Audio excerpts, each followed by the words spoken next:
At the Royal Magic Hospital, the protagonist observed a diagram that showed the state of his veins. The doctor delivered to him Elric Melvinger, the worst news anyone could receive in this world. The doctor explained that Elric was suffering from a condition called blockage disease. Unlike normal people, the protagonist's body suffered from a rare illness where mana was unable to flow freely. Although the doctors had tried everything they could, there was nothing more they could do to rid Elric of this disease. The protagonist lowered his head as the doctor gave him the tragic news that he would never be able to use magic again. After leaving the hospital, Elric returned to Uston Academy to speak with his sister, though his mind was still wandering over what the doctor had said. In front of the protagonist was a crystal ball that transmitted his sister's image and voice.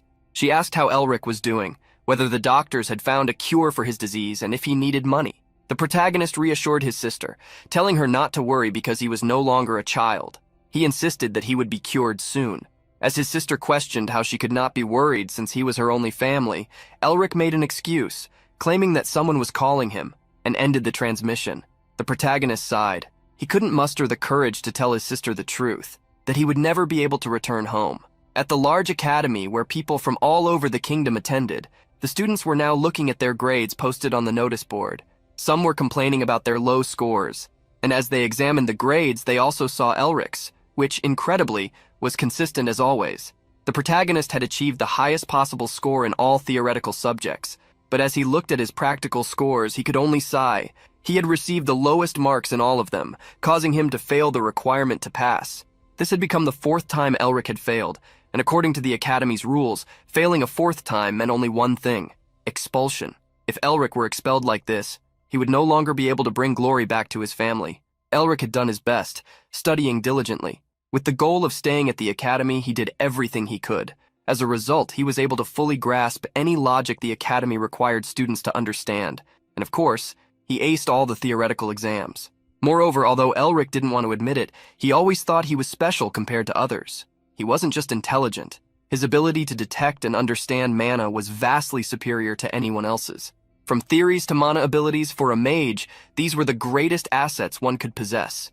However, ever since the most basic class, where everyone gathered in a gym and the instructor taught them to gather mana from the air and concentrated in their hearts to form a circle, Elric had struggled to perform these actions. It didn't matter if someone was more talented than everyone else. If you were stuck in first-year classes forever, unable to form a circle no matter how hard you tried, everyone would mock you. Some professors had already asked Elric why he didn't give up on becoming a mage and instead pursue a path as a scholar, since with his efforts, he could become a school director. All of this was caused by Elric's illness. Without the ability to use magic, the best he could achieve was to become a school director. But he couldn't restore his family's glory by being a mere teacher. Distressed, Elric went to the school garden. There he found a large statue in the center of the garden. It was the statue of his grandfather, the hero of the Great Demonic War. The moon eclipsed the sun, turning the sky crimson, and demons swarmed the heavens. The Star Mage appeared, bringing light back to the land and destroying the demons. Founded by Uston Melvinger, the great magic school of the nation, this was Uston Academy. If Elric were expelled from there, he knew it would mean destroying the pride of the Melvinger family with his own hands. As Elric looked at his grandfather's statue, some people mocked him from a distance. They called him the disgrace of the Melvinger family, wondering how far a royal magical family could fall. While these students were mocking the protagonist, he approached them, calling out to them. Elric asked if they knew a teaching assistant named Sean, as that person was a close friend of his. Elric looked at the crests on the students' uniforms, wanting to know their names, while warning them that knowing Sean's personality, he wouldn't go easy on them. The students hid their name badges, not letting Elric see, and fled. The protagonist sighed at their reaction, and then turned back to his grandfather's statue. For a second, he wished his grandfather, or even his father, were with him, but he quickly pushed that thought aside. Elric refocused, determined to find a cure for the illness that afflicted him. The protagonist was always studying, even reading Academy reports, searching for anything that mentioned blockage disease. While he was reading, Elric suddenly sensed a presence behind him. Before he could turn around to see who it was, the person attacked, slamming his face against the desk. Elric quickly lifted his bruised face, demanding to know who the hell had attacked him. Standing before him was a red-haired man, furious, asking if Elric had used his name again without permission. This person was the third son of the Narrister family, Sean Narrister. Seeing his presence, Elric stood up excitedly to greet him. Sean cut off Elric's excitement, reminding him that he had told him to stop bothering the younger students by using his name. Cutting that subject short, Elric sat down with Sean, asking him to buy him something to drink. Sean gritted his teeth, irritated, preferring to do anything else but that. Despite his annoyed expression, Sean asked if he had hit Elric too hard, checking to see if he was okay. The protagonist knew Sean Narester well. After the fall of his family, the Magic Tower had been led by the 6 families, the Hexagram. Sean was a member of one of those families, the son of the Narester family, and after graduating early from the academy, he had become a professor. He was clearly someone from the elite. Although Sean had followed a completely different path from Elric, he was one of the few who had stayed by the protagonist's side. Seeing Elric's happiness, Sean wanted to know what was wrong with him because he was already feeling disgusted by looking at that smile. Sean then handed over some papers, and the protagonist grew curious about what they were. The first page of the documents had the title, Diamond Dragon Exploration Plans. Sipping his drink, Elric asked Sean why he had given him those papers. Sean explained that although this was a recently discovered ancient species, they had apparently found the dragon's lair. Sean wanted Elric to join the expedition team. Hearing that this was an ancient species, Elric grabbed the papers again, excited. These species were thought to be extinct, but knowing that they had discovered the lair of a dragon considered the source of all magic was insane.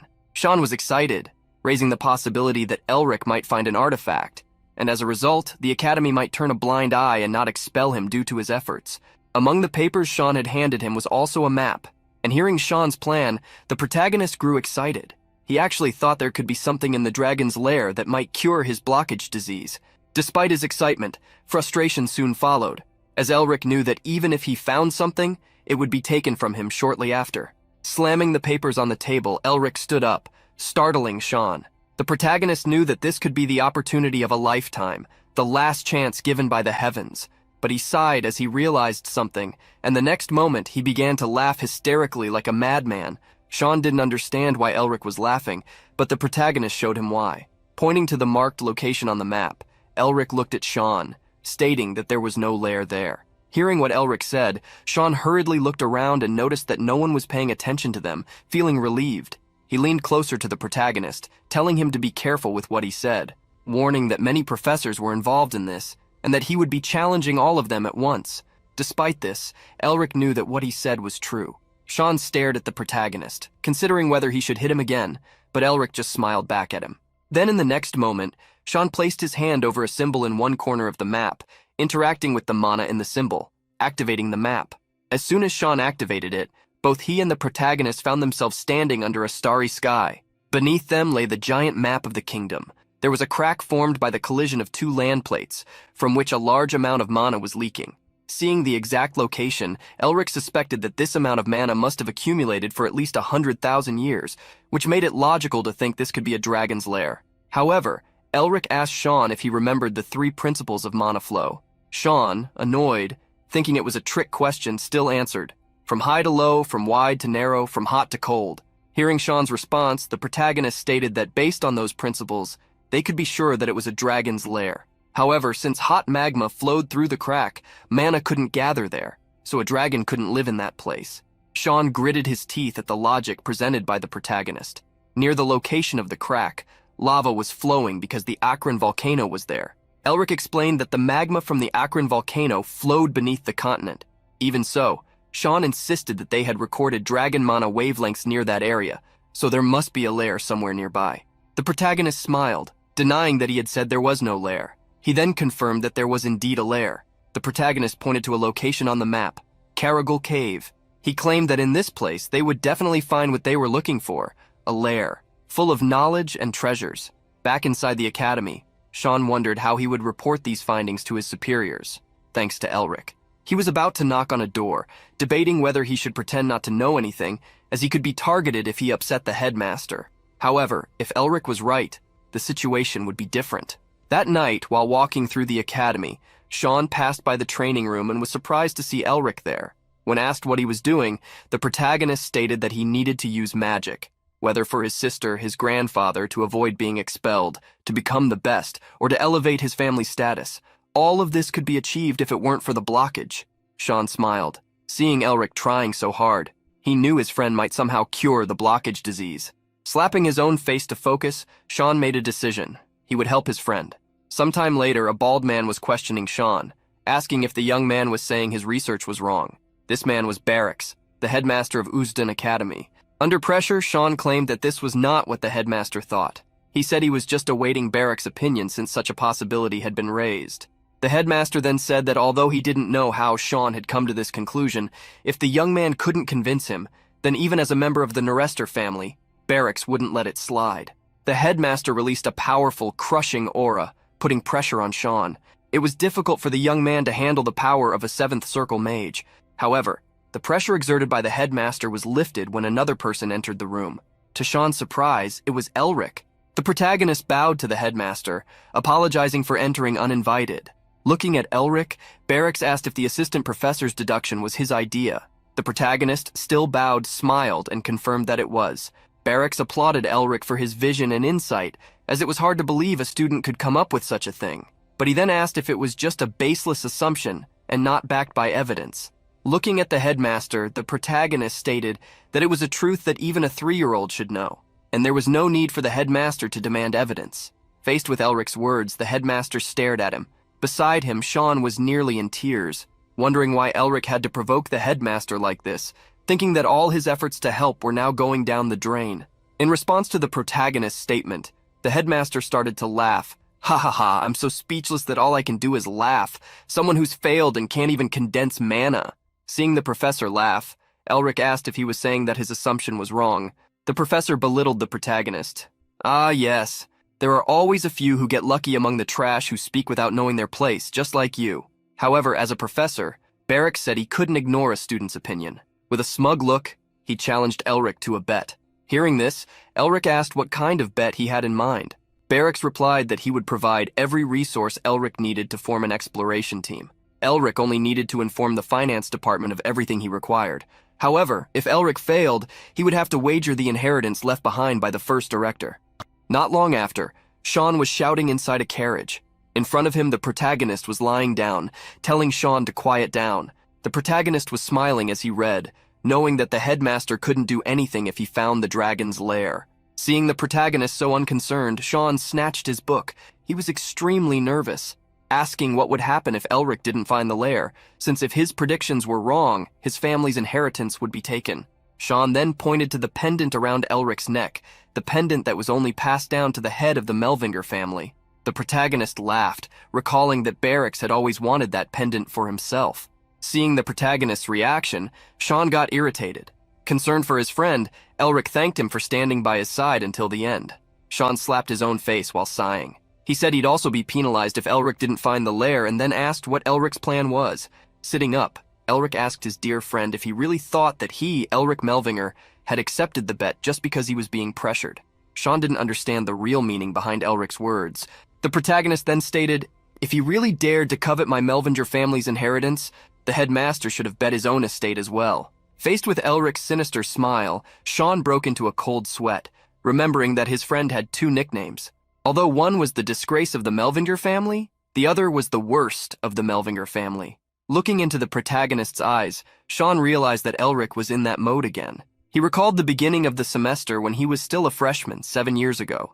In a class where students were trying to form their first mana circles, some students were already comparing the size of their mana.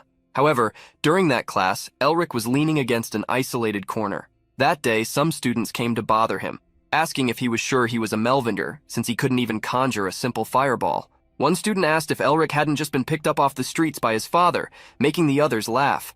Though Elric remained silent, he felt deeply hurt by those taunts, and that day he struck back. With an iron ball in hand, he attacked the head of the student who had provoked him, knocking him to the ground while the student's friends hurried to tend to him. That day in Uzden Academy's disciplinary committee, despite being judged, the protagonist claimed that the child of a Viscount's family had dared to insult him, the head of a duke's family. Looking at the court, he declared that he had punished the boy according to the Empire's laws, asking if there was any problem with that.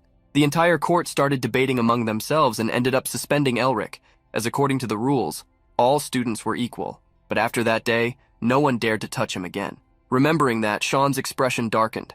Seeing his friend's face, Elric told him to stop shouting or he might raise his blood pressure and end up sick. He then glanced at the book he had taken from the protagonist and was shocked by the title, The Effects of Various Factors on a Physical Enchantment. He started yelling again, asking why in the world Elric was reading a forbidden book. The protagonist scratched his neck and let out a small laugh, recalling that if he were caught with that book, he'd be burned at the stake. Handing the book back to the protagonist, Sean called him crazy. Then he asked why he was planning to learn the Beast King's body-strengthening arts. Elric responded by revealing that he was thinking about whether those arts could be used to treat his mana blockage condition. Back when the Beast King had invaded the Empire with his army of beastmen, humanity had struggled greatly because of his body-strengthening arts, which allowed him to enhance his physical abilities. In the end, those arts were lost when the Empire purged the beastmen, who had built a wall. Sean scratched his cheek, remembering how scholars had failed to recover such a book. Elric revealed that he had managed to recover the book, but had no idea how to apply it to his own body. Learning that it was Elric who had recovered the book, Sean began stammering. More than shocked, he was getting tired of constantly being surprised. As the two were talking, the carriage suddenly stopped. Getting off the carriage with Sean, Elric was greeted by a group of people. Their leader, Rivern, a senior researcher at the Barracks Research Institute, claimed he was there out of love for his classmates. Sean stepped forward, gritting his teeth at the research group. Taking a step back, Rivern explained that the headmaster had sent them to help Elric. The protagonist wasn't surprised that the headmaster had done this, sending people with hidden agendas, even though he hadn't asked for help. Sean rushed to Elric's side, whispering in his ear, asking if he could sense that the group in front of them was hiding their mana. The protagonist told his friend that it was typical of something Barracks would do. Then he asked Sean not to worry, because he had prepared something as well. The protagonist pulled his shirt to the side, revealing something hidden beneath. Seeing what Elric had under his shirt, Sean was shocked, asking when he had acquired such items. Back at the academy, the headmaster was furious. He shouted at the person in front of him, demanding answers about the breath of Gehenna and the armor of the Azure Skylord. The man in front of the headmaster trembled as he claimed that the headmaster himself had said they could help Elric as much as possible. With the protagonist were the two items the headmaster had mentioned. The breath of Gehenna was a flask containing hellfire that would burn until its target was reduced to ashes, while the armor of the Azure Skylord was a chest plate with extreme resistance, not only to physical attacks, but also to elemental magic. The headmaster shouted at the man in front of him, asking if he really thought it made sense to give a student, and Elric of all people, 4-star magical equipment capable of reducing an entire city to ashes. Barracks was on the verge of losing his mind. He then dismissed the man, saying he never wanted to see his face again. Being dismissed, the man left the room faster than the blink of an eye. Sighing, the headmaster picked up an academy newspaper, remarking that if other candidates found out about this, they would cause an uproar. At that moment, the headmaster paused, considering the possibility that Elric might actually find the dragon's lair. Knowing that blood couldn't be deceived after all, Barracks decided to change the research team hastily since, although they called themselves scholars, they hadn't noticed something simple that even a student had figured out. However, before doing that, Barracks had another idea. Licking his lips, he realized that thanks to these fools, he might be able to get his hands on the magical pendant. And once he had that, he would secure his position as the next director. The headmaster released mana filled with malicious intent as he crumpled the paper he had been reading. Even if he wins the bet, he will only truly be victorious if he manages to return alive. Arriving at the location where Elric claimed the lair to be, the protagonist picked up a book and began reading some inscriptions. Meanwhile, Sean started to cast a spell, and with mana swirling around him, he used the mana search magic. As soon as Sean finished casting the spell, a pillar of energy shot up into the sky from the nearby mountains, revealing the location. Sean stammered, stating that Elric was right. The others were impressed, but the protagonist didn't even change his expression, knowing that the lair was indeed there. He then turned to the others, warning the exploration team that they needed to move quickly before the pillar of light disappeared. In the next moment, Sean grabbed the protagonist and ran swiftly toward the pillar of light, leaving the others behind. As they were left behind, the exploration team stood there with their mouths agape. Sometime later, when the exploration team finally managed to climb the mountain, they were extremely tired. However, when they looked ahead, they saw that the pillar of light was shining down on an empty spot. Rivern, however, upon seeing they had arrived at the indicated location, wondered if they should execute the plan and attack the two in front of him. Rivern was pulled from his thoughts when the protagonist called for Sean. The protagonist asked his friend if he minded opening a large hole where the pillar of light indicated, and Sean responded with a smile, telling Elric to leave it to him. Flames began to gather around Sean as he recited an incantation. Little by little, the fire mana collected in front of his palm, and he used the flare magic. A fire cannon was fired into the ground where the light pointed, causing the ground to crack and begin collapsing. Not long after, a cave beneath the surface was revealed. Seeing the vast cave, the exploration team was amazed and stated that if it was this big, a dragon could indeed live there. However, while everyone was observing the cave, a large amount of mana exploded in their direction, coming from the cave. After a moment, the mana began to diminish as the protagonist instructed everyone to calm down. He then alerted them that it was just a burst of suppressed mana released when the hole was created. Elric then told everyone to enter the cave, and in the next moment, he himself jumped into the hole. In haste, everyone rushed to follow the protagonist. Not long after, when everyone was inside the cave, they felt that this place, filled with blue mana everywhere, was quite cold. Even while using spells to warm themselves, it seemed those spells provided no warmth at all. As he led the group, Elric suddenly stopped, looking at a particular spot. In front of him was a dark cave, and seeing Elric stop, Sean asked if he had seen something there. The protagonist denied having seen anything, claiming he felt a chill run down his spine. Hearing this, Sean stated it was because Elric was cold, as he himself was feeling the same way. From there, the expedition group continued ahead, with Elric and Sean following behind. Little did they know that somewhere in this lair, there was a hall filled with chains imprisoning an unknown being. This being could sense the presence of humans, and with a sinister smile, it spoke, "Oh, finally you are here." After walking to the depths of the cave, Elric and the others reached a location where they found a giant iron door with a dragon engraving in gold. The expedition group immediately organized to have all the strong individuals gather to try and push the door. Others, however, wanted to break down the door using magic. However, Elric quickly stopped everyone. The protagonist pointed to the door, asking if no one saw the dragon seal on it. He then asserted that they didn't know what would happen if they did anything to the seal. Seeing Elric take the lead in the expedition, Rivern scoffed, thinking he wanted to show off. The protagonist then began giving instructions to the group on how to open the door safely. But at that moment, Rivern found something on the door, like a large button, begging to be pressed by an idiot. When the protagonist turned and saw Rivern's action, he told the man not to touch the button, but it was too late. Rivern's hand was already there. In the next instant, a sea of fire erupted, burning Rivern. Elric and the others gritted their teeth, witnessing what had happened. The hieroglyphs on the door also began to glow with a golden light.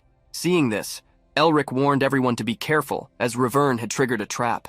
The door began shooting fireballs toward the human group, who hastily started conjuring shields to block the attacks. Sean, while raising the magical shield, urged Elric to do something, as the protagonist was the only one he trusted. The protagonist then started to read the text on the door, stating he would try to decipher what was written first. While Elric was immersed in the hieroglyphs, the expedition group was screaming as they were being extinguished. The protagonist tried to remain calm, as if he were taking a test. He wrote down the hieroglyphs to translate them. He was certain he would find the answer, as he always had. He needed to believe in himself, as he always had. Sean was already being pressured by the number of attacks when the protagonist approached the door. Reciting an incantation, he knew that as long as he didn't do anything wrong, he could resolve the issue. He then pressed a specific button on the door, hoping he was right, pleading for it. Thus, with the protagonist's action, the door stopped attacking. Sean fell to the ground, exhausted after straining so much to defend himself. The protagonist rushed to him, worried, and Sean thanked him. Thanks to the protagonist, he was alive. However, many people around were injured, being helped by those with fewer wounds. Sean looked at the protagonist, laughing, while asserting that he truly was something else. The protagonist looked back at him, striking a pose while smiling, claiming that this was his power. While everyone was resting, suddenly that blue mana they had felt upon entering the cave returned. Before they sensed any instinctive danger, something attacked the group, blowing off the arm of one of the expedition members. The man fell, shocking everyone, who began asking what had happened. Looking up, the protagonist wondered, upon seeing several ice stalactites, what the hell was going on. The stalactites quickly attacked the expedition group, forcing them to create shields again to protect themselves. While everyone fought for their lives, the protagonist hurried to decipher the content on the door, writing it down in his notebook. Sean, already quite tired, urged Elric to hurry. As he deciphered the hieroglyphs, Elric's eyes seemed to change to a color identical to the mana in the cave. The more he deciphered, the more he understood that what was written was the origin of magic, a draconic magical language. The protagonist returned to reality, asking Sean to use an acceleration spell on him. Sean complied with the request, although it was very difficult for him. As his speed increased with his friend's magic, Elric ran to the door. To protect himself, he used the magic bound to the Azure Sky Lord's armor, leaving even Rivern in awe. With this trap defending him, Elric was able to reach the door again, pressing a specific button. He hoped he was right again because at that moment, the ice arrows falling were already very close to his friend Sean. Just as Elric wished to be right, the ice pieces fragmented, no longer hitting anyone. The trap was disabled again. The protagonist fell sitting on the ground, letting out a sigh. His clothes were torn in several places from the ice arrows that had grazed him. At that moment, everyone looked toward Elric and the door, which glowed golden as it opened. The light grew stronger as the door opened completely. With the door now open, the command came for the exploration team to assist the injured and enter quickly. As they passed through the door, Elric's eyes sparkled. Inside, numerous bookshelves filled with hidden knowledge floated around. On the floor, a platform with a golden dragon led to a sea of gold coins and unknown artifacts. As they entered the cave, the people were awestruck by what they saw. Dragon scale armor, magical tools, and ancient books could be found wherever they looked. Seeing the expedition group's reaction, Elric smiled, realizing that deep down they were still wizards. One of the individuals then approached the protagonist, smiling and placing a hand on Elric's shoulder, thanking him while calling him leader. Sean quickly came up to the protagonist and hugged him, asking what he had done earlier. The protagonist smiled, stating that he had done as he always did, imagining it as a test and achieving a perfect score. He revealed that he solved the compositions from a geometric perspective, using elemental theory. Suddenly, thinking he had taken it as a test, Elric realized something was wrong. He wondered if he would be receiving practical questions after this theoretical test. Snapping Elric out of his thoughts, Sean asked what he was thinking about, but the protagonist insisted it was nothing. Sean squeezed the protagonist's shoulders, stating that he should be smiling because this was a great day. Elric Melvinger, from now on, no one will be able to ignore you or your prestigious family. The protagonist felt emotional upon hearing this, and then pushed aside the troubling thoughts he had been having, wishing to enjoy the moment and the freedom he had gained.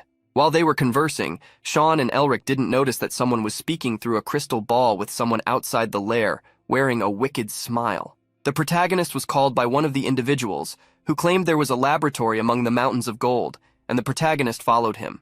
Seeing the protagonist all grown up, even being called leader, Sean decided to follow him, but suddenly Riverne called out to him, stating that there was a dragon's corpse behind the mountains of treasure. Sean was excited and then turned to call for Elric. Riverne grabbed Sean's hand, insisting that the protagonist would be there later and urging him to go first.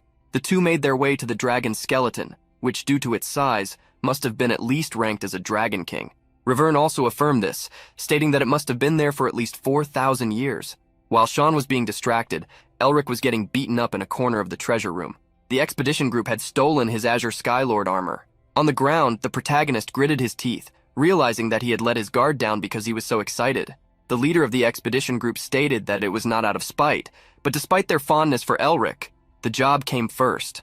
Sean, who was among the treasures with Riverne, noticed something and alerted the guy next to him. He asked if the dragon's skeleton had just moved. Meanwhile, the protagonist was under attack. He received a strike to the neck, nearly knocking him unconscious. He knew he should never have trusted anyone, especially after all he had been through to get there. The guy attacking the protagonist summoned a fire spell to finish him off, but just as he was about to strike, he heard a shout, "Everyone get out now!"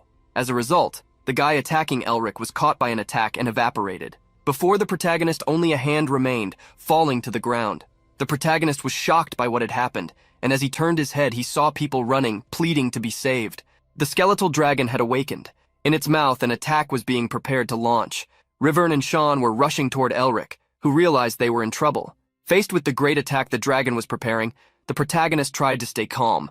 He attempted to convince himself that this was also a test. Amid so many desperate people fleeing, Elric worked to keep his composure and find the dragon's nest, avoiding it to stay alive. Elric knew what to do, but as he observed the dragon, it seemed to be standing still while channeling its attack. He recalled all the information he had gathered, deciphering the hieroglyphs on the door, the discovery of the draconian magical language, what he had studied, and everything else, as if his whole life was flashing before his eyes. He then realized that for the dragon to continue attacking, it needed preparation time. Quickly, the expedition group was ordered to gather, forming a defensive line. The knights raised their shields, and the wizards took positions to create magical barriers, reinforcing the knights' shields. They prepared for the dragon's impending attack. The dragon's breath hit heavily against the barrier of shields. Protected, Elric remembered that the dragon's breath should last for 20 seconds. If they could hold out during that time, they would have a chance. Sean was playing a crucial role, urging everyone to hold on until the end. The protagonist began to formulate a plan. Reaching the door should take 17 seconds. Therefore, if they could close the door in 3 seconds, they might survive. When Elric looked ahead again, he realized the shields were faltering. However, it was enough time to withstand the full force of the dragon's attack. The protagonist then urged everyone to run, while the dragon prepared its next strike. The wizards hurriedly used their magic to increase their movement speed, racing toward the door. Among them, the protagonist smiled, seeing that they might survive. But suddenly, a power surged, attacking the people next to Elric. Blood began to fly as the protagonist couldn't believe what he was seeing. Various beings resembling dark skeletons started to appear. The legendary beings said to be the protectors of dragons, the Spartoi. Faced with these entities, Elric froze. However, a hot attack that flew over his shoulder, striking one of the Spartoi, jolted him back to reality. Looking to the side, Elric saw that Sean was fighting 3 of these beings while urging the protagonist to regain his composure. Amidst the chaos, the protagonist came to his senses, remembering that he needed to understand what was happening, for he was the only one who could save everyone, whether from the dragon or the Spartoi.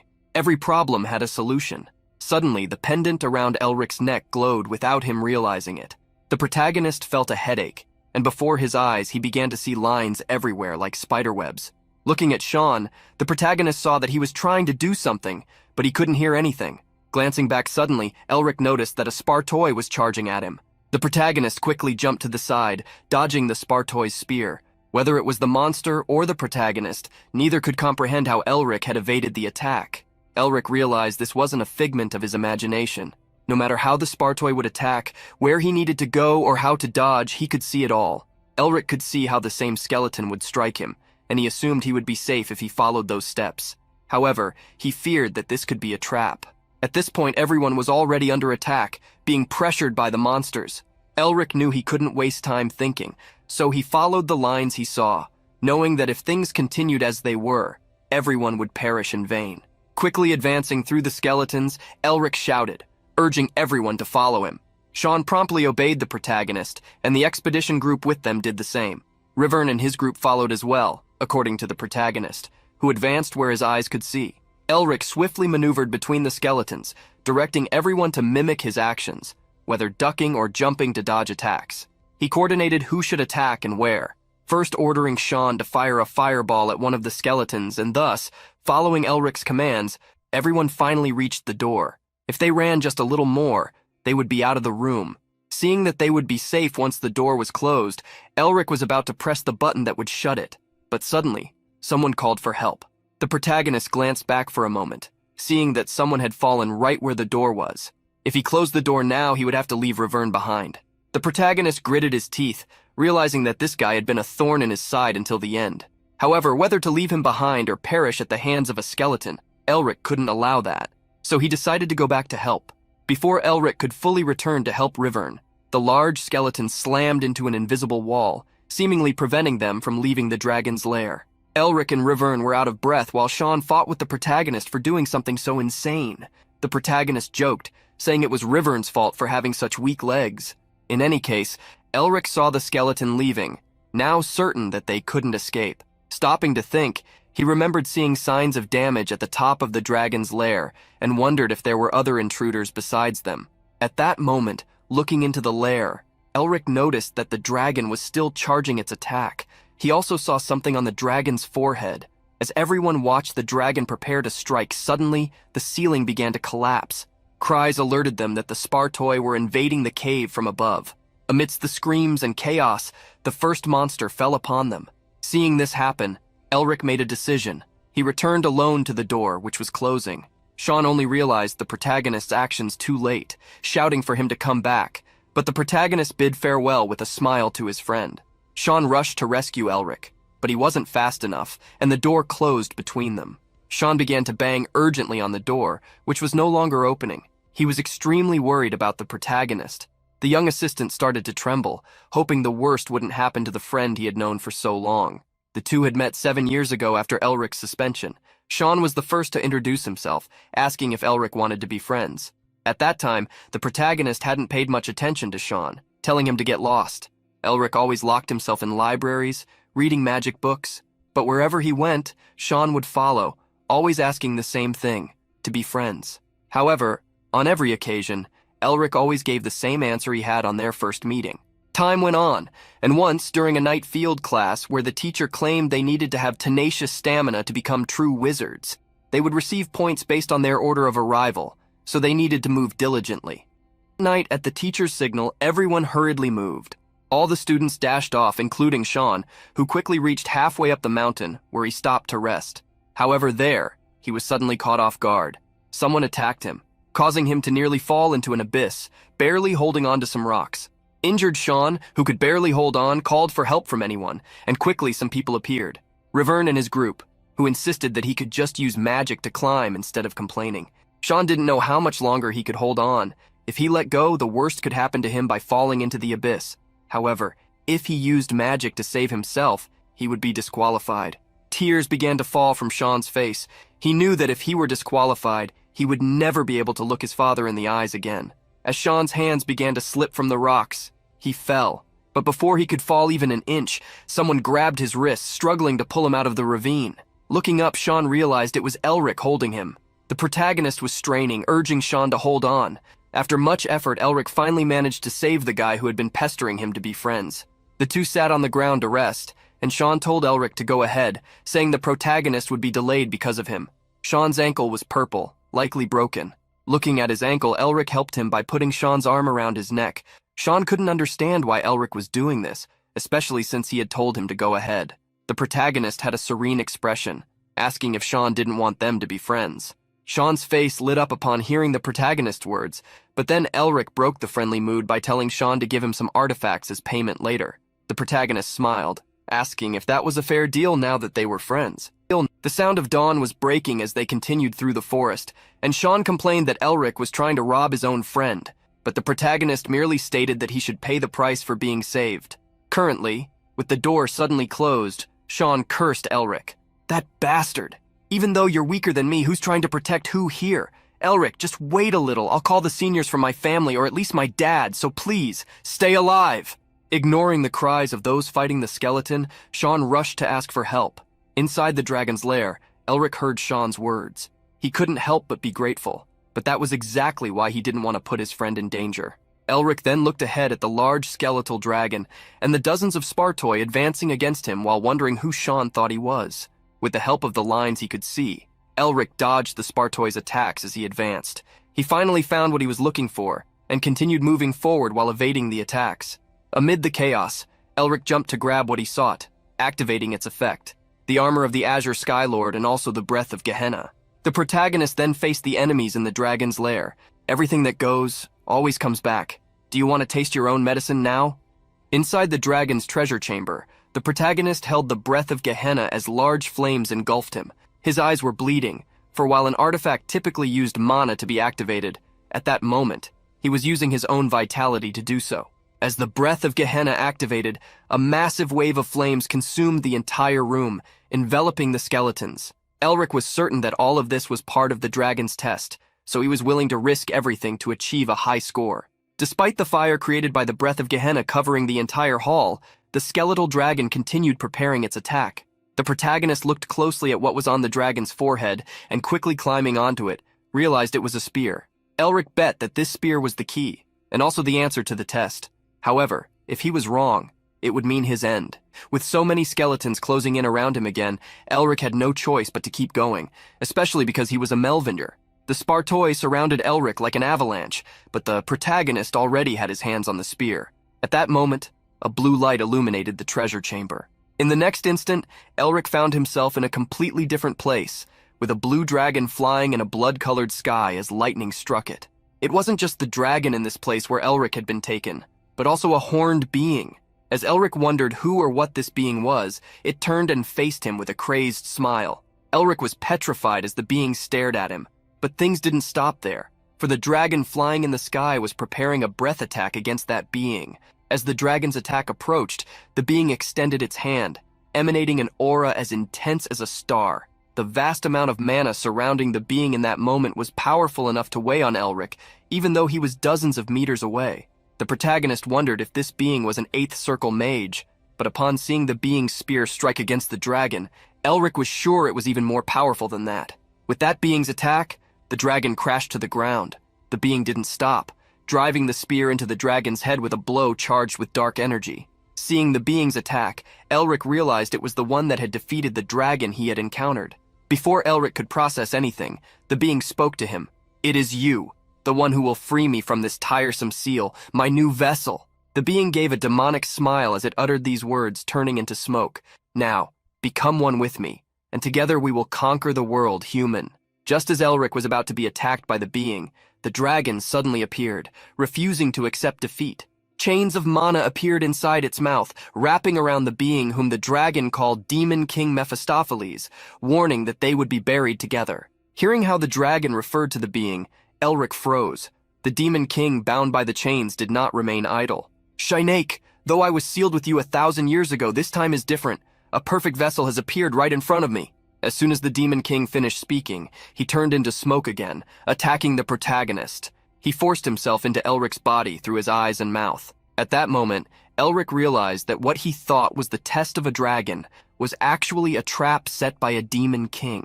As Mephistopheles escaped from the dragon and attacked the protagonist, Elric knew that he would perish there. He felt a stabbing pain in every bone of his body, causing him to scream. But suddenly the dragon began helping Elric, making his body stronger. Amidst these two forces battling within his body, Elric remembered his grandfather and all his family members who had sacrificed themselves to defeat demons in the Great Demon War. After losing even the closest ones, only Elric and his sister remained. It was then that the Imperial family, the Magic Tower, and the vassal families revealed their true ambitions. Even the person Elric trusted and relied on the most tried to take what was theirs, and when they tried to protect it from their own uncle, they were abandoned. With everyone betraying and insulting his family, all Elric could do was feel as though he didn't exist, as his own bloodline was nearly wiped out. Even in the midst of such suffering, Elric still remembered his goals: to cure the mana-blocking disease, restore his family, and make everyone who turned their backs on them regret it. As his consciousness began to fade, Elric was still unwilling to perish, just as his heart raced faster and faster. At the moment he was losing consciousness, a light shone on his family pendant, and a voice echoed around him. "The Melvingers won't be devoured by someone like you bastard." Elric's body began to float as the pendant released numerous glyphs and an energy that surrounded him, protecting him. The same voice resonated in his mind. "I hope our voices will reach our future descendants someday." That green energy pressed against the Demon King, causing him to grit his teeth and retreat. In the next instant, Elric raised his hand toward Mephistopheles as that voice became his own. "According to the preparations, the first demon will be swallowed." Thus, as he raised his hand, something that now dominated the protagonist's body absorbed the Demon King's energy. Even as Mephistopheles tried to resist, his energy was slowly devoured, turning into a tiger mark on Elric's raised arm. Sometime later, Elric woke up. He felt as though his body was translucent before that red sunset. Looking ahead, there was a hooded figure with their back to him, someone very familiar. That person responded that they were nothing more than a group of scholars pursuing the pinnacle of magic. Upon hearing the figure's voice, Elric realized it was the same voice he had heard before. The hooded being then told the protagonist a story, while all the energy around them concentrated into a single point. Due to some people seeking even more power, they were corrupted by demons and caused great damage to the world. We who realized these mistakes, to correct everything and atone for our past, created a family. In this world, our family will root out demons.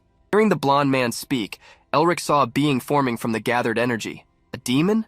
No, something worse than a demon king, a demon god. As the hooded man raised his hand, not just one but several dragons appeared to face the demon god. When the war began, the man stated that the family's duty was to eradicate demons from the world.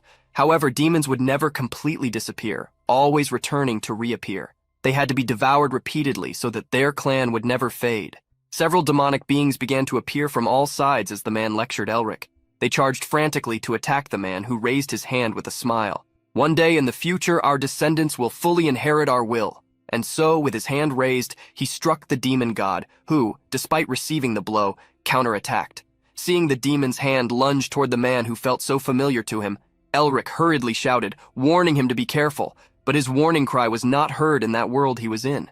Looking at his own hand in the air, Elric realized he was in a residence. He coughed, and as he looked around, he saw his friend Sean at one of the windows. Sean was avoiding looking at Elric, which made the protagonist ask if he had been crying, irritating his friend. Sean was embarrassed that Elric had suddenly woken up and caught him in a moment of frustration. Seeing Sean cry, the protagonist teased him, saying it was okay to cry, as he himself had cried in the lair too.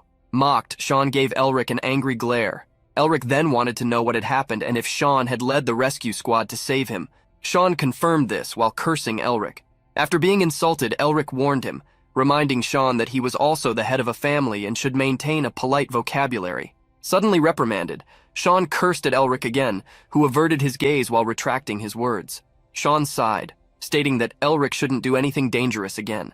However, he abruptly stopped his words, telling Elric to get up. Sean reached out to Elric's forehead, comparing their heights. He then realized that Elric had grown. Pulling Elric to look at himself in the mirror, the protagonist confirmed that, as Sean had said, he was at least a hand taller. Elric was perplexed, wondering if he had changed because of what happened in the dragon's lair. Seeing his reaction, Sean asked what had happened in the lair and what had happened to the dragon. Knowing he couldn't tell his friend at that moment, Elric scratched his neck and said Sean would be the first to know when the time was right. Sean placed a hand on Elric's shoulder and, pouting, started complaining. "All right, you've got something in mind, but seriously, what kind of bastard friend hides everything from his best friend?" Seeing Sean's reaction, Elric laughed and asked him not to be like that. Elric then inquired about what had happened in the lair. Sean revealed that his family was handling the situation. Sitting down, Elric imagined that Sean's family was excavating the lair, but Sean quickly denied it, stating that they were actually guarding the site so no one could enter. Elric jumped, surprised by the response, and while wiping his lips after eating a sweet, Sean affirmed that the lair belonged to Elric since he was the one who had discovered it. His family couldn't do as they pleased. Legally, a lair belonged to the person who discovered it, but it was common for powerful organizations to acquire excavation rights. Sean sighed, saying that the magic tower and the academy were desperate to get their hands on the lair. However, mid-sigh, he was startled to see Elric smiling at him with a friendly look. The protagonist thanked his friend. He was sure that the Norester family also wanted the excavation rights to the lair, but they were guarding it for him. Sean felt a chill upon hearing Elric's gratitude, telling him never to say that again. The two laughed while exchanging playful punches, and Sean didn't miss the opportunity to call Elric crazy. Suddenly, Elric realized that it wasn't time to relax. Old Barracks would probably try anything to get the excavation rights. Remembering what happened with the exploration group, Elric smiled maliciously, suspecting it was Barracks' doing. Sean was frightened by Elric's smile, asking what crazy plan he was concocting this time. Pointing at Elric, he stated that he always did something insane when he smiled like that. The protagonist approached Sean with a calm smile. Sean started babbling to avoid hearing what Elric was about to ask, but what Elric requested was for him to spread the rumor that he was gravely injured. This left Sean depressed for having heard the entire request. Shortly after, in front of the Imperial Magic Hospital, several guards protected the entrance. Barracks, who stood at the gate, asked the person on the other side to repeat what they had said. The man inside adjusted his glasses and stated that Cadet Elric Melvinger was in a coma due to severe injuries sustained in the dragon's lair. Therefore, it would be best for Barracks to leave. Barracks asked if they really wanted him to leave after coming such a long way. Surrounded by other men, they began questioning the excavation rights, asking if they would leave the lair untouched. Barracks started shouting, asking why the Norester family was blocking the hospital. Watching Barracks' actions from a window, Elric called him an idiot. At that moment, Karl Donitz, spokesperson for the Norester family, entered the room with a tray of food and asked Elric to rest. Minutes passed, and Elric broke the silence, asking the man to stop staring and start talking, as he had been looking that way for a long time. In reality, Elric was speaking to Mephistopheles, who, irritated, gritted his teeth and demanded that Elric show more respect to the king before him. Before the protagonist stood the great demon king who had once plunged the world into danger and chaos, Mephistopheles. However, now he was nothing more than a malevolent spirit. Elric scratched his nose and, picking a booger, declared that he would only call him Pheles. With the booger flicked at him, the demon king was furious, cursing and hitting Elric on the back, who felt as if the blows were nothing more than cotton balls. The hospital was quiet, and Elric was alone in his room. Placing his hand on his chest, he felt something completely different from anything he had ever experienced in his life. In his chest now existed a dragon's heart, the source of the ancient dragon's absolute authority. Remembering that the dragon had indeed perished after being stabbed by the demon king's spear, Elric wondered if the dragon's heart had entered his body at that moment. However, he dismissed that idea, feeling it was something different. Elric could only remember up to the point when the demon king had tried to invade his body. Looking at Mephisto, who stood before him, he ordered the demon to start talking, But Mephisto merely complained about Elric shortening his name. In the ancient era, when the gods ruled the world, the demon god who symbolized darkness had 4 servants. Finus, the End, a creature resembling a serpent dragon. Insanity, a being that looked like a bird. Fornication, and lastly the original sin, the original demon king Mephistopheles, the most powerful and exalted of the demon kings from legends. Now Mephistopheles was bound to the protagonist. Furious, the demon king tried to convince Elric that his name had been bestowed upon him by the almighty demon god. As he struck Elric, he swore that he would tear him to pieces. Frustrated with how annoying Mephisto could be, the protagonist asked if demon kings were always this stupid, and if Mephisto's ears had been impaired by old age. Trembling with rage, Mephisto remembered that, for 1,000 years, he had waited for that moment. However, his mana was stolen by someone so brazen. He, the great demon king Mephistopheles, who was meant to subjugate the entire world, was now trapped there. The purpose of his existence had been put to the test on the night he faced the Dragon King Shineake. Although he had given his all in that battle, someone had appeared in his path.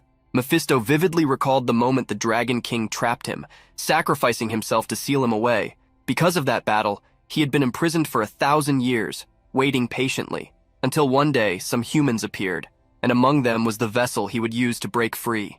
The perfect vessel who had overcome all challenges. Mephisto still remembered the moment when he almost took control of this vessel's body and soul, but his plans were foiled.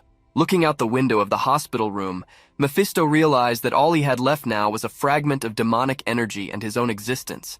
The Demon King frowned, trying to figure out what power had absorbed him. Lying in bed, Elric smiled and told Mephisto to stop acting like he was powerful. Provoked, Mephisto started cursing. "How dare a brat like you? If I were 1,000 years younger, Ah, damn brat, that's the problem with the Melvingers. They think they're such big shots. In my time, I faced the entire world." Elric ignored the Demon King and looked at the pendant in his hand. He remembered the words of the hooded man about hoping their voices would reach future descendants.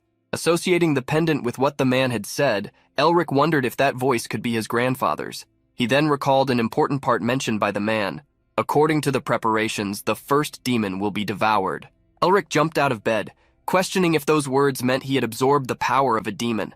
He looked at the pendant in his hand, assuming it was the tool that devoured the Demon King. But not just that. It seemed to be a tool to devour all demons. Looking at Mephisto, Elric wondered if he could devour other demons like him. If Mephisto was the first Demon King, then surely there was a second, a third, and many more beyond them. The protagonist laughed maliciously, realizing that this was a victory within another victory. He was already ordering all Demon Kings to prepare, because he would be hunting them. Mephisto felt a chill, as if he knew he would somehow be affected. But before anything else, Elric had something to do. Elric climbed a mountain, observing the river cutting through the mountain ranges. Beside him, Mephisto asked why he'd climbed to that place, and seeing Elric in silence, demanded an answer, saying it was disrespectful not to respond to an adult. Tormented by Mephisto, the protagonist told the demon to shut up. Elric sat in a lotus position, eyes closed. Before hunting any demons, there was something he needed to figure out. With his eyes closed, Elric felt the energy around him shift, revealing a special world. He saw beautiful blue flowers, tiny ladybugs, heard the soft sound of their wings flapping, and felt the gentle breeze touch his face. The fresh scent of plants filled the air, and he could feel everything around him in a way he had never experienced before. Elric had his suspicions about what was happening. He extended his hand and saw several invisible lines, as if the energy around him was revealing itself to him.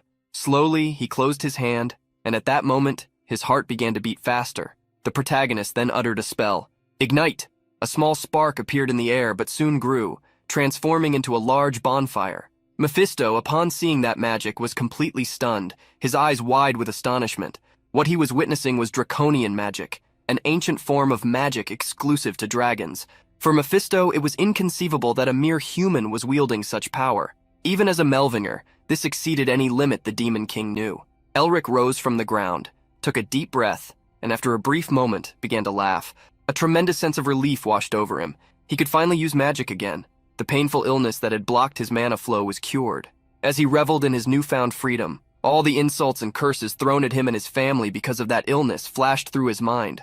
The moments of suffering, sadness, and anguish he had endured were slowly being swept away from his soul, and now he swore to himself.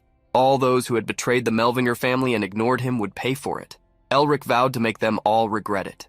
In front of the hospital, a crowd of journalists gathered, taking photos and trying to gather information. They wanted to know if it was true that Elric Melvinger was in a coma, and what would happen to the excavation rights of the dragon's lair. Carl, the spokesperson, stood at the gates, telling reporters that more details would be announced at the Magic Tower and asking them to check the official statement in writing.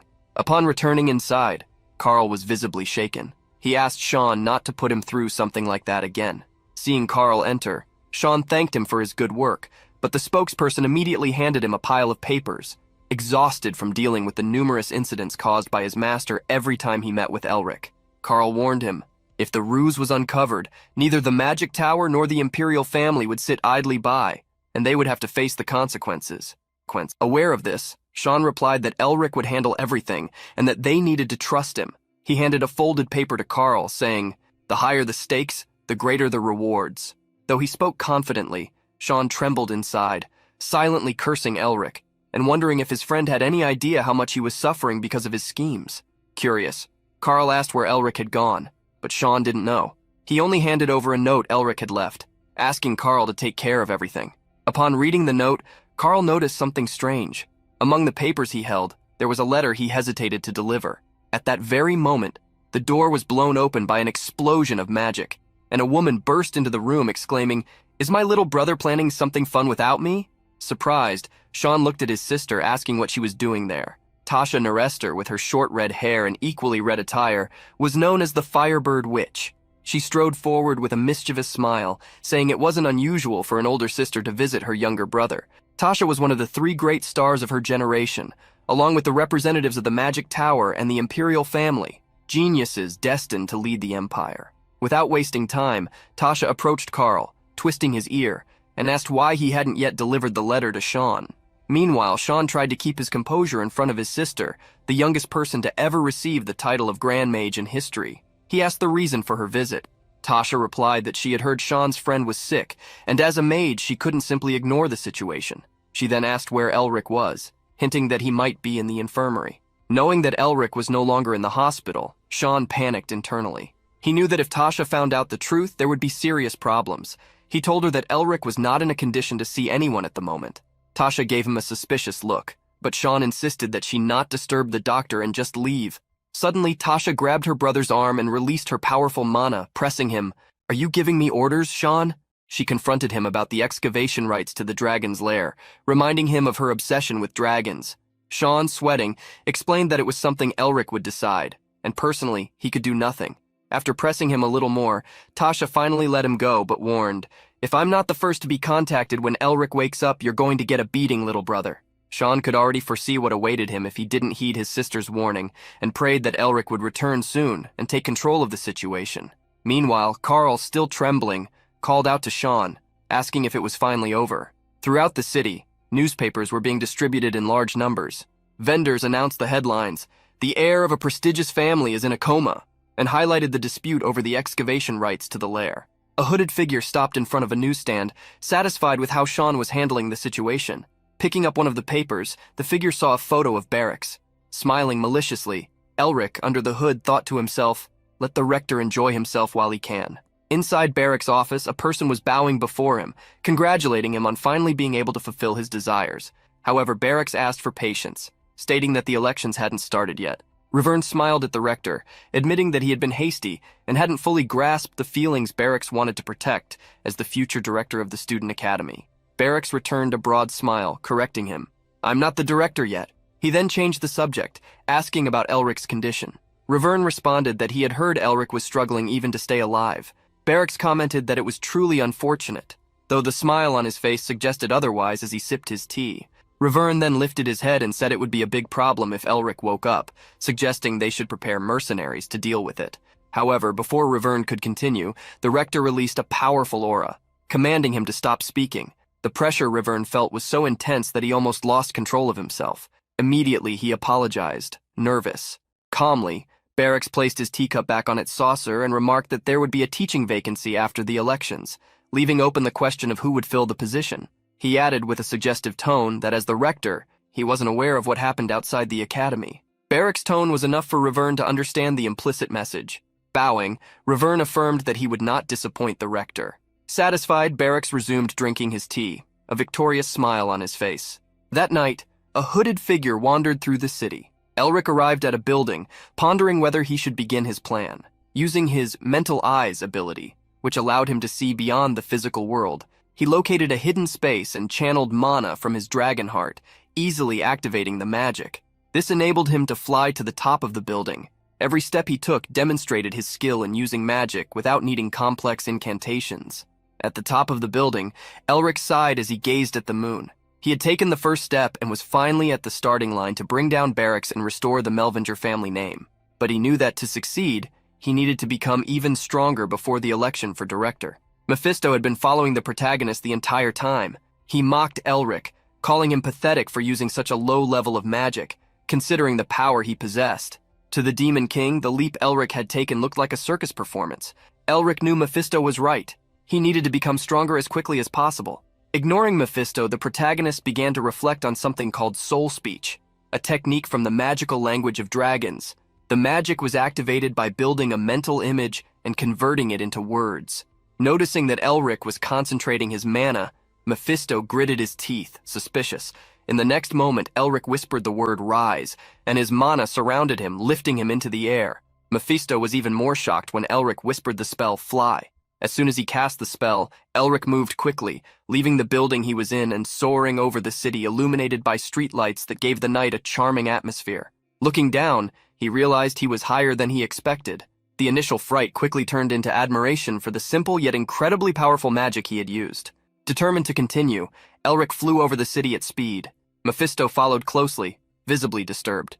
Seeing someone who had just learned magic use soul speech and cast dual spells was unthinkable, especially for a Melvinger, the natural enemies of demons.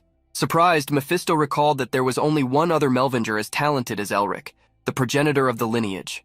As he flew behind Elric, the Demon King began to remember something he shouldn't. He knew he needed to steal Elric's body before the young man grew even stronger, but at the moment, he saw no way to do that.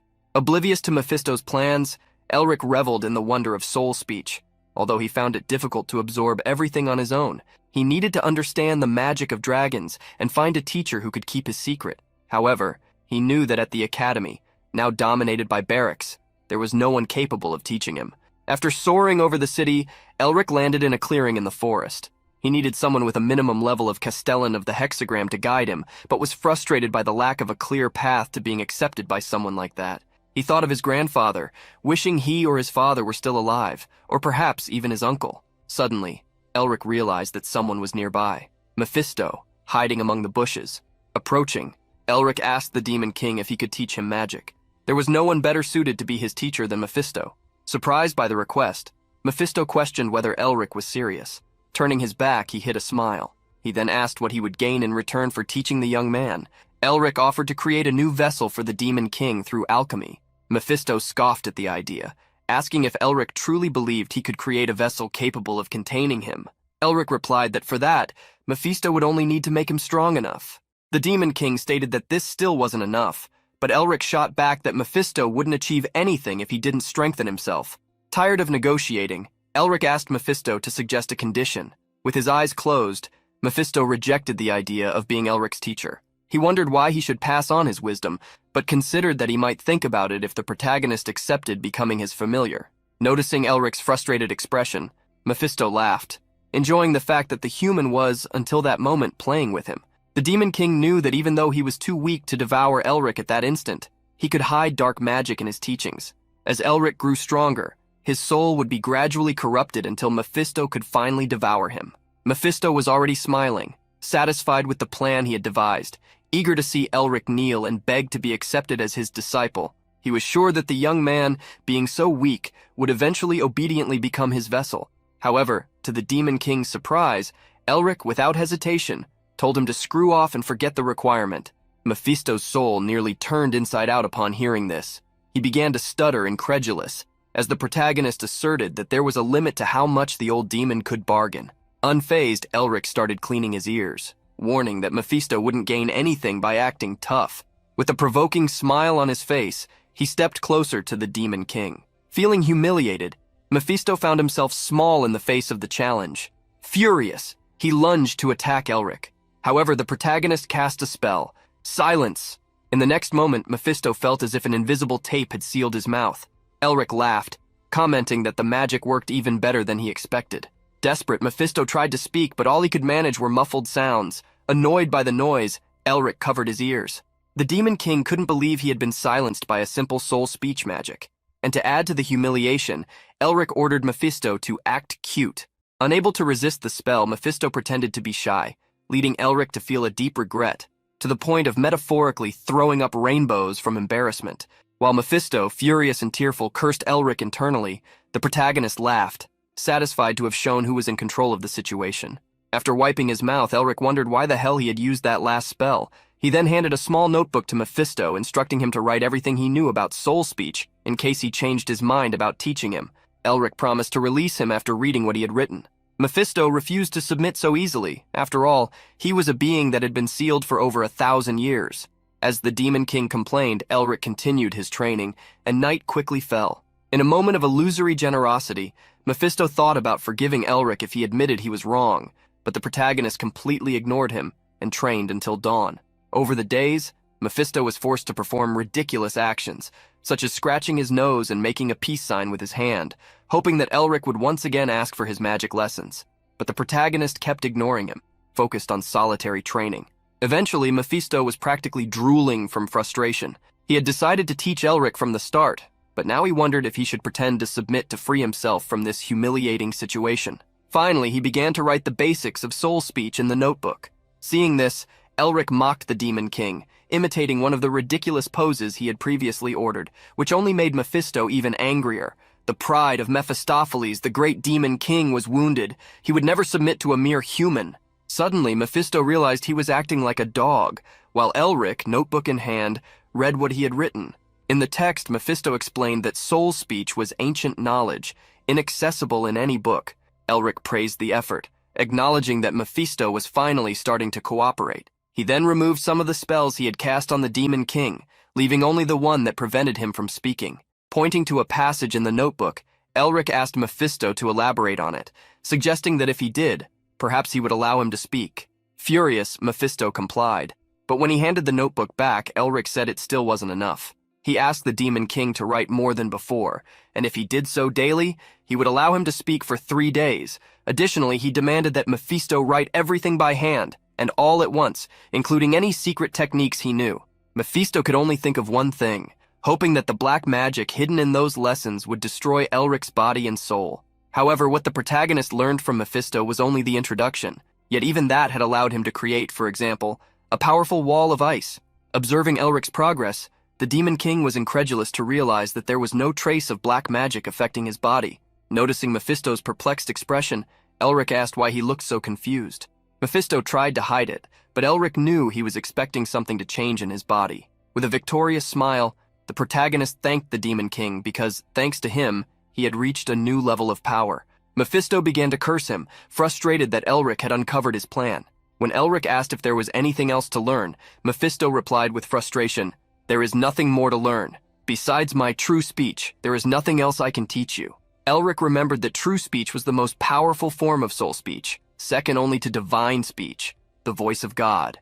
Mephisto warned that Elric was not prepared to comprehend this power at his current level, and that attempting to master it could drive him to madness.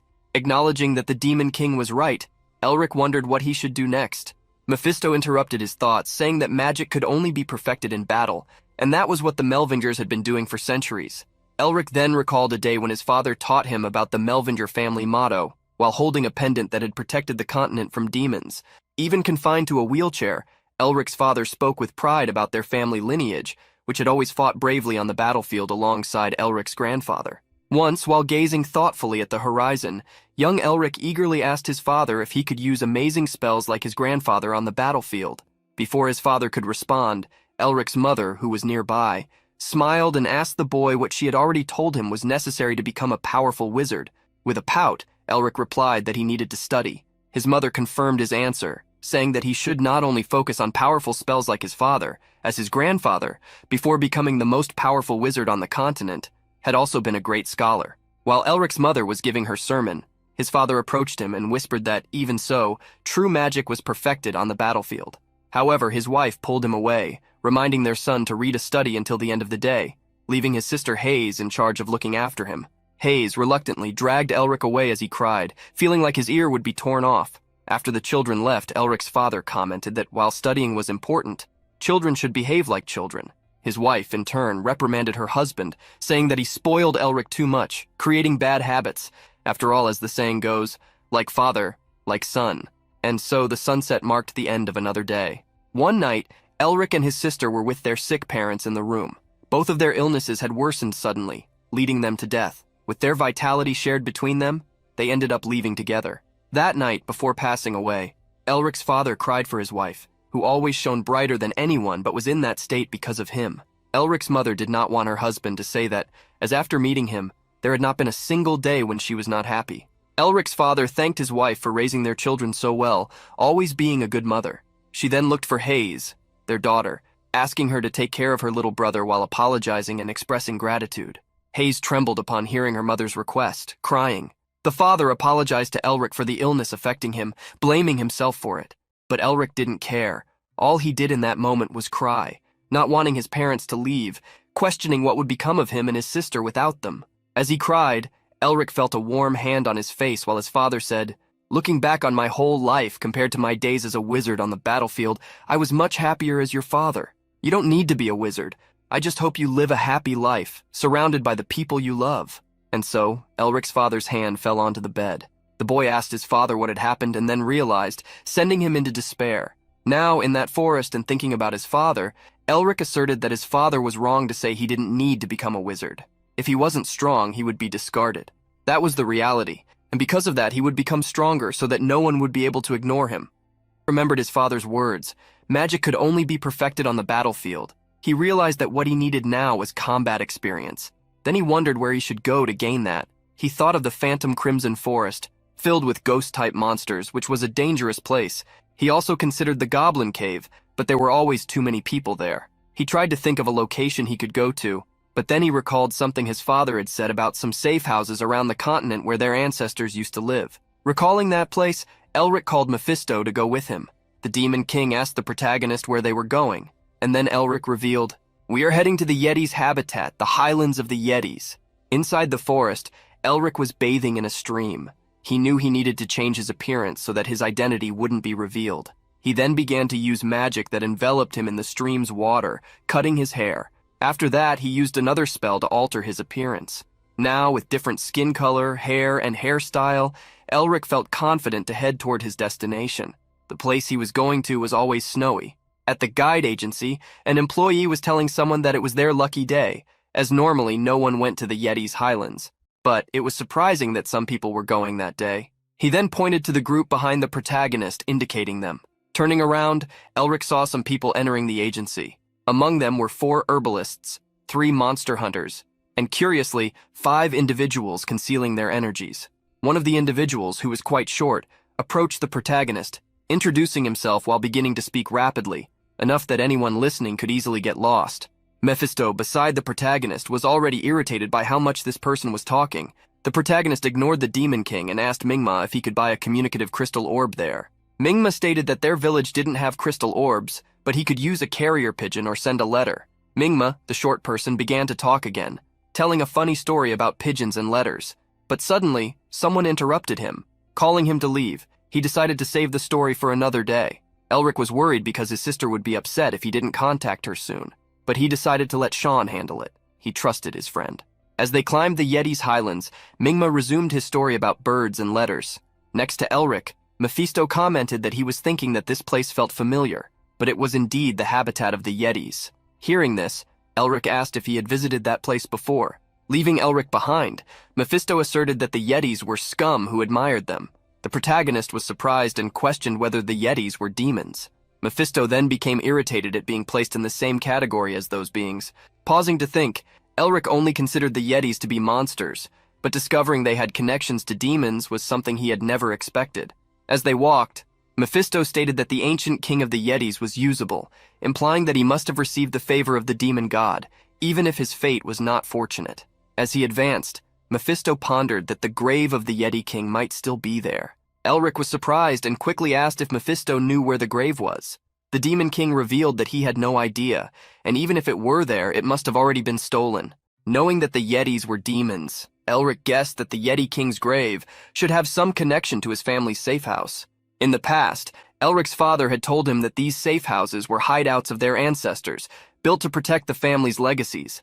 He asked his son to go to the Yeti's highlands when he became an adult to confirm the family's legacy in its place and pay respect to the ancestors. Holding the family pendant, Elric wondered what legacy would be inside the safe house, and if he would be able to learn more about the pendant when he arrived there. As he walked, he noticed that Mingma was still talking like a wind-up toy. Mephisto was already irritated and asked Elric to use magic to silence that bastard, as his ears were bleeding. Elric told him to endure, stating that ghosts didn't bleed. Seeing Mingma talk so much about the Yetis, Elric wondered why they hadn't appeared yet. Suddenly Mingma smiled and warned everyone that the path ahead would become more complicated, so they should eat before setting off.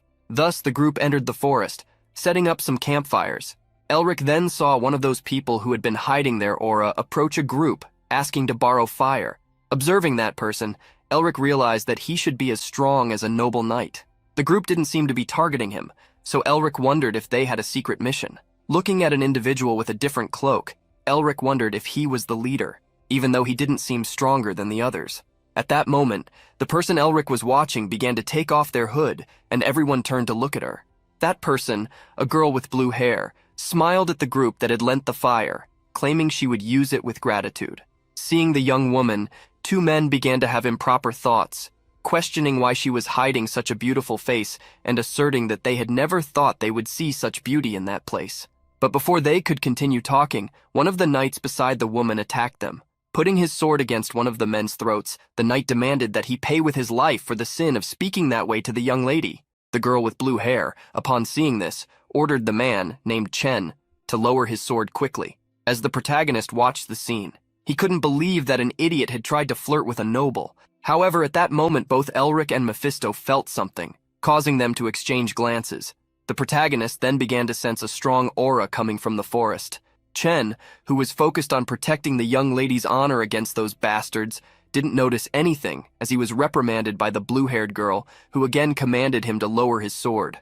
Suddenly, something surprised everyone. A solitary figure, Elric, stood up, shouting for everyone to run. Yet neither Chen nor the men he had attacked understood the danger they were in. Despite Elric's warning for everyone to run, their reactions were too slow. People were forced to defend themselves from the sudden attacks, and those who were too slow paid the price. Chen quickly ordered the other guards to protect the young lady, and they surrounded her to shield her. The attack the group faced reminded Elric of the lair. Looking up, another rain of attacks was descending upon them.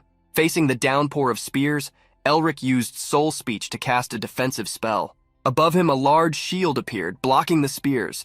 After defending himself, he looked around to check if the others were all right. But not everyone was lucky enough to block all the blows and were struck. Hit by the rain of spears, they cried for help, but nothing could be done. Both Elric and Mephisto observed the worrying situation before hearing howls from the forest. The Demon King recognized the sound, stating it was the Crimson Eye tribe. Using his sight powers, Elric began scanning the forest. He managed to spot some beings in the distance. He had heard that Yetis usually traveled in groups of 10, but the furious group charging at them was much larger. Understanding the situation, Elric was perplexed. Chen was the first to take initiative, ordering everyone to attack. However, the powerful Yetis had overwhelming strength, sending humans flying with their blows.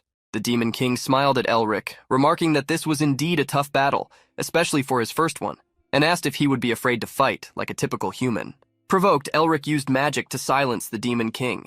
It wasn't the time for conversation. Although the humans were initially overwhelmed, Elric admired Chen's movements, who, using a knight's aura, handled the Yetis perfectly. Elric wanted to observe more, but now wasn't the time.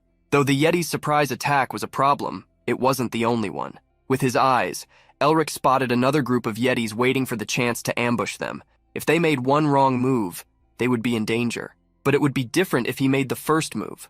The protagonist began casting some spells, starting with transformation removal, revealing his true identity. He followed up with armament to strengthen himself. He had used memory magic to store some enhancement spells, allowing him to use them more easily. Thus, he leaped upward, flying above the forest and spotting the hidden Yeti group.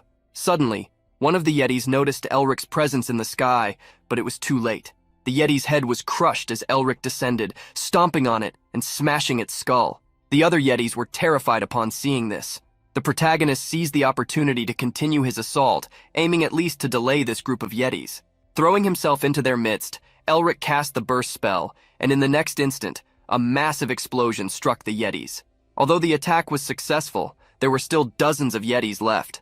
Facing them, Elric used the burn spell. A wave of flames engulfed the snowy clearing, wiping out the Yetis along with it. In the sky, several ice crystals appeared. Shaped like swords, they were launched by Elric to pierce the Yetis. An eye for an eye, a tooth for a tooth, Elric returned the aerial attack he had suffered to the Yetis. The many ice swords fell, eliminating most of the Yetis from the battle. At the end of Elric's attack, some Yetis were still alive, trembling in fear as they witnessed the fate of their comrades. Seeing that the Yetis were planning to flee, Elric wouldn't allow it. He smiled as he used soul speech to create a spell that would trap the Yetis. After some time, Elric found himself surrounded by the bodies of Yetis. He sighed as he took in the outcome of the battle, praising himself. Sitting on top of a still-living Yeti, the protagonist called for Mephisto, but suddenly remembered that the Demon King had been silenced. When Elric lifted the silence from Mephisto, the Demon King immediately began cursing him, which prompted Elric to tell him to shut up. Setting that aside, Elric asked Mephisto to be his interpreter. Surprised, Mephisto complied, and Elric asked him to inquire where the Yeti's village was, in exchange for sparing that Yeti's life. Mephisto began conversing with the trapped Yeti, who said he would tell them, but only if they were all freed first. The protagonist asked why he should believe the Yeti, and Mephisto explained that in moments like this, negotiation was more favorable than blackmail. Agreeing to the deal, Elric ordered him to speak immediately, and then they would be released. Mephisto started whispering something to the Yeti, and noticing the Demon King's subtle smile, Elric used interpretation magic, discovering that Mephisto was plotting with the Yeti to send him to hell. Neither Mephisto nor the Yeti realized that Elric knew of their plan, so when the Yeti stood up to attack, Elric was already prepared. He conjured an ice stone and hurled it at the Yeti's head. Elric wiped the sweat from his brow, relieved, thinking that if he hadn't been quick, things could have gone badly. Seeing his plan fail, Mephisto turned his back, pretending nothing had happened, while the Yeti knelt in submission. The protagonist gave both of them a wicked smile, asking if they should continue their conversation. Afterward, the painful cries of a Yeti echoed through the forest.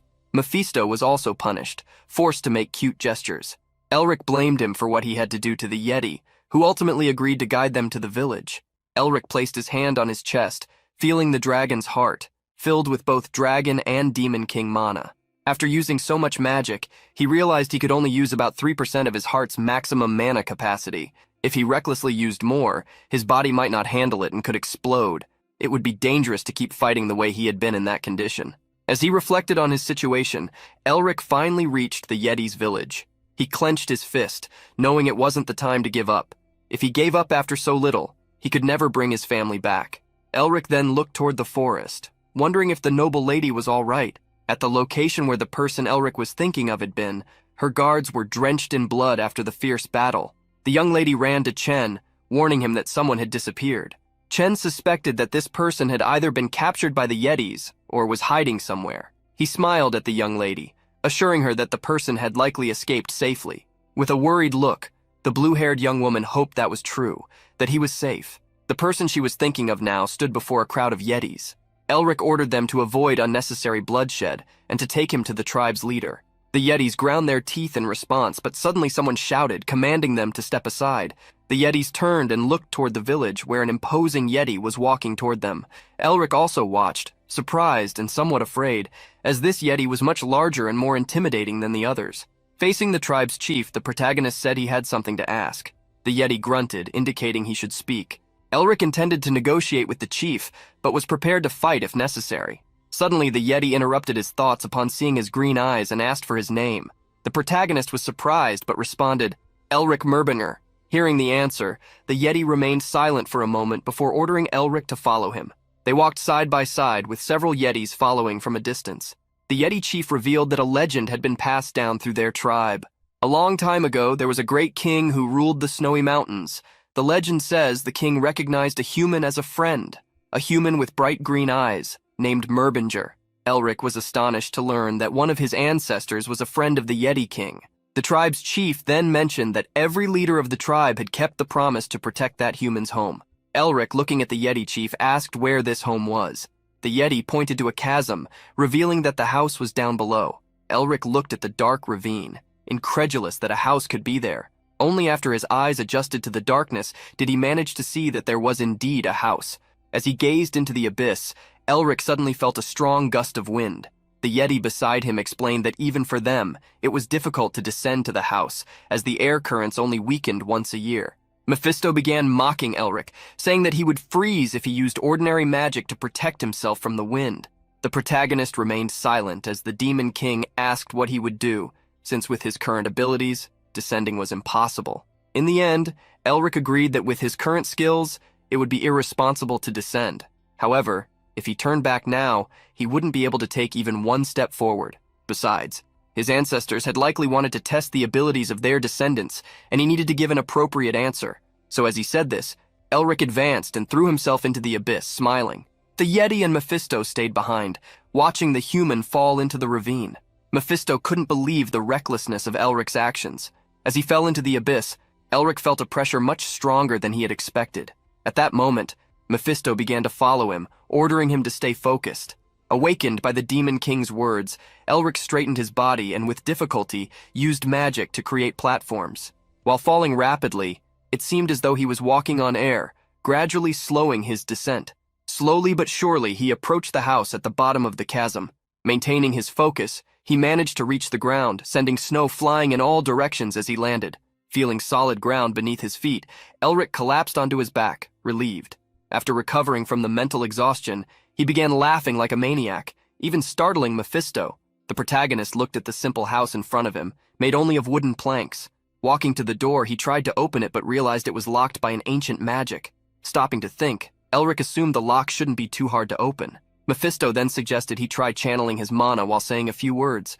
Elric followed the instruction, speaking his family name: Demon King, Demon Hunter, Yeti, Bread-Eating Squirrel, Bald, among other options, but nothing happened. He began to wonder if the door wasn't meant to be opened with mana, but perhaps with something like a key. Then Elric had an idea and took out his family pendant. The moment he placed it on the magical flow of the door, a blinding light appeared, and the door opened shortly after. Upon entering the simple house, Elric realized that the interior was completely different from the exterior.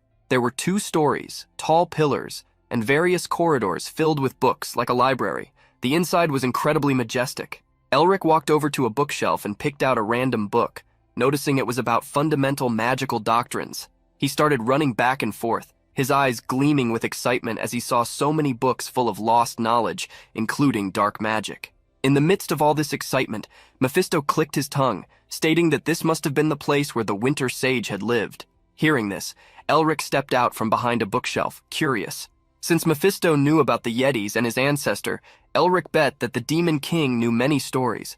As he looked at Mephisto, a different book caught his attention. Its cover was peculiar, and the title was The History of the Merbinger. Elric opened the book to a random page which spoke of his family's duty to eradicate demons. As he read, he remembered what the hooded man had said in his dream in the dragon's lair. The book Elric was reading began to emit an energy without him realizing it. For some reason, he couldn't stop reading. This will become a vessel. Certain prerequisites must be met. The duty given to our family by the heavens must be fulfilled. If you are able to properly digest the demons you consume, a new harmonious combination will emerge. Eat the demons, swallow the demons, drink the demons. Keep filling yourself with all the demons. Elric's words sounded like incantations.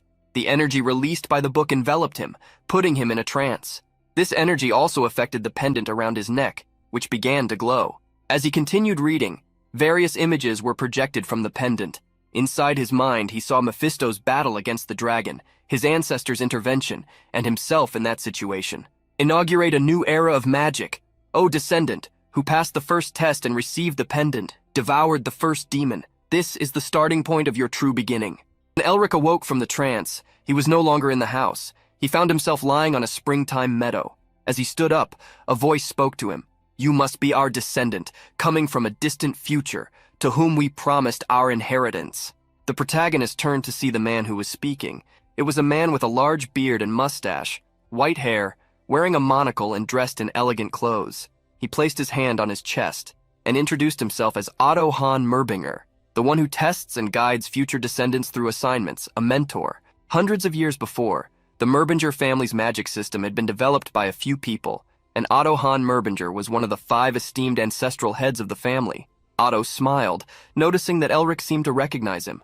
The protagonist then asked if Otto was the Winter Sage. Otto thought for a moment and said that someone probably had that nickname, asking Elric where he had heard it. Elric revealed that he had heard it from Mephisto, which startled Otto, who asked if he was referring to the Demon King of the original sin.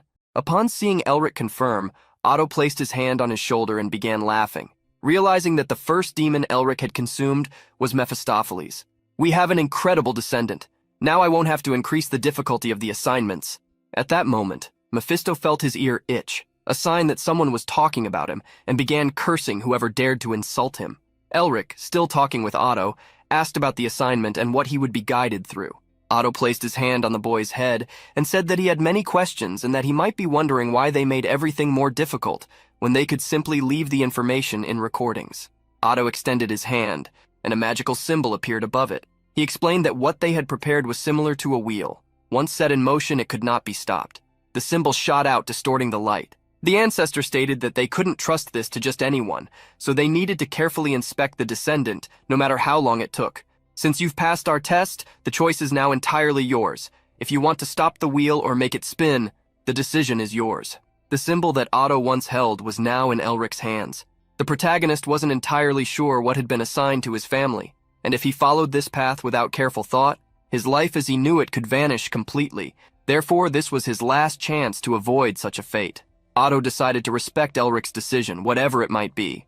The protagonist then revealed his intention to the ancestor: "To revive our family, to fulfill the wishes of my grandfather and our ancestors, the great heroes of our lineage, and to carve my name in history as a great mage of this land.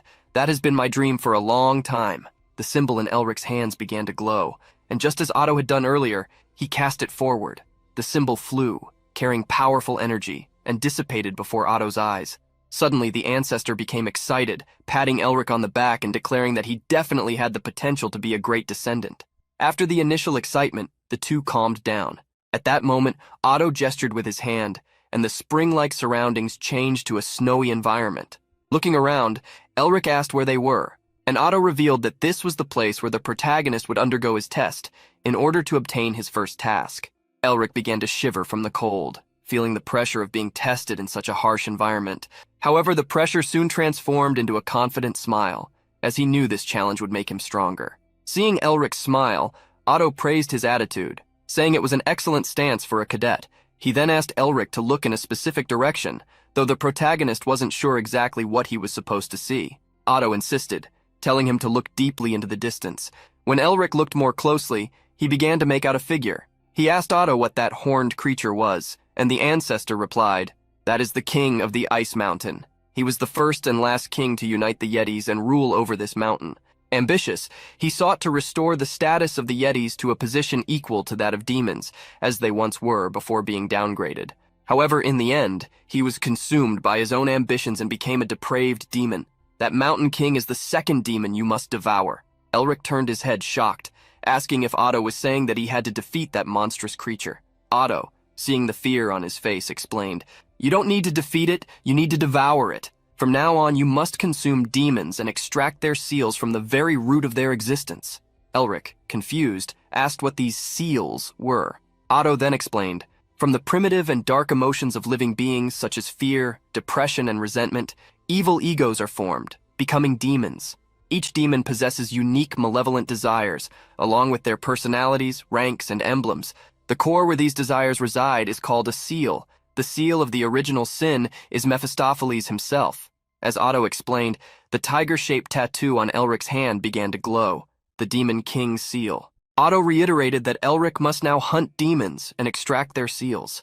By devouring the demons, all of their attributes and abilities would be absorbed by Elric. Faced with the dark power emanating from the King of the Yetis, Elric wondered how much stronger he could become by obtaining the overwhelming abilities of such monsters. He would have to find out for himself. Making up his mind, Elric used his magic to fly toward the king. As he advanced, he unlocked weaponry magic, releasing a mist from his mouth. Otto quickly reminded him, "You must not defeat the demon, but devour it." Irritated, Elric questioned how he was supposed to devour a demon. Should he bite it, perhaps? As he moved forward, the Yeti King sensed Elric's mana. the mana of Mephisto, the mana of a Merbinger. Feeling these auras, the king called his Yeti warriors to protect him. Ahead of Elric, dozens of warriors appeared, far superior to the Yetis he had faced before. One in particular caught his attention, and Elric wondered if he could defeat them with his current abilities. He thought that if he could use the Seal of Original Sin, he might be able to defeat these monsters, including the Mountain King. But he didn't know how to wield such power, making the idea nothing more than a distant dream. As the Yetis advanced, Elric dismissed the idea of using the Demon King's power. After all, using such an overwhelming force in his first test would be cheating. He then cast Burst Magic, creating an explosion in front of him that hit the Yetis. Surprisingly, they withstood the attack and charged forward with their spears. At that moment, time seemed to slow as Elric used a double incantation, Raise and Penetrate. From the ground, spikes of ice rose, piercing the bodies of the Yetis. Facing the remaining warriors, Elric declared, "I heard you belong to the demon race but were abandoned. You already know that when you're weak, you're discarded. That's why I need to become stronger. When I'm strong enough, trials like this will be crushed as many times as necessary." As he spoke, the Yetis continued to advance. Elric raised his hands, creating a fireball above his head, burning everything that approached like a small sun. At that moment, the leader of the Yeti warriors attacked him, throwing him to the ground. The armed Yeti before him was much stronger than he had expected. But even while coughing and exhausted, Elric smiled. He would not accept defeat in this first test. As blue smoke emerged from his mouth, it enveloped his entire body like an aura. Even knowing that his body couldn't withstand that power, he decided to use it. Rising to his feet, Elric charged at the Yeti chief, using Bloom and Disperse magic. He defeated the warrior, turning him into a pile of flesh. However, when he looked at the other Yetis, he realized that their bodies were regenerating. Exhausted and with his heart on the verge of bursting, he wasn't sure if he could keep fighting. Suddenly, the dragon heart aura surrounding him began to dissipate. Alarmed, Elric noticed that the seal on his arm was reacting. Although weaker than the seal of Original Sin, a new seal had formed. The mana from the dragon heart, which had been on the verge of exploding, stabilized. Otto approached and explained, "That's why demons call their seals by their true names. If you want to use their powers, you need to know the true names." Elric asked how he could discover these names. Otto reassured him, saying that when the time came, he would know naturally. Shortly after, Elric had a revelation. The Yeti's true name was Cruelty. He didn't know how he knew this, but he just did. The protagonist then extended his hand and released the accumulated energy, which manifested as snowflakes. A snowstorm began to fall. Standing before the resurrected Yetis, Elric was no longer afraid, as he now knew how to use their seal and true name. Reciting an incantation, he said, "Be cold and heartless." An explosion of freezing energy spread around Elric. The Yetis tried to shield themselves, but it was too late. The snowstorm turned the battlefield into a sea of ice. Exhausted after the attack, Elric smiled, amazed by the power of a seal. He began to laugh, realizing that only one Yeti remained. However, before he could celebrate, he collapsed, worn out. Elric woke up screaming. His body was drenched in sweat, but he had returned to the bookstore in the safe house. Still confused about what had happened, it was Mephisto who answered, saying that it seemed like Elric had undergone a great trial. Facing an ecstatic Elric, Mephisto remarked that he already knew something was happening, as Elric had suddenly fallen asleep while his pendant went berserk. Recalling the events, Elric felt relieved to be alive. He had pushed past his limits by relying too much on his strength, and had likely passed out from consuming all of his mana. Remembering the power he used to freeze the Yetis, he was surprised. It was beyond any expectation he had ever had. If the incomplete Seal of Cruelty held that much power, the Seal of Original Sin would surely be even more impressive. Suddenly, Mephisto asked if Elric had obtained the Cruelty Seal, commenting that it was a strange creation of the Winter Sage. When the subject of seals came up, Elric asked how he could use the Seal of Original Sin. Mephisto, with a distrustful tone, guessed that the sage must have mentioned the true name, and asked if Elric truly believed he would reveal that information. No matter how humiliated he would never share such a secret. Seeing the demon so serious and even snorting, Elric sighed, saying it was just a question. He had already expected that Mephisto wouldn't reveal the true name, since seals are a demon's greatest treasures. If Mephisto allowed Elric to use the Seal of Original Sin, it would mean he had lost everything as a demon king. Saddened, Elric decided to give up on it for now. After all, the Seal of Original Sin was that of a demon king, and since he couldn't even handle the power of the Cruelty Seal, there was no way he could think of controlling the power of a demon king. Remembering something, Elric suddenly perked up and asked Mephisto if he knew the king of the Ice Mountain. Surprised, Mephisto asked why he was bringing that up all of a sudden. Elric explained that the place they had been was the Yeti's tomb, and that it seemed he had captured the king. Irritated, Mephisto shouted, "Otto von Merbinger! I already knew you were insane, but to make someone capture an entity I knew?" Realizing that Mephisto indeed knew the Yeti, Elric approached with a mischievous look, asking if he knew of any good methods to defeat him. Mephisto snorted and moved away, but Elric pressed him, arguing that since the Yeti was no longer part of the demonic race, Mephisto could at least share something. Enraged, the Demon King roared, "You think I would reveal the secret of a seal, the weakness of a race, just to please you?" Trying to negotiate, Elric offered Mephisto a deal. He wouldn't have to act cute for 3 days. Mephisto laughed, claiming that a Demon King's pride could not be bought so easily. Elric then raised the offer to 5 days. Mephisto began to grind his teeth, but Elric quickly withdrew the offer, telling him to forget it. At that moment, Mephisto cleared his throat and, showing infinite generosity, agreed to help, but only this once and for 5 days. In a deep voice, he said, "With the seal you have now, you won't even manage to get through this assignment.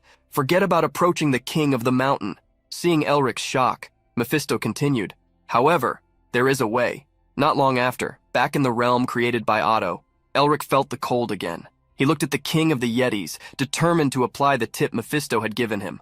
Moving forward, he remembered the demon's words about seals having different rarities: common, advanced, precious, unique, and mythical, and that even within the same rarity, seals had levels. Mephisto said the cruelty seal was precious, but Elric's was at level 1, while the Mountain King's was at level 10. To defeat him, Elric would need to evolve his seal to level 10 or promote it to the unique category. Thus, following Mephisto's advice, Elric chose to attack the Yeti soldiers to gradually evolve his seal through battle. After defeating numerous Yeti warriors, he finally encountered the king of the mountain again. However, after so many fights, his seal had only risen to level 2. Now he would have to face the Yeti King himself. Seeing him up close, Elric realized that what surrounded the king was not an ordinary shadow, but pure demonic energy. He wondered what kind of entity the Yeti King had been in life to attain such power. Thinking of Otto, Elric questioned whether the ancestor was indeed an ally or an arch-enemy for forcing him to confront such a powerful creature. Despite this, he decided to press on. He was confident that with effort, he would be able to win. Back in the library, Mephisto watched Elric lying on the floor and laughed. After so many battles and efforts to collect seals, he had lost without even touching his opponent.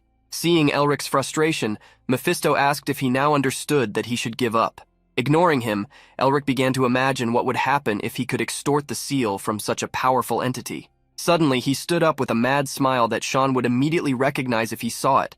With an intriguing look, Elric commented on something that surprised Mephisto. "Ah, there's something unexpected. The king of the ice mountain is a woman, isn't she?"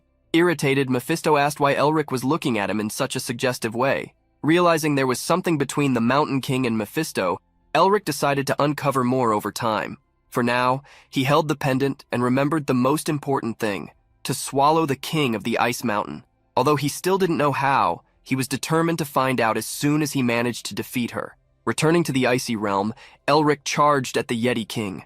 Despite his determination to defeat her, he was repeatedly overwhelmed. He persisted, once, twice, 3 times, countless times, always with the same result. However, little by little, Elric managed to get closer. Gradually, step by step, until he could finally see the face of the Yeti King up close. Moreover, at this stage, Elric was already able to use the seal of cruelty of the Ice Mountain King, although it was still difficult for him, having just reached that level, to surpass a being that had already mastered the seal. Finally getting close to her, Elric launched a palm attack, which was met with an equally powerful strike from the Yeti King. Their palms collided as Elric wished to overcome the entity before him, in habits, actions, means, or theories. He was willing to steal everything from her if necessary. When their hands clashed, the energies of both collided violently, and a great impact sent Elric flying backward. Otto, watching everything from that world, analyzed the protagonist. It wouldn't be strange if his ego broke after so many defeats. But he keeps smiling. Not only does he have innate talent, but he also possesses invaluable willpower and an insatiable desire to improve. Yes, this child is unique, something we've never seen, even in our family. As Otto watched, Elric was shattered again, reappearing in the icy realm with a mad smile. The reason for his joy was simple. He had reached level 3 of the seal. However, distracted by this achievement, he almost got hit by an axe.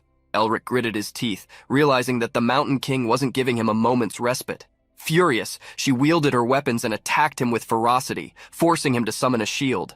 However, Elric's shield was too weak and was easily destroyed. He felt he was at his limit, and what he had done so far didn't seem enough to defeat the Queen of the Ice Mountain. Then Elric began to think that to defeat her, he would need to understand her, or perhaps go beyond that. He needed to become like her. As he attacked, the seal on his arm glowed, and he was enveloped by a feeling of darkness. Thinking he had been defeated again, he was surprised to see Mephisto flying through the skies, telling him he needed to prove his worth. Elric, confused, wondered why the Demon King was there when he heard Mephisto shout, "Prove that you are worthy of becoming part of our race, King of the Ice Mountain." At that moment, Elric understood what was happening. He had become the King of the Ice Mountain. The seal on his arm shone brightly, and his vision darkened again. When he opened his eyes, he saw a Yeti priest holding him. Confused, he heard the Yetis celebrating an oracle from the demon god, asking that the new queen lead the highlands. Elric, now in the body of a baby Yeti, was lifted by the priest, who proclaimed to the crowd, "The mountain range will be ours." Elric was witnessing the past of the Mountain King. She, born to rule the Ice Mountain, was the first in history to unite all the tribes of that region. However, this did not satisfy her. She desired to restore the ancient glory of her kind. One day, Queen Yeti declared to her race, "Listen to me. We were once part of the powerful demon race, and now we will reclaim our rightful place." Beyond the Ice Mountain, the Yetis subdued countless humans and demons. In the end, once again, the Yetis became part of the demon race. However, the queen still wanted more. She tried to become a demon king. But when facing the true demon king, Mephistopheles, she encountered an insurmountable barrier, the absolute power of a demon king. The wall was too high, and she had no choice but to swallow the bitter taste of defeat. Even so, she never gave up, honing her true name and evolving her seal. With effort, she took the first small step toward gaining recognition from Mephistopheles. However, when she arrived at his castle, she was stopped by even more formidable beings. These beings represented an even steeper barrier than the last, the barrier of the Merbinger family. In that battle where the Mountain Queen led her army against the castle, her soldiers seemed destined for defeat. The Yetis, amid the fight, screamed in terror before their enemies. The soldiers begged for their lives, overwhelmed by fear. However, the Ice Mountain Queen took the lead, protecting her companions and commanding, "Calm down. We are part of the proud demon race. There is nothing we cannot conquer. Show these enemies true terror." Even with her courage, the Demon Queen froze before the harsh reality. All the Yetis, except for her, were quickly defeated, leaving her alone in a field of the dead. Before her stood Otto von Merbinger. The war was lost to the humans, led by Otto, who pursued them to the Ice Mountain. Back in her homeland, the Mountain Queen incessantly questioned that man who had pursued her, asking why, even when humans had everything they could want, they still did not allow her kind to have anything. Slowly, the image of Otto before her transformed into Elric, who witnessed the last moments of anguish of the Yeti Queen. He understood that this was her duty. Even amid despair, she endured everything since childhood, facing countless hardships to reclaim the glory of her race. Identifying deeply with the Yeti, Elric could not hold back his tears in front of the enormous burden she carried. After that day, Otto settled on the Ice Mountain to watch over the Mountain Queen, and the two, after countless battles, came to respect each other and share time together. But even so, she, unable to free herself completely from her ambitions, ultimately became a monster, meeting her end at Otto's hands. After being defeated once again, Elric fell to the ground. Before him stood the imposing Yeti. "You must be the descendant of the future he spoke of. Seeing that you managed to erase part of my mana and even cut off my arm, it seems he did not boast for nothing." The protagonist apologized for her arm but was interrupted. "Though it ended this way, unable to abandon my ambitions, I am a queen and a warrior who leads my race. I do not need the pity of an enemy." Elric then witnessed the Ice Mountain Queen dissolve into smoke, leaving her last words, "Now it seems the honor has come to end this long battle, so that I can apologize to my people and honor their sacrifice." Elric trembled, consumed by the melancholy of the Yeti Queen. She questioned why she'd been so greedy when she could have been happy with just those she loved, wondering if that wouldn't have been enough.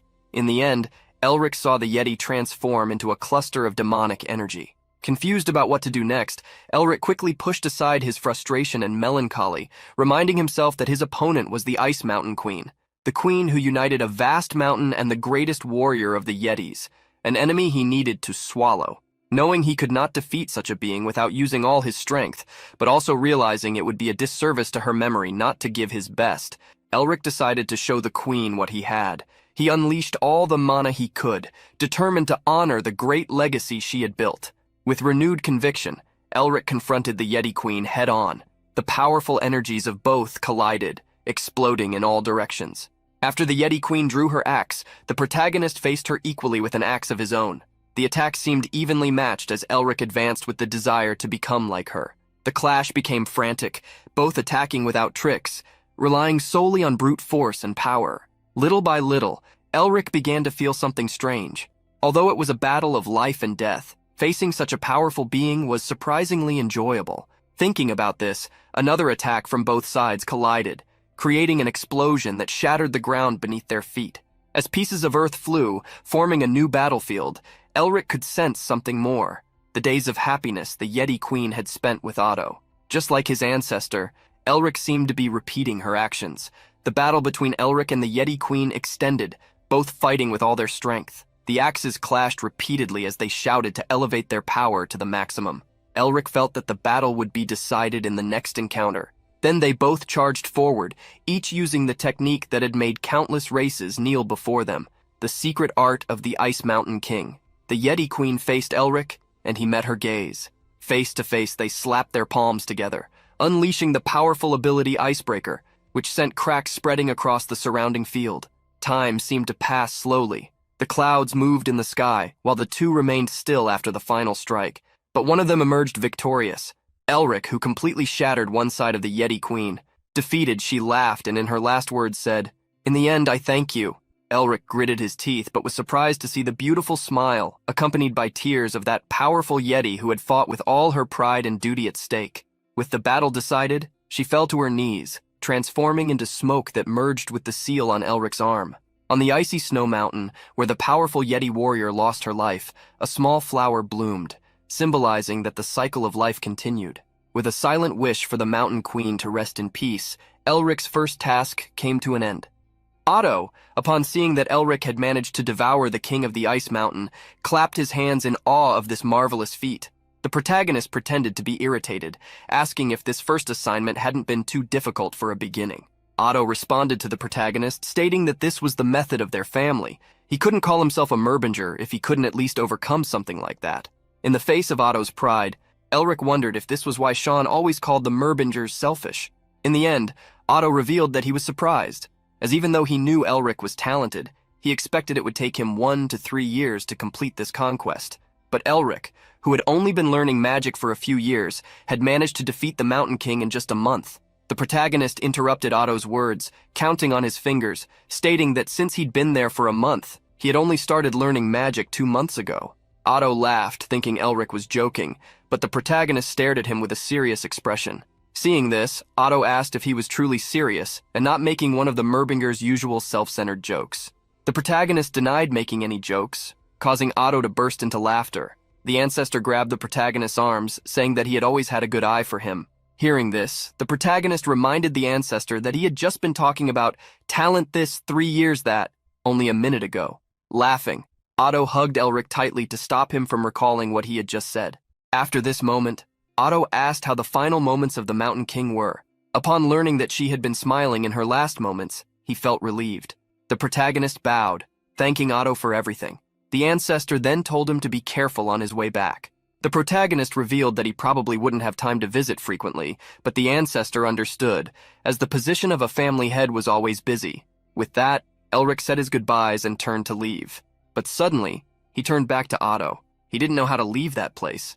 Otto asked the protagonist if he didn't remember how to get out, even after doing it countless times. As Elric was trying to figure out Otto's words, the ancestor attacked him, sending him back to the real world. The protagonist woke up screaming, cursing the ancestor who had hit him in the face. Mephisto started laughing beside Elric, understanding what Otto had done to him. The protagonist still felt pain in his head, asking Mephisto who would do such a thing without even warning first. The Demon King then asked the protagonist if he had devoured the Mountain King, and revealing the seal on his arm, Elric showed that he had. The Demon King felt proud, saying that it was thanks to the help he had given. The protagonist agreed with him in a mocking tone. Deep down, Mephisto knew that all he had done was say a few things to Elric, but this young man seemed to transcend the realm of a genius, becoming a monster. The protagonist suddenly said he was curious about something. Remembering that Mephisto had a special relationship with the Yeti Queen, he wanted to know why Mephisto had stopped her from becoming a demon. Mephisto was startled to discover that Elric knew about this, and the protagonist explained that he had learned it after looking through the memories of the Ice Mountain Queen. The Mountain King sighed, stating that he was a demon king, while she was just in a lower tier of the demonic race. At that time, I was just bored, but I heard that someone in the Ice Mountain wanted to become a demon, so I went there to check it out. Well, she was far from becoming a demon king, but her ambition and skill were admirable. If someone less benevolent than me, like Azazel or Lilith, had found her, she might have been frustrated. In any case, I told her to find me again when she became stronger and just left her behind. Hearing Mephisto's story, Elric wanted to know why he never met the Yeti Queen again. The Demon King became irritated but revealed that he did, in fact, return to find her. However, by then, she was already happy with someone else, leaving him in a dilemma. The protagonist then said he understood. He laughed in the Demon King's face, saying that the Yeti had friend-zoned the Demon King. Mephisto, humiliated by the truth, became enraged. The protagonist continued to mock him, reminding him that he had been single for a millennium. He started singing, teasing the Demon King while Mephisto cursed him. Within the secret realm of the safe house, Otto was still thinking about the amusing descendant he had met. As a breeze touched him, he asked someone if they didn't think so too, and if they still held any resentment against him. Otto could still remember the day the Mountain Queen had gone mad due to her own ambition. She attacked her own people, destroyed her own village. In front of Otto, she cried as she lost her mind. In her last moments of sanity, she begged him, her friend, to stop her. Apologizing, Otto made a gesture with his hands, sealing the Mountain Queen. Beyond his apology, he now thanked her, asking her to pass on her duty to the young man he had met and to rest in peace. Otto wept during this farewell, wishing that they would meet again in another life, and that at that time, she would be as beautiful as she was when they first met. Seeing Elric rummaging through the library and stacking so many books, Mephisto grew curious about what he was searching for. Suddenly, the Demon King noticed that Elric was holding something. In the protagonist's hand was a small ice crystal shaped like an egg. Before Elric left the secret world, Otto had given him this ice crystal, instructing him to find the god of Camellia. The protagonist was intrigued, asking if Otto was referring to the Camellia, and Otto confirmed, stating that this person would become Elric's new guide. The protagonist scratched his head, asking the ancestor if this was a new task, and Otto confirmed that it was. Holding the small crystal, Elric asked how much time he had to complete the task. Otto gave him a deep look, saying that he would continue receiving tasks until he reached the level of the family's progenitor. Hearing this, the protagonist was surprised. Otto knew that Elric must have had many questions, but they would be answered naturally over time. He explained that the progenitor had accomplished and left many things in the world, and many preparations had been made for Elric to follow in his footsteps, so he only needed to diligently follow this path. The protagonist understood the task, pocketing the ice crystal while Otto apologized for leaving such a heavy burden on him, but this was a path that only he, Elric Merbinger, the Lord of the Merbingers, could walk. With that, Otto bid him farewell. Go and perfect the winter. After recounting the story to Mephisto, Elric held up the small egg, stating that he needed to find the god of Camellia. The Demon King burst into laughter. Knowing about the god of Camellia, Mephisto guessed that Otto was trying to create winter. The protagonist didn't understand what Mephisto meant by that, so Mephisto explained that there were the 4 seasons of the Merbingers who hunted demon kings. The protagonist stood up, demanding more details from Mephisto, but the Demon King turned his face away, asking why he should do that. The protagonist then offered another 4 days without forcing Mephisto to pretend to be cute, which only irritated the Demon King, who asked how long Elric thought that would work. The protagonist changed his offer, allowing Mephisto an exception from being silenced. With that, the Demon King smiled and accepted the offer. He told Elric to listen carefully. There were 4 retainers who helped your progenitor lay the foundation of the Merbinger family: spring, summer, autumn, and winter. Because their personalities and traits suited each season, we demons called them the 4 seasons. Among them, Otto Hahn corresponded to winter. In any case, the fact that someone like him remained to guide you on this assignment might mean they're trying to pass on to you the power they once had. Elric began to think that if he completed this task, he might receive the assignments of all 4 seasons. In that case, obtaining the power of all 4 also meant that he could become as strong as the progenitor they once supported. If Elric continued to absorb seals as powerful as the Seal of Cruelty, or even stronger, it wouldn't be impossible to rebuild the family. Looking at the crystal egg, Elric wondered why it was so important that the god of Camellia needed it. Mephisto answered his question, stating that the ice crystal was the core of winter, formed only in the deepest parts of a mountain covered in perpetual snow. In other words, the egg would become a spirit's egg. Since the camellia is a flower that blooms in winter, there's no better vessel than an ice crystal. The protagonist then asked where he should go to find the god of camellia, and after thinking for a bit, Mephisto pointed to the flower temple in the north. The protagonist was surprised that such a place existed, as he had only ever heard of it through books. Mephisto confirmed that it did, and that the god of camellia was likely guarding it. Now, Elric could only be sure after checking in the Imperial Library. However, seeing Mephisto answering everything so cooperatively, Elric suspected that he was planning something. Looking at the Demon King, Elric wondered if, somehow, he didn't seem a bit more energized. In fact, after completing the task given by Otto, part of Mephisto's demonic energy had returned as well. Seeing Elric's gaze, Mephisto realized that Elric had also noticed this, but there was nothing he could do. Elric had no choice but to grow stronger through these assignments. Elric, having realized that the tasks making him stronger were also strengthening Mephisto, understood that he might be reviving a great demon king who could attempt to plunge the world into darkness. Mephisto relished the expression on Elric's face, realizing that he must be afraid. Despite feeling uneasy about making a Mirbinger stronger, Mephisto decided to go ahead with the plan, as his own recovery was the priority. Suddenly, Mephisto noticed something. Elric was showing a manic smile again. The protagonist had realized that, deep down, he could extract even more from Mephisto, because for the Demon King to escape, Elric himself had to become stronger. Seeing Elric's malicious grin, Mephisto grew frustrated, deciding not to think about it anymore. So after finishing everything, Elric asked Mephisto if it was time to leave. Shortly afterward, the two had already climbed up again, leaving the abyss where the safe house was located.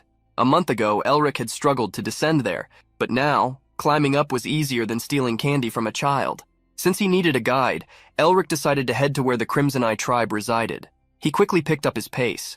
He wasn't sure if it was because he had been fighting Yetis for a while, or because he had absorbed the seal of the Ice Mountain King, but for some reason, he wanted to see them. When he arrived at the Yeti village, Elric was horrified. Everywhere he looked, all he saw was blood and destruction. He wondered what the hell had happened. Mephisto, seeing how the Yetis had been slowly defeated rather than suffering something instantaneous, noted that it seemed as if they had been used for entertainment. Mephisto didn't know who had done this, but such a being must have a nature more atrocious than most demons. Elric felt awful. Since Yetis were monsters, they were meant to be eliminated. He himself had killed many Yetis. However, he would never treat them as toys. Elric gritted his teeth in the face of this uncomfortable feeling. Perhaps it was because he had absorbed the duty of the Ice Mountain King. He then tried to calm himself, reminding himself that he wasn't the Ice Mountain King, and he had no right to feel sympathy for the Yetis. But in that moment, Elric noticed something buried in the snow. He dug with his bare hands, growing angry at what he found. Buried in the snow was Minma, her tears still frozen. The protagonist still remembered the first time he had met such a lively person, the excitement she put into her stories, and how kind she was. Elric looked ahead, seeing several people buried upside down. He looked at Mephisto, asking if this had been done by the people they had encountered earlier, and the Demon King confirmed his suspicion. In the snowy forest, the young lady with blue hair was running, with two men following behind her. After running for so long, she was already breathless, and her legs were tired. At one point, she collapsed to the ground, exhausted. One of the men approached her, asking if she was okay. Telling Chen not to worry, the young lady urged them to stay focused on finding the grave, as they didn't know when the assassins might appear again. Chen then insisted that she needed to rest, but she, claiming to be the child of the Blue Lion, vowed never to be a burden to anyone, ever again. Chen stared at the young lady, who was now trembling. She knew that many people had suffered because of the assassins chasing her, so she couldn't afford to collapse in a place like this. It had been a month since they had begun searching for the grave, but they still hadn't found it. She wondered where in the world the place she was looking for could be, thinking of her father. In a place far from the Ice Mountain stood the castle of the Blue Lion family.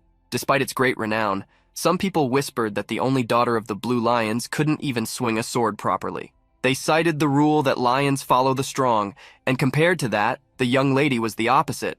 As this person spoke, another warned him to be careful and not to be overheard, especially since the person they were talking about was nearby. In the training hall, the young lady was swinging her sword fiercely. Despite her efforts, she knew she had no talent for it. With all the demeaning comments she endured, all that came to her mind was self-doubt, whether she could truly be called the daughter of the Blue Lion. While she was training, Herman Weil, the Blue Lion, called out to her, "Isabel, As they sat together, Herman apologized for placing such a heavy burden on her, but Isabel blamed herself for not being good enough. Herman, however, said there was no need for her to follow in his footsteps and become the Blue Lion. She was not the Blue Lion. She was a proud member of the Weil family. Isabel tried to argue with her father, but he laughed heartily, saying he was still healthy, urging her to feel his muscles, hard as rocks. Though she said they felt hard because of his armor, he asked her not to worry about him, nor about the Blue Lion, Herman Weil. As always, he would continue to pursue his dream of becoming the greatest swordsman on the continent. Hearing her father's hopeful words, Isabel gave a warm smile. But soon moments of sadness followed. Lying in bed, Herman was being treated by a doctor. Beside her father, Isabel asked the doctor why he wasn't waking up. She was told that he suffered from symptoms similar to mana blockage disease, and that his mana flow had become unstable because Herman had recklessly used aura. If they didn't take precautions, Herman's muscles would begin to atrophy. The doctor stated that the problem could be resolved if they could restore the mana flow of the Blue Lion. However, this was almost impossible with human abilities because Herman possessed too much mana. At this point, the only option left was to rely on a magical tool. Determined to save her father, Isabel set out with a few knights. Since common items were completely useless for the treatment, she became desperate to find an advanced magical tool that the magic tower of the academy possessed. However, even with their magical tools, it was of no use. As a result, Isabel searched the entire continent without rest, yet she still couldn't find a single clue that could help treat her father. But one day she overheard talk about the grave of the king of the Ice Mountain, which was supposedly located somewhere in the highlands of the Yetis. She listened carefully to the conversation of the people sitting nearby. There are even magical tools there that humans can't even imagine obtaining. We'd be rich if we got our hands on even one of those. Should we try looking for them? The man who was speaking was stopped by his companion, who asked if he wanted to get caught by the Yetis just to chase after a myth. He should keep drinking instead of ending his own life. After searching for this grave like a needle in a haystack, Isabel finally discovered that it really existed, and even where it might be. However, a problem arose when this news reached Isabel's uncle. Her uncle, Paul Weil, who had always been waiting for an opportunity to steal the Blue Lion's seat, sent assassins to pursue Isabel, the heir. Now, within this frozen forest, Isabel shivered from both the cold and anger, wondering how monstrous her uncle could be. Suddenly, one of Isabel's soldiers ordered her to hide. He pulled her close to him to conceal her, while Chen stayed behind, facing several hooded men who appeared before him. "We've been searching for you everywhere. We wondered where you'd be, and it seems you were here. But since you're a member of the Weil family, I'll make this quick." The men in front of Isabel were part of the 6th unit of the Blue Wolves, the elite knights secretly created by Paul Weil. Chen glared at the man named Hanel, furiously stating that he would pay for Isaac and Zard's lives with his own. As Chen planned to hold off the 6th unit, he hoped that young Lady Isabel would flee without looking back. Isabel tried to break free from the man protecting her, but he told her they couldn't stop this unit on their own, even though they knew what would happen to Chen. The man said the knight was risking his life to buy time for her to escape. If she surrendered, she would be wasting his sacrifice. Isabel gritted her teeth in frustration, but suddenly a voice called out to her. "Young lady, at this rate your loyal servant is going to die, so why don't you come out?" Being trampled on, Chen called Hanel an idiot, stating that the young lady was already far away. In the next moment, Hanel stabbed the man on the ground, smiling maliciously. To think that she would abandon a loyal knight. The young lady truly has a cold heart. Now how about we finish this? Just as Hanel was about to deal the final blow to Chen, Isabel suddenly appeared, begging him to stop. The girl, crying in the face of such a tragic situation, had made a difficult decision. "Your target is me, right? Just take me and let him go." At the young lady's plea, Hanul rejected the offer. She was then horrified by what Hanul said next. "We were ordered to get rid of anyone who witnessed this event. If you hadn't run, everyone could have stayed alive, living happily with their families. That's truly a shame." Hanul gave a mocking smile to the girl, who was now sinking into a pit of guilt. She blamed herself for the innocent people who had met their end because of her. While Isabel was lost in an indescribable void, Hanul decided to end it all. But suddenly a voice from the forest caught everyone off guard. The assassin looked around, trying to figure out who was there. At the top of a tree, a young man appeared after using a transformation spell, revealing himself. "Me! I'm just a passing devil, you idiotic bastards!" Faced with the young man who appeared, Hanel laughed, asking if this was some kind of joke or if he belonged to a group of satanic worshippers, saying that the young man could have continued living if he had just ignored the situation. Before Hanel could finish speaking, the young man in the tree vanished. In the next moment, the knight was surprised to find that the young man, who had used magic, was already standing in front of him. Jumping back to dodge the attack, Hanel asked the young man who he was. Ignoring the assassin, the protagonist asked Isabel if her group was all right. She confirmed they were and asked if he was okay himself. The protagonist had fallen sitting on the ground. He had tried to make a dramatic entrance but slipped because of the snow. At that moment, Isabel realized that the young man before her was the one who had disappeared when they were attacked by Yetis a month ago. She was stunned. Not wanting to drag anyone else into this mess, she desperately urged him to run away, saying the matter had nothing to do with him. Hanel, seeing Isabel telling the young man to flee, reminded her that he wouldn't allow any witnesses to leave alive. He then ordered his men to eliminate the protagonist. The men quickly advanced toward Elric, who had a grim expression on his face. Yes, something like mercy is wasted on trash like you. In the next instant, Elric used gust magic against the enemies before him. Extending his hand, his palm glowed, sending a flurry of attacks at the knights. After launching the attacks, Elric clenched his hand, making the attacks return, hitting them again. With a simple hand movement, the numerous enemies perished within seconds. Neither Isabel, her knights, nor even Hanel could believe what they had witnessed. In a hurry, Hanel ordered the remaining knights to attack before the mage in front of them had time to cast another spell. The knights attacked with murderous intent, but Elric easily dodged their swords.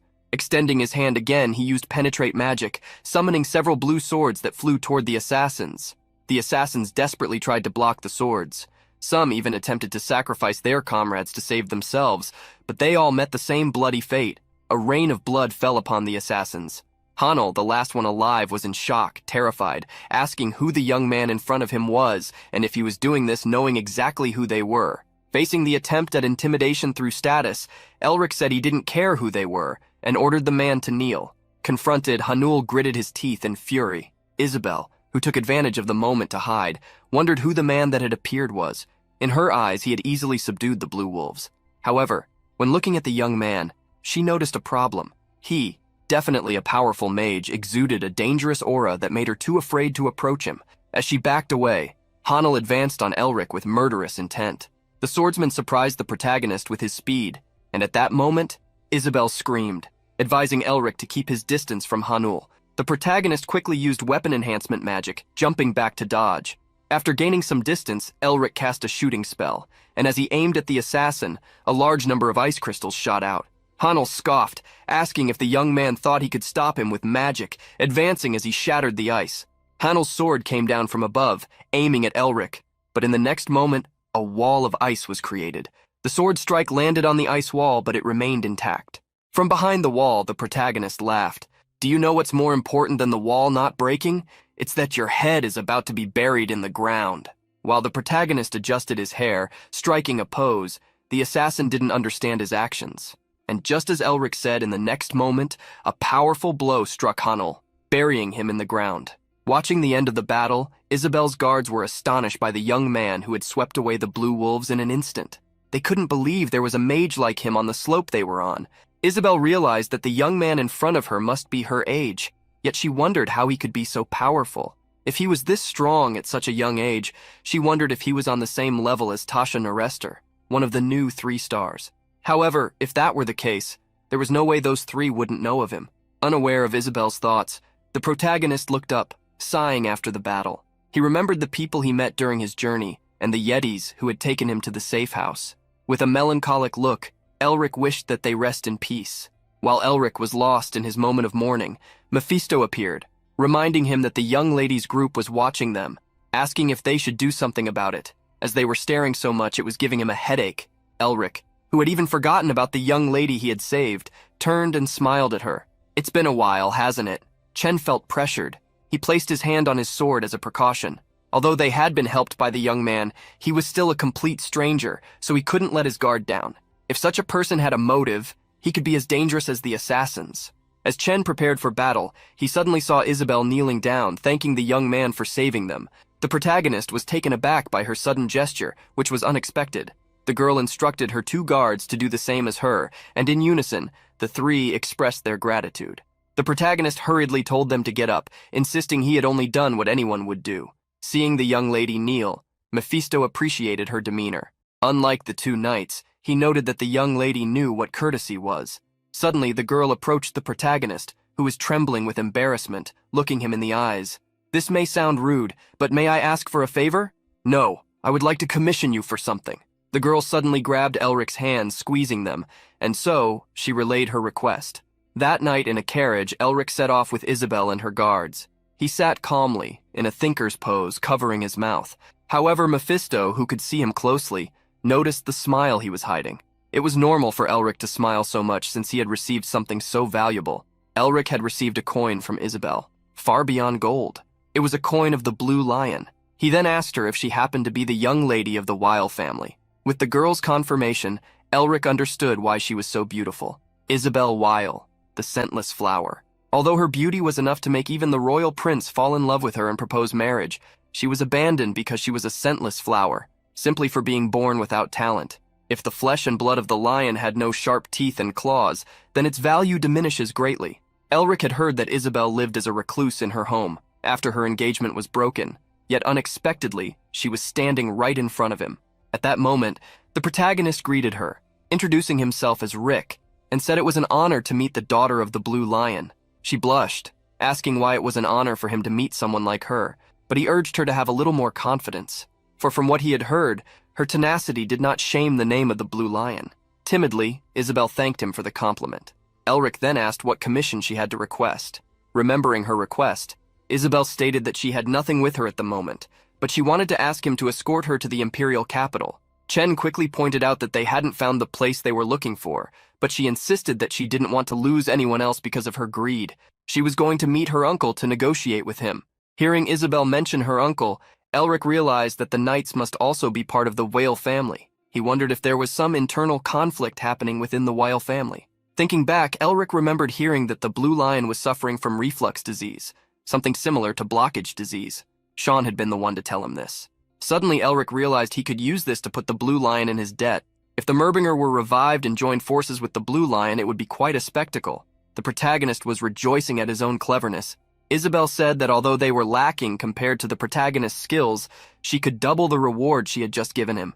Seeing Elric staring at the coin in his hand, Isabel thought he would refuse it. Instead, Elric returned the coin and holding Isabel's hand, smiled. "I will escort you safely, dear client." Inside the carriage, Mephisto reminded the protagonist that he didn't need money, since there were tons of treasures inside the lair of Shinake. However, the protagonist had a plan, telling the Demon King not to say something like that if he had never been cold or hungry. Mephisto was puzzled by what Elric meant, and the protagonist asked what he should do if he didn't have money at that exact moment. The demon might not care since he was a ghost, but he still needed to eat and sleep. Upside down in the carriage, Mephisto stated that this was the problem with humans. Suddenly, Elric praised the sound conduction for being convenient. He could send whatever he wanted to say to a target while spending only a small amount of mana. Mephisto revealed that he had only taught him this so that no one would think he was crazy for talking to himself and continue conversing with him. The protagonist laughed, mocking Mephisto, who hated being silent. Suddenly, the protagonist asked the Demon King if he would be upside down for the entire trip, to which Mephisto admitted he was bored. Isabel had been watching Elric the whole time, and seeing him not say a single word, she wondered if it was because she had taken a commission with him. However, now she needed his help. If her uncle sent even more powerful blue wolves, there would be no way her trio could block them.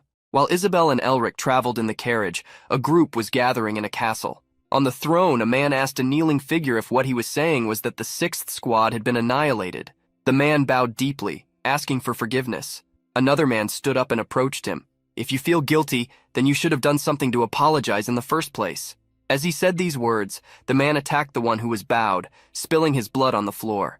The man, who had the head of a wolf on his shoulder, called over a man named Hilton, asking him how he thought Isabel would move now. The man stated that since they had confirmed that Isabel had left the Ice Mountain, she should be returning to the imperial capital. And if she was returning, it meant she would be going to negotiate with him. And Hilton, the leader of the first squad of the Blue Wolves, affirmed that this should indeed happen. That man with the sword then called Isabel stupid, questioning how an incompetent girl dared to negotiate with him. Returning to the throne, the man, who was surrounded by several knights, declared that Hilton would only have one chance. Isabel's carriage traveled quite a bit, and by dawn they arrived in the city of Lasente, a beautiful town with a colonial style. Isabel's shoulders were aching, having traveled for 2 days without rest. Mephisto, beside Elric, complained, claiming that his body was hurting, even though he was a ghost. The protagonist asked the Demon King if he couldn't find the right posture to ease his mind. wondering why the hell he had remained upside down throughout the journey. As Elric joked with Mephisto, he noticed some movement at the city entrance. There were a few knights in blue cloaks. Back at the castle, Hilton had ordered the second squad of the Blue Wolves to assemble. The man who received the order questioned whether they should really mobilize the most powerful squad for something so trivial, since the young lady's return to the capital was no different from a declaration of surrender. Contradicting the man, Hilton attacked him, ensuring he would remain silent for eternity. The man standing next to the attacked individual stated that Isabel would undoubtedly pass through Lacente if she was heading from the Ice Mountain to the imperial capital. Therefore, Hilton ordered them to turn the city into her grave. Faced with so many knights, Elric was shocked. Inside the carriage, although Isabel knew she couldn't move freely since the Lord ruled these lands, she hadn't expected so many enemies to appear. Chen then asked if they should turn back, but she insisted they shouldn't, as they had already drawn the knights' attention. Turning back would make them suspicious. Isabel quickly had the idea to abandon the carriage and find a way to enter the city secretly, but suddenly, Elric interrupted her, stating that it wouldn't be necessary. As Isabel asked what the protagonist would do, he used the magic display. After Elric's magic was cast, the carriage moved forward, passing through the gates of Lacente. Even though the enemy soldiers looked at the carriage, they ignored it for some reason. Once the carriage was secure, Isabel got down, asking what magic Elric had used. The protagonist smiled, stating that it was just an illusion spell that changed the appearance for a moment, nothing more than a hypnosis that could be broken with the slightest shock. Therefore, they needed to be cautious. Isabel thanked Elric, whom she referred to as Mr. Rick, for safely entering the city. The protagonist then stated that they would spend the night there, bidding farewell while affirming he would return after taking care of a few things. He left as Isabel asked him to return safely. Mephisto was curious why Elric had used an illusion spell instead of dealing with the assassins. The protagonist explained that he didn't want to fight until he knew the number of enemies and needed to conserve mana for emergencies. Mephisto then mocked him, calling him lazy, reminding him that he had the soul speech and the seal to use. He then asked if Elric shouldn't be returning to the academy soon, and the protagonist replied that he needed to find something first. The protagonist smiled mischievously as he walked through the fair, wanting to discover what situation the dean was in to prepare to get rid of him in the future. Seeing Elric smile while talking about the dean, Mephisto called the man unfortunate for getting in his way. Suddenly, upon seeing some children playing, Mephisto remembered something and wanted to ask the protagonist. He claimed to have sensed something similar to mana coming from the knights, wanting to know what it was. The protagonist then stated that this was aura flow, recalling that it probably didn't exist in the time Mephisto was alive. Faced with the Demon King's doubt, Elric explained, "It's simple. Mana is originally a blessing given to wizards, but over time even martial artists developed a method to apply mana to their bodies. While wizards use magic to create mana circles in their hearts, martial artists strengthen their bodies using aura flows in their dantians. Just as the 6th rank of wizards is categorized as Magus, the 7th circle as Archmage, and the 8th as Sage, the ranks of martial artists are categorized from the 1st to the 5th as User, Advanced, Expert, Master, and Superior. Mephisto was surprised to learn that there were only 5 ranks for knights, unlike wizards. The protagonist explained that there were exceptions, as only one person had formed more than 5 aura flows. The Demon King was curious to know who that person was, and the protagonist told him it was the Golden Lion. That man was considered the strongest being on the continent. Mephisto was impressed by such an arrogant nickname, nothing more than expected from humans. The protagonist disagreed with the Demon King, stating that such a being was on par with his grandfather, who had been the greatest Merbener in history. As Elric finally arrived at his destination, Mephisto smiled, resembling the protagonist's devilish grin, claiming he would love to meet the Golden Lion one day. Putting the old demon aside, Elric had more important things to do. He smiled at the vendor, asking to buy a newspaper. He wanted to find out what had happened while he had been away. At the academy, Barracks was asking Rivern if things had still not been resolved. The student apologized, stating that the Naristers were guarding the hospital like an impenetrable fortress. Barracks was irritated to see that Sean was involved. Thus, Rivern alleviated the dean's anger by stating that he was far superior to the other candidates for the director election, as news of him being the one who discovered the lair was being circulated by both students and the press. However, Barracks stated that it was unknown what could happen if he didn't obtain the excavation rights to the lair, as he wanted a crushing victory. Rivern then smiled, asking the dean to give the command. Thus, the dean ordered him to pressure the Naristers even more. At the hospital, the spokesperson told Sean that the pressure to transfer the excavation rights of the nest to the academic circles was increasing. Not only that, since the situation seemed as if he were betraying a professor behind his back, the academic circles were in an uproar. Sean was already trembling under the immense pressure exerted on him. He lifted his head, crying, "My sister comes to grill me every single day, and that bastard Elric hasn't even contacted me once." However, Sean showed some papers to the spokesperson, stating that he was determined. He would continue to endure this situation until Elric returned. At that moment, Elric, who was in front of dozens of newspapers, slammed his hand on the table. He realized that the dean was being as cunning as ever, and that Sean was getting himself into trouble because of him. He smiled, seeing that the older someone was, the more cunning they became, praising the dean for how he used the pressure. The protagonist slammed the table again. "Just keep it up, as this will make my debut even more fabulous." Putting that aside, Elric began to think if he could do something for Sean, as he felt so bad for him. While the protagonist was lost in thought, suddenly, a light appeared in the window. In a distant place, a massive explosion occurred. He and Mephisto hurriedly turned to look at the explosion site. Elric quickly ran, arriving at the scene of the explosion. Several children were crying for their parents, and before his eyes, what the protagonist saw looked like hell. Earlier that day, Isabel and her guards settled into the inn. The guards asked if she trusted Rick, and Isabel stated that he had saved them.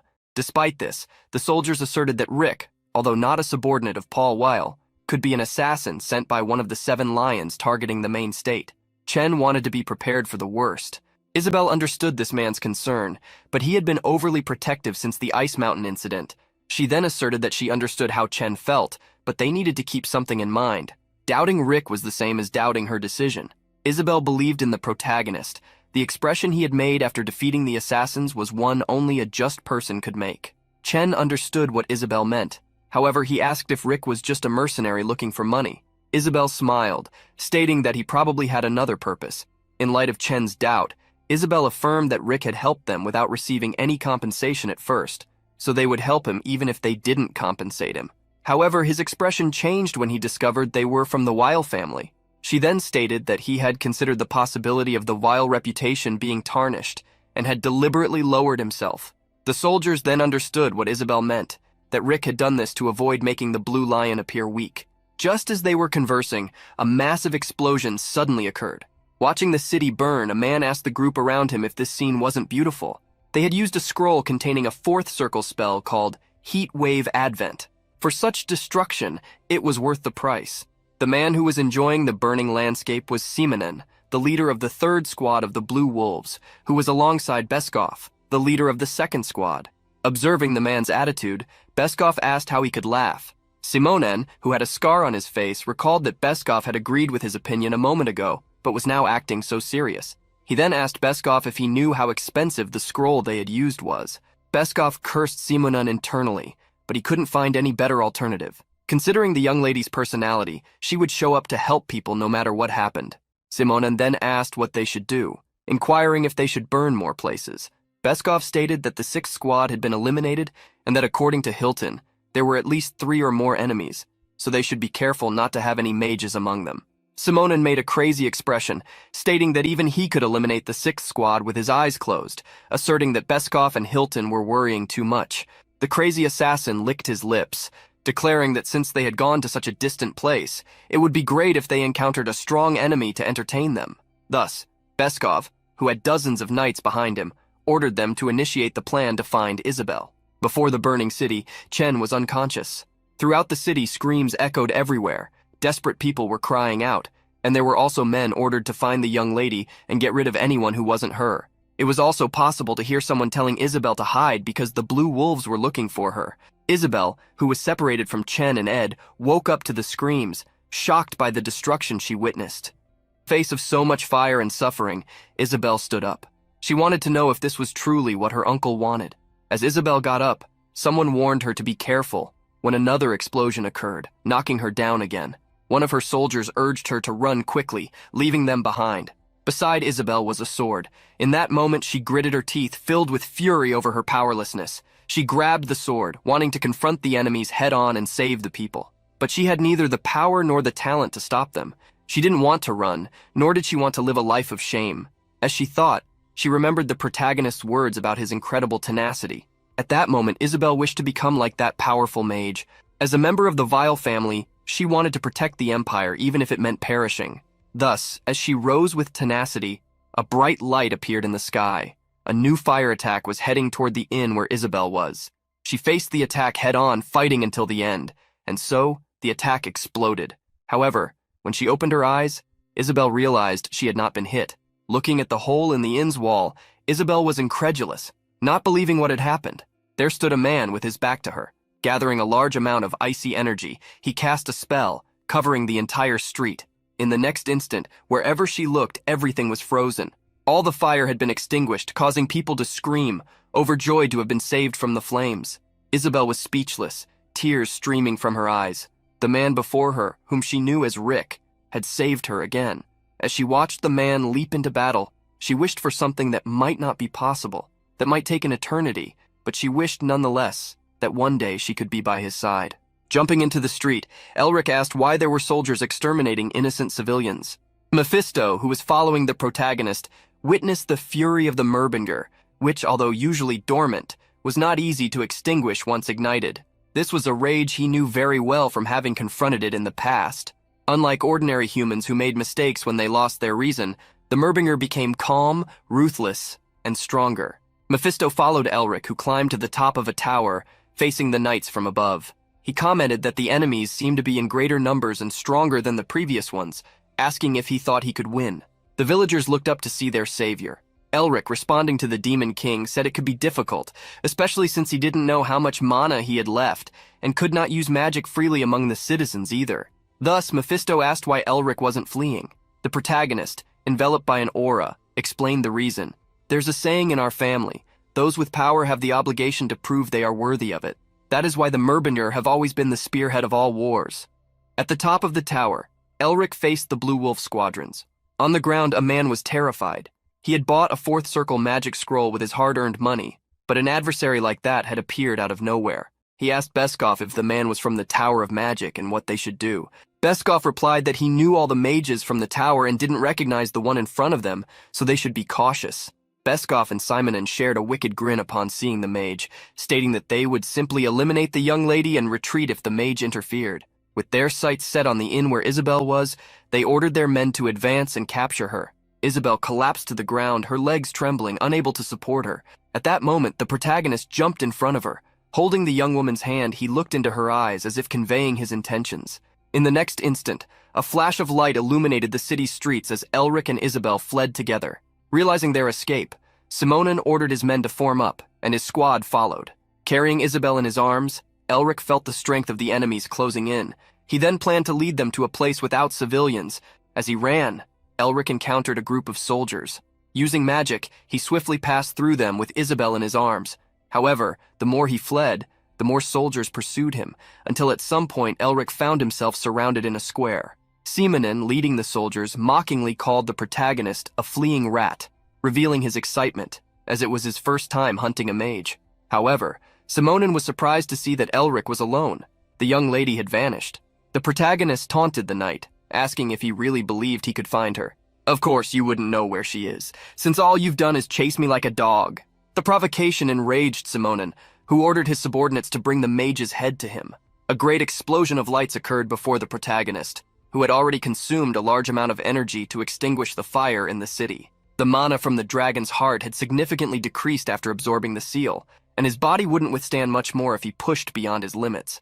When he fought the king of the Ice Mountain, he could restart the fight at will, but now, everything would be over if he lost, even just once. Looking around, Elric saw between 30 to 40 enemies. Seeing such numbers, the protagonist realized that Isabel had been right. They wouldn't go easy, even against one person. Elric calmed himself and decided to eliminate the knight's leader first, but he was suddenly attacked by several knights. For some reason, Elric felt that his body was moving with more difficulty than when he had defeated the king of the Ice Mountain. Mephisto suddenly appeared, asking if he was sure he had truly defeated the king of the Ice Mountain. Regardless, what Elric meant was that back then, his body moved exactly the way he wanted it to. As Elric was attacked, Mephisto called him a fool. Do you really think the game auto-created for you would be the same as reality? Mephisto's words were as sharp as the sword that nearly struck the protagonist's face. Seeing the Demon King mocking him, Elric thought it would be better if he kept quiet instead of continuing to spout nonsense. At that moment, Simonon ordered his subordinates to back off as he furiously charged at Elric. questioning why a mage was fighting in close combat and taunting him to use the same powerful magic he had used before. Elric hastily cast the spell Pierce in an attempt to stop Simonin, but with a crosscut, the knight destroyed the ice created by the protagonist. Continuing his advance, the crazed knight asked if that was all the mage had. He wanted more entertainment, and, with powerful vertical strikes, forced Elric to continuously dodge. Simonin attacked Elric relentlessly, until the protagonist faced him head-on, causing a great explosion when their blows collided. Emerging unscathed from the clash, Simonin remarked that this was what the boy deserved for running like a rat. He and his men surrounded Elric, as if they had cornered him in a trap. Just as Simonin planned to end the fight, energy shot into the sky, exploding like fireworks and illuminating the city in red. Looking back, Simonin saw the explosion in the sky and wondered what in the world had happened. Distracted, he didn't notice the wicked smile on the protagonist's face. A magical power emanated from Elric's body as something began to form on the ground. Quickly, a golden magic circle covered the entire square. Desperate, Simonin ordered the young man to stop his tricks, but when he looked at Elric, all he saw was something resembling a dragon. So immense was the energy radiating from the protagonist. In a panic, Simonin commanded his men to attack before the magic circle could be activated. Seeing the knight's actions, Elric, realizing the foolishness of their intentions, activated the magic circle beneath his feet. Minutes earlier, as Elric carried Isabel away from the inn to flee, he had managed to gather some information about how his opponents fought. With this, he formulated a plan to get rid of them all at once. Thanks to Isabel, he could set a trap, but he needed her help. After Isabel evacuated all the citizens from the square, she was supposed to give him a signal by tearing a magical scroll, which would do the job for her. That would be the moment when Elric could exterminate the blue wolves. With the magic circle activated, Elric unleashed his spell. The temperature dropped instantly as ice surged, freezing everyone in the square. Seeing the result, Elric realized that magic circles were indeed great for conserving mana. As Elric admired his own magic, Simonin, still alive, couldn't believe what had just happened. Upon seeing him still breathing, the protagonist mocked, "How stupid can you be not to realize I was drawing a magic circle?" Faced with Simonin's fear, Elric's icy hand approached the enemy's face to finish him off. At that moment, a surprise attack fell between the protagonist and the man of the blue wolves. The hooded man, Beskov, praised the protagonist for dodging, but said his luck would run out there. Elric faced this new enemy, who commanded the squad that had just arrived in the frozen square. Beskov acknowledged Elric's achievement of luring them into close combat and wiping them out in one go. This was something impossible to do without precise calculations and confidence. Seeing the smile on the protagonist's face, Beskov wondered if Elric had known they were watching but dismissed the possibility that he had sensed their presence. If he had, Elric wouldn't have used the magic circle before they appeared. Still not entirely confident, Beskov made a feint, saying he would spare Elric's life if he handed over the young lady. However, the response he received was different from what he expected. "Is that so? The truth is, I don't plan on letting you live. There's no mercy for knights who abandon their code." Faced with Elric's sharp gaze and the cold aura rising around him, Beskov couldn't remain still. He drew his sword and charged, instructing his subordinates to shield their bodies with aura and maintain formation. As Beskov's sword came at him, Elric used a spell to rust the blade, but the magic failed, forcing him to dodge the attack by ducking. The protagonist then fired mana from his fingers, but Beskov easily neutralized that magic as well. Elric didn't understand why his magic had suddenly become weaker, until he guessed that because of the Seal of Cruelty, all non-ice elemental magic was being weakened. Using the Seal of Cruelty in the middle of the city was proving much more difficult than when he had used it on the ice mountain, which also forced him to consume more mana. His ice attacks, launched against the group of knights, were considerably weakened because of this. However, while battling, Elric had an idea. He launched an attack at Beskov, and when Beskov defended with his sword, it became clear that the blade began to suffer damage. The protagonist then clasped his hands together, releasing two differently colored energies, creating a new spell. In the next moment, several ice swords appeared, aimed at the knights. Realizing they were about to be attacked, Beskov ordered his men to block the attack, while he himself slashed at the ice strikes heading his way. After defending himself, Beskov counterattacked the young man before him. Wounds began to appear on his hand as he released his aura. His eyes, completely filled with energy, locked onto the protagonist, who had his eyes closed, preparing an attack. Looking at the young man, Beskov gave an ultimatum. "Enough games. I don't have time to play with you anymore. Let's end this." However, Beskov's attack failed, and he ordered his subordinates to regroup and strike. As he turned, he saw his squad transforming into ice statues. He couldn't believe what he was seeing and asked how it had happened. The protagonist provided the answer. Poisonous ice freezes the target with even the slightest touch. Blocking the attacks instead of dodging was your mistake. Thus, Beskov himself began to freeze, his voice weakening as he muttered, "I've never heard of such magic." The protagonist laughed like a demon as he watched the knight. "Of course you've never heard of it. All I did was imbue a curse into the ice magic." Accepting his defeat, Beskov laughed at himself. "Ha ha, of all people, the captain of the first squad made a mistake. He shouldn't have sent just us. I admit you are formidable. However, soon you'll regret getting involved with us. You'll suffer at the hands of the captain." As Beskov cursed and threatened the protagonist, he inadvertently revealed valuable information. Elric thus uncovered the entire plot. "Ah, so he's the one who planned all this? You won't be alone on your way to hell. I'll send your captain to join you soon." With those words, Elric froze Beskov for good, sending him to the afterlife. In a secluded area away from the plaza, a man was handing over a six-circle magic scroll to some of the Blue Wolf Knights.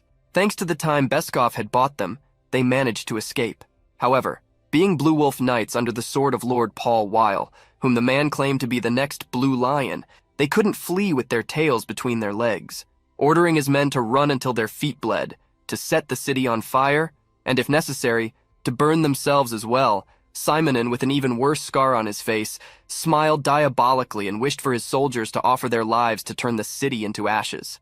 Mephisto, who could move freely like a ghost, discovered the Blue Wolves' new plan. He laughed as he informed the protagonist that they were plotting something insane. Before Elric could ask the Demon King what he meant, he felt a powerful energy surge through the city. Immediately, he rushed off in a certain direction. Mephisto followed, laughing maniacally. "The only race crazier than demons are humans. No matter how sophisticated they act, this is their true nature." Elric hurried to a section of the city, his eyes catching traces of energy in the air. He remembered that 3 blue wolves had yet to be defeated, but now he couldn't find them anywhere. However, more dangerous than the knights were the scrolls they held. If one of them was a 6-circle scroll, any mistake could turn the city into a sea of flames.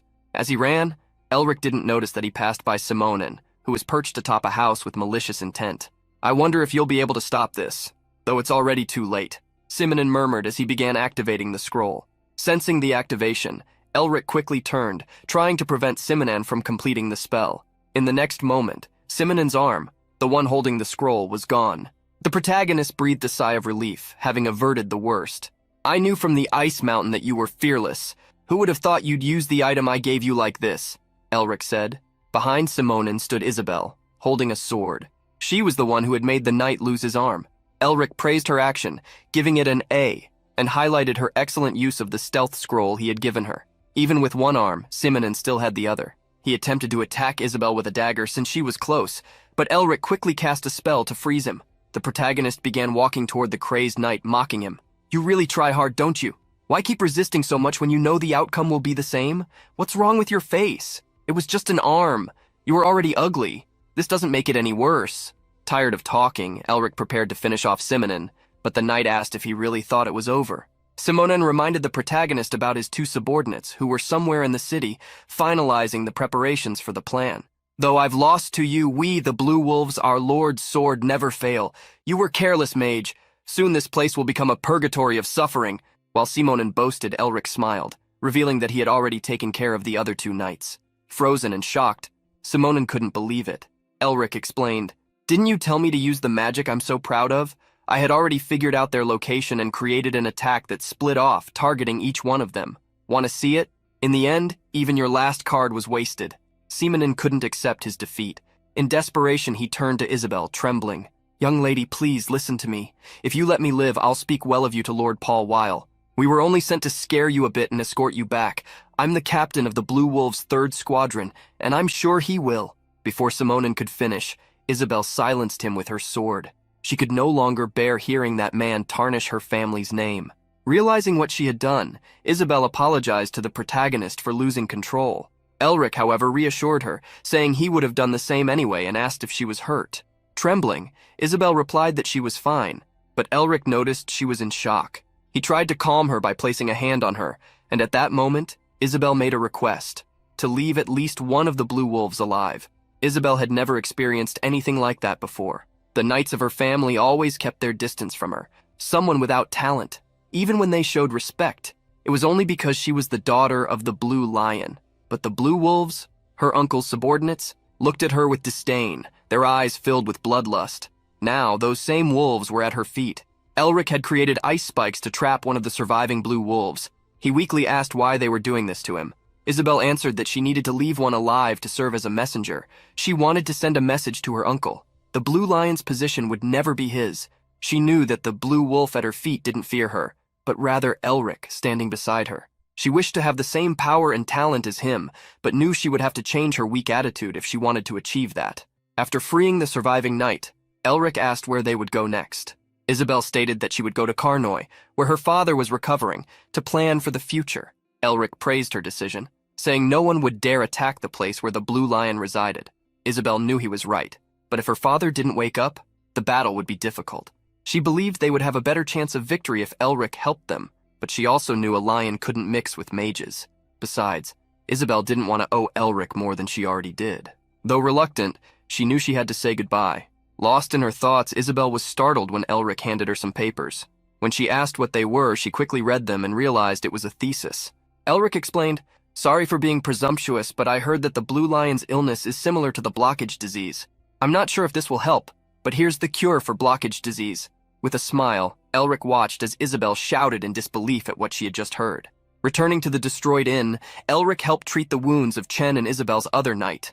Neither of them could understand what the protagonist was saying about blockage disease. While healing them, Elric realized there was no better way to explain the truth. He then surprised Isabel by apologizing for hiding his true identity. In the next moment, Elric's body began to crack, with light shining from within as he revealed his true self. "My name is Elric Merbinger, Lord of the Merbinger family, Duke of the Radiant Star." Radiant Star was a noble title granted to Usden Merbinger, the Star Mage, after his victory in the war against the demons. This title symbolized his brilliance on the battlefield. Though it didn't confer any official power, the name itself represented valor and radiant glory. That was the meaning behind the title of Duke of the Radiant Star. Isabel was shocked by the revelation. To confirm, she asked if he was the one who was supposed to be in a coma at the Imperial Magic Hospital. From what she had heard, this person was considered ill. Elric cleared her doubts, explaining that while there were things he couldn't reveal, it was true that he suffered from blockage disease until recently. However, as she could see, he was different now. Surprised, Isabel took another look at the papers Elric had given her. Observing her, Elric explained that what she held was the treatment he developed through research conducted on his own body after being cured. He added that, since the Blue Lion's illness was similar, it might help. Elric's words left Isabel speechless. "Didn't you say you wanted to return and face those who tormented you? Wouldn't it be a shame if the Blue Lion missed the chance to witness such a grand scene?" Mouth open, tears began to roll down Isabel's face. She trembled as she asked how she could repay such kindness. Elric placed his hand on her head, trying to calm her, and they locked eyes. "Don't worry about that. I'll collect my fair share from you soon," he said. Comforted by the gesture, Isabel's crying slowly turned into a smile. After this sentimental moment, Isabel told the protagonist that she wanted to repay some of the kindness he had shown her. "I'd like to be the one to help you. At least this time, Sir Elric. How about I make you a hero?" Much of the city of Lasente was in ruins. People were rushing back and forth to help the wounded. Mephisto, who was always by the protagonist's side, asked if Elric was certain about revealing his identity. The protagonist, for his part, knew that Paul Weil would try to find him sooner or later, especially because he had wiped out many of his blue wolves. Elric was also aware that Paul, being someone who hated losing, would definitely make a move. Moreover, his magic was so unique that as soon as he returned to the academy, his identity would be exposed. Mephisto then understood Elric's plan. He was laying the groundwork, knowing he would eventually be revealed. While Elric was secretly talking with the Demon King, several people in the city praised the protagonist. Elric commented that by helping the Blue Lion, this would be of great value for reviving the Merbinger family in the future. Mephisto praised Elric for not only creating an extravagant spectacle, but also for establishing a solid position. He was impressed by Elric's talent for both magic and strategy. As Elric greeted the people, a woman approached and asked if he was leaving, suggesting that he should stay a bit longer. The protagonist laughed, though he declined the invitation, stating that he had a long way to go and that the citizens should return to their daily lives soon. Holding her baby, the woman thanked Elric, saying that if it weren't for him defeating the evil people, the worst could have happened. Another man also approached to express his gratitude. Although he didn't know how to articulate his thanks, Elric looked at him and asked why he was showing so much gratitude for something the protagonist saw merely as his duty. The man was Chen, who, as a Knight of Whale, stated that he would never forget Elric's favor. The protagonist, already tired of this kind of thanks, reminded Chen that he had asked him to stop expressing his gratitude. Mephisto, agreeing with Elric, joked that he only cared about the money he would receive. Elric, telling Mephisto to be quiet, asked Chen what he would do next. Chen stated that although they had been attacked by Paul Weil, this was a sin of the Weil family, and that in the name of the family, he would help the people of the city to the end, and then proceed to Karnoi with the young lady. Mephisto realized that Chen wanted to garner public sympathy by spreading the bad reputation of Paul Weil. Knowing that this idea came from Isabel, Mephisto found her to be more cunning than her innocent appearance suggested. Elric, recognizing that this was the responsibility of a noble, bid farewell to the people of the city, who continued to thank him, asking him to return someday. Mephisto, on the other hand, knew that Isabel was merely using justifications to achieve her true goal. Leaving Licente, Elric decided to return to meet with the Dean. At that moment, the Dean was glaring at a trembling Rivern. Shouting at the young man, he demanded, "I told you to get the damn excavation rights. Even if the family is in the way, what the hell have you been doing?" The young man apologized while Barracks cursed Sean, claiming he would never let him set foot in the academy again. Gritting his teeth, he ordered his assistant to find a way to get what he wanted, even if it meant using pressure or bribes. Barracks' assistant fled the room. The Dean, surrounded by newspapers on his desk, mentioned that there were only 3 days left until the director elections, and without the excavation rights, he would be in trouble. Burning the newspapers, the Dean turned to a man sitting in his office and asked him to repeat what he had said before. The man, sitting cross-legged, gave a sly smile and repeated the question to Barracks. "So, have you finally decided to cooperate with us?" Barracks glared at the man sitting lazuli and asked if he would really make him the director and how he planned to grant him the excavation rights. Lazuli revealed that all the preparations were complete and that all Barracks needed to do was cooperate with them. The Dean scrutinized Lazuli with suspicion, questioning how he would obtain something that even his own group had not achieved. Lazuli then smiled, stating that since Barracks did not trust them, perhaps there was no reason to close a deal, as Barracks was not the only candidate for director. Barracks changed his mind upon hearing this, claiming that he believed in him and asking what Lazuli wanted in return. Lazuli revealed that his request was simple: Barracks' support for Siesta. It was a relatively small ask, considering Barracks' desire to become director. Surprised by the modesty of the request, Barracks watched as Lazuli vanished like a pixelated image, while he smiled and said that just the support was enough. That same day, rumors began to spread throughout the city. People commented that, in Licente, the Blue Lion family had caused quite a commotion. One listener questioned whether this really occurred due to an internal fight, as it was uncommon for the Lions to resort to violence without regard for civilians. The narrator of the rumors confirmed that many people had suffered, and that houses had been set on fire. In the restaurant where this conversation was happening, Elric listened attentively. The narrator added that amidst the chaos, a wizard appeared and exterminated the bandits. Curious, the listener asked who this wizard was. At that moment, Elric, sitting nearby, heard the narrator say that the wizard was very handsome and was being called the hero of Licente. Lying on the table, Mephisto, always beside Elric, commented sarcastically about how they had already heard this story countless times since they arrived in the capital, emphasizing how obsessed humans were with heroes. Elric, for his part, did not pay much attention, interested only in filling his stomach, as he hadn't visited the capital in some time. He remarked to Mephisto that he had even asked Isabel to tone down the rumors, but without success. When Isabel suggested turning Elric into a hero, she argued that there was nothing better than the story of a hero to influence public opinion, which would be useful for Elric when he revealed himself to the world in the future. Additionally, she would be building a solid foundation while pressuring Paul Weil. Elric wondered if this would really help, as all he heard in the restaurant were rumors about him, including gossip about a possible relationship with Isabel. The hero story was quickly turning into a romance tale. However, whether it was a story of a hero or love, both contributed to spreading his name. Even so, already tired of being the center of attention, he decided to look for another place to eat. As he left the restaurant, stretching, Elric remembered Isabel's talent, something he envied, and that would be useful for restoring his family. He wondered if Isabel had arrived safely in Karnoi. While Elric planned to leave, he turned to call for Mephisto, who was taking his time. At that moment, someone recognized him, and without warning, attacked. The punch hit Elric in the chest, forcing him to take a step back. The people in the restaurant immediately got up, concerned about the start of a fight.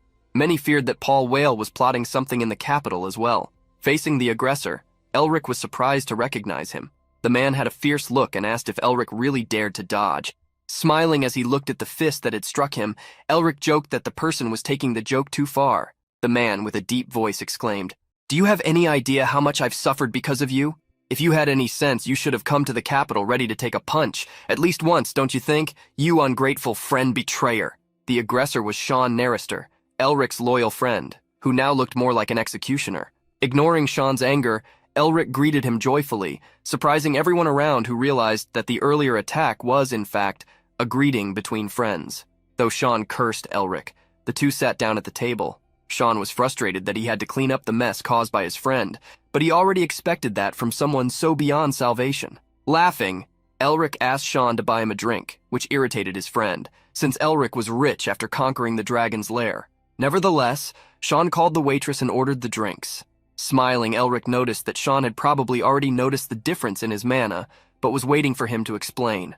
Seeing Elric's satisfied expression, Sean felt disgusted. When the food arrived, he ordered Elric to eat before it got cold. The two toasted, and Elric asked why Sean was calling him disgusting, revealing that lately, people had been calling him handsome. Putting aside the teasing, Sean commented that the show was being prepared according to Elric's instructions in the letter he had sent. However, Sean questioned whether this was really necessary, concerned about the risks of Elric losing everything.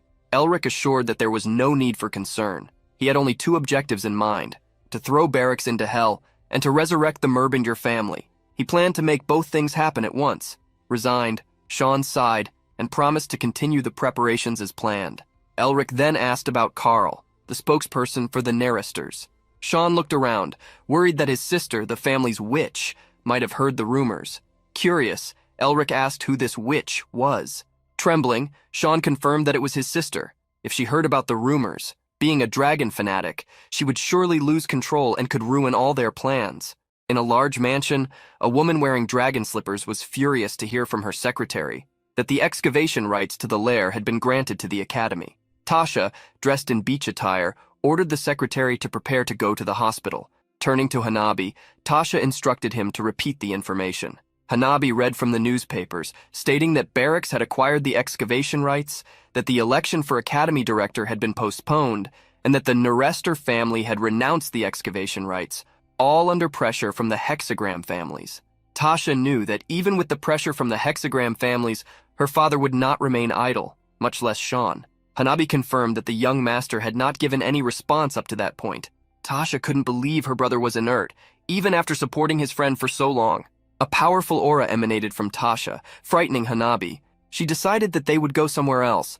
When Hanabi hesitated, Tasha reminded him that the excavation rights belong neither to the Narester family nor to the academy. She wanted to see the face of a certain bastard. Although the position of director of the Usden Academy seemed like a mere administrative role in a school of magic, it was highly symbolic and held great power.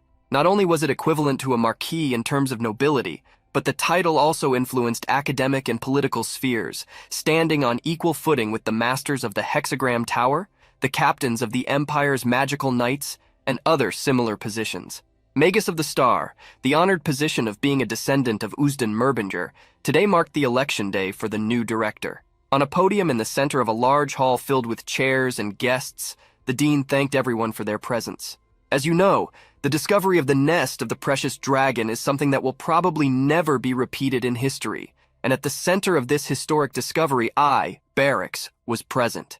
If you choose me, I will stabilize the system that will allow us to continue achieving great feats like this. In the audience, someone secretly mocked Barracks, realizing that the dean was already acting as if the academy belonged to him, starting his speech even before all the candidates had arrived. Sean, sitting in one of the chairs, was worried about his friend, wondering if he would be able to handle everything alone. When the two had talked in the restaurant, Sean revealed that the approval rating for Dean Barracks to be the new director had become overwhelming. Although Elric had devised a plan, the dean's strong support base could hinder his success. Elric smiled at his friend's warning, stating that the next day Barracks and his group could try whatever they wanted. During the election, Lazuli praised the dean's speech, already calling him director. Barracks laughed, claiming he had not yet been elected, but that he would do whatever Siesta wanted, even without Lazuli's praises, so he didn't need to worry. Changing the subject, Barracks reminded everyone that the other candidates were still campaigning and that they could talk later. Internally, Barracks thought that once he became director, nothing would be out of his reach. He had no intention of helping Lazuli and his group. Being alongside the masters of the Hexagram Tower, he believed that a group without foundations like Siesta could not harm him, planning to use them only as a stepping stone to achieve the position of director. What Barracks did not know was that Lazuli had long suspected him, smirking maliciously as he said goodbye. After the speeches of 7 candidates, it was decided that the voting would begin soon, and everyone should take their seats.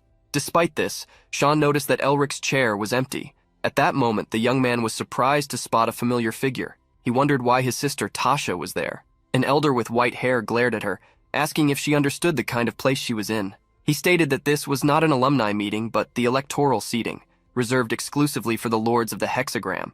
Tasha retorted, claiming to know exactly where she was, as she was the representative of the lord of the Narister family. More than anyone else there, she knew what was about to happen. Upon hearing this, Sean gritted his teeth, wondering if Tasha had discovered something. Cutting through Sean's thoughts, someone stepped up to the podium to speak. I ask for everyone's attention for a moment. I have an announcement to make before the voting begins. I request that all voters return to their seats and maintain silence. Everyone must have received the magic crystal, through which they can check the candidate's information and vote for one of the 7. The results will be announced as soon as everyone has cast their votes.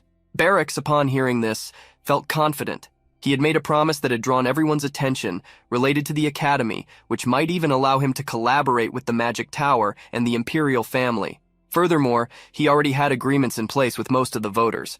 All Barracks was waiting for now was for his name to be announced. He longed for that moment, as he had always wished. The person at the podium prepared to announce the results. Excluding the vote from the Merbinger family, which is not present today, the candidate who received the most votes is Ba. Before they could finish, someone suddenly appeared in the hall commanding silence. People turned to see who dared to interrupt the sacred election. Tasha looked with interest at the person, while Sean smiled, cheering for his friend. The person who entered the hall was, in fact, Elric, surprising everyone. The lord of the Merbinger family, Elric Merbinger, as Duke of the Radiant Star and electoral representative, I've come to exercise my small yet significant right to vote. Barracks felt a chill upon seeing Elric. The people around him were euphoric, remembering the disgraced nickname of the prestigious magical family. Many were incredulous, having heard that Elric was supposed to be in a coma. Ignoring the murmurs, Elric slowly walked toward the podium. Barracks was sweating, unable to believe that Elric was there. Some people began to point at Elric, shouting, "Elric, what does this disturbance mean? How does a mere student dare to cause a ruckus in the director's election?" Walked, Elric cast a spell over his body, changing his clothes. "Do you underestimate the laws of the Empire? At this moment, I am not a student of this academy, but a Duke of the Empire and an electoral representative." The elegant white suit Elric wore perfectly matched his refined style. "The empty chair in the center is that of the Merbinger family. Is it not granted to the Lord of the Merbinger the honor of founding director?" Barracks hurriedly stood up, claiming to be happy to see Elric healthy, but emphasizing that he should not interrupt, as the voting had already been concluded. He then ordered that the winner of the election be announced, but Elric interrupted him. Election Law of the Euston Academy, Article 7, Section 2. When a question that raises suspicions about the integrity of a candidate is found before the end of the election, a new vote must be held, provided that the majority of voters agree. The protagonist stepped up to the podium, greeting Revern as he passed. "I, the Duke of the Radiant Star, Elric Merbinger, declare that the candidate for Director Barracks is unqualified due to the forgery of private documents and instigation to murder the Duke of the Radiant Star." Upon being accused, Barracks asserted that Elric did not understand the gravity of the accusations and demanded that he prove he was a criminal. "Since you are participating in the election as a representative of a prestigious family of mages, we must follow the proper electoral procedures, as you yourself said. I ask my dear members of the electorate, are you really going to listen to Elric's unfounded accusations, or rather, Lord Merbinger's?" Looking at the other election participants, Barracks suspected that Elric had something prepared, but he was confident that the outcome would not change, no matter what he did. He wondered how Elric dared to attack him. Barracks was ready to show him what true political power was. All the candidates remained silent, supporting Barracks, who then turned to Elric and asked what he would do now. Elric mocked the headmaster, asking why he was in such a hurry. It wasn't too late to decide after hearing what he had to say. Barracks grew irritated by Elric's insistence on his accusations, but something unexpected happened. A recording began to play. In it, a man was speaking to another. Are you saying there's really a dragon's lair there? Then there's nothing to be done. Eliminate Elric as planned and retrieve his magical pendant as a keepsake. The voice recorded in the crystal was clearly Barracks's. The protagonist then laughed while looking at the headmaster. Contrary to what is said out there, Headmaster Barracks had no involvement in the great discovery made by me and Sean Narrister. On the contrary, he tried to eliminate me and steal my family's inheritance. Upon hearing this, the headmaster took a step back, unable to formulate a response. Elric then addressed the members of the electorate. Do my words still sound like unfounded accusations? Barracks trembled with rage, accusing Elric of falsifying the recording using illusion magic to deceive everyone. The protagonist then laughed, asking what Barracks meant by illusion. How could I supposedly deceive a 7th Circle Archmage? Or are you saying you're at the 8th Circle Headmaster? The attendees who were there to vote agreed with Elric. There was no way an illusion spell could deceive a 7th Circle Archmage, let alone someone with magic blocking condition, and certainly not someone at the 8th Circle. They began to suspect that Barracks had indeed attempted to eliminate the Duke of the Radiant Star. Barracks noticed that the crystal Elric was holding was the same one he had given to Rivern. He couldn't understand how Elric had obtained it. Looking at Rivern, who was standing at the podium, the headmaster secretly cursed him, unable to believe that the young man had betrayed him. Rivern, trembling with fear, began to speak into the microphone. Now, as the members of the electoral committee are having an important conversation, we ask all guests to remain silent. At the time when Elric and Sean were having lunch, Sean revealed that a suspicious person had been lurking around the hospital the night before. That person was Rivern. Elric was surprised, thinking that Rivern was following Barrack's orders. However, Sean surprised Elric by saying that Rivern had gone to the hospital to deliver something to him, waiting until Elric woke up, which astonished him even more. That day when Barracks expelled Rivern from the room and ordered him to obtain the exploration rights to the lair, the young man overheard all the threats and insults even after he had left. Tired of the situation, Rivern decided to act against the dean's orders. Elric thanked Rivern for holding on to evidence, even though he knew the proof he already had would be enough to take down Barracks. Still, Rivern's help made things easier. Elric, however, wondered why Rivern had recorded the conversation, thinking it might be due to insecurity. In the end, saving Rivern in the lair had been worth it. Elric surprised everyone by stating that this was not all. By law, the possession of a dungeon is similar to that of a dragon's lair. The ownership belongs to whoever discovers it first. However, Dean Barracks took the excavation rights without my permission. Moreover, not only did he attempt to assassinate the Duke of the Radiant Star, but he also tried to steal the Merbinger family inheritance and the rights to excavate the lair. Therefore, I not only request the disqualification of Dean Barracks as a candidate, but also that he pay for his crimes. People began to murmur. They concluded that if Barracks did not have the excavation rights, it wasn't worth voting for him. At that moment, the old man who had spoken with Tasha commented that he felt a magical presence in Elric, questioning whether he didn't have the blockage disease.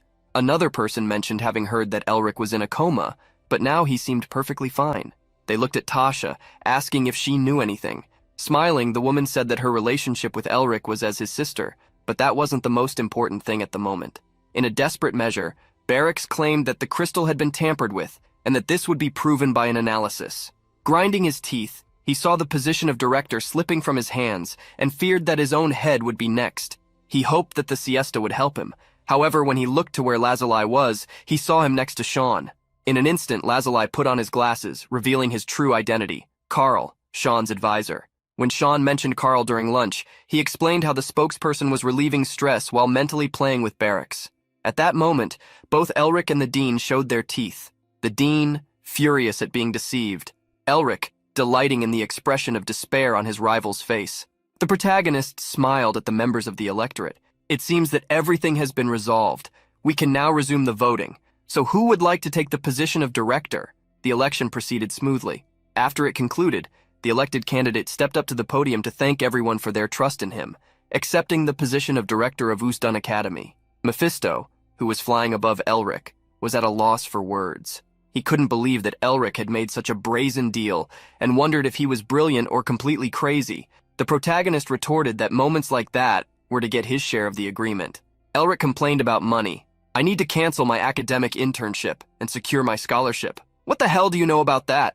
Changing the subject, Mephisto asked if Elric would let Barracks go unpunished, as the dean was trying to flee.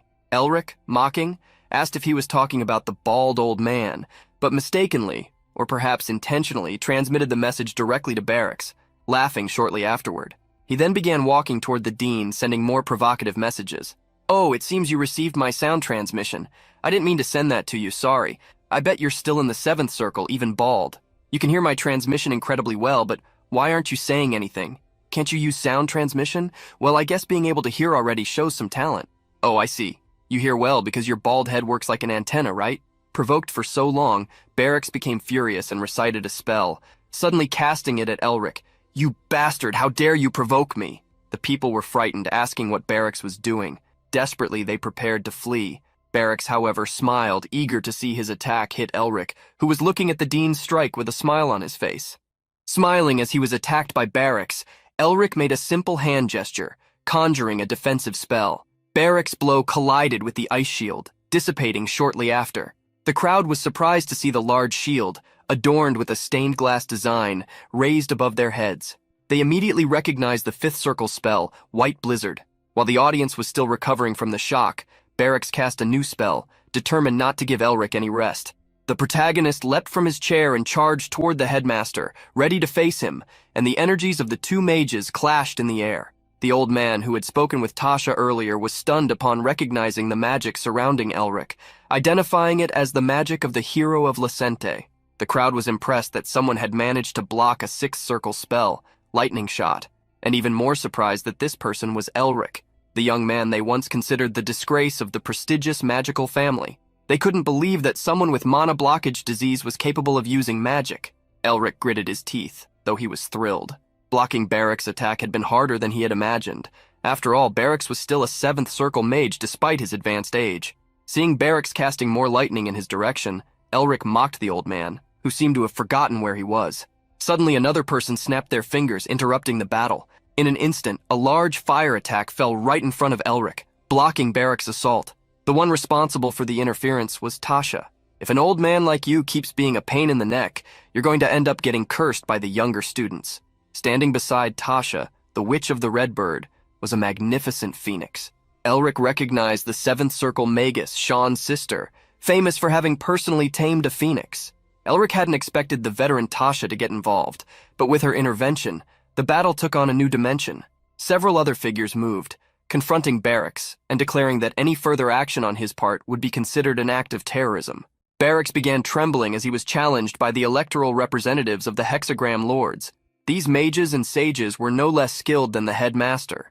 If Barracks continued his provocations, they would consider it disrespectful and suppress him by force. As Barracks retreated, a telepathic transmission from Elric caught him off guard. "You're going to stop now after going this far? Earlier, you spoke as if the world was in the palm of your hand, and now you're fleeing like a coward? You couldn't even scratch me, just dirtied my clothes. Why not act like before, like a dog in heat?"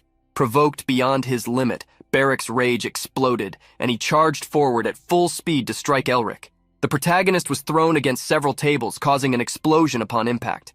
Everyone was shocked and slow to react, as they hadn't expected Barracks to continue his attack. But in the next moment, they snapped out of their stupor and rushed to suppress the headmaster, who had attacked the Lord of Merbinger. Mephisto floated beside Elric, who was on the ground. "I wonder if I really deserve the title of Demon King. You would do quite well as a Demon King if you had been born in our race." Hearing Mephisto's joke, Elric smiled and said he should have known that by now. Facing a completely shackled Barracks, Elric told the Demon King that this was the fate of anyone who dared to oppose him. After that day, news about the commotion at Uzdan Academy spread. An uninformed person asked if Elric, who was supposed to be in a coma, was the center of the story, doubting what he could have done. He was quickly corrected by someone else, who revealed that Elric was the hero who had saved Lacente. Headmaster Barracks was expelled from the academy and imprisoned for attempted murder. Elric Merbinger, grandson of Merbinger Uzdan, the star mage who protected the Empire from demons, had become a legend. The news also raised questions. How had Elric cured his incurable disease? Had he discovered some secret in the dragon's lair? What few knew was that another person had also benefited from Elric's cure, the Blue Lion. Finally, it was announced that Elric had granted excavation rights to the Norester family, who had helped him. Sean, reading the news hastily, commented, "The resurgence of the Merbinger family was as bright as a star, the proud rise of a hero after overcoming so much ridicule." Irritated, Sean asked why he had to read aloud to Elric, who was lying down. Smiling, Elric said he was still a patient and could still feel the pain where Barracks had hit him. In truth, Elric was in the hospital partly to avoid the reporters who followed him to the entrance, eager for an interview. Sean remarked on the struggle of the guards trying to block the journalist who wanted to know the truth about the scoundrel Elric. You used to pull tricks, but now there are even hero stories about you. Who did you learn that from? Sitting up in bed, Elric asked if Sean really thought he had just been fooling around these past few months. He began talking about Lacente and the young woman from the Blue Lion family, but soon cut the story short, telling Sean that he didn't need to know that. Uninterested in the story, Sean asked if Elric planned to cause more trouble. The protagonist shrugged, making Sean suspicious. Sean then revealed that his father wanted to have dinner with Elric. Guy Nerester, Sean's father, was one of the great sages of the Ninth Circle, one of the greatest mages of his era, and the lord of the Nerester family, who led the Magic Tower. Even Elric's grandfather, when alive, had wanted to be Guy's disciple. It was evening when Elric and Mephisto followed Sean to the Nerester household. Both were impressed, and Elric commented, "Man, I knew you were rich. But if I had known it was on this level, I would have extorted you a lot more. Is this a house or an entire district?" Before them, the Misty Hill, the main residence of the Nerester family, rose imposingly, with large houses, buildings, and towers covering the hill. With an eager smile on his face, Elric promised himself that one day he would surpass the Nerester family. Rushing to keep up with Sean, Elric heard that Sean's sister would be joining them as well. Surprised, he asked why his friend was only mentioning this now. Sean handed Elric a letter, reminding him that the past few weeks had been very hectic and that Elric should have hired his sister sooner. Taking the letter, Elric read his sister's words. "My beloved little brother Elric, I heard you're going to the Nerester family home. Don't bother them until I arrive and get ready. If you run away, I'll make you suffer." Upon finishing the letter, Elric was terrified, tears welling up in his eyes, anticipating the worst. Seeing the protagonist's reaction, Mephisto snorted, commenting that apparently there was a demon king in Elric's family that even he didn't know about.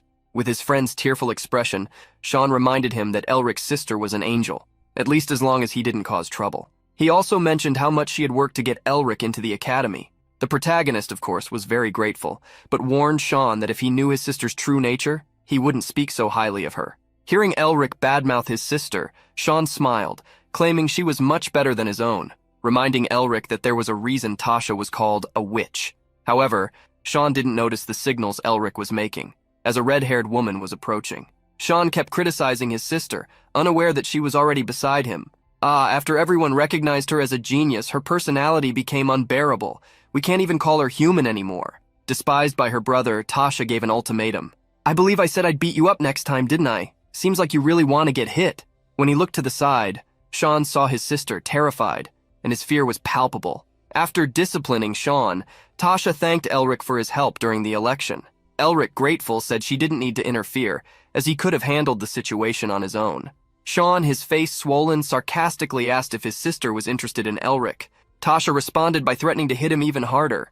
While the pair exchanged jabs, Elric smiled, but suddenly his gaze froze. Sean and Tasha, distracted, kept walking and complaining about the long distance to their father's residence, commenting on the traps scattered along the path. It was then that they realized Elric had disappeared. Now, in an unfamiliar place, surrounded by smoke, Elric searched for Sean and Tasha but couldn't find them. He began running, sinking into the darkness. After some time, he stopped. A vision, resembling an eye that pierced his soul, appeared before him. It was a high-level spell, demonstrating the power of the Nerester family. Elric felt the different elements around him, harmonized by the wind, as if the entire place was a complex web of magic. While Elric tried to make sense of the situation, a voice emerged. "You are witnessing something very interesting, child." The smoke around him took shape, and Elric found himself in the palm of a hand. The voice returned. "Do you know what you're seeing? Or are you just looking without understanding?" Ignoring the voice, Elric knew that getting lost within such a powerful spell was dangerous, especially without permission. He was facing an archmage, likely of the Seventh Circle, and his mind started racing to find an escape. The voice, noticing Elric's silence, laughed. "Ha ha ha, are you trying to ignore me? I can hear your thoughts." Determined to escape, Elric cast the spell Obscure, plunging the entire area into darkness. The old man observing the labyrinth was surprised as his vision was blocked. He muttered to himself, "Uzdan, you left too soon, but it seems you left behind an interesting descendant." Deciphering the labyrinth's secret, Elric began to find a way out, but was interrupted by a large man who appeared before him. "Already trying to leave when things are just getting fun? Since you coveted something that wasn't yours, you must pay the price." Outside the labyrinth, Sean was worried and suggested to Tasha that they call their father. At that moment, a figure appeared. The true Blue Mist Palace has been opened. What happened here? It was Guy Narester, Sean and Tasha's father, and the head of the Narester family. Sean stammered as he tried to explain the situation, stating that Elric had disappeared before they even entered. Guy, quickly understanding what was happening, concluded that his great-uncle must be involved, as his mental health had been deteriorating. Sean, concerned, emphasized that Elric was the lord of the Merbinger family, and if anything happened to him, it would be a disaster. Surprisingly, Tasha praised Elric, stating that he managed to make Sean, usually indifferent, worry so much. Guy also expressed curiosity, wanting to see how skilled the new lord of the Merbinger family was, the ancient family that had always stood alongside the Naresters in the Tower of Magic. Besides Guy, another person was also curious about Elric, the old man who had thrown him into a mountain range. As soon as Elric saw where he had fallen, he immediately conjured a shield. Mephisto, Otto, and now this old man. Elric wondered why all the elderly people around him were so crazy. Blocking the first wave of attacks, Elric tried to stay calm. Understanding the situation was his priority. While defending himself, he noticed that the mana in the area didn't have just one attribute, even though the Narester family was known for wind magic. He concluded that the old man was manipulating the wind to shape other elements. The warm wind, carrying the fire attribute, transformed into steam, and the light of the wind concentrated to form mist. When the cold wind with the ice attribute condensed the mist, a powerful wind blew, sealing Elric's movements. Elric realized that if the old man was strong enough to control the wind like this, creating a tornado would be trivial for him. He wondered if the elder had even shaped the mountains with the wind, which irritated him. Feeling challenged, Elric decided to decipher what he hadn't yet understood. He had experienced something similar in Lacente, where his other magical attributes, except for ice, were weak. Determined to apply the method he used there to transform the mana flow, Elric planned to convert the wind into ice magic, reorganizing the mana circulation to connect the soul's voice to the seals, reducing energy consumption.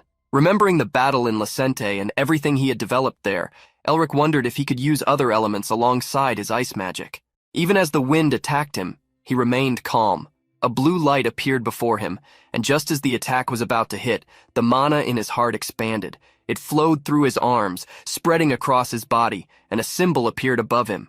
As the mana surged through his body, the seal on his arm began to glow. At that moment, the old man overseeing the labyrinth muttered a few words, releasing Elric from his domain. When Elric reappeared, Sean and Tasha were stunned. Sean remarked that it took at least 24 hours for a Sixth Circle mage to escape from that place, while Tasha admitted it had taken her almost 5 hours. Elric, however, had only taken 46 minutes. Mephisto, observing Elric, also noticed something. The seal of cruelty on Elric had evolved to 5 stars, a level even Mephisto considered high-level magic. Elric hadn't just stolen it, he had evolved it to an extraordinary level. Seeing the two siblings, Elric asked why they weren't worried about whether he was okay, despite all the suffering he'd just endured. At that moment, a surprised voice came from behind them. Incredible! During the headmaster elections, I heard that your mana-blocking illness had been cured, and now you're already a Sixth Circle mage. Upon hearing that Elric had reached the Sixth Circle, Sean was shocked. Tasha, on the other hand, was frustrated to see her record broken by her younger brother's friend. Sighing, Elric extended his hand to greet the man in front of him, apologizing for the delayed introduction. Guy shook his hand, saying, I apologize for what you just went through. I'm sorry for the sudden inconvenience. Elric replied that there was nothing to apologize for, as it had been a good experience. Seeing that Elric understood and didn't mind, Guy finally welcomed him to the Narester family home. Ahead, Sean called for Elric to hurry as his mother and younger siblings were waiting. Looking at the trio in front of him and those waiting for them, Elric smiled melancholically, thinking of his own family before following them. Elsewhere in the capital, at the Blue Lion residence, another family was celebrating. Isabel, upon entering her father's room, saw that he was awake and sitting up in bed. Excited, she ran to hug him. Herman embraced her back, joking that his grown daughter still acted like a child. Gently stroking her head, Herman asked how she had managed to wake him, since not even the doctors could cure him. Crying with joy, Isabel explained that Elric helped her and that it wasn't she who woke him. Hearing the name, Herman, the Blue Wolf, was surprised and confused. After Isabel told him the whole story, Herman laughed heartily. Ha ha ha! Just as expected from the prestigious magical family, the Merbingers have always been the light that illuminates the darkness. Donning his formal clothes, Herman prepared to leave. Concerned, Isabel asked where he was going since he needed to rest. Adjusting his attire, Herman responded that, given the situation, his health was secondary. If there's someone so talented, I must meet him, even if I have to travel to the ends of the continent.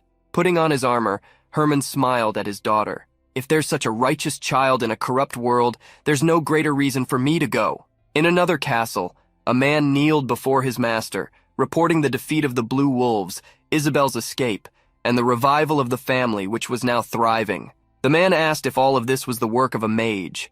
Paul, the master, inquired about Herman's brother and was informed that Herman was traveling with the Blue Falcons, likely to make contact with Elric Merbinger, who was staying at the Nerester family home. Paul was surprised that Herman hadn't attacked him directly, but had first summoned his allies. With a look of disdain, Paul remarked that the Blue Lion must have been weakened.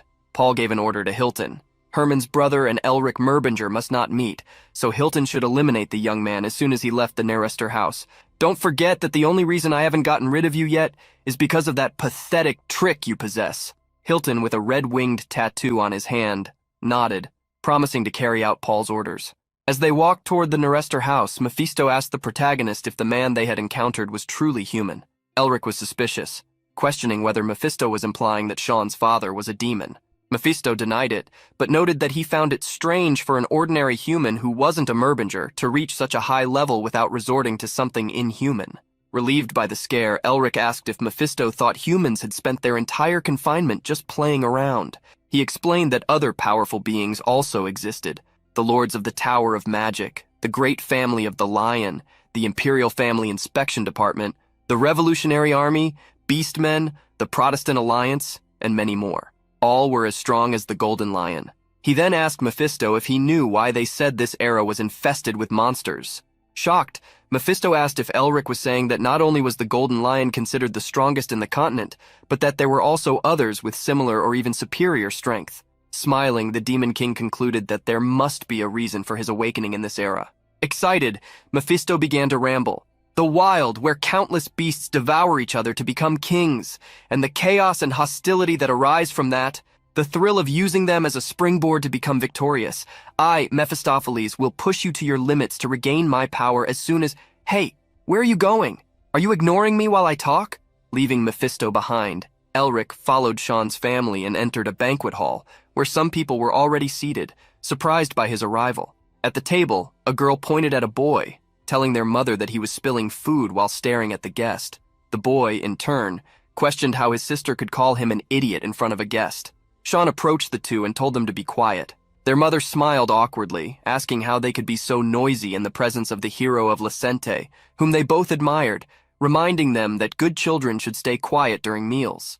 Elric, the guest, calmly observed the family interaction, while the young ones obeyed their mother. He remembered his own past when he and his sister would fight, and their mother would need to intervene, always reminding them not to argue during meals while their father softened the situation. Back then, after teasing his sister, their mother would always make him read an entire book as punishment. Seeing Elric's melancholic expression, Sean's mother pulled him from his thoughts, asking if the food wasn't good. Quickly, Elric affirmed that the food was excellent, blaming its delicious taste for his moment of distraction. To ease the mother's concern, he smiled and commented that eating in good company was always a joy. Later during tea, Guy remarked that he had heard Elric had handed over the excavation rights of the lair to the Neresters. Elric confirmed, saying he had always been in debt to Sean. Guy then took a long sip of tea and asked the protagonist if he harbored any resentment. Tasha was surprised by the question, while Sean, with his eyes closed, remained silent. The fall of the Merbinger family was a delicate subject. It didn't make sense that a family with centuries of history, which had led victorious wars, could fall overnight. The ostracism from the imperial family, the political maneuvers of the hexagram, and the betrayal of those Elric trusted contributed to his family's downfall in the name of politics. In response to Guy's question, Elric stated that he held no resentment. Everyone had their circumstances. He knew that the Nerester family hadn't contributed to the fall of the Merbingers. They simply couldn't help due to political issues. Elric could blame them for just watching, but he questioned whether he would have had the courage to act differently if he were in the same situation. Mephisto, furious, murmured, "Why is a Merbinger tiptoeing around a mere Nerester? The hexagram has been nothing more than little pups chasing the Merbingers' tails for 1,000 years. Besides, you hold the same title of lords." The protagonist laughed at Mephisto's indignation, recalling that his family had long lost its power. The Demon King then asked why Elric was at the Nerester house. Maintaining a neutral smile, Elric replied that he was there for his friend, and that one day he would overcome it all. He needed to assess the level of the mages and the kind of person the Lord was. While Elric mentally conversed with Mephisto, Guy took another sip of tea and asked the protagonist if there was anything he wanted. He calmly stated that the Noresters would fully support the Merbingers. Elric was surprised by the offer. Guy, noticing, told him not to feel pressured, explaining that he was doing it for the excavation rites and also as a gift, being the father of Elric's friend. Mephisto, older and shrewder, understood the intentions behind Guy's offer. He wanted to take the opportunity to strengthen his relationship with Elric. Elric knew that this help would be beneficial for him. His foundation would only grow stronger with the Naresters' support, but the hexagram and other forces would likely try to neutralize them if they helped the Merbingers. Elric wondered why Guy would risk helping the weakened Merbingers, even in the face of possible defeat. As Tasha broke the silence, something else also shattered. A hand emerged from outside the residence, breaking a window. To everyone's surprise, someone was invading the Norester house. Elric wondered who would be crazy enough to do this, but upon looking at the intruder, who was pointing directly at him, he recognized him. The hooded man stared intensely at the protagonist, depth in his eyes, and said, "You, become my disciple." Years ago, Elric had heard from Sean that his father had grand ambitions regarding talented individuals, to the point that more than 100 people living in the Narester household were not servants but guests. Sean had also mentioned that the true power of the Naresters resided in the Senate, filled with those monsters. With the invasion of the Narester house, some people criticized the man, saying his act had been extremely disrespectful. Ignoring everyone, the man removed his hood, and Elric recognized him as the head of the Senate, the great master who taught all the Narester mages, known as White Knight, Augustine Narester. In the presence of this elder, Elric felt his strength, perhaps even greater than that of Guy Narester. Augustine apologized for the confusion, calling himself a hasty old man and admitting he had made a mistake. Guy, however, did not care, and asked what brought Augustine to his house. Pointing at Elric, the old man repeated his words. He wanted the young man, who he claimed lacked shame, to become his disciple. Realizing that Augustine was speaking of Elric, Guy replied that it would be difficult for the great master to take him as a disciple since he was one of the 4 dukes of the Merbinger Empire. To everyone's surprise, Elric walked up to Augustine and offered a greeting. "I, Elric Merbinger, Duke of Merbinger, salute the leader of the Narester family Senate, Master Augustine." Mephisto, along with Tasha and Sean, was surprised by the protagonist's greeting.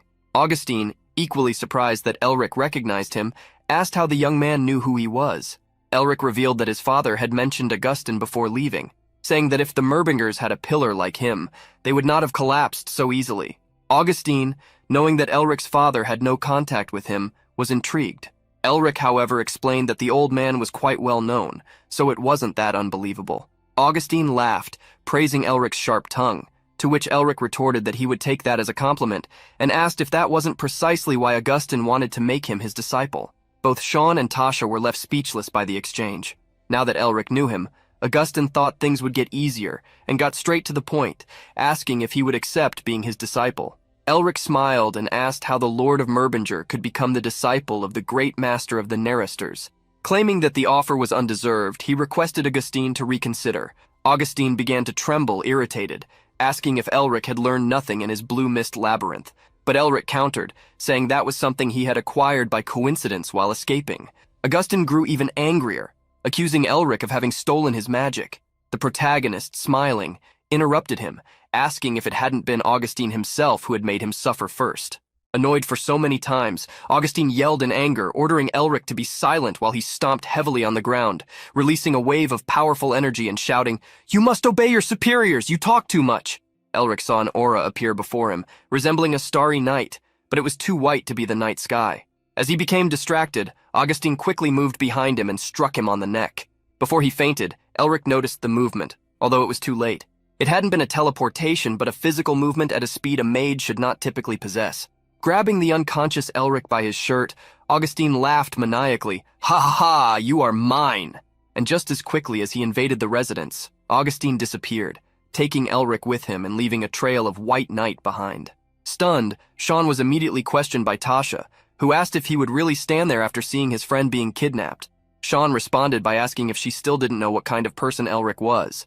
Leaving the siblings to argue, Mephisto, with a broken smile on his face, murmured, "It seems we will have another victim to succeed me. How bold of you to use that monstrous old man as a master, or rather, as someone for you to manipulate." Sometime later, Elric began to wake up. When he opened his eyes, he saw a bearded old man staring at him while rubbing his bandaged fingers. Upon noticing the old man, Elric was startled, jumping away from where he had been lying, not realizing he had leaped to the edge of a cliff. Before he could fall, Augustine caught him, asking him to be more careful. Augustine commented that he had almost lost his first disciple, even at the age of 90. Elric gritted his teeth. He had planned to manipulate the old man since he was the great master of the Nerester family, but he hadn't imagined that Augustine would kidnap him while pretending to be difficult to force him into accepting being his disciple. Elric wondered if he had barked up the wrong tree. Trying quickly to circulate his mana to free himself from Augustine, Elric realized that his mana wasn't moving, just like when he had the blocking disease. Seeing that Elric had noticed his situation, Augustine praised his quick perception. When Elric hastily asked what he had done, the old man replied that he would explain later and asked him not to rush. Augustine then asked Elric if he could see what was at the bottom of the abyss. When Elric answered that he saw nothing, Augustine threw him directly into the abyss, telling him to take a closer look. As he fell, Elric screamed, calling the old man crazy. Seeing Elric fall, Mephisto appeared beside him, laughing and claiming that he had finally found someone worthy of his level. The protagonist was surprised to see the Demon King, who said it was child's play to find people like Elric. He then asked if Elric had realized his own importance. Cutting the conversation short, Elric quickly asked for help, saying that otherwise they would both meet a tragic end. The Demon King, not particularly eager to help, asked what he could do. Elric then requested that Mephisto teach him the seal of original sin so they could save themselves from the fall. Laughing, Mephisto asked who Elric was trying to fool, stating that despite the blockage in his mana flow, Elric could still use the mana present in the atmosphere. Realizing he hadn't fooled Mephisto, Elric clicked his tongue and then did as the Demon King suggested. He used the atmosphere's mana to create a wind vortex that slowed his fall. With that, he managed to decelerate, although not enough to prevent the impact that created a large crater in the ground upon landing. Elric gritted his teeth, frustrated with the dangerous situation he had just experienced. His face was bleeding from the fall. Ignoring that for a moment, he wondered where he was. Although he knew the geography of the continent, the place he found himself in was unfamiliar. Suddenly, Elric heard the voice of the old Augustine revealing that they were in the labyrinth of the Blue Mist, and that the true palace of the Blue Mist was merely an extension of the place they were in. Augustine commented, "Putting that aside, I restricted your mana, but to think you would use the atmosphere's mana to conjure magic, it seems I chose someone very talented." The place where Elric had fallen was a ravine at the foot of a steep mountain range. Responding to the senator, Elric asked why he was doing this if he intended to make him his disciple. Augustine replied, "I still want you as my disciple, but I won't teach you anything related to the Nerester, just as you said." Curious, Elric asked what the old man intended to teach. Augustine explained, "Although I am the head of the Nerester family senate, I am also the leader of a school called Grassland. Knowledge is passed down to a single individual, and that has nothing to do with the Nerester. So I wonder if there is any problem with you wanting to learn this."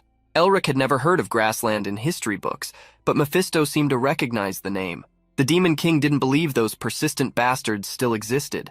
He explained to Elric that the people of Grassland, originating from the east, had troubled him while he was active, as they used magical martial arts instead of traditional magic. Elric was surprised to learn that this people was so ancient. Interested in learning about magical martial arts, he asked if these techniques were similar to fighting techniques. Mephisto confirmed, explaining that it was a combat art that strengthened the body by using mana circulation as its foundation. In simpler terms, it's exactly the kind of teaching you need right now.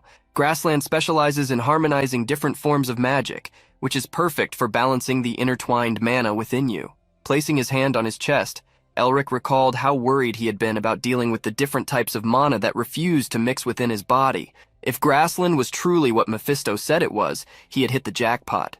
It would be perfect teaching for him without having to bind himself to the Nerester family. There could not have been a better opportunity. So, Elric asked Augustine if he would teach him the magical martial arts of Grassland. Augustine was surprised to learn that Elric knew the term, as there should not have been any records about it. "In that case, let's not waste time. Let's get started immediately." As the old man spoke, Elric realized he was being cornered. Augustine revealed that they were in the habitat of fearsome wolves, creatures 3 times larger and stronger than normal wolves. Reminding Elric that the magical martial arts of Grassland were learned through practical experience, Augustine ordered him to survive. In front of Elric, several blue wolves began to appear. Their fur, streaked with white and red, emanated an aura as beautiful as it was threatening. Seeing the wolves, Elric screamed, calling Augustine crazy and asking how he was supposed to survive with his mana blocked. At that moment, another person appeared behind Augustine, asking if everything was all right since the boy was just a novice who had started learning magic less than a year ago. Augustine commented that although Elric was inexperienced, he still had skills. The old man thanked the person for the borrowed wolves, while the latter, observing Elric fleeing from the creatures, remarked that it would be bad if the wolves started to like the taste of humans. After a while, seeing how bloodied Elric was, the person asked Augustine if he wasn't in trouble, especially when the protagonist, kneeling on the ground, was about to be attacked by a large wolf jumping toward him. Contrary to the concern, Augustine ordered the man to keep watching. Suddenly, a blue light appeared in Elric's hand, which, in the next moment, punched the wolf, causing its teeth to fly. Surprised by the wolf's defeat, the man next to Augustine commented on the feat, but the old senator merely bragged, saying he had expected that. As Elric ripped out one of the wolf's sharp teeth to use as a weapon, Augustine remarked that he was different and was certain that he would pass the test and complete the goal that Grassland had been pursuing for hundreds of years. However, Augustine stated that Elric was still weak. He then asked the man next to him, Gility, who was smoking a cigar, to introduce himself as the creator of the Revolutionary Army. The Revolutionary Army was such a secretive organization that even the Empire's investigative office had been unable to uncover their identities. Its executives were as powerful as the masters of the Tower of Magic and the Lions. The group existed to free the continent from tyrannical empires, being the most notorious terrorist group. And one of the former executives of this army was beside Augustine. Riding on a large tiger, Gility Tens, the king of beasts, stated that he would fulfill Augustine's request but questioned whether the old man was not worried about losing his disciple, as he seemed so excited about the new acquisition. In front of a blood-covered Elric, Mephisto remarked that he had defeated a wolf purely by luck, but that it would be difficult to defeat another in his current condition, as the danger increased now that the other wolves had seen one of their own killed.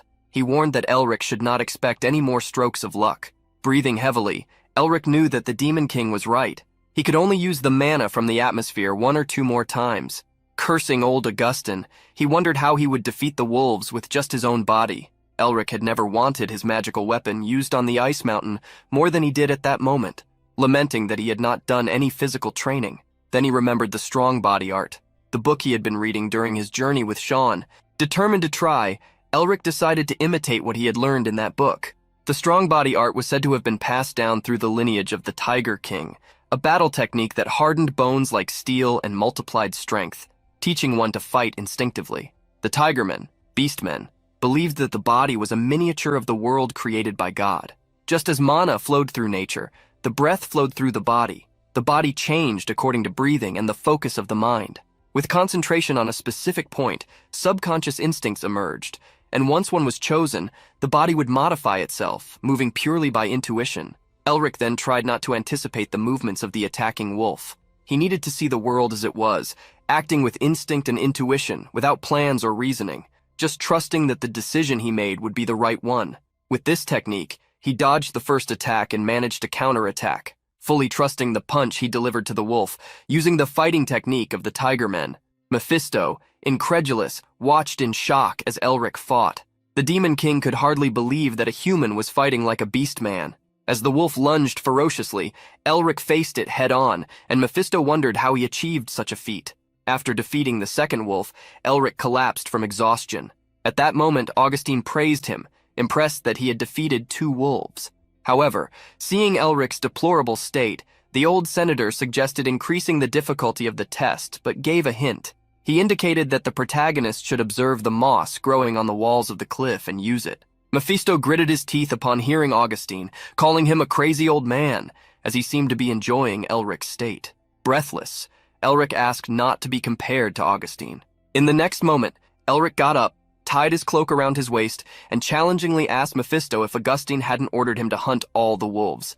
Determined to complete the task, Elric decided to see who would come out victorious. With unwavering determination, Elric faced the wolves for 10 long days. Sometimes time seemed to fly, while at other times it passed slowly. At one point, he and Mephisto went to the walls to investigate the moss mentioned by Augustine. To their surprise, the moss was red. Mephisto, shocked, revealed that it was a plant from the demon realm known as the Resurrection Plant. Since the plant possessed magical energy, Elric assumed that consuming it could restore his strength. Mephisto explained that for ordinary humans, the flower growing on the moss was only useful for medicinal purposes, but it might work for Elric, who had demon seals, potentially even increasing the level of his seals. Using these flowers, Elric continued his battle against the wolves. Mephisto still wondered how such a plant existed in that place, and if it meant there was a connection between the location and the demons. He also suspected that Augustine had intentionally brought Elric to that place. Despite Mephisto's suspicions, Elric saw the situation as an opportunity. Although he was furious about being placed in danger, he recognized that this could strengthen his seals and increase his own mana. After defeating numerous wolves, Elric managed to train the strong body art, thanks to his sealed mana. After practically exterminating all the wolves, Elric encountered what seemed to be the last one, but noticed something different. There was a human riding the wolf. A voice suddenly surprised him. "You continue to surprise me every second. I heard from the chief that you were the best at the Usden Academy, but I never thought you would demonstrate such impressive growth." When he turned around, Elric saw a large white tiger surrounding him. Shortly after, the owner of the voice jumped down and landed in front of him. "I've made up my mind. If you can defeat this wolf, I will make you my disciple." Without taking the cigar out of his mouth, the Beast King Gility announced his desire to train Elric. After the appearance of the King of Beasts before the protagonist, a cloud of dust rose into the sky when another person jumped beside him. Cursing Gility as a bastard, the senator was furious and asked if his friend was trying to steal his disciple, even after all the effort he had put into finding him. Before Elric, the two began to fight to decide who would become the protagonist's master. Next to Elric, Mephisto asked if he himself wasn't just as unpleasant as those old men. Gility quickly approached the protagonist while Elric said that at the very least, the young man's opinion should be heard. Enthusiastically, Gility apologized for his haste, seeing how surprising Elric was, and asking if Elric recognized him from the wanted posters, inquired if he wanted to be the disciple of the King of Beasts. Unexpectedly, Elric refused. Augustine was moved upon hearing Elric say that he was already his disciple, even though he was considered eccentric. While rejecting Gility, the King of Beasts interrupted, stating that he would teach him Mirage Eyes, the art that allowed free control of beasts and earned him the title of King of Beasts. Upon hearing Gility's offer, the protagonist laughed, stating that having only one master was a mere formality, and thanked Gility for his teachings. Leaving Augustine trembling with anger, Gility accepted Elric as his disciple, while Mephisto sighed in pity for Augustine, knowing the protagonist was beyond saving. Then Elric asked the King of Beasts to teach him the art of Mirage, but Gility quickly refused. Confused, the protagonist watched as Gility walked toward a wolf larger than himself, with energy chains flowing throughout its body, and stated that he would teach the technique if Elric could defeat the wolf. Mana control is crucial for those with Mirage Eyes. It seems you were replenishing your mana by eating the resurrection plant, but this is the final test. If you can defeat this wolf using only magical martial arts.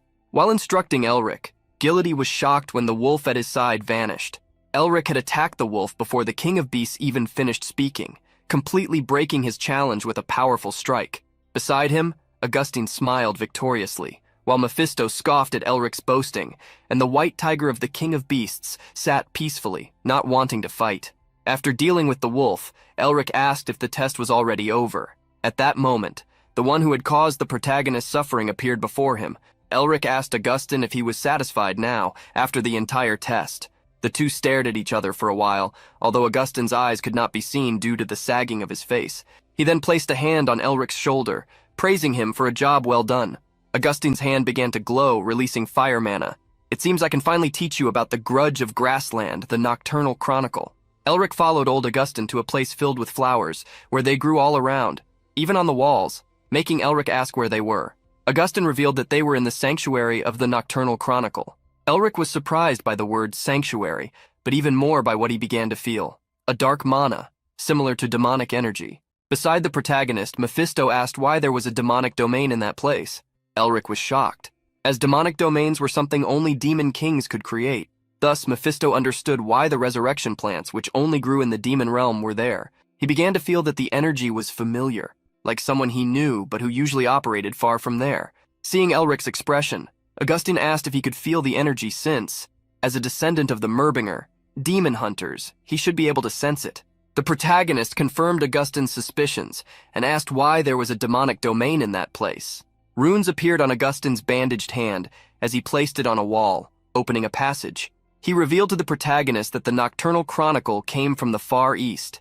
Inside the sanctuary, Elric noticed that the architecture and language were all Eastern. Seeing the doubt in Elric's eyes, Augustine revealed that the founder of the Nocturnal Chronicle was originally an alchemist researching botanical herbs in the East. One day he lost his wife and daughter to a certain demon king and ended up pursuing that bastard to the west, seeking revenge. Since the demon king was powerful, the founder changed his plans. He not only combined the magical knowledge of the East with that of the West, but also incorporated the power of demons indiscriminately to become stronger. Hearing the story, Elric asked if the founder's grudge lasted until today. Augustine confirmed, "Yes, it has lasted for almost 1,000 years. And since you accepted me as your master, it means the revenge isn't over yet." "No, it's already over, actually." Elric was confused by Augustine's shift in tone, but the old man explained that the reason was obvious. Surprised, Elric understood what Augustine meant as they entered the grand hall they were being guided to. Mephisto, standing next to Elric, remarked that the founder, despite his humble origins, must have been very powerful to accomplish what stood before them. Elric was surprised by Mephisto's acknowledgement of the demon mentioned by Augustine, and even more curious about how strong Augustine must be, given that he had faced such a being. Pulling Elric out of his thoughts, Augustine stated that the battle was not something to boast about, as many variables came into play, and no winner was decided. He then revealed that, like the founder, he had set a new goal. As Elric gazed at the massive demon sealed in front of them, as immense as the hall they stood in, he heard Augustine's voice. "I have decided that the winner of that battle will be determined by a disciple who comes to me one day. My disciple, you will be responsible for this. We will see if the demon is more powerful or if it is your master's techniques that prevail." Looking at the sealed demon, Elric asked the old man if he was saying he would have to fight that creature. Augustine explained that Elric was almost right, but in fact he wanted Elric to fight against the demon seal, since the young man, despite being human, could absorb demon seals. Surprised, Elric took a step back, as a precaution. Augustine raised his hand, asking Elric not to be nervous, and questioned why a master would reveal his disciples' secrets. Despite the old man's words, Elric still gritted his teeth and kept his guard up. The old man then began to remove the bandages from his arm, wanting to show Elric something to maintain mutual trust. As the bandages came off, a black arm covered in inscriptions was revealed. Augustine commented, "Everyone has a technique they cannot reveal to anyone. I am the same. In my case, I have the arm of a dark elf. Unlike normal elves who lived in the Forest of Light, dark elves inhabited the gloomy underworld and were followers of demons. They were nearly extinct due to the oppression of the Empire, being considered a demonic race." Augustine asked Elric if he knew that transplanting body parts from other races was a forbidden practice of black magic, especially if the race was demonic. In front of a shocked Elric, Augustine stated that no one in the world, aside from Gility and Lord Narrister, knew this secret. He then asked Elric if he now felt more comfortable, since they both knew each other's secrets. The old man apologized for discovering Elric's secret while examining his body when he was unconscious, but said that now that he knew Elric could absorb seals, he couldn't let him go, for the sake of the sanctuary. Admitting that this was just the greed of an old man, Augustine allowed Elric to make whatever decision he wanted. Gility and his tiger watched the protagonist, curious to see what choice he would make. Even the demon king Mephisto was intrigued. Elric reflected on Augustine's words. He agreed that what the old man was doing could be considered greed, a pursuit of self-satisfaction regarding something long past. However, he saw no problem with being greedy or having a goal, as he had his own as well. For that reason, he couldn't turn his back on someone who was trying so hard to achieve their goals. With his hands together, Elric bowed before Augustine. "I, Elric Merbinger, Lord of Merbinger, pay my respects to the heir of the Chronicle of the Night, Lord Augustine Narrister, as your humble disciple." As he stood up, Elric smiled at the old man, who returned the gesture with gratitude. Turning to the sealed demon, Elric wanted to know if all he needed to do was absorb its seal, and asked Augustine what the creature's name was. Augustine revealed that he didn't know the demon's exact name, but in his journey from the East to the Empire, it had been called by various names wherever it appeared. However, in the Chronicle of the Night, it was known only as the Wild Beast Yu. Now knowing the demon's name, Elric moved forward with determination, ready to begin. Yu was a demon king, respected even by Mephisto. If Elric could absorb this creature's seal, it would be a great accomplishment. Standing before the demon, surrounded by seals, Elric stopped and asked Mephisto how he should absorb a seal. Surprised, Mephisto grew irritated, asking why Elric was acting so arrogantly at the last moment if he didn't even know how to do it. Elric confronted the Demon King, stating that he had to do it because Augustin was asking desperately. Then he asked again what he needed to do. Mephisto, however, didn't know how to explain the process of extracting a seal. As for demons, it was something as natural as eating. Elric sighed, realizing he was in a tricky situation. His magic pendant wasn't reacting. In the case of the cruelty seal, things happened naturally due to the designation given by Otto. Elric then thought of a solution, the most obvious one he could try. He used soul speech to cast a spell with the intention of absorbing the demon. In the next moment, the demon reacted, releasing an enormous amount of demonic energy, which even startled Augustine and Gility. The seals that imprisoned the demon began to unravel with the energy released. During his week of training, Elric hadn't only focused on martial arts and the strong body technique, but also on the harmony between the various forms of mana within him. He tried to apply this principle, connecting his seals to the magic of soul speech, and it seemed to work. As the demonic energy engulfed the entire hall, Elric was transported to a mental world. Walking through a swamp, he wondered if he would have to undergo a trial to earn the seal's qualification, just as he had with the King of the Icy Mountain. Even after walking for quite a while, he found nothing. No insects or birds. Although he was in a mental world, the place was incredibly silent, as if all living beings had been devoured. There was only the sound of the wind and the bubbling of the swamp water as Elric moved forward. However, in addition to that, he also felt a dark presence nearby. Elric suspected that there must be a predator in that place. As soon as he thought of this, he felt as if something was watching him from among the trees. Perhaps it was in the forest, or even in the sky. However, Elric dismissed both possibilities because he couldn't pinpoint the presence of the predator anywhere. While he worried about discovering where this threat was, a huge mouth silently emerged behind him, belonging to a creature eager to devour the human it had found. The shadows and teeth vaguely formed by the sunbeams filtering through the leaves created an endless darkness. Elric wondered if he should fight the creature that resembled a crocodile, just as he had faced the King of the Ice Mountain. However, since he still didn't know how to absorb Yu's seal, he decided to first understand the situation he was in, as there was no guarantee of victory. The pupil of the giant crocodile contracted as it gazed at Elric. The Murbingers usually attack first and ask questions later, but Yu, exceptionally, seemed to be patient.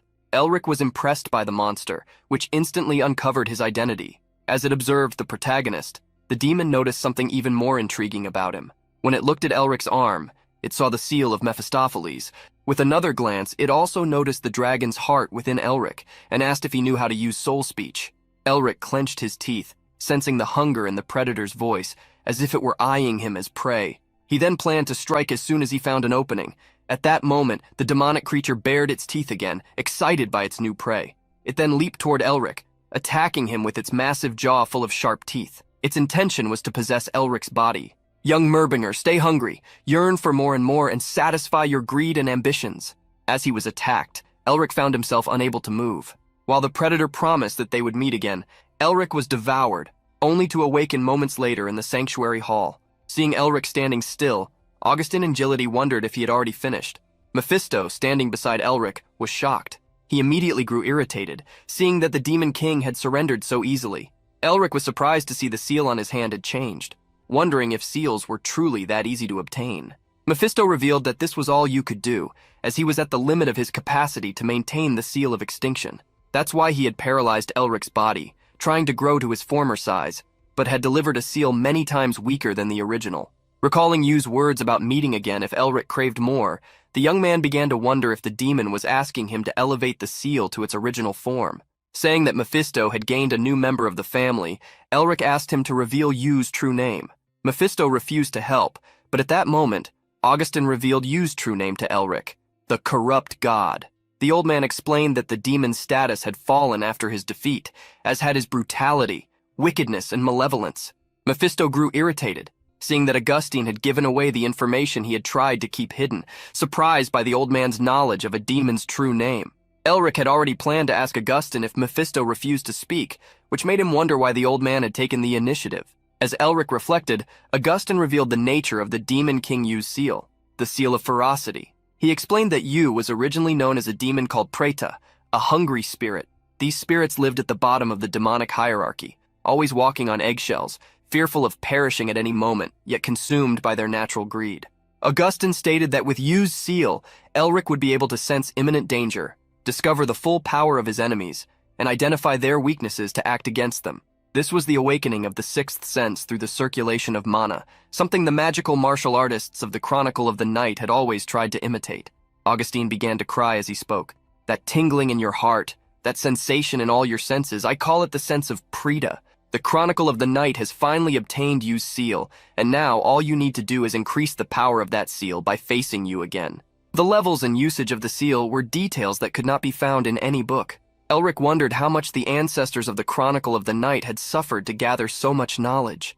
Centuries of accumulated knowledge and dreams had been built up to achieve a single goal. Resolute, Elric activated the Seal of Ferocity. Around his shadow, other shadows appeared like smoke, forming the image of a demon with sharp teeth behind him. Elric was determined to carry with him the dreams and ambitions of the Chronicle of the Night from that moment on. As he unleashed this newly discovered power, Elric asked Augustine again about the sense of Prita, questioning why such power was manifesting so suddenly. Suddenly, surprising Elric, Sean came running out of breath. His friend announced that something serious had happened. The protagonist froze at Sean's words. At the mansion, one of Tasha's subordinates called her to see something happening outside.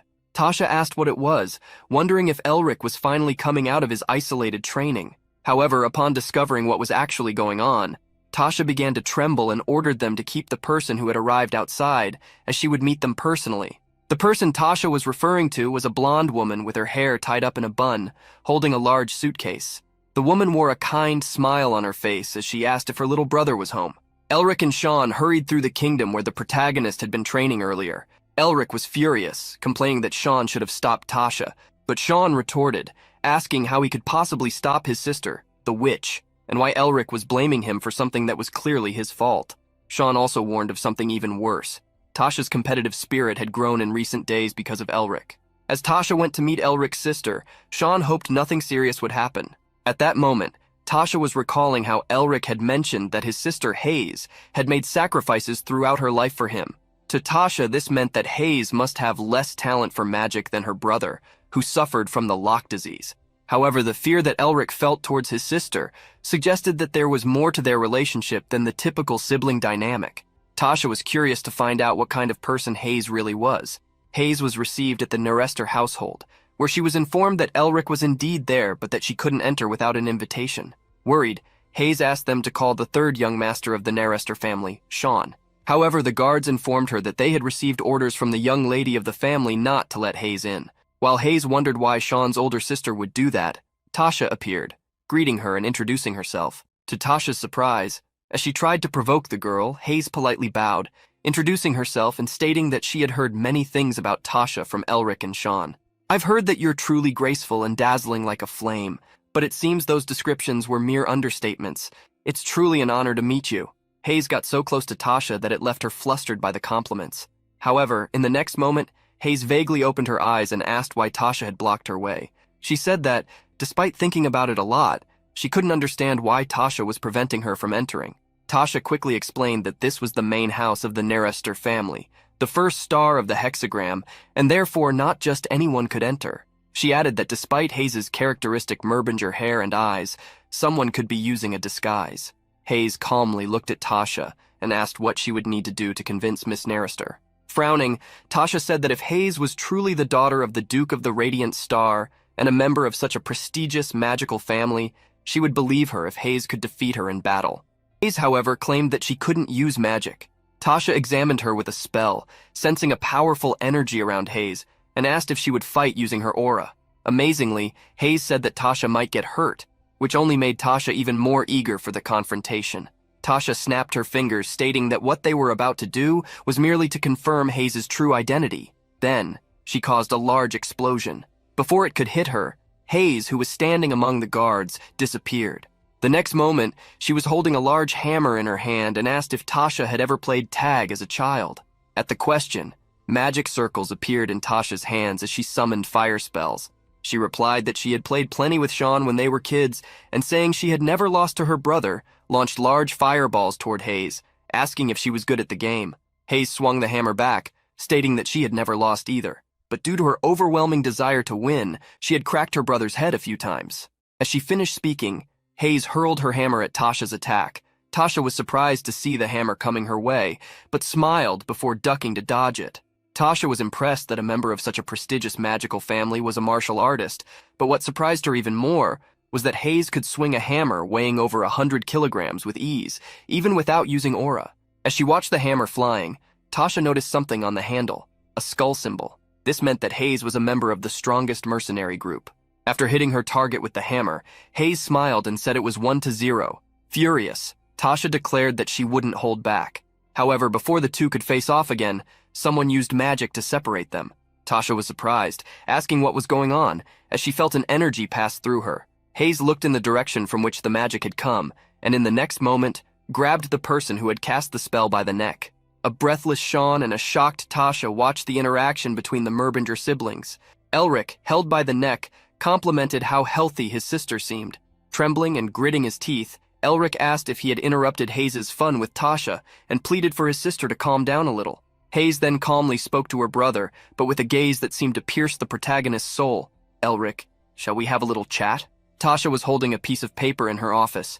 She had been waiting for information about Hayes, only to discover that such data was being tightly controlled.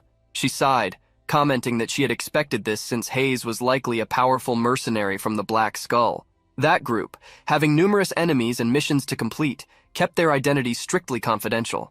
Folding her hands, Tasha declared that she would take this opportunity to form a friendship with someone her age. It was rare to meet a member of the Black Skull, as they only had connections with the Grey Lions from the Great Lion family. Because of this, Tasha wondered what would happen if Miss Merbinger was truly a member of that group. Forming a friendly relationship with House Merbinger would already be advantageous due to the Duke of the Radiant Star, but with this new factor, the Narristers would have nothing to lose. Then, Tasha asked her secretary if the two siblings were still playing. Outside, Hayes was chasing after Elric, holding her enormous hammer. Elric, fleeing desperately, begged his sister to talk with words, not hammer blows. Hayes taunted her brother. "It seems you've gotten quite full of yourself with all this fame, haven't you? Now you can even use magic and learned how to be rebellious." The protagonist's sister continued to pursue him mercilessly, bringing her hammer down toward him. Thanks to his predecessor, Elric managed to dodge, avoiding serious injuries. He remembered how Hayes had always been like this since they were children.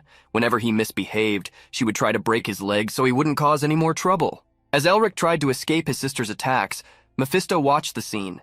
He had never seen Elric so frustrated, which showed just how much Hayes was truly a Merbinger. However, feeling aura instead of mana coming from her, even though she was a Merbinger, made Hayes even more intriguing in Mephisto's eyes.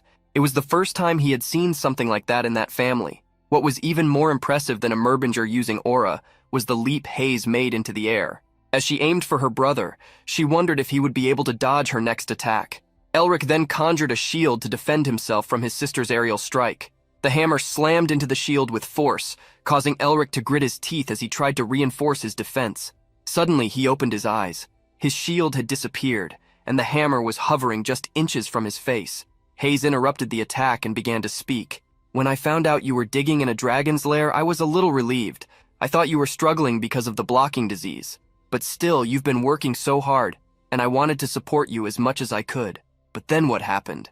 You had an accident in the lair, were unconscious for days, and then disappeared for months without telling me where you went when you woke up. When was the last time you contacted me?" "Half a year. I went 6 months without hearing from you."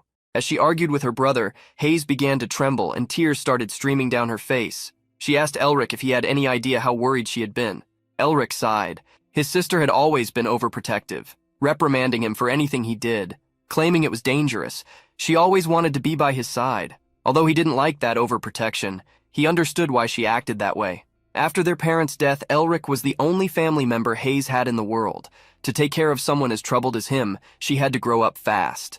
Now it was Elric's turn to give back. He stated that he had found the family's mission. He explained that during both times he lost consciousness, in the dragon's lair and after disappearing upon waking up. He was searching for this family duty. Honestly, Elric admitted that there were moments he doubted his ability to restore the family, as it was in ruins, and he wondered if it was worth trying to rebuild it.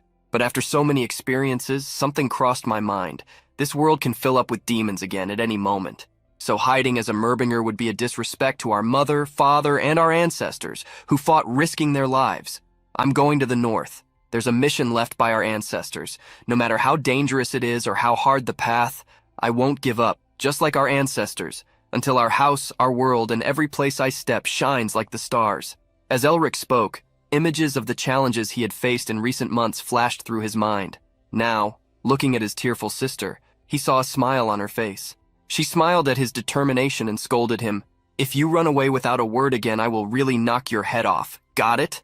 The protagonist was stunned to see his sister breaking the serious atmosphere. Mephisto, who was watching the siblings' affection, was lost in thought with his head down. In the next moment, he stood up, frustrated that Hayes hadn't hit Elric a bit more. Putting that aside, he cursed humans for always being sentimental in the most trivial situations. That night, under the bright moonlight, a man stood in a thicket by a river. He held a small object with red wings in his hands, offering it as a sacrifice, for the grace of the resurrection of Lord Azazel. 3 months later, Elric was sitting on a mountain in the kingdom where Augustine had taken him to train. An eagle flying in the sky suddenly swooped down toward the protagonist. Elric, with his eyes blindfolded, was undergoing training. He extended his hand, and in the next moment, the eagle landed on his arm. Gility, who was sitting nearby, praised him, surprised at how quickly Elric had mastered the Mirage Eyes technique. Just as Gility was complimenting him, a gust of wind rushed past his shoulder. In front of him, Augustine blocked a punch thrown by the protagonist. The old man also praised Elric for mastering the sense of Preta and stated that he had done everything he could there. Now Elric would gain more insights through real battles.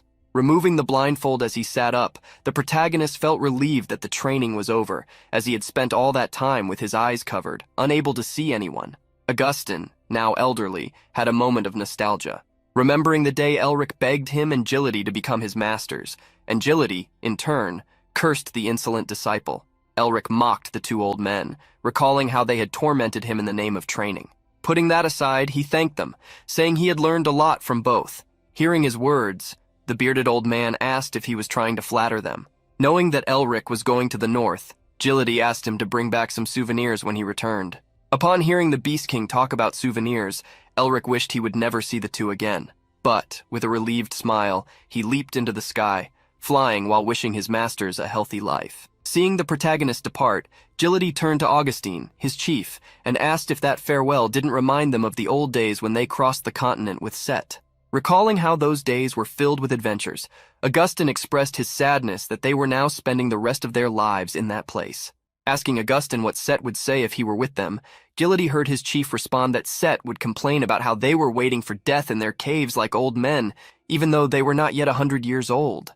Augustine sighed, saying he didn't want to be called a boomer by Set, and Gility agreed, stating that they were still young adults. Putting that topic aside, Augustine questioned how Elric could leave such good masters to go north alone. Grumbling like a cantankerous old man, he stated that he would teach him some manners in the future. At the Nerester residence, Tasha met with Elric, receiving the excavation rights for the lair and warmly thanking him. As he handed over the rights to the Neresters, the protagonist asked why she was being so formal with him. Tasha explained that she had prepared a carriage for Elric to depart for the north, assuring him that she would take care of his presence at the academy, so he would have a smooth journey. Elric handed the lair rights to Tasha because he knew she was a dragon fanatic, and he was impressed to see her happier than he had imagined. Thus, he assumed that his relationship with the Neresters had grown even closer, although everything had turned out well. Thinking about his debts, Elric remembered a particular person. He recalled that Lady Isabel would contact him as soon as he arrived in Carnoy, wondering how she had forgotten about him. Putting that thought aside, Elric decided to head to the carriage. In a forest, a man with a sword complained about how Paul was hurting his feelings. Surrounded by bodies, the Blue Wolf wondered how Paul thought that just that number of enemies was enough to face him, even though he was weakened. Someone beside Herman stated that Paul must be getting impatient, as he had already lost many Blue Wolves, and that if Herman allied himself with the Merbingers, he would be in danger. The person speaking was Isabel, now surrounded by her brothers. Leaving them behind, she asserted that she would take care of House Whale in her own way. Herman instructed the other three to look after Isabel, while he met with the Duke of the Radiant Star to personally thank him and then decide how to deal with Paul. Nearby, a group of hooded individuals walked together. One of them asked why Paul hadn't yet become the Blue Lion, and the answer was that distractions had arisen, but he didn't need to worry. The man, who was the same one who had made an offering at the river, said he thought it would be easy to eliminate the Blue Lion with the reflux disease, but he was surprised to see that the fallen Merbinger house was still in his way. He stated that it was not yet time to deal with the Merbingers, and that Paul Weil should quickly become the Blue Lion. Then he called Hilton, the captain of the first squad of Blue Wolves, saying that when Paul became the Blue Lion, his body and soul would be used to serve Lord Azazel, even if just a little. As several crows flew over the group, Hilton assured him that he needn't worry. Outside the main house of the Hilton family, a carriage was parked. The protagonist inside it placed his hand on his head, worried. He was planning to go north, and speaking to the coachman, thanked him for the carriage, but said he didn't need his help. The coachman replied that his name was not Coachman, but Carl. Beside the protagonist was Sean, which irritated him even more, but Sean explained that he was only there on his parents' orders. There was also a third reason for Elric's irritation. On the other side of the carriage was his sister, whom he told that she could have stayed home. Smiling, Hayes asked if he didn't want to travel with his sister. In addition to these three problems, Elric faced two more ahead of him. His masters, to whom he told they should consider their ages and stay home resting.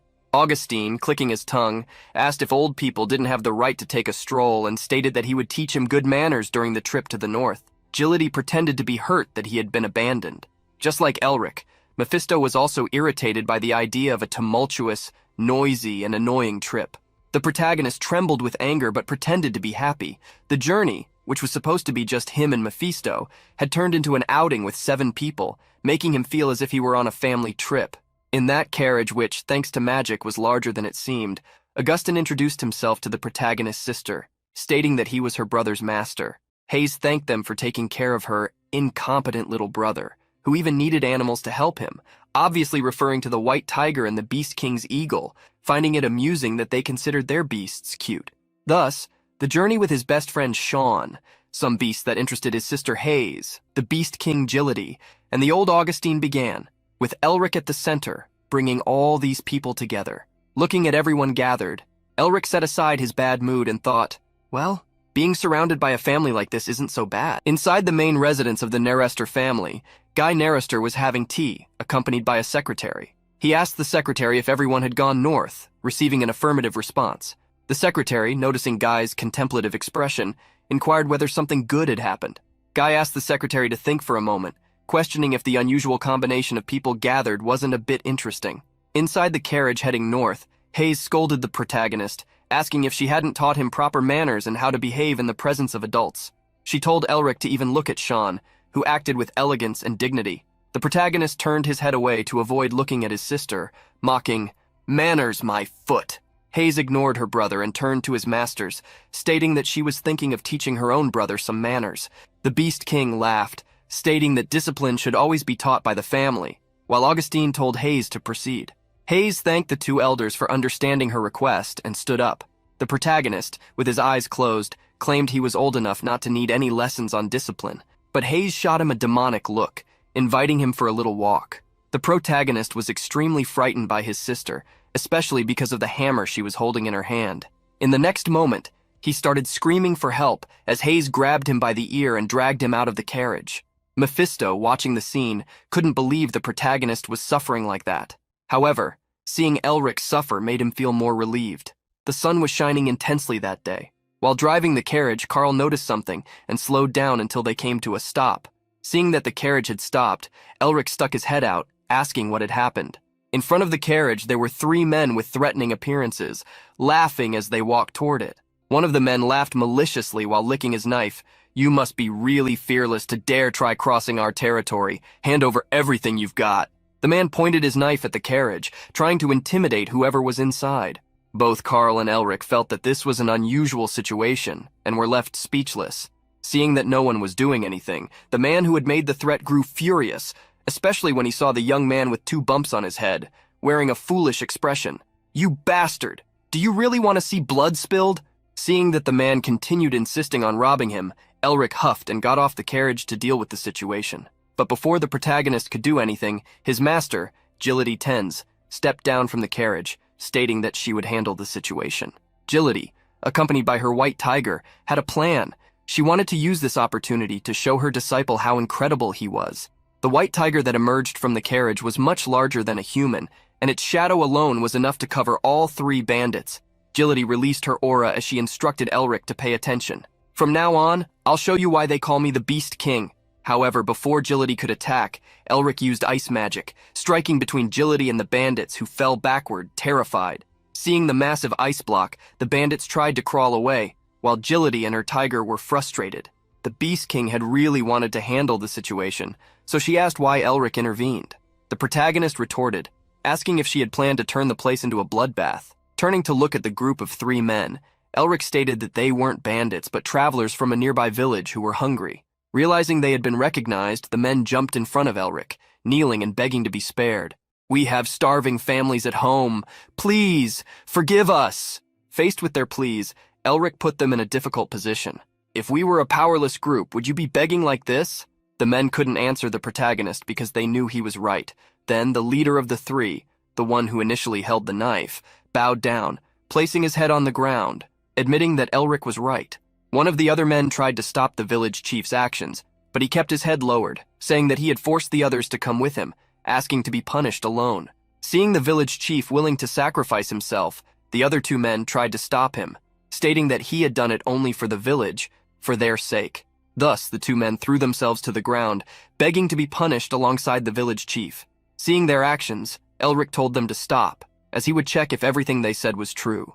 Thus, Elric's group followed the 3 men until they arrived at a quiet village, where the houses were made of wood and straw, and the ground was dry due to the scorching sun. The village chief, who was leading the group, explained the situation. "We have been going through very tough times due to several years of drought and famine. We thought we were doomed to perish, so we ended up becoming mountain bandits. Not only does it take 5 days to reach another village, but we also can't leave our village to look for work since our livestock is weakening."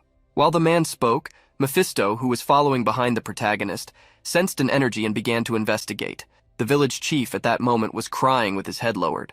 Augustine started to reflect on the country's governance, remembering that it didn't reach that area to help them. Thus, he asked Elric if they shouldn't forgive these men, as they had a good reason for what they were doing. The protagonist remained silent in the face of Augustine's request, who then posed a contemplative question. "Isn't it a noble's duty to look after those who are suffering?" Thus, Elric agreed with Augustine, which touched the village chief. He quickly lowered his head to Elric, thanking him for the forgiveness. As the village chief apologized and promised never to steal again, Mephisto flew over to the protagonist, hovering back and forth around him. Seeing the demon king unsettled, the protagonist asked what was wrong. Mephisto then surprised Elric. "Though it's faint, I've detected a demonic energy in the fields ahead." As Elric focused on the dry fields, he felt the same energy that the demon king had, becoming tense. Elric followed the others to the location indicated by Mephisto. Looking around, all they saw was a desolate situation.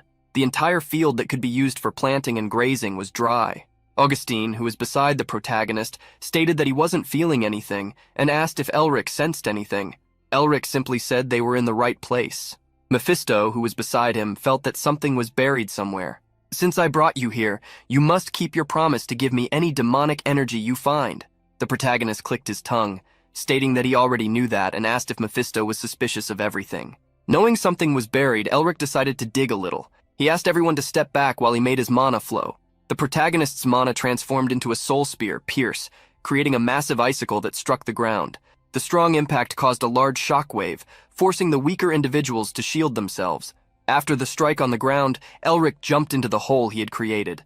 There he found a buried chest. Augustine quickly followed the protagonist, asking what he had found, and Elric showed him his discovery. When Elric opened the small chest, a burst of demonic energy exploded from inside, surprising both him and Mephisto. Augustine was shocked by the sudden surge of demonic energy. After all the demonic energy escaped the chest, a small statue was revealed. Upon seeing the statue, Mephisto was astonished, wondering why it was in that location. The demon god had 4 servants, the great kings who ruled the demon realm: Mephisto, the original sin; Shaitan, the end; Lilith, the fornication; and lastly the tyrant king who commanded most of the demon king's army, Azazel, the insanity. Azazel desired many things from the human world, much more than the others. Many countries were destroyed because of his invasions.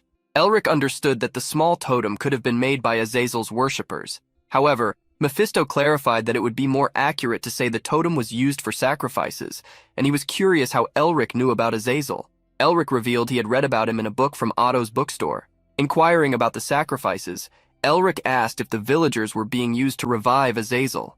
Mephisto then analyzed the state of the village and concluded that this was the most likely possibility. Elric made a disgusted expression, wondering what the demons were plotting while hiding in the human world. Pulling Elric from his thoughts, Mephisto demanded he absorb the demonic energy quickly and hand it over as promised. While Elric was talking to the demon king, someone approached him. "Elric, This is a serious problem now that traces of demons, which should have been eradicated 30 years ago, have been discovered again. We need to send this to the administration department." Hearing this, Mephisto cursed Augustine for trying to get in his way.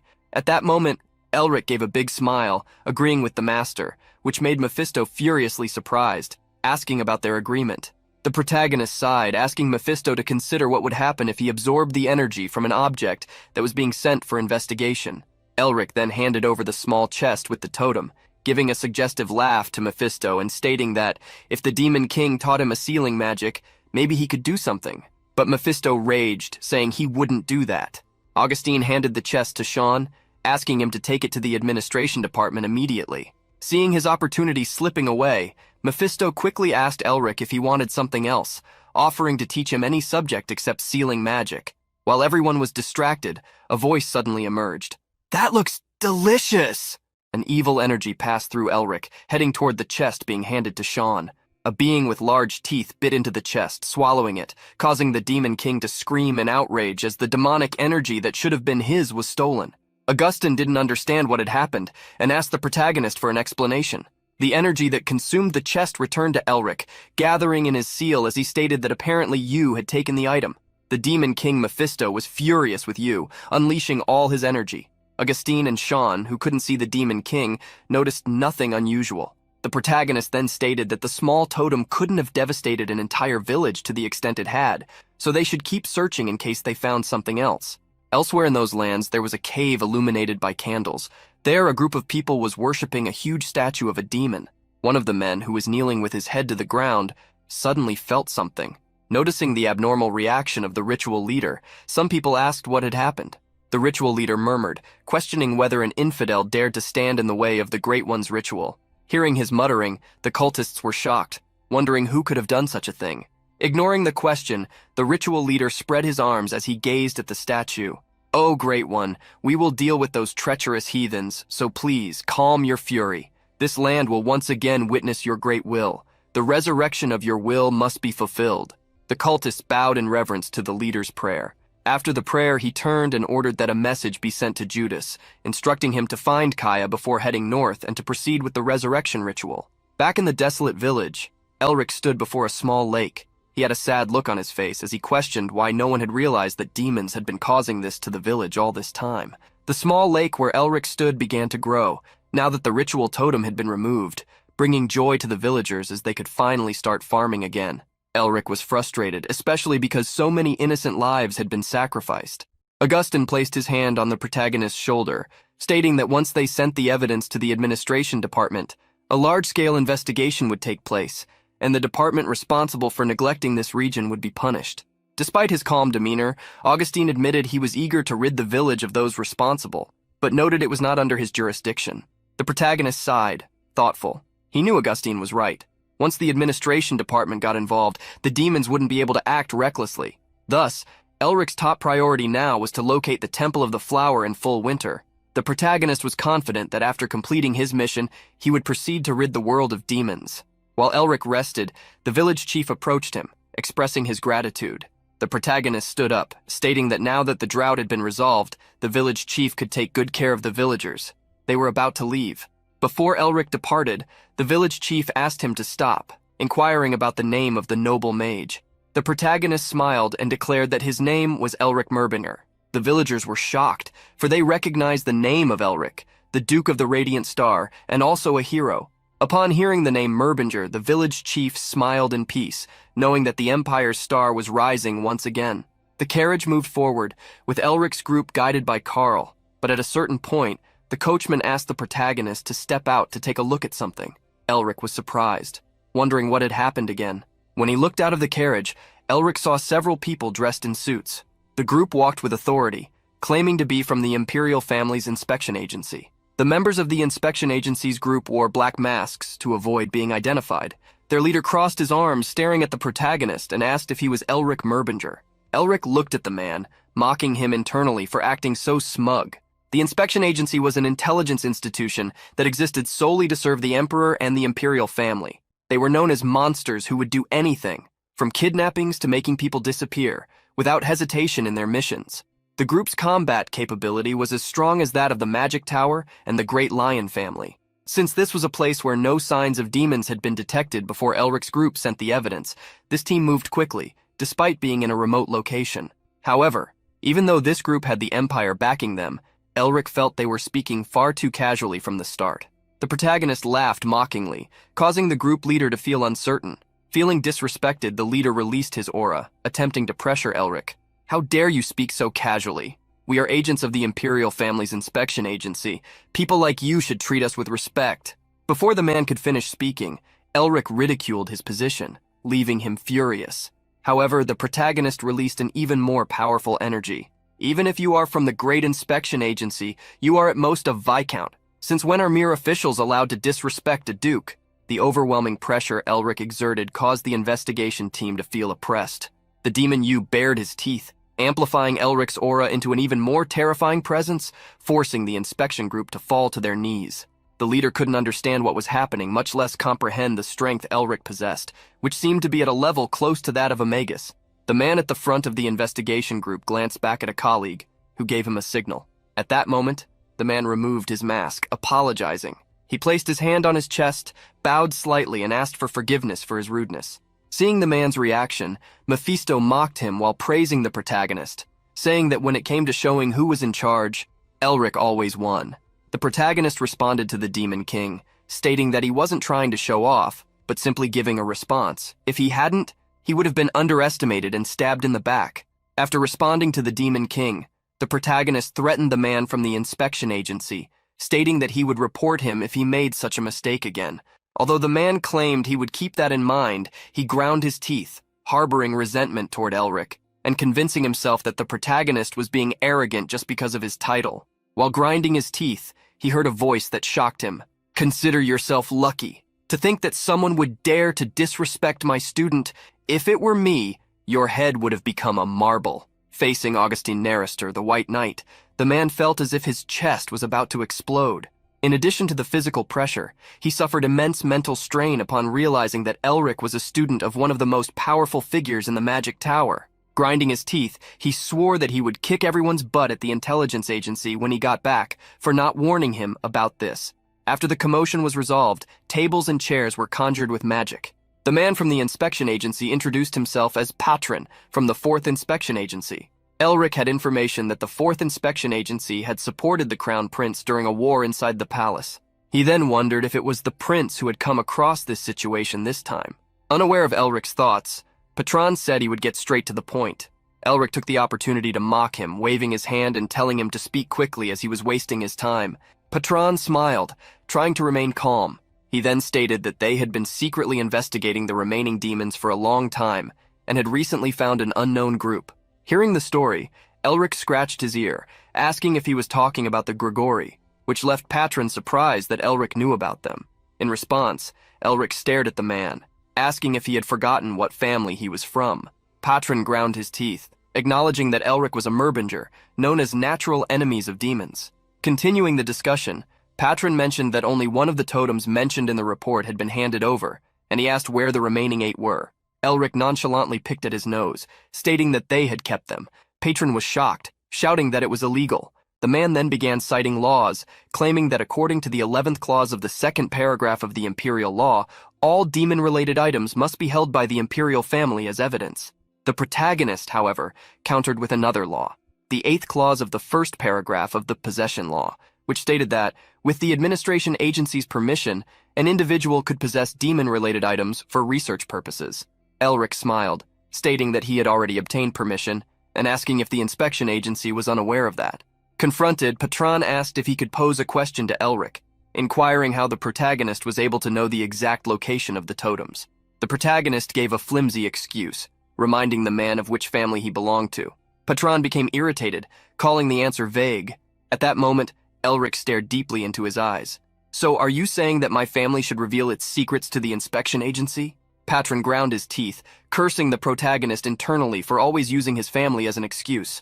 Not wanting to drag the conversation on any longer, the protagonist stated that he had already given enough of an answer. With no way to hold Elric any longer, Patron thanked him for his cooperation. With that, the inspection agency's carriage departed. Seeing Elric watching the carriage move away, Sean stepped down from their vehicle, impressed. "You're very bold. You even dared to stand up to the almighty inspection agency." The protagonist's sister had also gotten out of the carriage, praising him and stating that if he hadn't done anything, she would have cracked those men's heads open herself. However, Gillity warned the protagonist that the inspection agency was quite persistent once they set their sights on someone, asking if it was all right to leave things as they were. But the protagonist contradicted his master's concern. "As you know, I'm not the kind of person who lets things end like that." While speaking, Elric flashed a chilling smile, worrying Sean. "I'm the type of person who doesn't forgive those who are hostile toward me without a good reason." That night, in the middle of the forest, Patron knelt before a figure sitting on a stone, expressing his shame and asking for forgiveness. The figure told Patron to raise his head, releasing magic through a ring. "The one who should feel ashamed is not you, but me, the crown prince."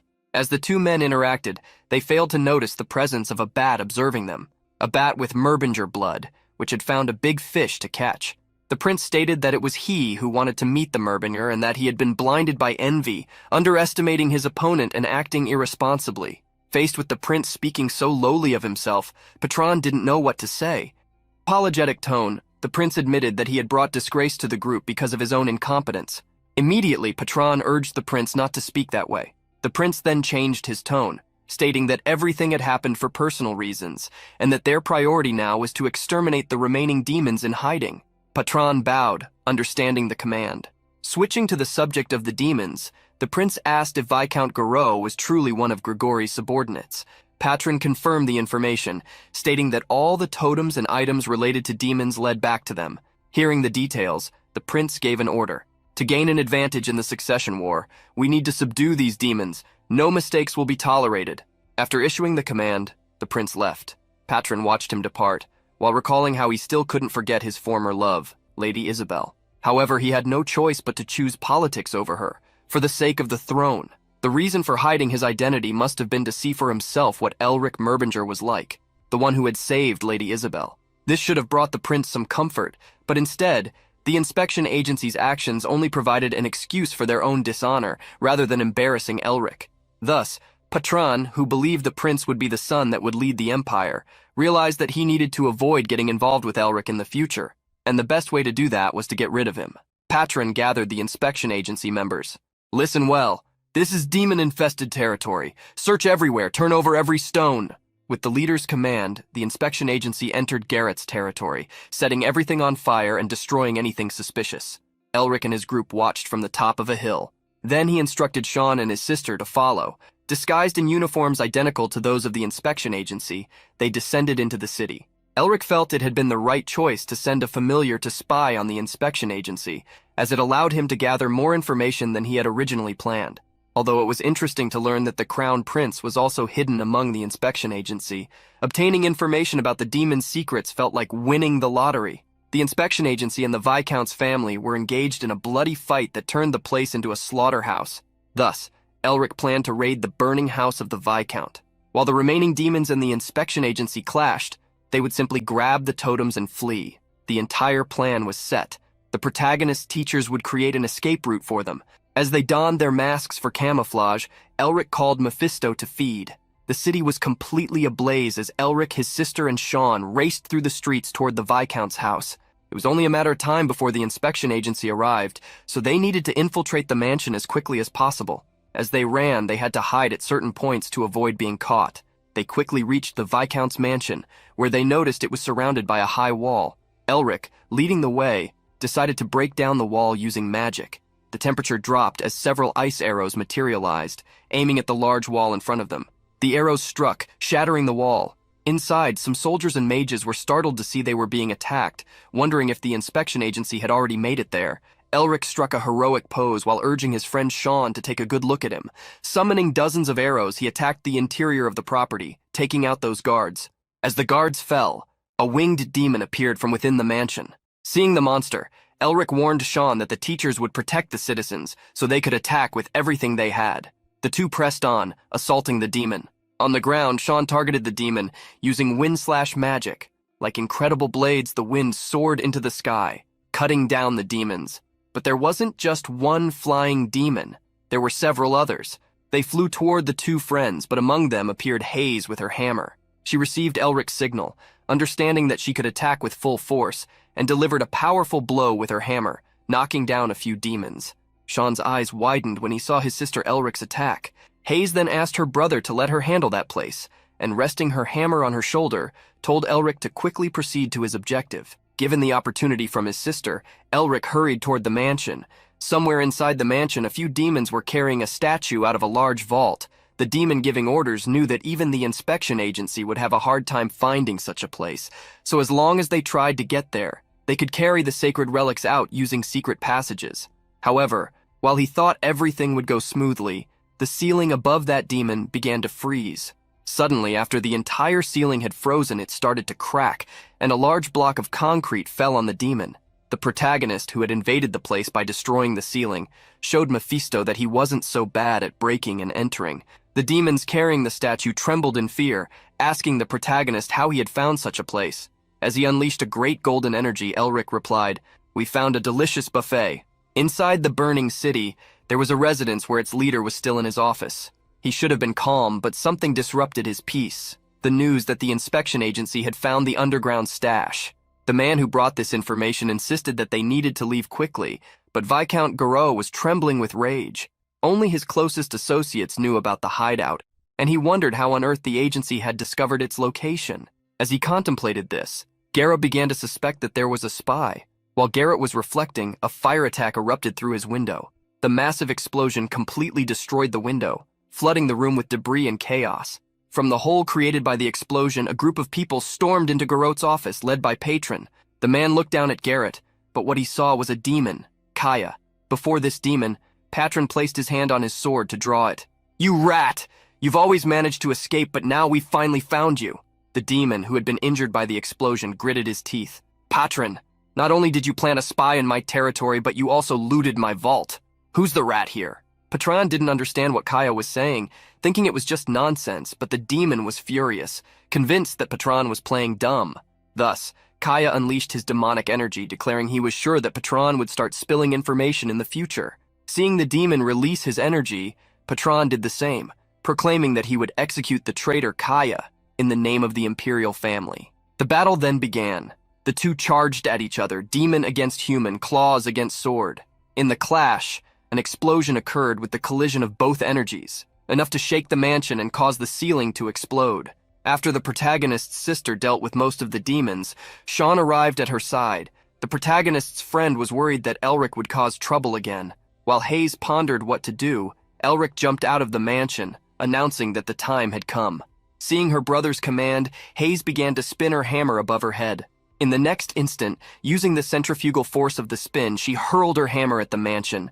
The hammer flew, striking several pillars. Thanks to this, the mansion began to collapse. The remaining demons tried to flee before it was too late.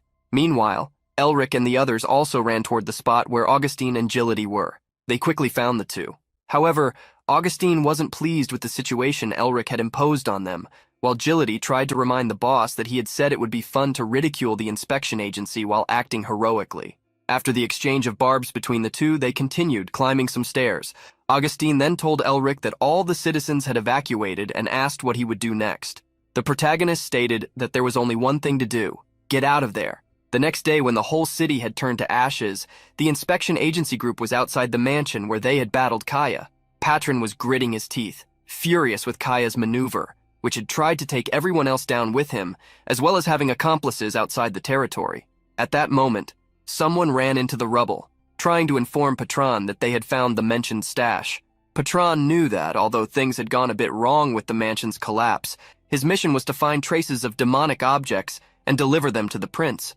After helping him seize the throne with such accomplishments, he could rise through the ranks of the inspection agency. And if he could find false evidence that Elric was linked to this incident, perhaps even fabricated by him, he could bring an end to the Merbinger family. With this plan in mind, Patron smiled wickedly. However, his plan was interrupted when one of his subordinates called him. Patron hurried over to where the subordinate was, at the vault door, only to find that it was completely empty. He began to scream in anger, asking if the demons had cleaned the place out, but the subordinate had no idea. Remembering the demon Kaya, Patron realized that he had been unaware of the ambush and had even suspected a spy. Suddenly, an idea crossed his mind. There must be a demon spy within the inspection agency. Back in the carriage, Elric was laughing excitedly. Augustine didn't understand the protagonist's enthusiasm, so Elric revealed that he was imagining the inspection agency guys coming up with theories after seeing the empty vault. The old man praised Elric for teaching a lesson to the members of the inspection agency for messing with the wrong person. On the protagonist's side, Mephisto was huffing. Elric asked if the Demon King was still upset, mocking him. "I let you absorb the demonic energy as promised, didn't I? How can a great Demon King like you be so petty? Wouldn't it be much better if you just told me about your seal?" Mephisto was already turning red with anger at Elric's taunts. The night before, when the protagonist found the totems, he had been impressed. It felt like being in an amusement park, stealing candy from children while grabbing the totems that the demons were carrying. The Demon King had warned Elric that if he didn't keep his promise this time, they would make no more agreements. Knowing this, Elric threw the totems into the air, making them float with his magic. In the next moment, he used absorption magic. Mephisto was crying, longing for a taste of the demonic energy, which should be even more delicious because it was from Azazel. However, something strange happened.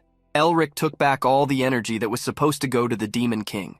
The protagonist acted naive as he responded to Mephisto. "Come on, it's not our first time doing business. This should be about give and take, right? Hand over the activation of the original Sin Seal. Otherwise, I'll give the remaining demonic energy to you." Threatened with losing the demonic energy he so desperately wanted, Mephisto trembled with rage. Since the night before, he had harbored this hatred towards the protagonist, who had not given up on obtaining the original Sin Seal. He remembered some phrases he had been told.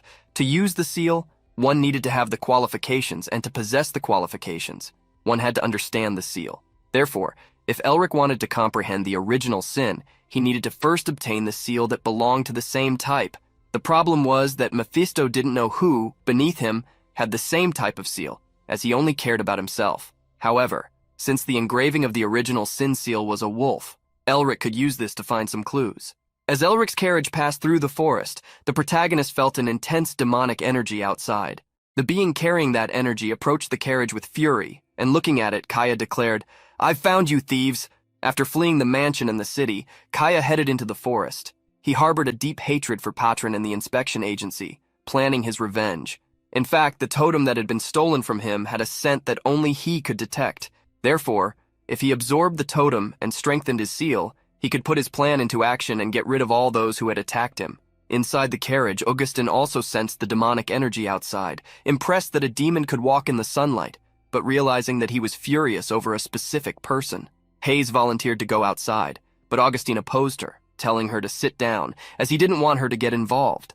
Hayes didn't understand what the old man meant, but Augustine asserted that it was natural for the person who received the invitation to be the one to answer the door. The protagonist also agreed with Augustine, stating that he would go since there were still many things to plunder from that demon.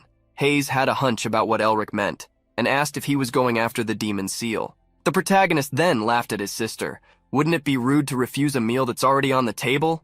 Outside, Kaya watched the noble carriage, which had no guards. He couldn't believe they had set such an obvious trap. As Kaya laughed, possibly realizing the enemy's plan, a person stepped down from the carriage holding a small statue. "I was wondering if you would come, but it seems you really did. You're here looking for this, right?" Seeing that he had been discovered, Kaya revealed himself, asking the masked young man in front of him his name. Wanting to know who he was, Elric took off the mask with a smile, revealing his own face. At that moment, Kaya noticed that the mask in Elric's hand was a fake, understanding that both he and the inspection agency had been deceived. Gritting his teeth, he unleashed his demonic energy in fury and charged fiercely at the protagonist, ready to tear him apart. Next to the protagonist, Mephisto joked, asking if it was all right to provoke Kaya like that, since even though he didn't have an arm, he was still a demon with a strong seal. As Mephisto taunted Elric, Kaya approached him, ready to strike. The protagonist simply took a step back, dodging the attack. In fact, Elric was planning to use Kaya as a training dummy to see how much stronger he had become. The demon continued to attack the protagonist, who easily evaded the blows with his agility. After retreating a considerable distance, Elric began to release energy. At that moment, declaring that he would eliminate all demons, he prepared for battle. The golden energy released by Elric formed several sharp pendants. Pointing at the demon, he commanded them to attack, intending to hit Kaya.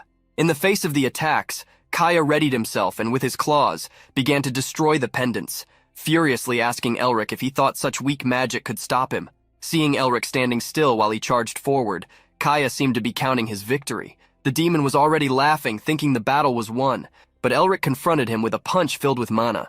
The two fists collided, and in the next moment, a massive explosion was unleashed.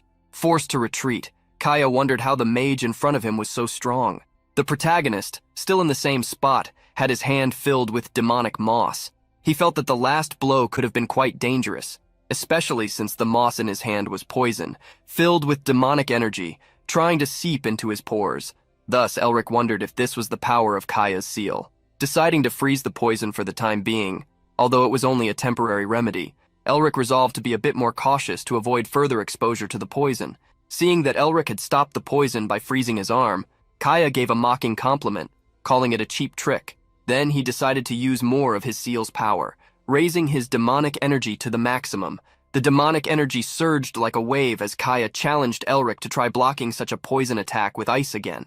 Flapping his wings, Kaya was able to spread even more poison, forcing Elric to defend himself. The protagonist felt as if the poison was infiltrating his entire body in an overwhelming amount that he couldn't simply freeze.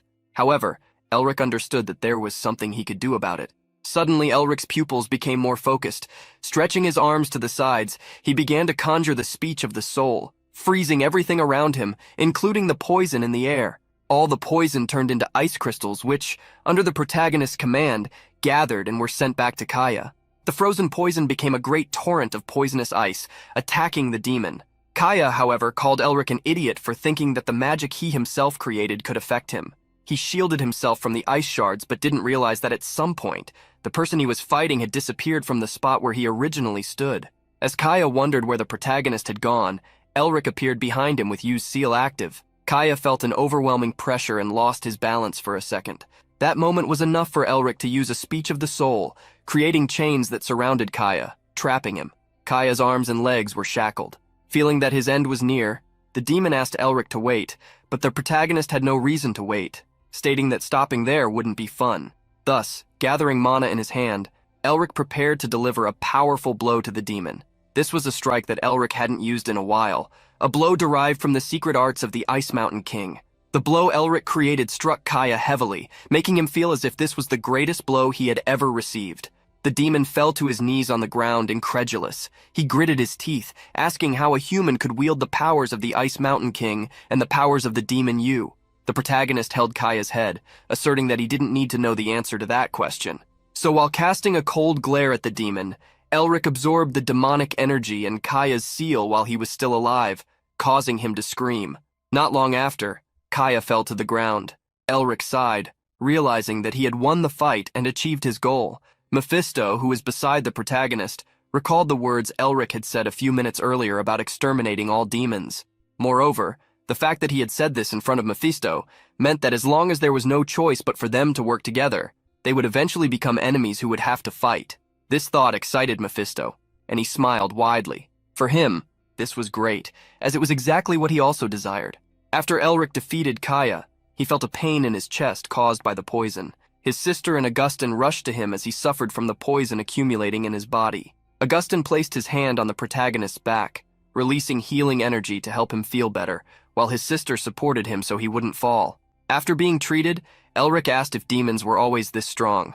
Augustin obviously replied yes, stating that if that demon had been in its most powerful form, Elric might have even lost.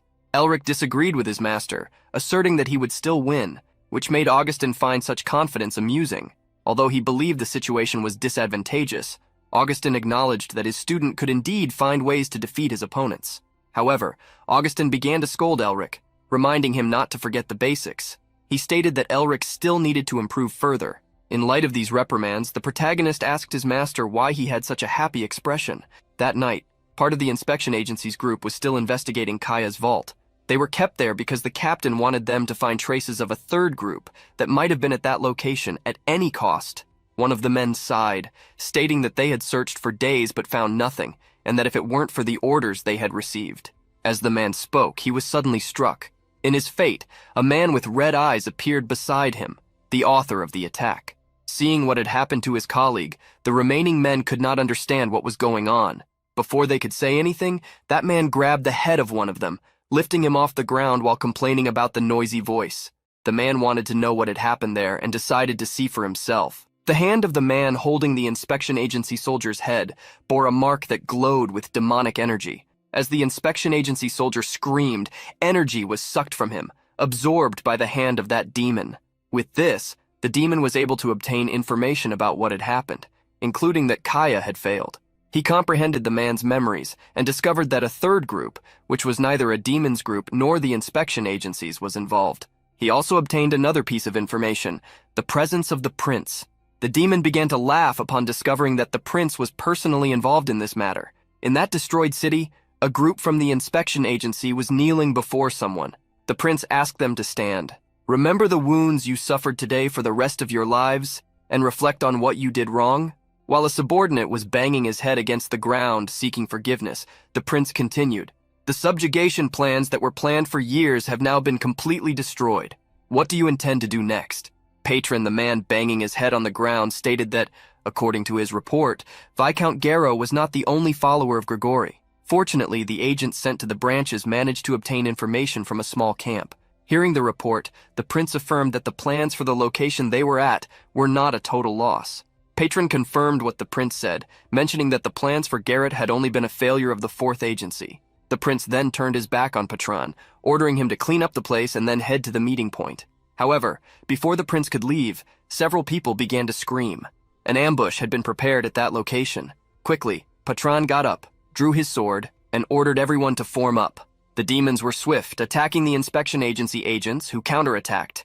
Patron retreated to the prince's side, shouting for the agents to do the same to protect him. As all the agents rushed to shield the prince, an attack was aimed at him. The demon who tried to strike the prince was blocked by Patron. Seeing his attack thwarted, the demon smiled, asserting that this human wasn't so bad. After his surprise attack was frustrated, the demon retreated. Patron quickly shouted, asking how such a demon dared to attack them. The demon pointed downward at an important person present at the scene, claiming that this person was the prince. With the command of the main demon, all the other minions aimed for the prince. More than 10 low-level demons gathered to attack. Patron prepared for battle, ordering his subordinates to escort the prince to safety. He then unleashed a powerful energy to confront the demon, just as he had against Kaya. I, Arthur Patron, will commence the judgment of the enemy who attempted to attack the crown prince. As he was confronted, the demon released his demonic energy, which transformed into several mouths ready to devour their target, while the demon himself intended to initiate his own movement to attack the delicious human before him. The demon attacked Patron, his movement like that of a predator's strike. Demon and human faced off, causing an explosion of power. As the members of the inspection agency tried to escort the prince to safety, several demons surrounded them.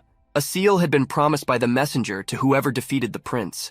Hearing what the demons were planning, one of the agents fiercely attacked them, demanding to know how they dared to insult the person who would rule the empire. The man who attacked planned to defeat the demons and open a safe path, but he was easily overpowered. The demon who brought him down laughed, claiming it would be better for the agents to hand over the prince. Suddenly, one of the demons most covetous of the seal advanced to secure the reward. However, a mysterious voice emerged. Who dares to stand in the way of the envoy? In the next instant, a rain of attacks fell upon the demons, purifying them. These strikes were like wild lions hunting their prey. Seeing the lion flag waving with the arrival of reinforcements, the demon leading the attack called the humans lucky. The group that had arrived was none other than the Blue Lion team. With their arrival, the inspection agency was euphoric, knowing they were saved. Herman, who was seated on his horse, ordered his soldiers to eliminate the enemies. With the command of their leader, the knights swiftly advanced, saving the agents and also the prince, who was gazing in one direction, watching the beautiful Isabel. After all the demons were defeated, the two groups positioned themselves facing each other. Patron bowed as he spoke. Although we were able to eliminate most of the demons with the help of the Blue Lions, the one who seemed to be the leader of the demons escaped. The prince thanked him for the battle report he received. Herman then lowered his head, expressing his happiness for the prince's safety and that he would like to escort him to the palace, but since he was with the inspection agency, he would follow his own path. The prince agreed with Herman, stating that, since he must be busy, he could go ahead. Herman then thanked the prince for understanding, but before he left, the prince asked why Herman was in such a place. Herman was surprised by the question, but answered that he was looking for Elric Merbinger. The prince understood the Blue Lion's search, and seeing the smile on Isabel's face upon hearing Elric's name, turned and bid farewell. The prince felt frustrated. realizing that Elric Merbinger once again was coming into his path. The protagonist, oblivious to these matters, was riding in a carriage heading north. At that moment, he had arrived at a place called the Great Wall, which was taller in person than he had heard. The protagonist had information that the Temple of Flowers, which concerned him, was located somewhere behind the Great Wall. Upon arriving at the gates of the Great Wall, Elric's carriage was ordered to stop. Carl, who was driving the carriage, informed the guard that they would like to cross the border, but the guard apologized, stating that they could not pass. In front of the Great Wall, Elric's carriage was not permitted to pass. The protagonist got out to speak with the guard, asking if something had happened on the other side of the wall. The guard replied that monsters on the other side of the barrier had recently gone berserk, and inexplicable phenomena were occurring. Therefore, the guard corps was in a state of emergency at that moment. What the guard told him confirmed the sinister energy Elric sensed coming from the other side of the wall. Despite the issue, Elric didn't plan to give up. He turned to Carl, instructing him to hand over the authorization to the guards. Carl took a document from his coat pocket and got out of the carriage to deliver it to the guard. The guard opened the document and upon reading it was shocked, as the text mentioned the Norester and Merbinger families. The guard cleared his throat, returned the document, and apologized for not knowing such important families were in the carriage. He then stated that normally, people would not be allowed to pass, even with an authorization document, but he would let them pass due to their family status. However, the guard advised them to climb the tallest trees if they were in danger. The protagonist hesitated and asked the guard if someone would come to rescue them if they did that, but the man's response was the opposite, stating that it would make it easier to find their bodies. Upon passing the Great Wall, Elric and his group encountered various monsters. They resembled giant worms with 4 jaws in place of heads. One worm, noticing the protagonist, attacked him, trying to bite. As the giant creature opened its mouth, Elric extended his hand toward it, and the next moment, a massive block of ice fell on the creature, sinking it into the ground. Elric gritted his teeth, annoyed by those sandworms that seemed to appear endlessly. Suddenly, a worm appeared behind Elric, but he noticed it quickly. Since the battle against the last demon, Elric felt unable to use his powers properly, as his mana was becoming a limiting factor due to seals. Facing the attacking worm, Elric summoned dozens of ice harpoons, which turned the monster into a skewer. The worm fell to the ground, as did Elric after his jump. As he fought, he wondered if he should create a new type of magic, one that would be exclusively his. That way, he would become strong enough that no one would underestimate him. After defeating the worms, Sean approached, asking if he was done, as he was freezing, even after covering his entire body with mana. The protagonist looked around at what should have been a hot desert, but it had become as cold as a glacier. This was the unknown situation the guard had mentioned earlier. The place they were in was called the Black Snowfield. The name was only figurative, as the land was poisoned and rotten, justifying the designation. This area was also filled with monsters, and even the Empire had given up on controlling it. It was a forbidden zone, even for 8th Circle Archmages, as it wasn't 100% safe even for them. Sean approached the protagonist, put his arm over his shoulder, and asked if the Temple of Flowers was really in a godforsaken place like that. In fairy tales, the Temple of Flowers is a peaceful garden where flower gods and humans live together. Does this place look like a flower garden to you? The protagonist removed his friend's arm from his shoulder, affirming that the Temple of Flowers did exist and that he had personally confirmed its existence through records he obtained from his family and the imperial family. Hearing this, Augustine asked the protagonist if he knew the exact location, as he doubted they could find the place with vague information alone. Elric revealed that he was considering searching for the demi-humans who guarded the Temple of Flowers. Augustine was surprised to hear this, remembering the enmity between demi-humans and humans. Contrary to his master's doubts, Elric assured him that they would be fine because he had a way to convince them. Augustine placed a hand on his chin, as he thought, and stated that although he didn't know what Elric was hiding, he was eager to find out. So he asked how Elric planned to find the demi-humans in such a desolate place. However, the protagonist was still considering how he would do it. Sister Hayes was concerned, as they couldn't search aimlessly through the snowy field, so she asked Elric if he had a map or something of the sort, but Elric had nothing like that. Suddenly, Mephisto, who was flying above the protagonist, informed him that the ice crystal was glowing. The protagonist received the Demon King's warning and took the frozen egg from his pocket. Suddenly, the glowing egg rose into the sky. Above everyone's heads, it shone in one direction as if it were showing the way. Thus, Elric smiled confidently, saying they apparently had found the path. The carriage continued its journey until nightfall as they entered a forest. The protagonist asked Carl to stop the carriage and got down with the ice crystal in his hand. Sean, curious to know what had happened, saw that the ice crystal had stopped glowing once they entered the forest. So they probably needed to search in that area. Sean conjured a small flame to light the way as they walked into the forest on foot. The mage was curious to see if they would find anything in that place. Meanwhile, Agility used a familiar to observe the forest from above, but he couldn't see anything different either. With such discouraging news, Elric sighed, clutching the ice egg in his hand. He then decided to give up the search for now, calling everyone back to the carriage, as the ice crystal might guide them again at some point. As they were about to return, the group heard a scream coming from the forest. Instantly, they sped up, running toward the sound. They quickly advanced through the moonlit forest until Elric spotted something ahead. To avoid being noticed, the group hid behind trees,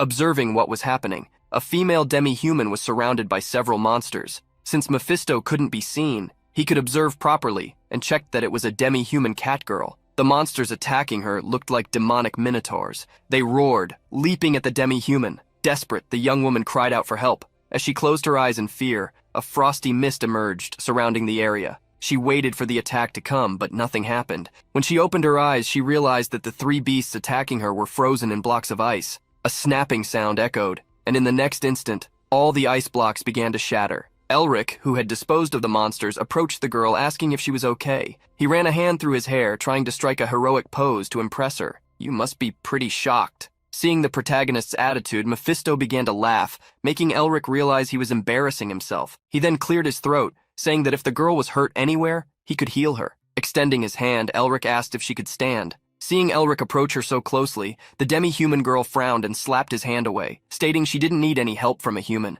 Suddenly, from the treetops, several demi-humans of the same race as the girl appeared, weapons aimed at the protagonist and his group, completely surrounding them. The girl gritted her teeth, calling them idiots. "If you don't surrender by the count of 3, don't even think about leaving this forest alive." Thus, while her kin pointed arrows and swords at the humans, the girl began to count. Sean was quite calm at this moment, while Hayes wondered what her brother was thinking. Suddenly, the protagonist smiled, raised his hands, and surrendered. Upon Elric's surrender, part of his group smiled, while others felt relieved. The Demon King mocked the protagonist, who always seemed full of tricks. Sometime earlier, while observing the demi-human situation, Elric had realized it was clearly a trap. He could see the demi-human soldiers nearby. Augustine wanted to know what Elric planned to do, and with a mischievous smile, the protagonist decided to play along with the setup to be taken to the demi-human's home. After surrendering, Elric and his group were led to the anthropomorphic kingdom of beastmen. This kingdom had houses and buildings just like those in human realms, with well-developed architecture. Elric and his group were guided in a carriage with bars,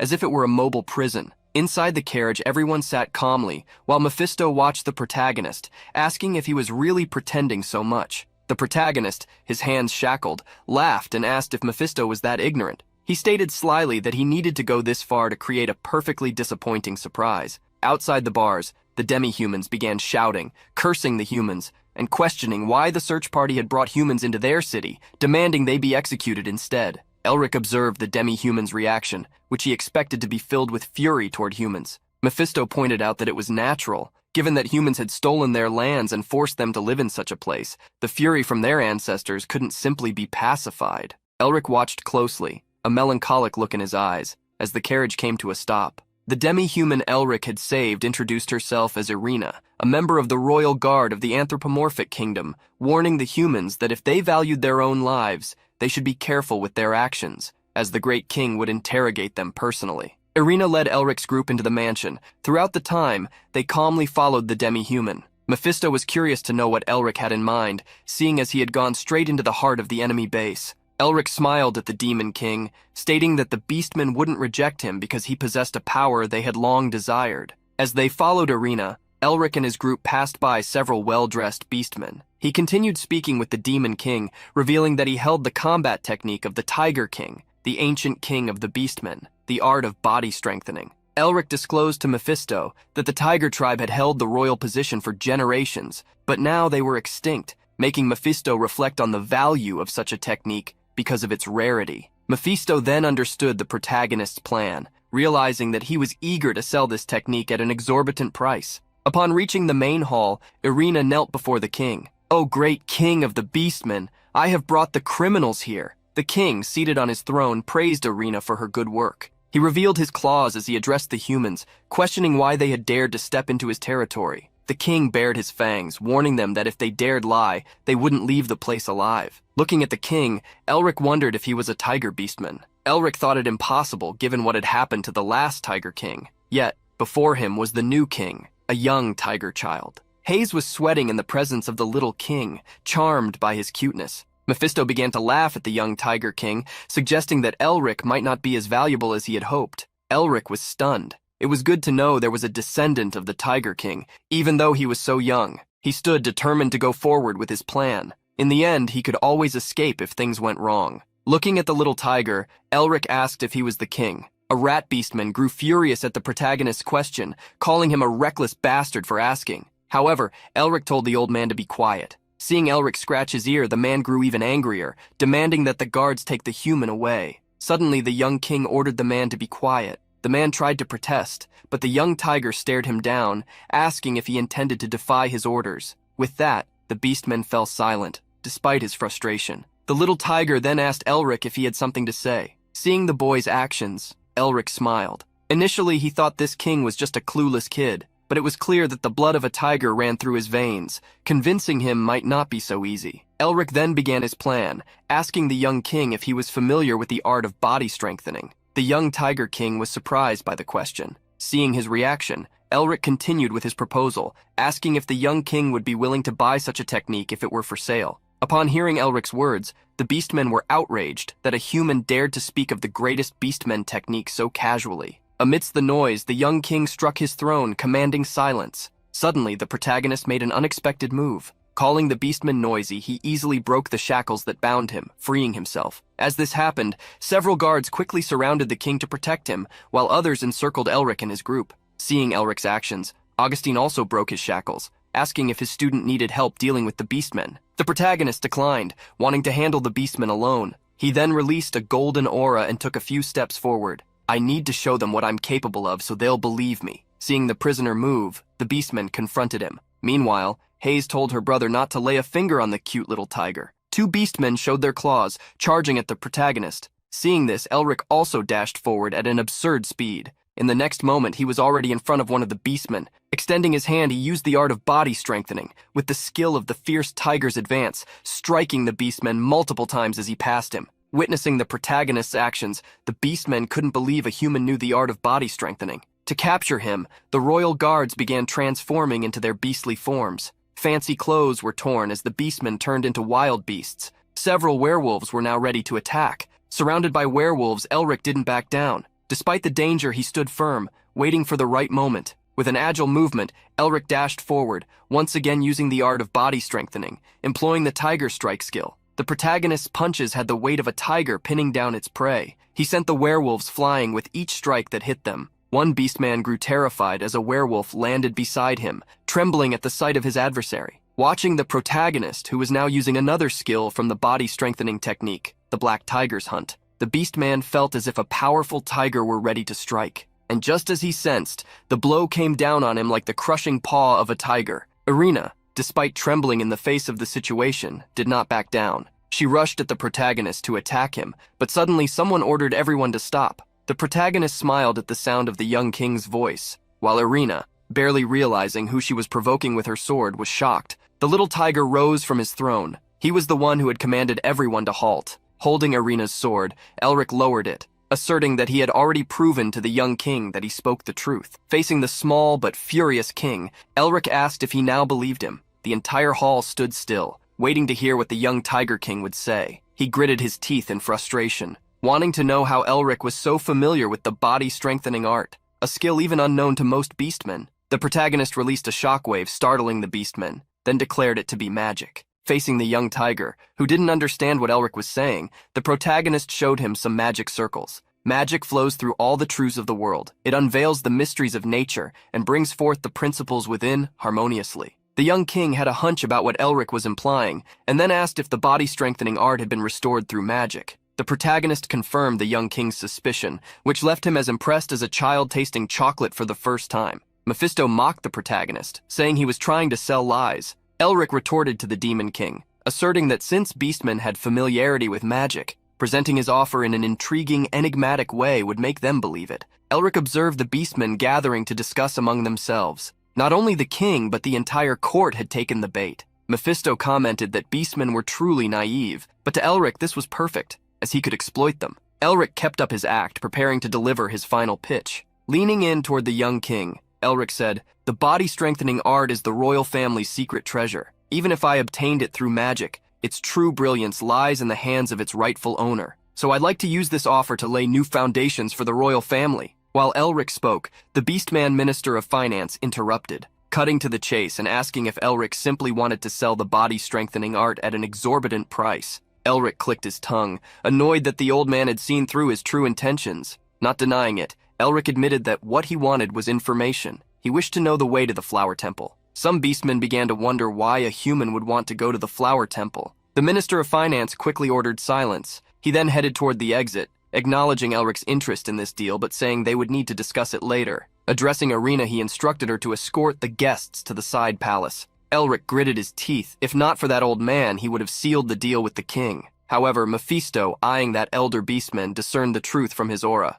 That being was undoubtedly a demon. After Elric and his group left, the beastmen began to discuss. A rabbit man argued they should accept, as it was a chance to restore the Tiger King's lineage to its former glory. On the other side, a rat man mentioned that other beings posed a greater threat than humans, but if they could raise the Tiger King's spirit, such beings would not dare to meddle with them. Speaking calmly, another beastman stated that the humans were right, as the body-strengthening art was a symbol uniting all beastmen into one race, even if divided into several tribes. Therefore, this was the opportunity to eliminate the Fury tribe's excuse for not recognizing a Tiger King without the body-strengthening art. The young Tiger King nodded at the advice supporting the acceptance of the deal. However, suddenly, the Minister of Finance, whom Mephisto recognized as the demon, disagreed. The beastman, who had spoken peacefully, grew enraged at Minister Norris, stating they couldn't lose such a symbol of royalty. The minister cast a sinister look, causing the beastmen to shrink back, then turned to the young king and said,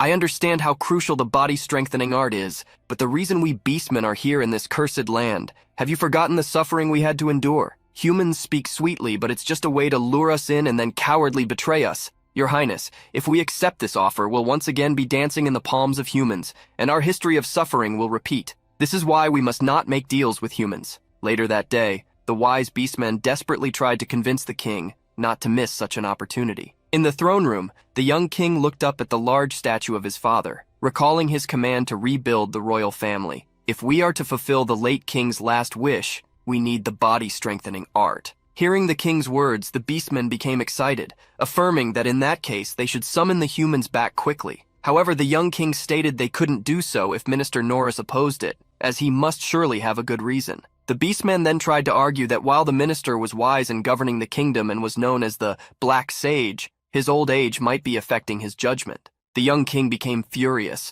ordering the man to watch his words, as Norris was someone who had devoted his life to the kingdom since the time of the former king, and he would not tolerate doubts about his judgment. Seeing that the young king had already made his decision, the man apologized for his remarks. He then left with a troubled expression, leaving the young king alone in the room. The young tiger clenched his fist, hoping he had made the best decision, trusting in Minister Norris's judgment. Elsewhere, in the side palace of the Beastmen, Carl answered the door for a visitor who wished to enter. The protagonist was seated in an armchair with a mocking expression, asking what brought the guest, the Minister of Finance, Norris. Looking at the human, Norris stated he had come to make the deal. Hearing this, Elric invited him to sit as he was now a client. Once they were seated across from each other, Elric asked how the minister would like to pay, now that he had decided to accept the offer. The minister stated he would pay by giving Elric what he wanted. He would open the path to the Temple of Flowers. The protagonist gave a thumbs up, pleased by the generosity, while the old minister smiled,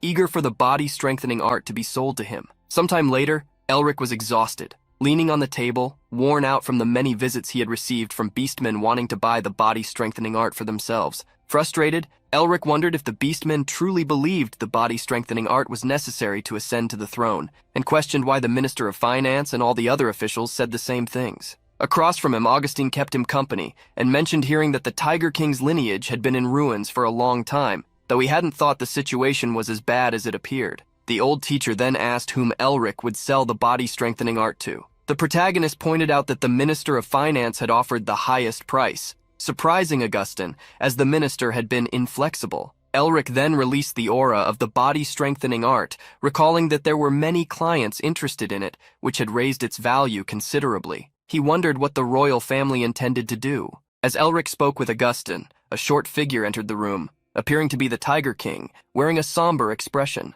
The Demon King, who had been observing the entire situation, was disgusted with the young king's vassals, asserting that if he were in the young tiger's place, he would rid himself of all of them. As he trembled, the Tiger King asked Elric why the Minister of Finance would do such a thing. He was certain something was wrong. The protagonist stood up, moving toward him, and asked if he hadn't said earlier that he would see something interesting. Hayes quickly rushed to the young tiger, petting him, and reprimanding Elric for not speaking kindly to someone who was upset. Facing his sister, Elric warned her that politics wasn't like playing house, and comforting a broken heart wouldn't improve the situation. Turning to the young king, Elric posed a question. No matter how fair or good the throne seems, if no one helps you, they will only belittle you. You know that, don't you? Hayes understood that her brother spoke with authority on this matter. Elric then shared his story with the young king. Although they were called a prestigious magical family, the moment they lost their powers, their vassals, the nobles, the imperial family, and even the magic tower abandoned them. However, when he became the hero of Lancete, those who once despised him and called him the disgrace of the family completely changed how they treated him. In front of the frustrated young king, Elric offered some advice. In the end, the world is ruled by those with power, therefore you must sharpen your claws. The young tiger didn't understand what Elric meant, so the protagonist explained as he knelt. You must sharpen them without anyone knowing, and when you're done, use them to obtain everything you desire all at once, because I will help you with that. The young tiger was impressed, but his eyes filled with tears as if he were about to cry. Seeing this reaction, Elric asked what Mephisto thought. Observing the situation as if watching a movie, Mephisto remarked that it seemed the young tiger was ready to sell his soul to the protagonist. Elric needed to do this to achieve what he wanted, but Mephisto laughed, as he was aware of Elric's secret intentions, to increase the king's desire to fight. However, Mephisto stated that even if Elric helped the tiger, he was the only one who could resolve the current situation, for no one knew if he could be as majestic as his predecessors. The Tiger King wanted to know if Elric was aware of King Yule the tiger. Surprised by the question, the protagonist asked if that was the powerful Tiger King who led the beastmen to their highest peak. Seeing that the protagonist knew who he was, the young king made a proposal. The fortune left by King Yule the tiger, I will trade it, along with the research materials we have, to restore the art of body strengthening. However, the gate to the Temple of Flowers is closed due to the Eastern General. If you want to open the gate, you will definitely need me. I will personally guide you to that place, so please give me the body strengthening technique. In light of such an offer, Elric shook the Tiger King's hand, sealing the agreement. He then stood up, asking everyone to sit and discuss the details. Following the protagonist, the Tiger King wondered if he had made the right choice. However, he didn't want to doubt his own judgment, as he was the king. And as the human had said, once he sharpened his claws, everything would return to its rightful place. While walking distractedly in his thoughts, the Tiger King tripped. However, a girl who was following him quickly caught him, preventing him from falling. He felt a bit embarrassed as he thanked her, having stumbled over his own foot. But in the face of such cuteness, Hayes couldn't help but hug the little tiger. Embarrassment swelled within the king, and he ordered the reckless girl to let him go, as he was still a king. Hayes petted the little tiger's head as she comforted him. If you want to cry, just cry as much as you want. It's not good to suppress your emotions. The little tiger felt as if he were in his mother's lap. He still remembered her words, which advised him to laugh when he wanted to laugh and cry when he wanted to cry. The little tiger Valance began to tremble as he sobbed. With so many emotions inside him, the young king broke down in tears in the arms of the girl who reminded him of his mother. The protagonist looked back, laughing, and commented to Mephisto that the boy who had seemed like a real king earlier was now crying like a child. But the Demon King did not make jokes. He simply noted that the little tiger was still very young to bear the weight of the crown. After this commotion, the protagonist gathered with Augustine, Hayes, and the king to talk. He asked Valance if he was leaving the anthropomorphic kingdom, as he had mentioned that he would personally guide him to the garden gate. However, the little tiger was now in Hayes' lap, being petted, and was too busy to answer any questions. The protagonist drew their attention, asking if it wasn't time to leave, as they didn't know what the Minister of Finance and the other officials might do if they wasted time. Therefore, they needed to gather the royal guard quickly and leave the palace. Returning to a serious tone, the young king stated that it wasn't necessary to call the royal guard, especially Irina, the captain of the royal guard, an adopted daughter of the Minister of Finance, who had been placed as a guard to watch over him. Knowing the danger that the royal guard represented, the protagonist asked if that didn't mean the Minister of Finance already knew that the king was visiting him. Valance stated that he had left the palace without anyone knowing, but they had probably discovered everything by now. As soon as the king finished speaking, Sean hurriedly opened the door, informing Elric that the beastmen had gathered outside the palace in large numbers. Elric began to think. It wouldn't be easy to escape secretly in this situation. Suddenly he had an idea, a way for them to escape without being noticed. He was alongside quite capable individuals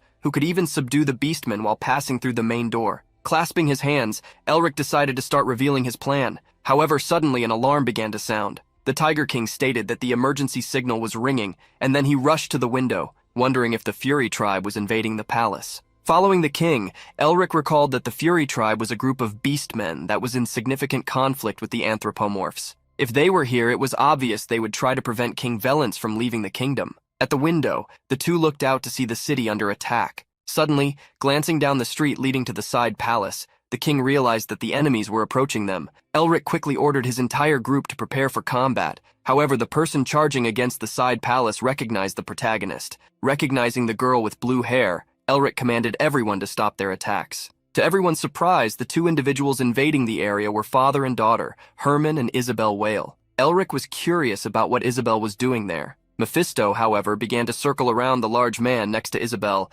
assessing his strength. He returned to the protagonist, asking who that monster was. The protagonist ignored the Demon King, bowing and stating that it was an honor to meet the man before him, Herman Weil, the Blue Lion. Herman placed a hand on his chest, calling Elric the Duke of the Radiant Star while asking him not to be so formal. The protagonist then invited the two to come inside. As they entered through the window, Isabel asked her father to crouch down slowly to get through. With father and daughter inside the palace, Elric asked how they both knew he was there. Herman replied that he wanted to personally thank the benefactor, as Elric had not only saved his daughter but also cured her illness. Herman explained that he had gone to the capital, only to find out that Elric had already left by the time he arrived. Elric scratched his head, admitting that he should have left some information about where he was going. Otherwise, they would have missed each other. Herman did not blame the protagonist, stating that he should have sent a letter first. However, since he wanted to surprise him, they looked for him without seeking information, making them at fault. Looking inside the palace,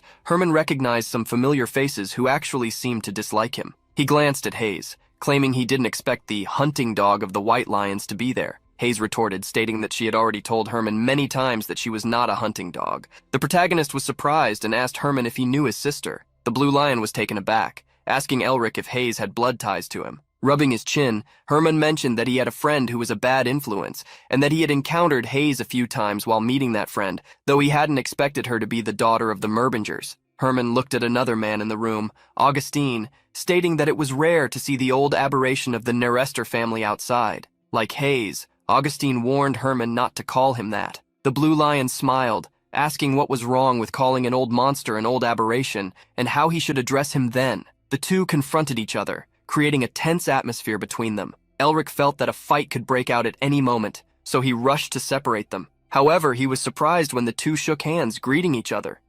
Then praised each singular member of the group. He looked at Gillidy, the executive of a traitorous group, at King Valance, a beastman, and at the others he had already interacted with. Elric asked everyone to calm down. Looking at the protagonist, surrounded by so many people, Herman felt even greater desires for him. There was a saying that those attracted to talented individuals would eventually soar to the heavens. Herman then affirmed to himself that ignoring the crown prince, whom he hated, and coming to that place had been the right choice. After calming everyone down, Elric asked Herman and Isabel how they had gotten there. Isabel replied that she had heard Elric had crossed the wall, so they did the same. A knight exploring the forest had said he saw Elric being dragged away, so the two decided to follow the same path to help him. The people with them were causing a commotion to distract the beastmen, making it the best time to leave if they wanted to. Elric understood that as Isabel had said, this was the best time to leave unnoticed. He told the king that fortunately, this wasn't the invasion of the Fury tribe. Then he knelt before the young king, asking if his decision to leave had changed.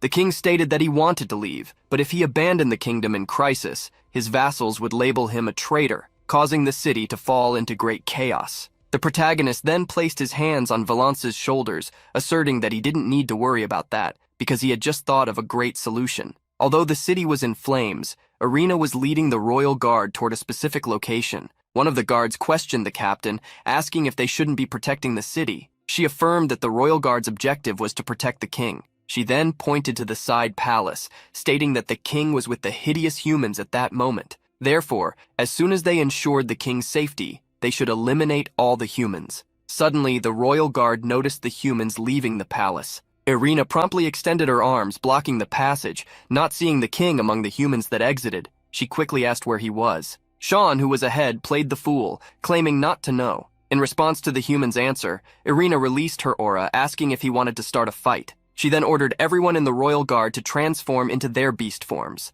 With the captain's command, the beastmen unleashed their inner instincts and transformed. Irina's blade approached Sean, who tilted his neck back. Claiming not to know what trick the humans were trying to pull, Irina declared that they should quickly hand over the king. "Stop what you're doing right now!" That command rang out just as Irina was about to make a threat. Everyone looked in one direction, toward the voice, at the top of one of the palace towers. There, the beastmen saw the young king being carried by the leader of the humans. The protagonist shouted from above, asserting that if anyone dared to move, the king would be doomed. Quickly, chaos and concern spread among the beastmen in the face of the danger the king was facing. Being carried by Elric, the young tiger asked if this would really work. The protagonist assured the young king that now that everyone had seen the human with the body enhancement art abducting their king, none of them would be able to act recklessly. He stretched out his hand, releasing Yu's seal to cause panic, commanding everyone to clear a path if they wanted the king to be safe. Irina gritted her teeth in anger, but beside her, the finance minister calmly whispered something in her ear.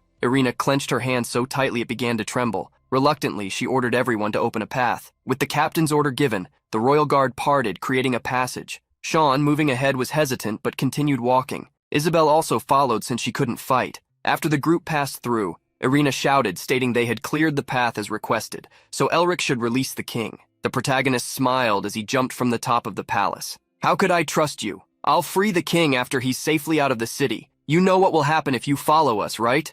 Saying this, Elric flew swiftly away from the palace and the beastmen, leaving Irina and her royal guard group incredulous at what had just happened. In the city, which was being attacked to create a distraction, beastmen were calling for help everywhere. Valence felt melancholic at the sight, so Elric asked if he wanted to go back. Valence quickly shook his head, stating that he was the one who wanted to leave, so he should clear the way to the Temple of Flowers. The protagonist asked Valence to set that matter aside for now, inquiring what the young king truly wanted. Did he wish to return, or did he want to leave? Valence lowered his head, stating that he felt suffocated thinking about the palace, but it was different when it came to the citizens, as they were good people who believed in him and supported him. If he abandoned them, chaos would consume the city, especially if there were invasions. Suddenly, Mephisto interrupted Elric, who was paying attention to the king, asserting that there was no time for conversation. The protagonist then asked what Mephisto was seeing. Using magic to enhance his vision and see far away, Elric encountered a black sand tornado. Upon seeing such a tornado,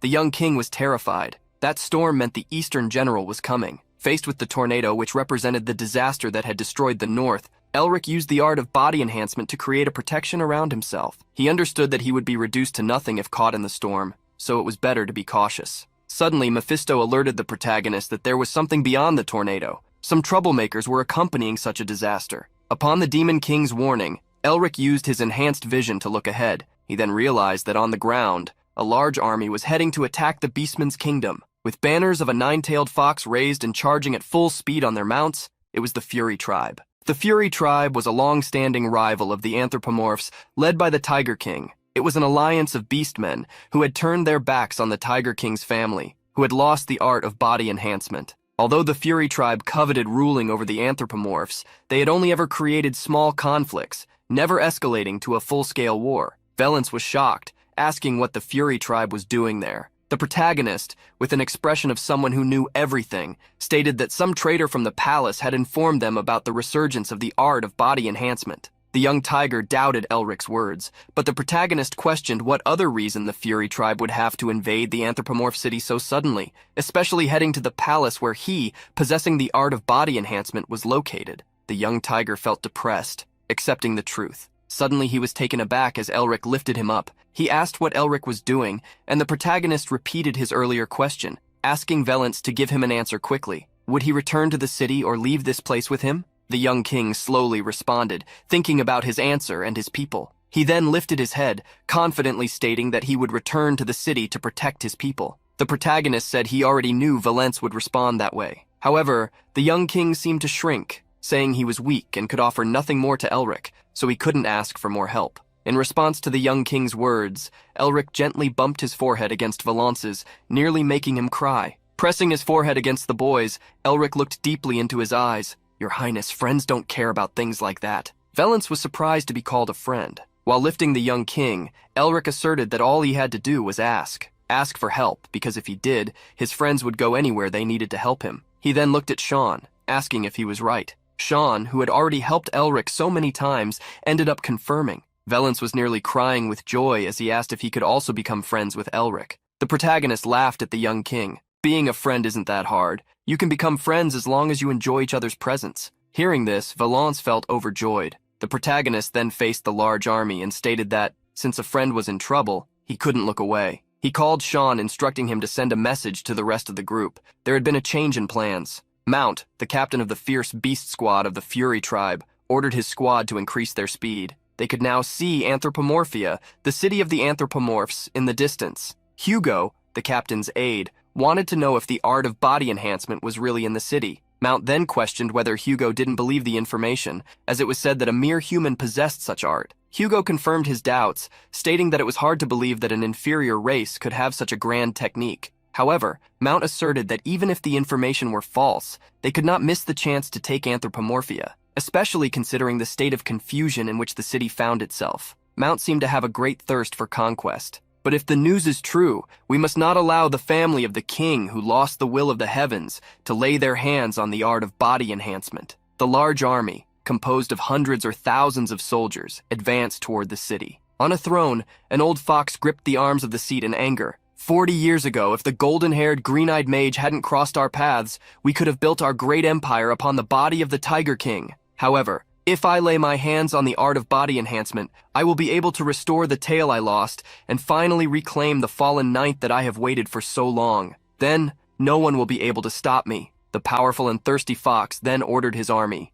Bring me the art of body enhancement. Bring back honor and glory. As soon as we achieve this, I will make the world bow at our feet. Mount led the cavalry squad. He shouted to everyone, "The one who conquered the will of the heavens was our king, the Bloodwolf King. Let's protect the blessing of the tales granted to us. Less beastly companions, advance and bring the Tiger King." The Fury tribe showed their ferocity as they charged at the city. However, as the tribe advanced, a seal was released. Using the power of the seal, Elric utilized the speech of the soul to instantly freeze the entire entrance to the city that the Fury tribe wanted to invade. Not only the entrance, but many of the beasts were caught in the attack, having their bodies frozen or slipping on the ice. Without understanding what had happened in front of them, the army continued to advance, quickly starting to crash into each other, falling from their mounts and crushing one another. Mount, who was further back, wondered what was happening. Before him, the protagonist appeared, impressed by the number of enemies. Next to him, Sean asked why only they were fighting, while Hayes remarked that it looked pretty fun. In front of the large army, the three positioned themselves between them and the city, ready to protect Anthropomorphia. At the main gate of Anthropomorphia, Augustine and Agility stood waiting. The King of Beasts asked the Elder if it was really okay for them to stay out of the battle, considering the vast number of enemies. Augustine reminded him that Elric had requested both of them to remain on the sidelines, so Agility shouldn't worry. They were there merely to observe, entertained by Elric. The protagonists, Sean and Hayes, walked through the frozen field where the Fury tribe had slipped. Seeing this, the Wolfmen wondered what was happening, questioning if they had been abandoned by the heavens, allowing enemies to appear. Hugo quickly tried to lift the team's spirits, asserting that the human had merely used magic. Another member agreed with him, saying he'd heard of a human in the city of Anthropomorphia who used magic. "I can't believe they've allied with filthy humans, the very reason our race is trapped in this place. Cursed traitors." Hugo confirmed these words, encouraging the squad to stand firm against the enemy. Watching this performance, Elric picked wax out of his ear while Hugo raised the squad's morale to eliminate the humans and triumph over Anthropomorphia. The members of the Fury tribe raised their swords, roaring with their fighting spirit renewed. Mount stared at the protagonist, recalling a wizard with golden hair and green eyes. 40 years ago, his tribe had faced a wizard with such features, one he would never forget. However, the human before him was different from that wizard from 40 years ago. He then smiled, showing his sharp teeth, wondering if this was just a coincidence, or if the boy in front of him was trying to mock them. Mount then gave a clear order to Hugo, instructing him to deal with the enemies. Understanding the captain's command, Hugo summoned the Demon Bird tribe to advance. Stretching his wing, he coordinated them to show the humans the greatness of the Beastmen. The birds cawed, soaring through the skies toward Elric and his two companions. Hugo ordered them to use their steel feathers to turn the humans into a barbecue. As instructed, the birds dove with their wings spread, heading toward the protagonist. He faced them calmly, and just as he was about to be struck, he He cast a spell, Windstorm. In the next instant, a tornado arose around the protagonist. The air within the tornado resembled blades, striking the approaching birdmen.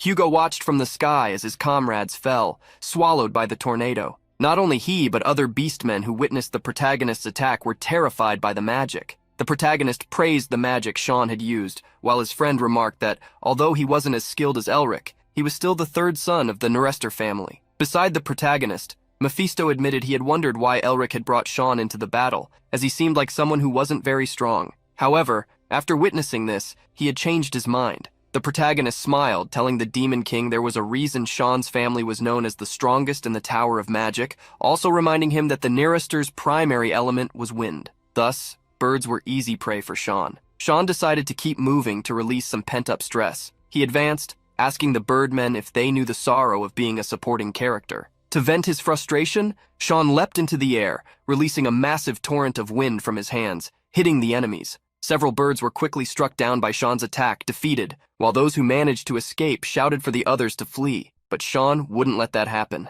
He charged again, using Wind Cutter, a sharp wind spell. However, before his attack was launched, a hammer started spinning, flying close to Sean. Looking down, the third son of the Noresters spotted several minotaurs wielding hammers. They were confident that something as weak as wind wouldn't work against them, the tribe of demon bulls. Raising their hammers, they let out a war cry to advance. But before they could take a step, someone tapped one of the minotaurs on the back. Turning around, the minotaur found himself face to face with Hayes, who said it was the first time she'd seen a cow use a hammer. Holding her own sledgehammer, she asked the furious giant minotaur to play with her. The minotaur grinned, questioning how a human dared to speak to him. But before he could finish his sentence, Hayes' mighty hammer struck him. Minotaur one way, hammer the other. Both flew after Hayes' blow. The minotaur crashed against a large rock, finally landing. Seeing what had happened, the other minotaurs felt uneasy, especially upon seeing Hayes' psychopathic smile. "Oh, I attacked first without even noticing." Seeing the human's mocking grin, the minotaurs charged at her, running and jumping to reach her.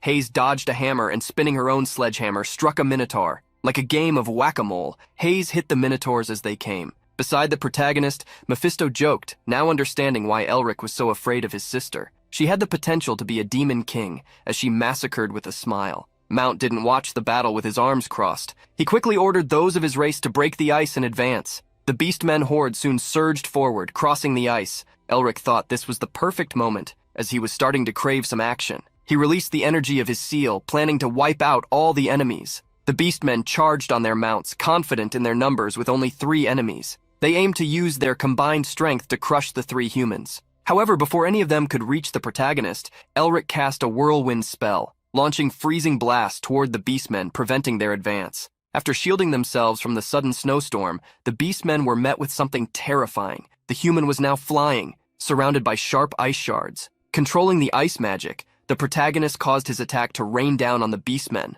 The ice spikes fell rapidly, hitting the wolfmen, who cried out in pain. Elric watched his attack strike the enemies, noticing that not all of them were hit. He then descended to the ground to continue his assault. "I'll show you the magic I've crafted meticulously." 2 energies emerged from the protagonist's body, the seal of cruelty and the seal of ferocity, merging together. Elric planned to wield these 2 energies while surrounding himself with mana from the dragon's heart, freezing anything his hand touched. With this in mind, using this fused magic, Elric charged forward fiercely, his hand ready to strike. Several rhinoceros beastmen moved to the front line, attempting to raise barriers to stop the protagonist. But Elric continued his assault against the wall of shields they created. He launched a series of rapid blows using the body-strengthening art, Tiger's Fierce Advance, causing the shield wall to shatter instantly while its defenders were frozen solid. Seeing his magic work, Elric smiled, finding it incredible. At that moment, a large beastman appeared, walking toward the protagonist. The demon Yu warned Elric that this being was dangerous, keeping him on alert. Elric sensed the beastman's powerful aura, realizing he must be a master at the 4th chain level. Mount looked at the protagonist with a grin. "Using magic and body-strengthening arts, you're quite interesting." Elric tried to think calmly, realizing that this wasn't an enemy he could easily defeat. It was a shame to lose a fish that was already hooked, but he didn't intend to spend too much time there. As Elric contemplated, Mount felt provoked and charged at him with his sword. The protagonist noticed that his opponent was fast, but he gave a psychotic smile, knowing this attack wasn't something he couldn't block. The protagonist's fist clashed with the sword, blocking it. In the process, Elric was pushed back, realizing that his opponent's strength was just as great as his speed. However, the sword Mount was holding now bore a mark from the battle. Where Elric blocked it, the blade had bent. Seeing the damage to his sword, Mount stated that he couldn't let Elric escape after that. He then released his aura, further increasing his power, and creating an aura field that would restrict Elric's movements. Knowing he was within the Beastman's territory, Elric grew concerned, as he couldn't escape using flight magic. Ready to fight, Mount ordered Hugo to lead the army towards Anthropomorphia, as he would stay behind to dispose of the human before joining them. Hugo then commanded the Beastmen's squads to advance toward the city. The entire army moved swiftly past Elric, who couldn't stop them due to their numbers. Mephisto delighted in seeing Elric complain about how complicated things had become because of the bear he was facing. He laughed, saying Elric had greatly underestimated the Beastmen, reminding him that there was a time even demons had to tread carefully around them. Elric looked at the giant bear while conversing with Mephisto, remarking that although the Beastmen race had weakened, they still had some strong warriors. That's why Anthropomorphia had built walls to prevent the Fury tribe from invading. After the entire army had passed, Mount declared that it was finally just him and Elric. The protagonist began releasing mana, intending to end the battle quickly. At that moment, a large line of energy appeared behind him, making him smile and abandon his preparations. On the other side, Mount held his sword. To erase the humiliation he'd suffered 40 years ago, he had trained tirelessly. He leapt, attacking the protagonist from above. "Even if you're not the same guy, I'll take out all my sorrow and resentment on you."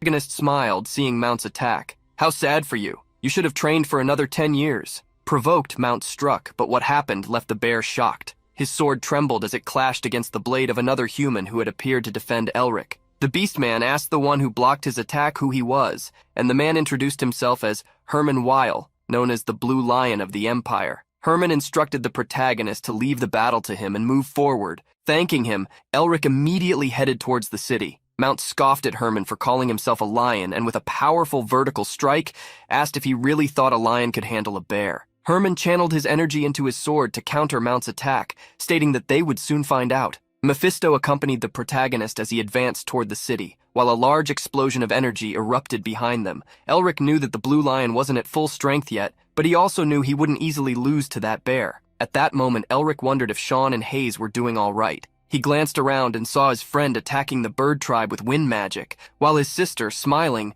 swung her hammer. Although Elric saw that the two were holding their own, he knew they wouldn't be able to handle the scattered Beastmen troop alone. He recalled that he had originally wanted to encircle the Beastmen so the three of them could face them together. As Elric considered how to deal with the dispersed Beastmen, some humans advanced to join the battle. They were the Blue Lion Knights. Elric had heard that these knights were exemplary, but watching their ferocity and strength firsthand, he began to question if they truly lived up to that reputation. One of the knights, Isabel's uncle, looked at Elric with a smile, calling him nephew and asking him to let them handle the area. Another knight looked at the protagonist, addressing him the same way, declaring they wouldn't let any Beastman get past them. Elric felt odd being called that, feeling a bit of a chill. But putting it aside, now that the Blue Lion Knights had joined the battle, he only needed to deal with the remaining Beastmen. However, the massive army of the Fury tribe was already very close to the city. Elric looked toward the city, its gates closed, wondering where everyone from Anthropomorphia was. Inside the palace, the ministers were arguing.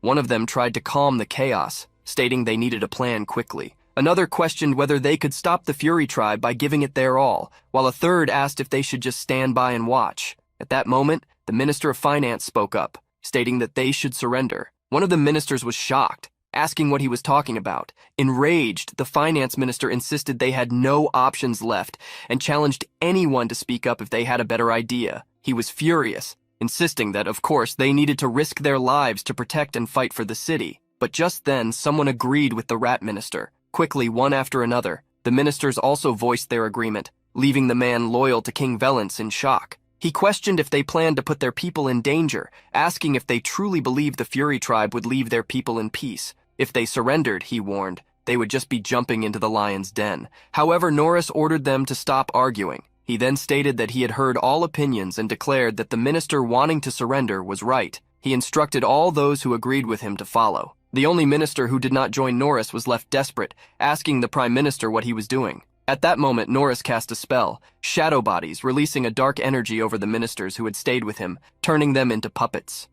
The minister began to tremble before Norris, shouting in a mix of rage and sorrow, "Are you really going to abandon your king and your country?" Norris responded with a diabolical grin. Now commanding the ministers, he ordered them to attack the one minister who had opposed him. The beastmen of the Fury tribe, attempting to invade Anthropomorphia, could already see the city ahead. The squad leaders commanded the warriors to keep pace, but they were suddenly blocked by a massive ice barrier that magically appeared. The ice wall rose at least a dozen meters high and stretched possibly hundreds of meters, preventing the beastmen from advancing on the ground. Seeing that they managed to stop in time, the protagonist leapt down from the top of the ice barrier to the ground, causing the earth to crack from the impact. Facing the beastman, who felt a certain fear, the protagonist was brimming with confidence. I was a bit disappointed I couldn't play enough because of that bear earlier, so let's have some fun now. Seeing Elric appear, the beastman wondered how he had managed to catch up to them, questioning if he had defeated their captain. A minotaur dismissed his comrades' doubts,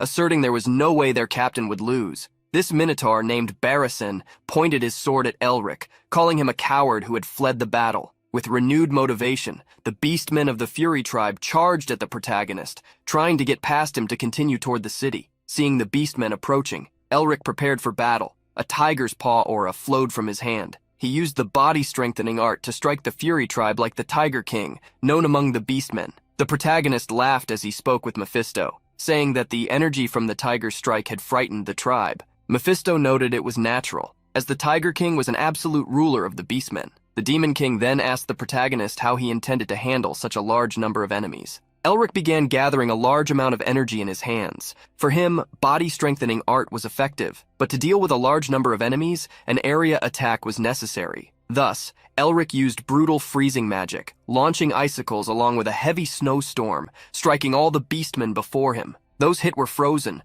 transforming the battlefield before Elric into a vast frozen terrain. Walking across this icy field, Elric approached the beastmen who hadn't been struck by his area attack. Using body-strengthening art, he concentrated energy in his hand, ready to engage in his preferred fighting style, punches. Meanwhile, the battle between Herman and Mount intensified. Herman used his sharp sword skills to press the massive bear, forcing him to retreat. Normally, Herman would have finished the battle by now, but he wondered if, just having recovered from an illness, he couldn't move as he wished. Mount struggled to rise, questioning if Herman was trying to deceive him. But the Blue Lion revealed the truth. He had fallen ill after forcing himself to evolve to a higher level. Thanks to my son-in-law, thanks to that young man, I recovered my life and achieved enlightenment. And I'd like to show you the result of that enlightenment. Do you want to see? In response, Mount smiled confidently, stating that a warrior of the Fury tribe never shied away from a fight. The two locked eyes, ready for the next stage of the battle. Herman warned Mount to be careful of the lion's claws, but Mount retorted, asserting that a human's claws wouldn't work against him.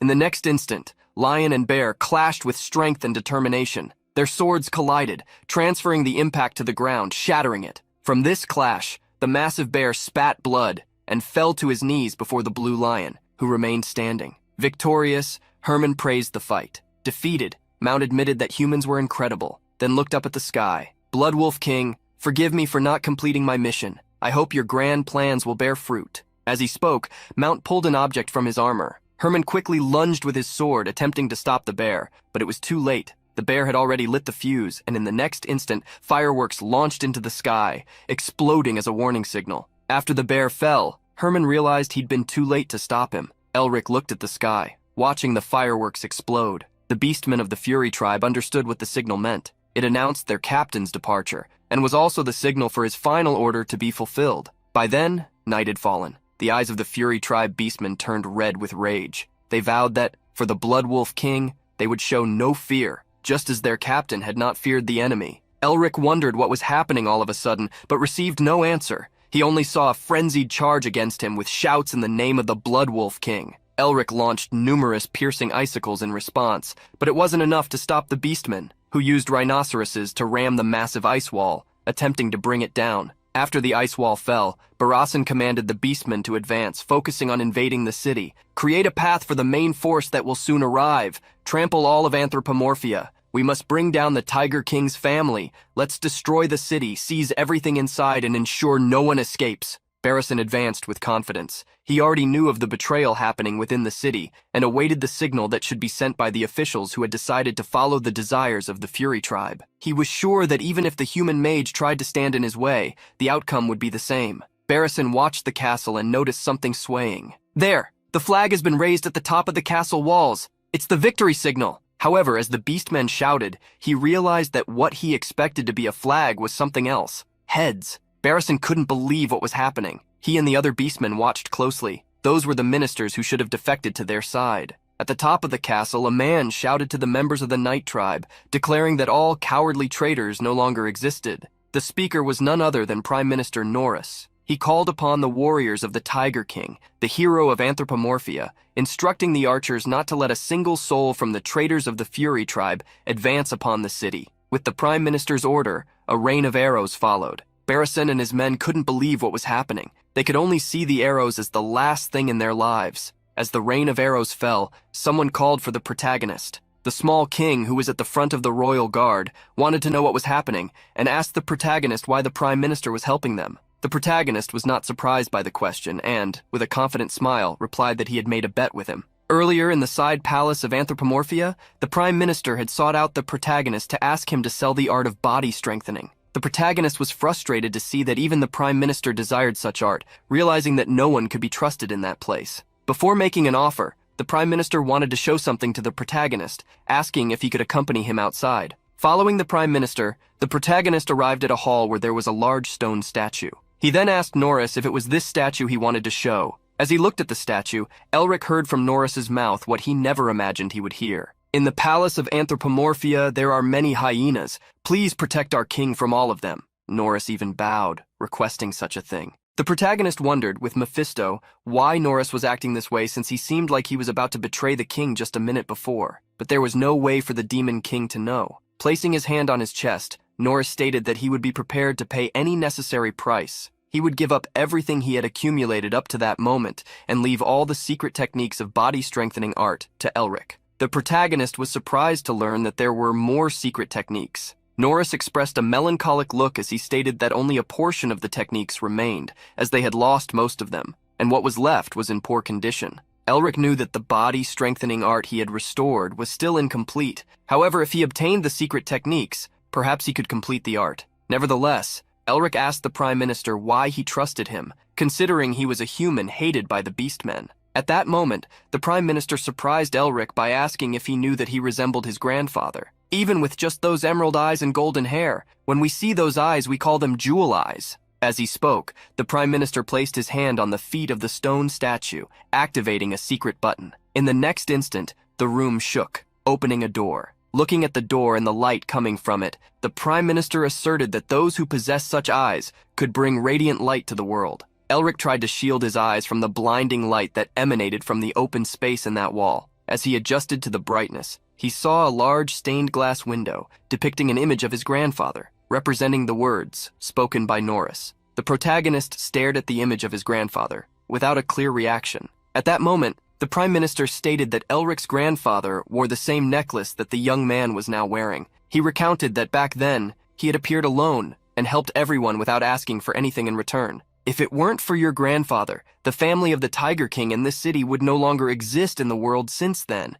When we asked why he helped us, do you know what he said? He said he helped us because we were friends, and that the Merbinger had always been friends of the Beastmen." Elric pondered these words. The Prime Minister noticed that Elric must have already heard about this. The protagonist then revealed that he had seen such a thing in some records before. Norris closed his eyes, stating that this had happened 300 years ago, and he was surprised that Elric's grandfather still considered them friends. At that time, when all the troops of the Tribe of Fury began to retreat, trying to leave Anthropomorphia, Elric's grandfather said something that had etched itself in the Prime Minister's mind forever. With teary eyes, he apologized for arriving so late. Norris would never forget that moment. "So when someone who looked exactly like your grandfather came to this place, how could I not know who he was? Although I was aware of the problems the Merbinger faced, by the time I learned about it, it was already too late. I'm sorry for not being there for you at that time." Knowing that the Beastmen would have helped his family in their time of downfall, Elric felt melancholic. He placed his hand on the Prime Minister's shoulder, also stating that he understood because the Beastmen were not in good shape. Norris thanked the protagonist for the recognition, and as he shook his hand, he affirmed that it was a shame to ask for help once more. "Descendant of the Merbinger, please help us once more." Telling the little king the whole story, Elric stated that the Prime Minister was cutting the roots of the traitors within the city while he protected him. The Prime Minister standing at the top of the palace was the result of this. The little king began to cry, understanding the Prime Minister's actions. At that moment, Sean ran up to the protagonist, stating that the general from the east had changed direction. Hearing Sean, Valent smiled excitedly, affirming that it was good news. The protagonist smiled enthusiastically, asking if they should now put an end to the war. As the tribe of Fury fled, various attacks rained down on them. The protagonist was facing a werewolf, the Prime Minister, while praising his skills. Hearing the compliment, Norris stated that although he was old, a wolf's claws would always be sharp. The head of the royal guard carried Valence in her arms and approached the protagonist and the Prime Minister. When placed on the ground, Valence saw the two men salute him.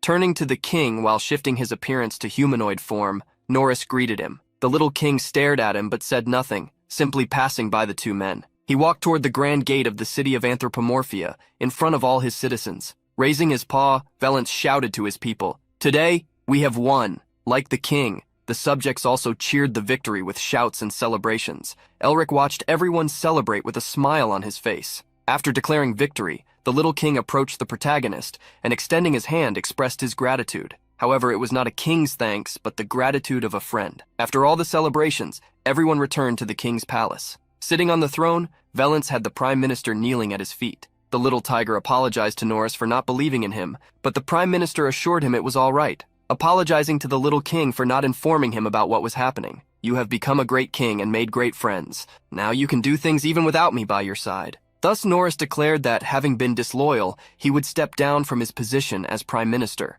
However, Valence grabbed Norris's hand, insisting that he could not do that. With a melancholy smile, the little king said he still needed Norris. He asked the Prime Minister to stay by his side for a long time, helping him. Norris swallowed his tears, as he also wished to be alongside Valence for a long time. He wanted to see the little king grow, witness Anthropomorphia reclaim its former glory, and see Valence restore the dignity of the Tiger King's family. However, he knew that when that time came, he would no longer be in this world, for even now his body was reaching its limits. Norris wanted to keep this information a secret from the king, but someone surprised him by asking why he had chosen to work with demons. Norris remained silent while Valence questioned Elric about what he meant. The protagonist then revealed that the Prime Minister's body would soon be taken over by demons, shocking the little tiger. Elric then asked Norris if this was why he could not accept Valence's request to stay by his side for a long time. When Mephisto told Elric that the Prime Minister was a demon, he actually needed to be more precise, as Norris was a demon with a timer in his heart. The assimilation between the heart and what was inside it was quite advanced, transforming into a timer that consumed time until he would soon become a complete demon. Elric questioned Norris, trying to discover where the Beastmen had encountered demons. Norris then revealed the truth. He saw no way to save Anthropomorphia after the departure of the last Tiger King. He wanted to gain strength, no matter how, so that he could at least do something to save Anthropomorphia. Thus, by coincidence, he discovered the demon tree. Mephisto was surprised by this information, and the protagonist questioned whether that was not the tree that granted powers to demons, for as far as he knew, his family, the Merbingers, had destroyed almost all trees of that kind. Closing his eyes, the Prime Minister confirmed that Elric's family had not destroyed that tree in the field of black snow. Thus, the protagonist asked if Norris had eaten the fruits of such a tree. Norris confirmed Elric's suspicion, stating that he had eaten all the fruits of the tree to gain strength. "After eating them all, I gained the powerful strength of demons, but what I found is in my heart, consuming my life and growing stronger.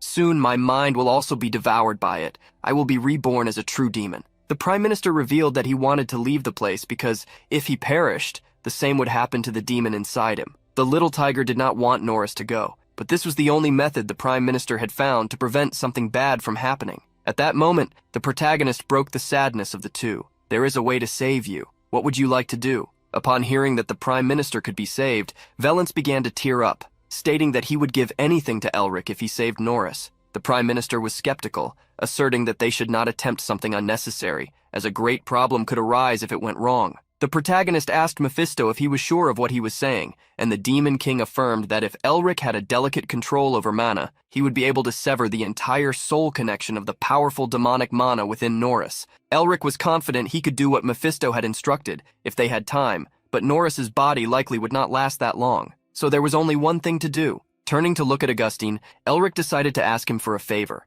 Augustine had already been contacted by Elric for a favor, so he asked if this was for that moment. The protagonist confirmed, stating that this was a treatment method that only Augustine could perform. Placing his hands behind his back like a wise man, Augustine requested Elric to tell him what he should do. Norris asked if it was really possible to save him, as the treatment method would be difficult for most mages. The protagonist, however, assured him that he need not worry about that, as even his grandfather could not compare to the current level that his master had achieved. Augustine, the White Knight, then released his mana, revealing the reason for his nickname and surprising the Prime Minister. The protagonist asked the Master to sever the soul connection in Norris's heart, as he could take care of the rest. Augustine knew what Elric was trying to do and warned the disciple to be careful. After a moment of preparation, Augustine decided to begin. As he stomped his foot on the ground, a bright light seemed to have emerged in that throne room. Norris felt as if he were in the void of space, but in a space so radiant it would outshine any light. Within the White Knight, he could hardly believe that such power belonged to just one person.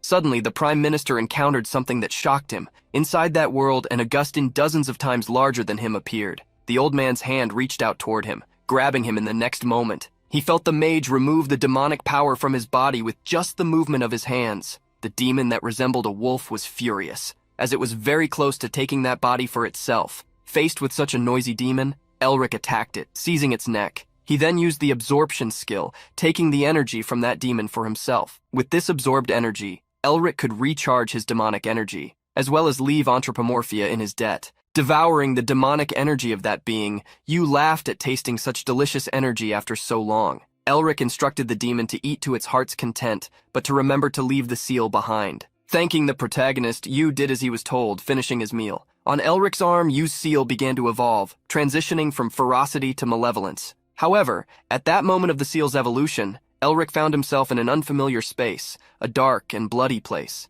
Opening his eyes, he could see a being in front of him wielding a sword. This being stood atop a mountain of bones with a blood moon in the background. That being appeared to be Mephisto. The Demon King stood before an army of demons. All the mysteries and irrationalities originated from me. I am Mephistopheles of original sin. Elric wondered if he was now inside Mephisto's memories. He had only absorbed as usual, so he didn't understand why this was happening. From above, Elric could see Mephisto holding his sword against the demonic army. The Demon King jumped from his mountain of bones, gripping his sword and pointing it in one direction. He charged at those he called ignorant fools. The Demon King advanced with his sword in front, heading towards that army. His attack struck the ground, causing it to rise from the impact. Only the shockwave was able to hit several of those demons. Swinging his sword, the Demon King continued to attack, belittling the demons that tried to assault him with such low levels. As he watched the battle, Elric realized he had forgotten who Mephisto was, as he acted merely as an evil spirit around him. But this was how Mephisto truly was,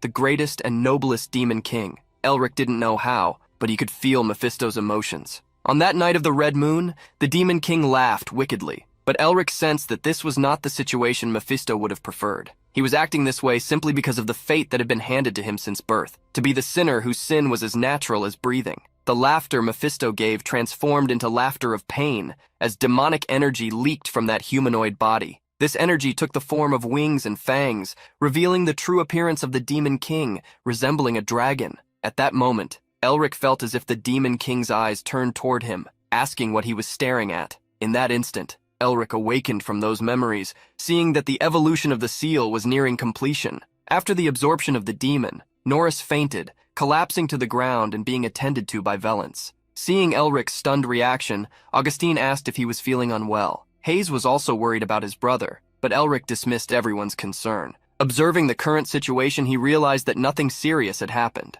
However, Mephisto stared at the protagonist with an angry gaze. Elric sensed that the Demon King had likely seen his memories, just as he had seen Mephisto's. He wanted to know what the hell had happened. The demon pup he had extracted from the Prime Minister was being absorbed by Yu's seal, but Elric had been sucked into Mephisto's seal. At that moment, the Demon King stated that nothing could be done, as the souls of the two were bound. The protagonist was startled to see that Mephisto could read his thoughts, even though he hadn't conveyed what he was thinking to the demon. Mephisto was also shocked. He couldn't understand how a connection had been established between him and a demon, especially while in his spiritual form. The protagonist asked the Demon King if he didn't know what was happening, but Mephisto denied it, returning the question to Elric. However, Mephisto had a hunch. This could be happening because of the low-level demon seal subordinate to him that Elric had just absorbed. Elric then realized that the demon from that seal might have been in the army Mephisto had defeated, but questioned why the Demon King hadn't recognized it before. Mephisto gritted his teeth,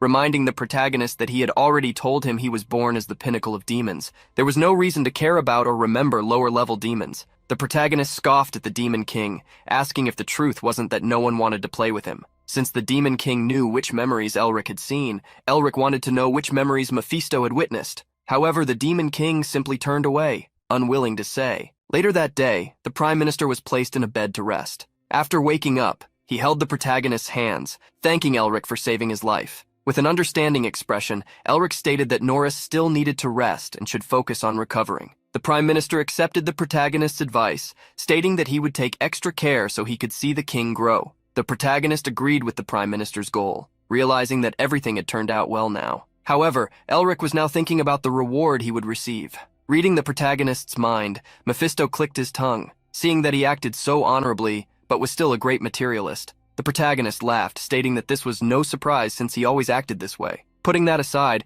Elric asked Mephisto to stop spying on his thoughts like a pervert. However, Mephisto was angry, insisting that he didn't do it because he wanted to. While Elric conversed with the Demon King, the small king handed him a box. As promised, this is the treasure map of the ancient Tiger King and the research material for body enhancement art. Elric received the small box that had belonged to the ancient Tiger King. Upon opening it, he found several items wrapped in cloth. The small king asked Elric to also look at what was underneath the cloth. Pulling back the cloth, Elric was surprised by what he found. There were some roots, which led Elric to ask if those were the rare herbs from the east. He questioned the small king about why he was giving him something so precious. The little king explained, "Among the legends of the Beastmen, a specific detail was mentioned. When the world falls into the crisis of destruction, the hero king who learned the art of body enhancement will lead us all. When the harsh winter comes and freezes everything, just like the hearts of the people, he will appear and take away the winter. Then spring will return to this land. And I believe you are the hero king mentioned in the legends." Hearing the word winter, Elric remembered what Otto had said. He was to complete the winter. The fact that this word appeared in the prophecy didn't seem like a coincidence. In that case, his own grandfather might have gone to such a place because everything had been planned by the Merbinger family. The small king pulled Elric from his thoughts, stating that he deserved to receive the elixir from the imperial family. The protagonist thanked Valence for the gift, who then said he would guide him to the Temple of Flowers. Thus the carriage driven by Carl headed out of the city of Anthropomorphia. Elsewhere, Hugo knelt, trembling before his master. He begged the Blood Wolf King for forgiveness for failing, assuring him he would not fail next time. The Blood Wolf King was furious upon hearing Hugo's apologies. He slammed his hand against his seat, and with that simple movement, the bird was eliminated. "Since you failed, I will take back my tail, because of a Merbinger again." As the Blood Wolf King fumed, a beast man walked into the hall. The Blood Wolf asked where the humans were headed now. The beast man placed his hand on his chest, greeting the wolf and stating that the humans had gone to the Temple of Flowers. Upon hearing about the Temple of Flowers, he recalled that this had been the same path his ancestor had taken. He then gave an order to that beast man, who was followed by a squad, to burn everything and everyone, along with the temple. In the face of the giant wolf's order, the subordinates complied with his instructions, ready to execute them. Elric's carriage and his group traveled through the black snowfield during the night. Inside the massive carriage, various groups were gathered, interacting with each other. King Valence was trying to tame Gility's white tiger, and after being rejected by the animal, he became irritated. "How reckless! How dare you disobey the orders of the Tiger King?" The little king chased after the white tiger, frustrated, as he kept trying to tame it. Watching the scene, Sean began to laugh, but something caught his attention. Elric had been talking with the blue lion and his daughter for a while. Showing the hilt of his sword to Elric, Herman tried to probe if he had any interest in learning the art of swordsmanship, which left Elric puzzled by the offer. Herman praised the protagonist's talent for quickly grasping martial arts concepts and suggested a new perspective to improve them. He then stated that swordsmanship would be essential when Elric fought using body-strengthening techniques. However, as Herman was about to suggest that Elric learn swordsmanship from him, Augustine interrupted. The White Knight unleashed his power inside the carriage, causing Herman's subordinates to be on alert. But Gility intervened, saying it would be best if they didn't move. Warts appeared on the men's necks, making them tense up. Gility then warned them, if they moved, it would be goodbye to their heads. Beside Augustine, Gility reminded them that thanks to the winds outside, burning a few bodies would be easy. As a tense atmosphere arose in the carriage, Valence nestled into Hayes's arms. Herman quickly asked everyone to calm down, as there were children present. However, the protagonist's masters maintained serious expressions. Herman approached Augustine, stating that he didn't want to steal his student. Quite the contrary. Since he fights completely differently from a normal mage, I thought he'd become stronger if he learned martial arts from me. However, Augustine seemed uninterested in Herman's conversation, as he once again released his power. That sounds convincing,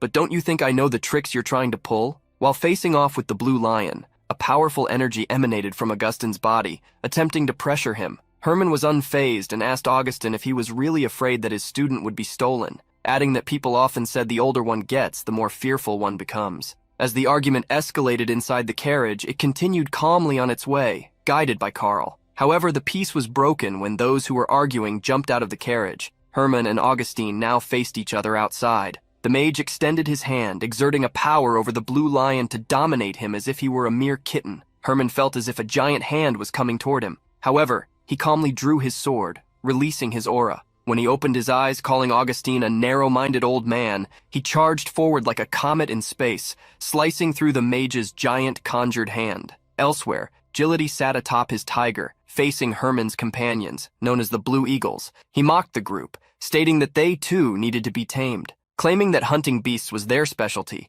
the Blue Eagles charged forward with their weapons to confront Agility. The clash between the two sides triggered another explosion across the black-sealed field, while Carl calmly watched it all. Outside the carriage, Elric was forced to listen to Mephisto comment that he didn't understand why they were fighting over him. The protagonist struck a proud pose at Mephisto's remark. Of course, they'd fight over someone as extraordinary as me, though it is rather tiring. Mephisto noticed that Elric was using frequency transmission again to communicate with him, as the protagonist found reading each other's thoughts rather crude. As they watched the battle, Mephisto asked the protagonist if he would continue letting the two men fight, as the image of two old men brawling was becoming quite repulsive to him. While Herman attacked Augustine, calling him an old man with one foot in the grave, and Agility faced off against the Blue Eagles, Elric used a pressure spell to restrain them. Asking everyone to calm down, the protagonist announced his decision. He would learn swordsmanship. Back in the carriage, Elric gathered with the three seniors. Augustine was angry, stating that Elric had already learned much from him and Agility. The King of Beasts confirmed this, saying he still had other great techniques to teach Elric, including the Mirage Eyes. However, with a melancholy gaze, Elric stated that he wanted to become stronger. I realized that without a foundation in martial arts, I won't be able to grow stronger no matter how much I train in body-strengthening techniques. The demons are powerful. If I learn martial arts, I can increase my chances of victory in our war against them. After revealing his desire, Elric reassured his two oldest masters, stating that he wouldn't forget his role as a mage. Martial arts would only serve as support for his magic. When Elric finished speaking, Herman said he had no intention of bringing Elric fully into the world of martial arts. The aim was just to help him. With conviction, Elric placed his hand on his chest. I won't learn martial arts if you both truly don't want me to. Above all, I am your student. Moved by Elric's will and eagerness, Augustine and Agility exchanged glances. Augustine then stated that he wouldn't object, as Elric was the patriarch of the Merbinger family before being their student. Agility didn't object either, revealing that after fighting with them, he realized they had much to teach. Hearing his master's words, Elric thanked them. Augustine then turned to the Blue Lion, asking him to take care of Elric. Granted the right to teach Elric as well, Herman assured Augustine he would teach him well. He then gave a victorious smile, hinting that he'd won this battle with Augustine. Though Elric felt guilty toward his masters, this was a great opportunity that would never knock on his door again. The Blue Lion was one of the best sword masters on the continent, and now he'd have the chance to absorb all his knowledge. After training for a while with Herman, Elric vomited rainbows. He felt as if he couldn't endure another second. Herman rested the sword on his shoulder, concerned about Elric's low stamina. Wiping his mouth, Elric asked if it made sense to swing a sword 10,000 times a day without using mana. Herman smiled and replied that the babies in his family would start doing this as soon as they could walk. Mephisto, beside the protagonist, sighed and made a decision. The day I descend upon this land, I'll be exceedingly kind to the Blue Lions. I'll let them be my right hand on the throne. Seeing Mephisto mock his suffering, Elric used soul speech to turn the Demon King into a ballerina,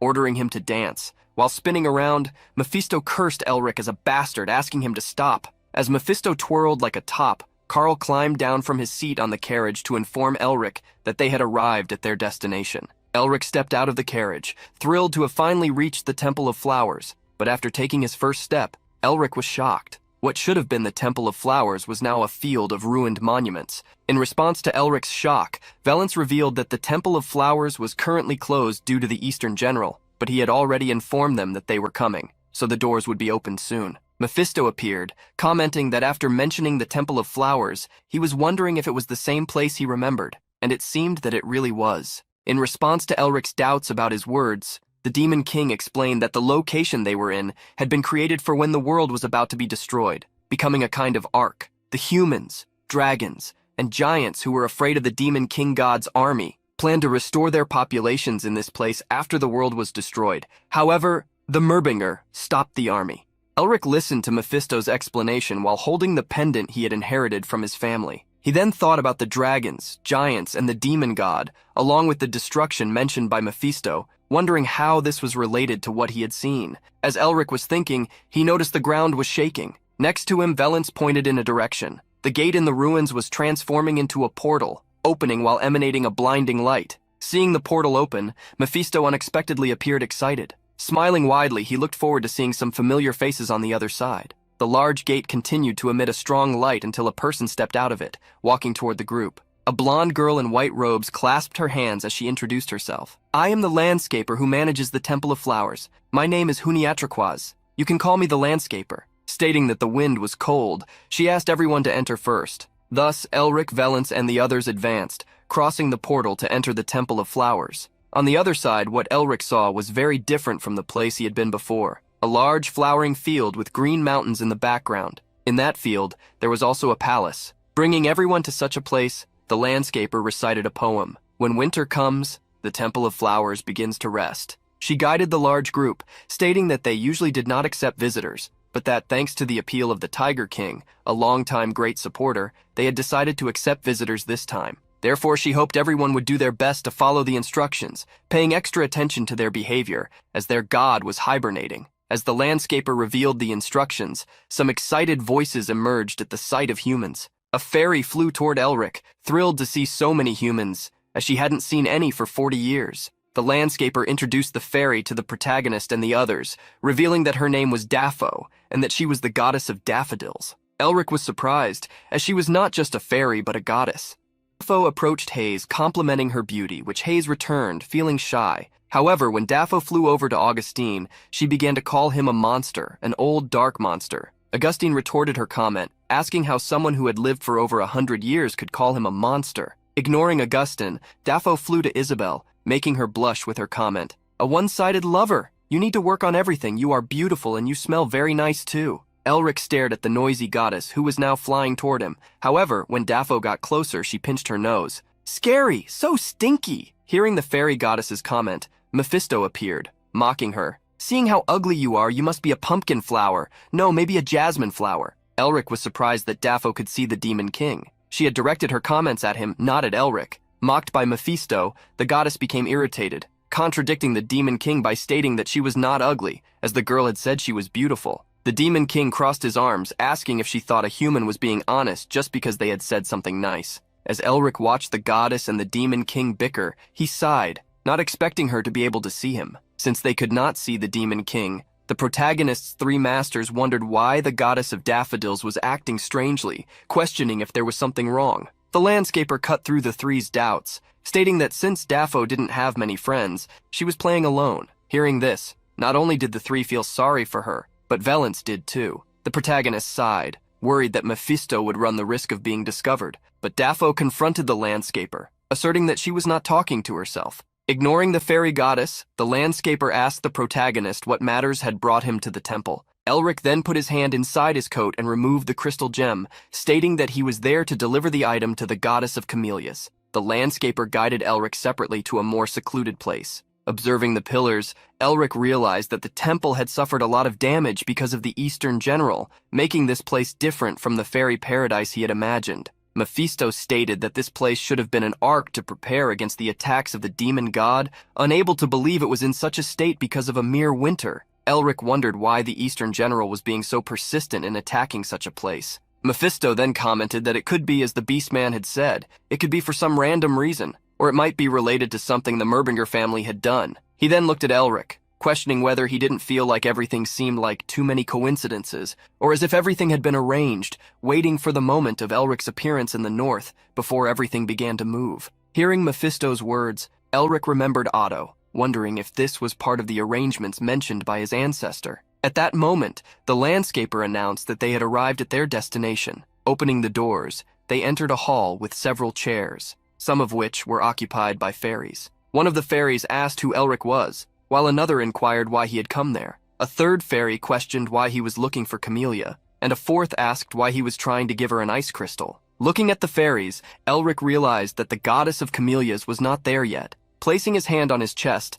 Elric bowed and introduced himself. Upon hearing Elric's last name, the fairies quickly moved towards him. Noticing his golden hair and green eyes, they were quite excited, claiming to have been his friends for over 40 years. Hearing the fairies, Elric asked if his grandfather had come there, to which they responded with a yes. One fairy cheerfully stated that Uzdun was their friend. One of the fairies crossed her arms, asking why Elric had come there. The protagonist took out the ice crystal, revealing that he was there because an ancestor had given him the mission to deliver it. He then asked where the goddess of camellias was. However, in response, he received a sad smile from the fairies. The 5 fairies led Elric to another location, crossing a corridor with windows and plants. In that corridor, there were several coffins the size of the fairies. Before such a sight, Elric heard the fairies say that the goddess of camellias had wilted. The protagonist asked if this had happened because of the Eastern General, and in response he heard the fairies tell him that the winter had been too long, spring did not come, and so all of them wilted. Thus, all the flowers there had fallen asleep. The 5 fairies also revealed that this would soon happen to them as well. Elric knelt before where Camellia was resting. Placing his hands above the coffin, he began to tremble. If he did not deliver the ice crystal, the second arrangement made by his ancestors would not be triggered, and if that did not happen, he would not be able to rebuild the family. As Mephisto watched the scene, he clicked his tongue, unable to believe that these goddesses could wilt because of a mere winter. Hearing the Demon King's words, the fairies began to complain, telling him to be quiet, asserting that they had only allowed him there because of their friend but did not like to see him. The fairies started to disturb the Demon King in response to their discontent with him. Suddenly, Elric had a flash in his mind, remembering what the fairies had said about them wilting because of the cold. They were wilted, not destroyed. Opening Camellia's coffin, Elric found a seed on a pillow. He then placed the ice crystal next to the seed, hoping that what he had thought would work. After releasing the ice crystal, Elric used absorption magic. In the next moment, the seed and the crystal connected through a powerful energy. The seed, which had previously looked burnt, now displayed a completely new glow after receiving the energy from the ice crystal. The protagonist watched the seed with anxiety on his face, while the fairies were apprehensive. Everyone saw the shell of the seed begin to crack, and from inside it emerged a small sprout of camellia. However, at that moment, a large amount of energy exploded from the seed, forcing Elric and the fairies to retreat. That energy took the form of a fairy wearing a dress made of red petals, who, while flapping her wings, recognized Elric's familiar features. "You came as promised, Mirbinger." Elric introduced himself to the fairy as Elric Mirbinger, grandson of Uzdun Mirbinger, asking what promise she and his grandfather had made. Before Camellia could say anything, the other fairies approached excitedly, as they had missed her. However, Camellia crossed her arms and told them all to be quiet. "I'm in the middle of an important conversation. Be quiet, how can you be so loud?" When reprimanded, the fairies seemed to wilt with sadness. Observing them, Elric realized that the goddess of camellias was different from the others. She was quite mature. Mephisto began to mock the fairies that had been scolded, asking where their pomp had gone. Camellia glared at Mephisto and, in a mocking tone, stated that even after all this time, he remained as ugly as ever, and that the only thing worth seeing about him, his body, had become practically non-existent. Mephisto grew irritated, claiming to be a great king, but Camellia mocked him. "Great king, my foot! You don't even have any subordinates. Who would recognize you as a king, even if you considered yourself one?" She then began to ignore the Demon King, turning to Elric and complimenting his name. Elric thanked her for the compliment as Camellia asked how he had awakened her. Elric revealed that he had sensed hidden demonic energy within the cold energy of Camellia's seed, so he thought he could awaken her by absorbing both energies through the seal and the crystal. Hearing Elric's explanation, Camellia praised him for being as intelligent as he was handsome. She then asked something that left Elric surprised. "Would you consider marrying me?" Shocked, Elric froze for a moment. Mephisto sighed, commenting that, as always, Camellia was coveting those who were beautiful. Camellia clicked her tongue, rebuking the Demon King and stating that, as always, his sense of inferiority remained the same. She told him to be quiet, as she wasn't speaking to ugly people. Turning back to Elric, Camellia asked what he thought of the honorable opportunity that wouldn't come again. Normally, Elric would respond to such a question by asking what kind of nonsensical question that was, but he didn't want to act that way with a goddess who was part of his family's arrangements. So he opted for a more formal answer. "Thank you for your proposal, but I cannot marry rashly as I represent my family. I'm sorry." Covering her face with her hand, Camellia pretended to be sad, stating that it was a pity. She then turned away, tired of the small talk, and asked if Elric wanted to know about the promise she had made with Uzdun. With Elric confirming that he indeed wanted to know about it, Camellia lowered her head, recalling the protagonist's grandfather, He said that his grandson would one day come here and steal the winter that covered the field of black snow, bringing spring with him. Elric was surprised, wondering how his grandfather could have known that he would come here. Turning to the protagonist, Camellia made a request.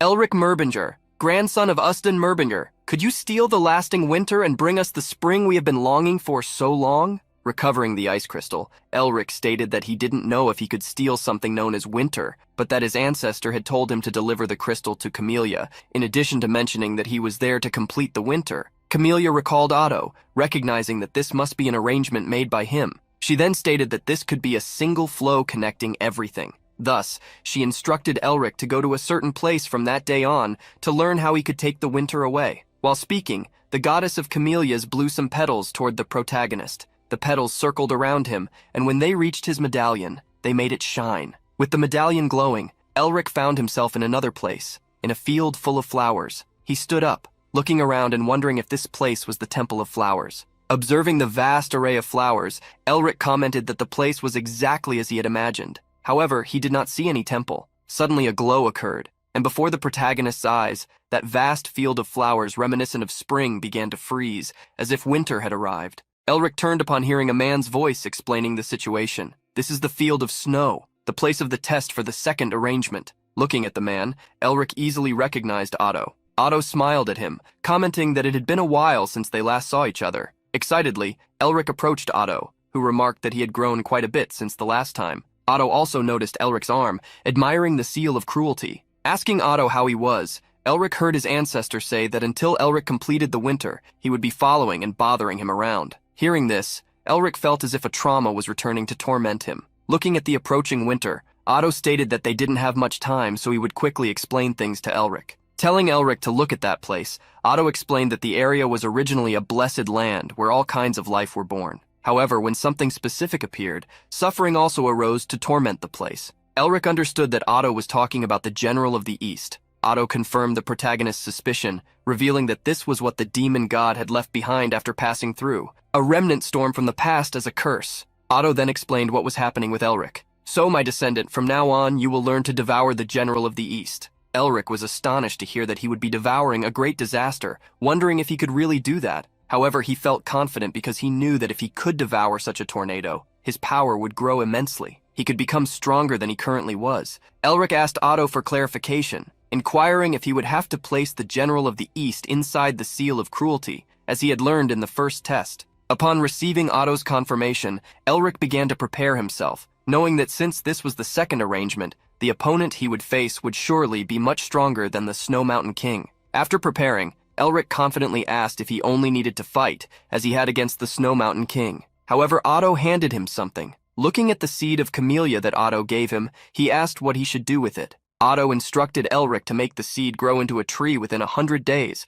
as when a flower bloomed, the test would end. Elric held the seed in his hand, and hearing Otto's instruction, wondered if he had heard correctly, as he was shocked. Seeing Elric's surprised expression, Otto asked if something was wrong, or if the mission was too difficult. The protagonist began to point out the problems. The first was growing the seed in decayed soil, and he couldn't understand the connection between making a tree grow and the General of the East. In response to the protagonist's doubts, Otto smiled, stating that he would find out in time. Elric tried to maintain his patience, wondering if Otto could clarify things a bit more. Noticing that Elric had doubts, Otto understood that he needed to give him a hint. He tossed a seed into the air, claiming that he would provide an excellent guide for him. Otto created a large magic circle filled with gears. The magic circle emanated a flow of magical energy. Elric was surprised to hear a familiar feminine voice. "Aren't you tired of bothering me? I've told you countless times not to wake me." The one who appeared in Elric's test was the goddess of camellias. The goddess looked down, surprised that Elric recognized her.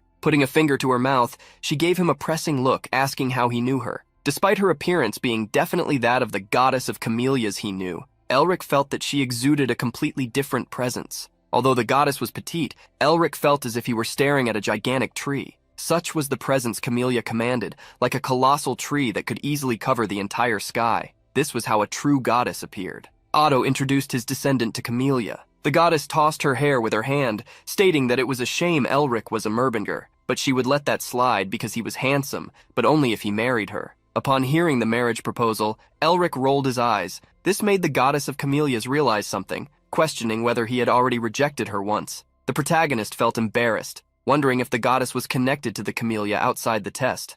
Despite this, the goddess set the matter aside. She then stated that it was difficult to make a camellia tree grow, asking if he was sure he could fulfill the mission. Elric, however, was prepared to do his best. The goddess decided that she would stay by Elric's side to give him some advice, but that the mission to make the tree grow would be up to him. Hearing that the goddess would give him advice, Elric thought that would be good enough. At that moment, Otto brought a stone tablet to the protagonist. It was the messenger that allowed him to know the status of the tree's growth in real time. Additionally, Otto stated that he could gradually discover the other uses that such a stone had. Creating a small magic circle, Otto launched it, making it grow as much as the tree should, wishing Elric success in his mission. As the magic circle dissipated into the air, the goddess of camellias took Elric to show him the frozen lands, where the curse of the demon god had first arisen 400 years earlier. There, Elric could obtain the ingredients and items she instructed him to find for use. Elric wondered if the environment during the time Camellia described was better than that outside the test. He then asked the goddess what he needed to do first. The goddess instructed him that he needed to find a suitable place to plant the seed, good soil for germination. He then ascended to the skies, contemplating whether it would be faster to purify the soil instead of searching all over the snowy field. But the goddess revealed that the place they were in was a mental realm, so the environment should be the same as the black snowfield outside. This detail meant that, just like the real place, this mental field also had various monsters. It didn't take long for Elric to realize he was being attacked. A giant skeletal black bird descended from the skies toward the protagonist, while the goddess warned him to be careful. After the first one appeared, several other birds emerged, transforming the landscape. Surrounded by the monsters, Elric had no choice but to counterattack. Using the seal he obtained from the Ice Mountain King, Elric created a whirlwind of ice, launching several ice projectiles at the birds. Upon being struck, the monsters were frozen and in the sky turned into shards of ice that exploded into ice cubes. The demon Yu didn't remain idle after the protagonist's attack. He emerged, devouring all the demonic energy from those monsters, returning to the seal on Elric's arm after the snack. The protagonist was excited to feed his seal with a feast. Seeing Elric easily dispatch those monsters, Camelia's attitude shifted slightly, stating that he was quite competent, just as a Merbinger should be. She then pointed to the vast expanse of the snowy field, with plains and mountains, asking if he would be able to find the necessary location in that vastness. Elric understood that he needed to find an open area with small trees, a place with water nearby where he could easily defend himself from the monsters. With these characteristics in mind, he thought of a possibility, and asked Camellia if, since they were 400 years in the past, the city of Anthropomorphia should be nearby. Upon seeing Elric think about the city, Camellia smiled, stating that the city should be nearing completion. However, she mentioned that the terrain was quite different from what Elric knew, questioning how he planned to find the city. Although Camellia thought Elric would have difficulties in the search, he asserted that it would be easy. He began to run and soon reached the course of a river, commenting that normally high ranges and mountains wouldn't change much in just 400 years. Thus, using that place as a reference, it would be easy to have an idea of where the city was located. As Elric advanced through the snowy field, he arrived at an open area. There, he found some small monsters and trees with eyes. This was the place where the city of Anthropomorphia should be. Camellia was impressed that Elric had paid enough attention to the surroundings of Anthropomorphia to remember the terrain where it was located. She praised Elric's decision to come to such a place. The protagonist decided to prepare the soil. Extending his hand, he made the mana swirl around his seal. Camellia needed to step back from Elric because the power he was preparing to use was very great. After using the magic prepared with the soul's speech, Elric asked the fairy if what he had created was enough to protect the place where he would plant the tree. However, upon seeing the giant blocks of ice, like icebergs on the ground, forming a circle along with the large shield created by Elric, Camellia was impressed. Elric stated that the quality of the soil in that place was good, and that most of the monsters wouldn't approach it. Camellia then watched as Elric jumped to the ground and prepared the planting. She knew the young man was a Merbinger,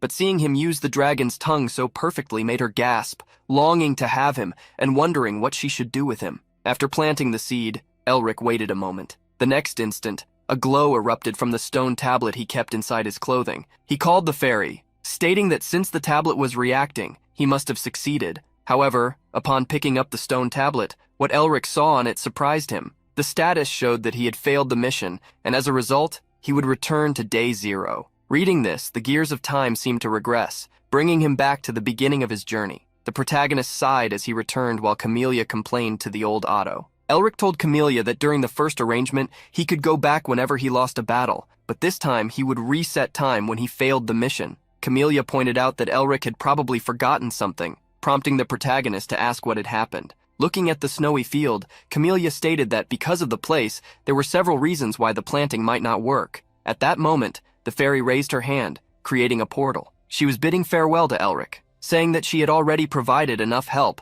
and would return to sleep while taking a look at the outside world. Elric was surprised and asked where she was going. Camellia revealed that she was heading to a secondary location, advising Elric to focus on completing the mission until she returned. Elric asked the fairy to give him a few more tips before leaving, but before his eyes, she vanished along with the portal. Elric sighed at Camelia's disappearance, realizing that he would have to figure out why his last attempt had failed on his own. This time, he didn't follow the river to the land where Anthropomorphia was located. He simply lay down on the cold ground to cool his mind and think. Sitting up, he wondered what he had missed. He knew he couldn't afford to waste time, so he needed to concentrate more. He used magic on his eyes, spreading it throughout his body and sending energy into the earth. He wanted to discover what lay beneath the ground. Elric tried to sense what was below him, understanding that there must be something. However, suddenly, the ground began to tremble. He quickly jumped into the sky just seconds before a gigantic, scaly monster emerged from the soil, attacking him. The worm that had appeared was large enough to swallow most large monsters.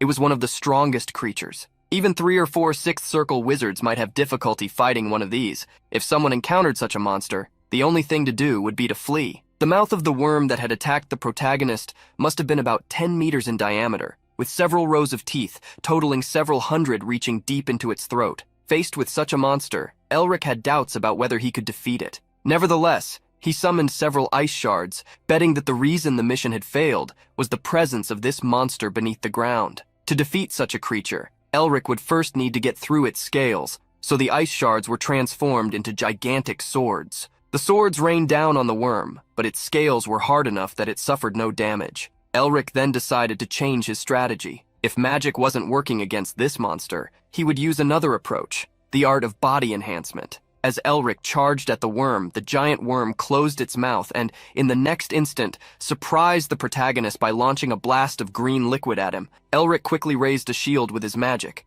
but that liquid, which seemed like a corrosive poison, ate away at the shield he had erected. Suffering from the attack, Elric realized that if he moved carelessly, he could get into trouble. After having its poisonous attack blocked, the worm attempted to flee. However, the protagonist wouldn't allow that, running after the scaly worm. He understood that if he lost the worm now, he wouldn't be able to complete the mission within the time limit. Being pursued, the worm swung its tail, striking the ground hard in an attempt to hit Elric. Seeing that it hadn't succeeded, the worm roared, using the false attempt to escape as a feint. Elric landed on top of the worm's tail, realizing that this monster was much craftier than usual. He sighed, seeing that he had almost fallen prey to that surprise attack. Undeterred, the worm launched another poisonous attack, this time through the pores of its body, spraying jets of corrosive poison in all directions. Elric quickly escaped, running away. The scene transformed into a sea of poison created by the worm. As he ran, Elric encountered a large attack from the creature, which would be launched from its mouth. He knew that if he didn't defeat the worm soon, he would have to start everything over again.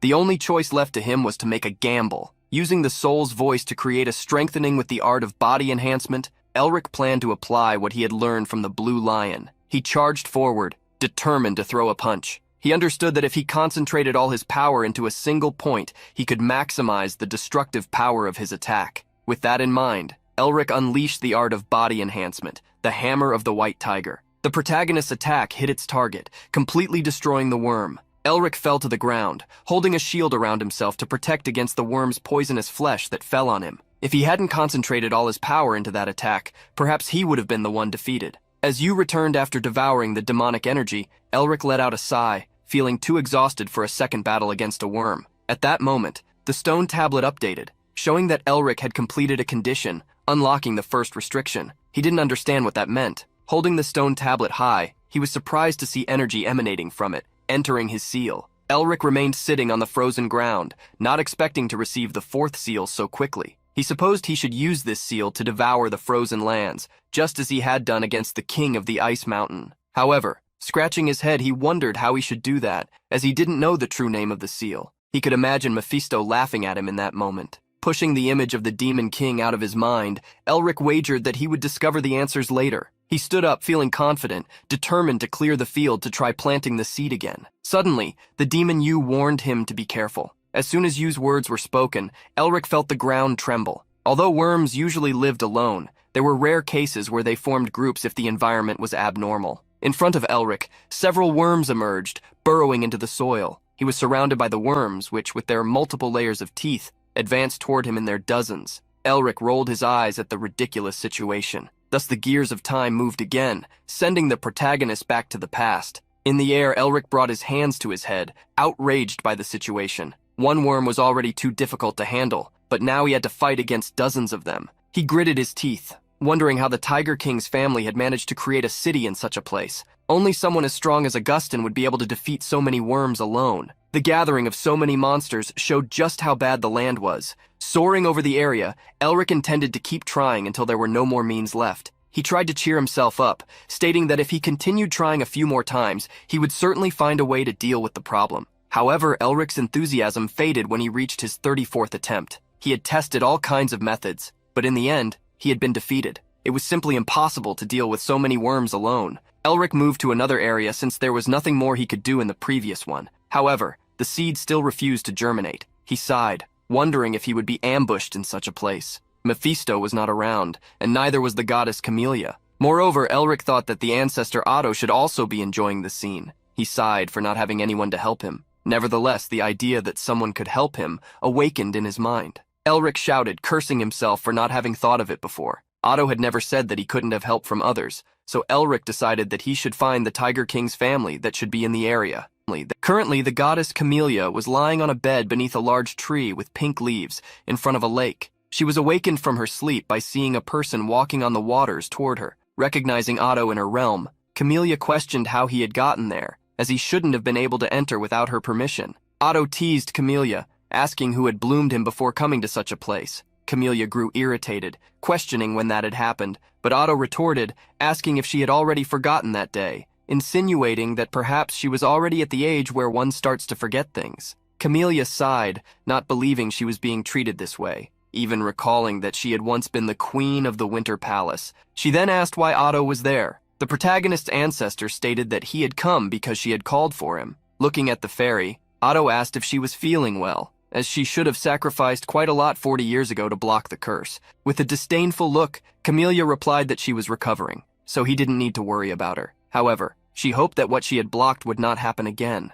Putting that matter aside, Camellia asked if the protagonist was doing well. At that moment, Otto created a portal resembling a mirror, asking if Camellia wanted to look at herself. Through the portal, they could see Elric fleeing from a group of beastmen. That species was hunting what they considered to be the enemy of their race. Camellia was worried, asking what was happening and why the beastmen were chasing Elric. Otto began to laugh excitedly, asking the fairy if this wasn't an interesting situation. Camellia confronted Otto, stating that he should stop laughing and go help Elric immediately. Otto reassured her, saying that it wasn't necessary to make a big fuss about the matter. He then pointed to the protagonist through the portal, showing that he was having fun in the midst of that big mess. After checking the area, Elric realized that the family of the Tiger King had not yet arrived. However, if he wanted to complete the mission, he needed the help of those who had built the city to deal with the worms. After running for a while, Elric stopped. Seeing the human halt, the beastmen huffed, declaring that they would finish him off. Although it was difficult to find the Tiger King's family in such a vast place, Elric still possessed the art of body enhancement. Thus, he used the technique of the black tiger hunt. The beastmen were petrified to see a human using the art of body enhancement. The protagonist used this art intentionally, knowing that if the Tiger King's family discovered that a human was using the technique, they would surely come looking for him. The protagonist's attack fell upon those beastmen who had followed him. However, the attack did not defeat any of them. They remained alive to spread the news. Elric climbed a tree, waiting for a response to the chaos he had caused. After waiting until nightfall, Elric rested his chin on his hand, wondering if the news had not spread far enough. He pondered whether he would need to destroy the rest of the village he had attacked for the Tiger King's family to appear. However, while Elric waited, he felt a large tiger paw attack him from behind. The tree he was in was cut down, but he was quick enough to dodge the strike. Elric managed to sense the incoming attack thanks to his premonition. Otherwise, he would have surely been caught. Before the protagonist stood a large tiger man, slowly walking towards him and praising his keen senses. Elric frowned at the sight of the being that had appeared. He was the one who had united the beastmen scattered across the black snowfield, the great governor of the north, who made the empire tremble in fear. Before Elric was the great progenitor Tiger King. The leader of the first alliance of beastmen questioned the protagonist. To think that a human knows how to use the art of body enhancement. Tell me, who are you? This was the great Tiger King Yule, who bore a tiger tattoo on his right arm and a shoulder guard on his left. Around his neck, he wore a necklace adorned with fangs. Yule approached the protagonist, catching the unmistakable scent of a human on him. Looking Elric up and down, he stated that he did not understand what was happening. Suddenly, several beastmen surrounded the protagonist and the Tiger King Yule, asking what the king was doing there. Looking at the beastmen, the Tiger King gave them an intimidating glare, questioning whether they were suggesting that he did not have permission to be there. Elric realized that there was some opposition coming from the other tribes of beastmen. This might have been normal, as Tiger King Yule had not yet united all the tribes. Therefore, this indicated that Yule had not yet reached the level of the fifth current. However, the intimidating aura that the Tiger King emanated was at a terrifying level, far beyond what one would expect from him. Using this aura to pressure the beastmen, the Tiger King stated that if they were not going to fight him, they should leave. The beastmen began to flee, leaving behind comments about how Yule could defend a human, the enemy of their race. The Tiger King scratched his ear upon seeing that all the beastmen had left, finally at peace. The protagonist wondered if Yule had tried to protect him. He then realized that he had made the right decision by causing a commotion in the tribe of Fury, which was hostile to the Tiger King. Elric bowed to thank the Tiger King, but suddenly Yule grabbed him by the neck. The Tiger King cast an intimidating look at the protagonist, questioning how he knew how to use the art of body enhancement. Suspended in the air, Elric kicked his legs, not touching the ground, and quickly explained that he had learned the technique from his teacher. Yule ordered Elric to tell the details quickly, but Elric asked the Tiger King to let him go first. Yule gave the protagonist a deep look and released him onto the ground, warning that if he dared to lie, he would not get a second chance. Rubbing his neck, Elric stated that he was a refugee, starting to tell a story while pretending to cry. My family wanted to escape the tyranny of the Empire, so we fled to the snowy fields. But my parents were attacked by monsters, and I became an orphan, being saved by a certain beastman. He taught me this technique so that I could protect myself and survive here. Yule questioned the protagonist about his teacher's name, but Elric gave a sad smile, claiming that the teacher had forgotten his own name a long time ago and could never tell him what it was. He placed his hand on his chest, showing an emotion of sadness. I didn't want him to remember painful memories, so I started calling him teacher. The Tiger King observed the protagonist with watery eyes, as if trying to determine whether he was lying. Yule, who possessed sharp senses, could perceive if someone was lying through the sound of their heartbeat and the tension in their muscles. However, Elric was able to protect himself against such a sense by controlling the blood flow in his own body. Not thinking that Elric was lying, Yule stated that in this way they were brothers. Elric became excited, as this was the way companions who practiced the art of body enhancement recognized each other. Continuing to pretend, Elric wiped the tears from his eyes. Yule placed his hands on the protagonist's shoulders, calling him brother, and asking why he was living in such a cold and merciless land. Yule then lent one of his mounts to Elric, guiding him. As he followed the Tiger King Yule, Elric noticed that Camelia's portal was being created. The fairy stepped out of the portal, scolding the protagonist. Seriously, what a ridiculous thing you just did. Why isn't there at least one normal Merbinger? With the fairy sitting on his shoulder, Elric asked if it was all right for her to appear at that moment. Camelia reassured him, stating that she had done something so Yule could not sense her presence. Putting that aside, Camelia asked what Elric's plan was and if he really believed the Tiger King considered him a companion. Obviously, Elric did not think so, but he asserted that Yule would keep him close. The fairy wanted to know how Elric could be sure of that. So, Elric revealed something important. This was the period when hostility between the beastmen had reached its peak. It didn't matter which tribe they were from. They would join anyone who was strong. After following Yule for a while, Elric heard a voice shout about the captain returning. They had arrived at the tribe of the Tiger King's family, which was the most ambitious and wished to unite with strong individuals. Camelia was worried since this was also the era when the beastmen harbored the most hatred against humans, questioning whether the rest of the tribe would accept Elric as the Tiger King had done. The members of the Tiger King's tribe quickly went on alert upon seeing Elric, asking why Yule had brought a human enemy there. Yule defended the protagonist, ordering them to stop confronting him, as the human was a brother. One of the beastmen became furious, asking how a human could be their brother. However, Yule commanded everyone to remain calm and gather together. This was the time when the tyranny of the Empire had reached its peak, just as the hostility of the beastmen against humans. Elric knew that if he couldn't win over the Tiger King's tribe, his plan would fail completely. However, not long after, all the beastmen were crying around Elric. Sadness flooded the tribe as they thought of the teacher Elric had invented. A beastman held the protagonist's hand, claiming he had been blessed to learn from such a teacher. The protagonist looked at Yule, who gave him a thumbs up, wondering what the Tiger King had told his tribe. Thanks to Tiger King Yule, the protagonist managed to get closer to the Tiger King's tribe. Yule shared a touching story about the protagonist's teacher with his tribe, getting emotional as he reenacted the teacher's final words. Even if we face the boundaries of our races as beastmen and humans, I am grateful, for as I leave this world we are teacher and student. We will meet again in our next life, my student. The members of the Tiger King's tribe wept desperately, heartbroken by the sad story of the teacher who left his student to live alone. After hearing Yule's version, Elric wondered if it matched what he had originally shared. Yule playfully told him to go with the flow, as those fools would believe anything. The protagonist smiled in gratitude to the Tiger King. Suddenly, someone declared they couldn't accept the presence of a human. A beast man with a wolf tattoo appeared, followed by others of his kind, questioning how they could trust a human's words. As Elric looked at the newly arrived group,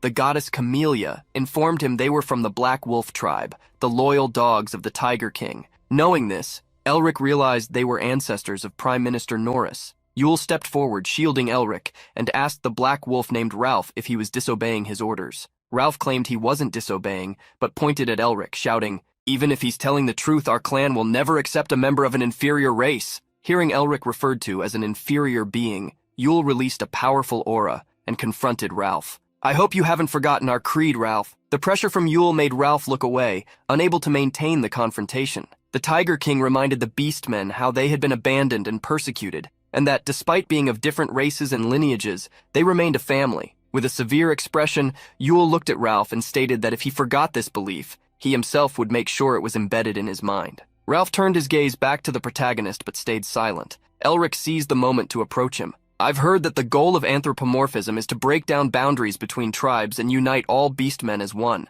Yule was surprised that Elric knew about this concept. Elric explained that he had heard about it while wandering alone in the snowy field. Then he stated that although Yule was hated by many tribes, more and more people were being convinced by this creed. He extended his hand toward Yule, who seemed to glow with hope. "As an abandoned human, I received my teacher's kindness, and you also accepted me as a brother. I believe this is the essence of the ideals you pursue." Upon hearing Elric's sweet words, the fairy Camellia chuckled, realizing that, like any Merbinger, he was certainly skilled with words. Elric looked deeply into Yule's eyes and stated that he would live up to these expectations, for he felt he needed to prove he was worthy to join him on this journey. Then he turned to Ralph and stated he'd heard that the hierarchy among beastmen was determined by strength. Ralph quickly asked what Elric was trying to imply. The protagonist then challenged him to a fight. If Elric won, he would become part of the tribe. If he lost, he would have to leave. Ralph gritted his teeth, questioning how a human dared to challenge him, a great warrior of the Black Wolf tribe. Seeing Ralph's reaction,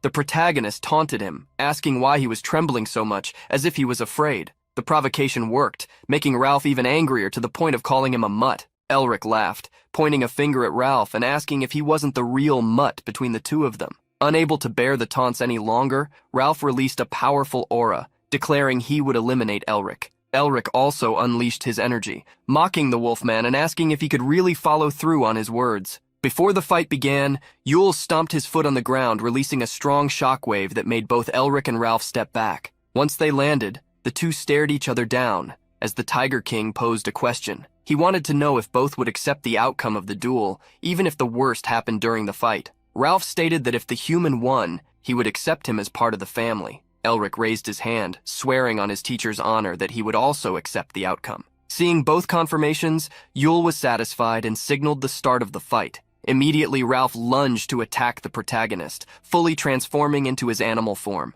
The massive wolf swung his claws toward Elric without hesitation. Elric knew that the story he'd crafted wouldn't hold up for long, so the best choice was to prove himself to Yule, and this battle was perfect for that. Thanks to Ralph's transformation, he no longer needed to worry about maintaining his cover. The giant wolf charged forward, baring his sharp fangs. Elric responded to the attack, concentrating his energy into his hand to deliver a strike. Elric's punch landed squarely on the wolf. Using his body-strengthening technique, the fierce tiger's advance, Ralph was sent flying back, and Elric seized the opportunity to taunt him, asking if he was struggling after just one punch. In the next instant, Elric's hand was right in front of the wolf's snout, unleashing a barrage of continuous strikes using the body-strengthening technique. Watching the battle, the tribe members were shocked. Ralph was one of the best warriors, even among the royal guard, and they couldn't believe he was losing so one-sidedly, especially to a human who used the body-strengthening technique with such skill. The tribe members began to worry for Ralph, right up until he fell to his knees.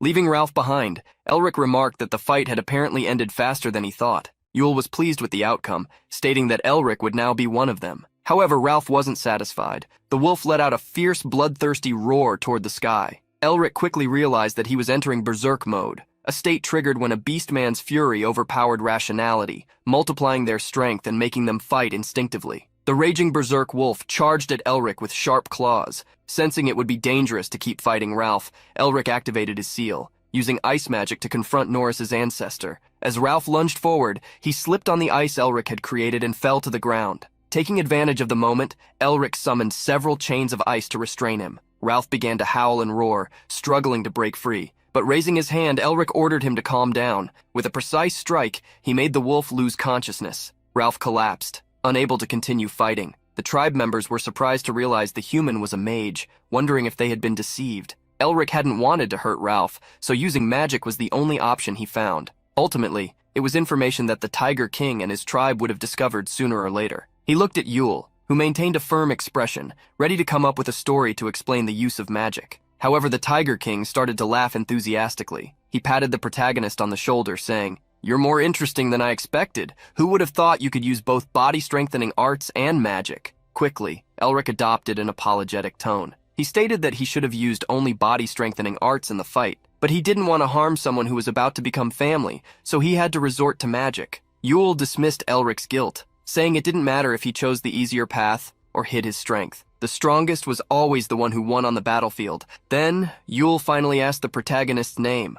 Elric introduced himself. The Tiger King then looked at his tribe and announced that, based on the fight's outcome, Elric would be accepted as a member of the tribe. He asked if anyone had any objections. Excited to welcome a new member, no one objected. The Tiger King raised his fist and declared, "So from this moment on, I declare that Elric is now part of our family." With that, the Tiger King's tribe members celebrated, while some helped Ralph up. At that moment, the stone tablet inside the protagonist's robes began to glow. Elric took it out to take a look and discovered that the second restriction had been unlocked by meeting a required condition. This meant that the true name would now be revealed to him, a plain tinged in black. The winds blowing across the arid land are as sharp as razors. The true name of the seal that contains the slicing wind from the back snowfield was Winter Wind. Elric understood that this was a rare ranked seal, similar to the cruelty seal the Mountain King had given him. However, since Elric didn't know how to activate such a seal, he couldn't use it. Furthermore, Camellia had vanished without a trace, as if she had no intention of explaining anything further to him.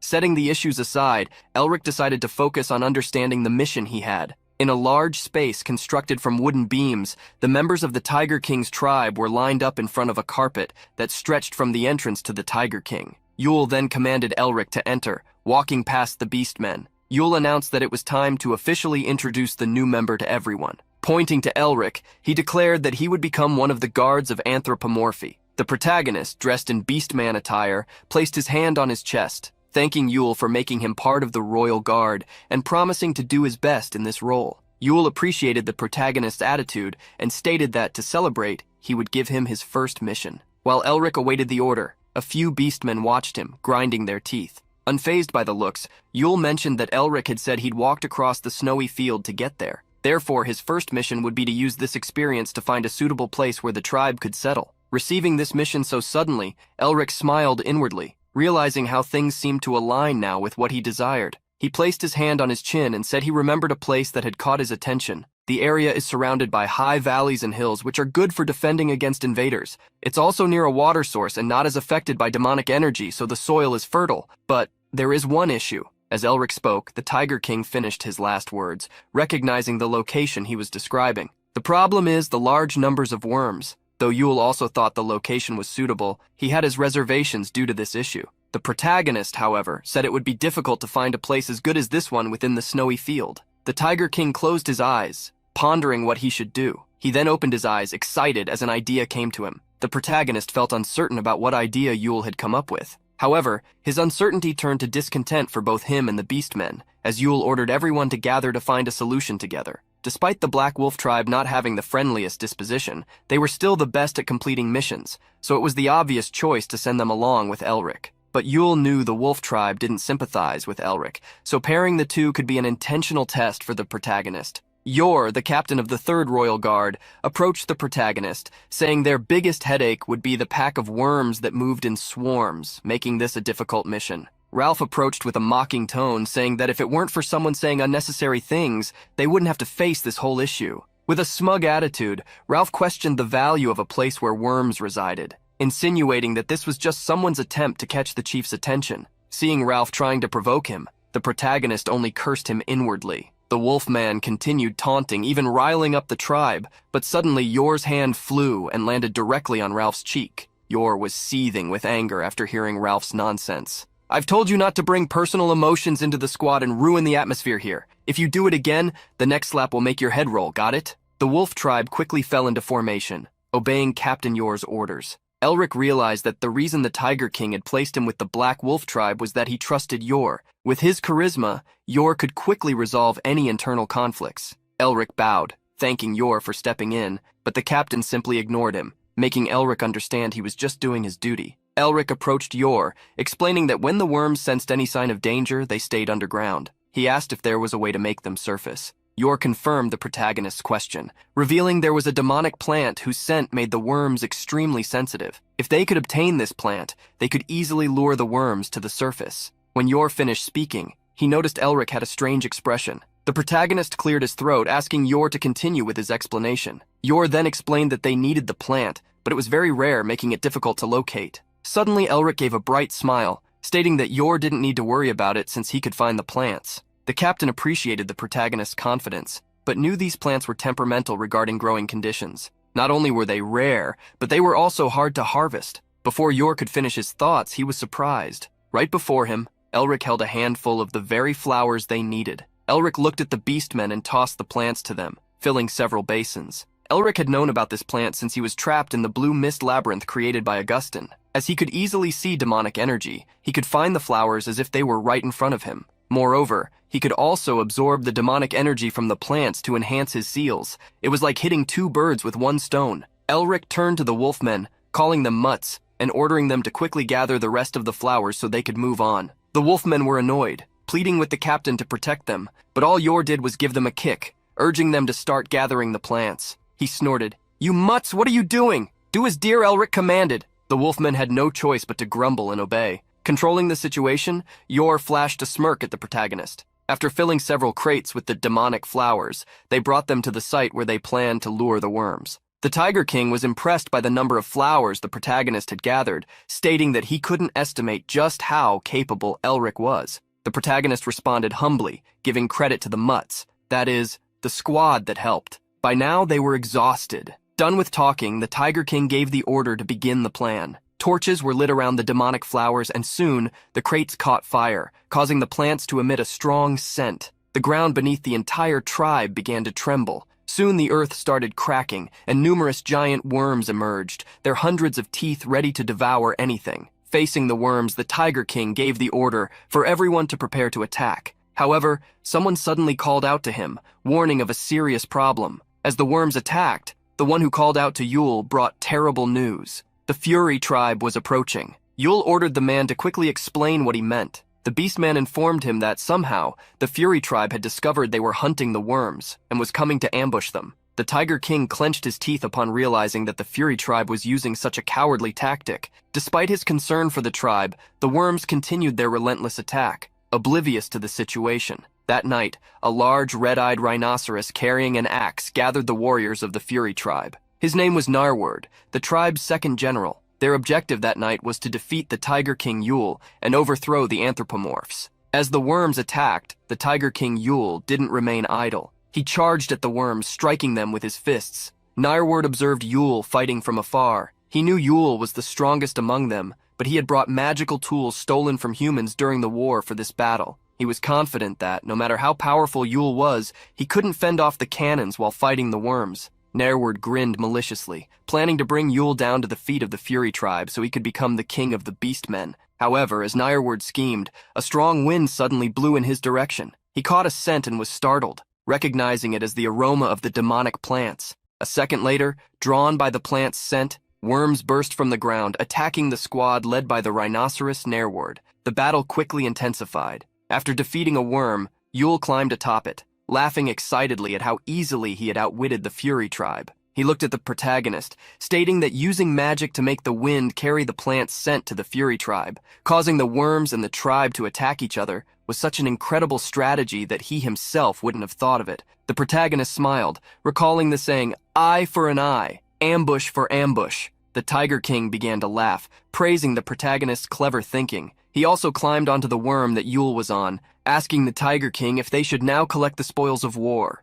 Nerward's squad was still fighting, though only a few remained alive. The rhinoceros ordered all those still able to form up, but suddenly, one of the members of the Fury tribe was startled to see the Tiger King Yule before him. Something that looked like a comet crashed down, hitting the ground. The duo, Elric and Yule, had arrived to finish off what remained of the Fury tribe. Seeing the Tiger King Yule, Nerward was enraged. "Tiger King Yule, you coward! How dare you ambush us!" He then swung his axe, but something sliced through him before he could complete his movement. The Tiger King eliminated him in the blink of an eye, giving him no chance to counterattack. After that, the Tiger King ordered the Royal Guard to capture the Fury tribe. With the order given, the alliance formed by the Tiger King advanced. They heeded the king's words, raising their swords and charging into battle. The Fury tribe was enraged. They didn't want to retreat and instead moved forward to confront the Tiger King's tribe. The war between the two forces had begun. Elric tried to step back a bit, just to watch the Tiger King in action. Yule clearly demonstrated the true art of body strengthening,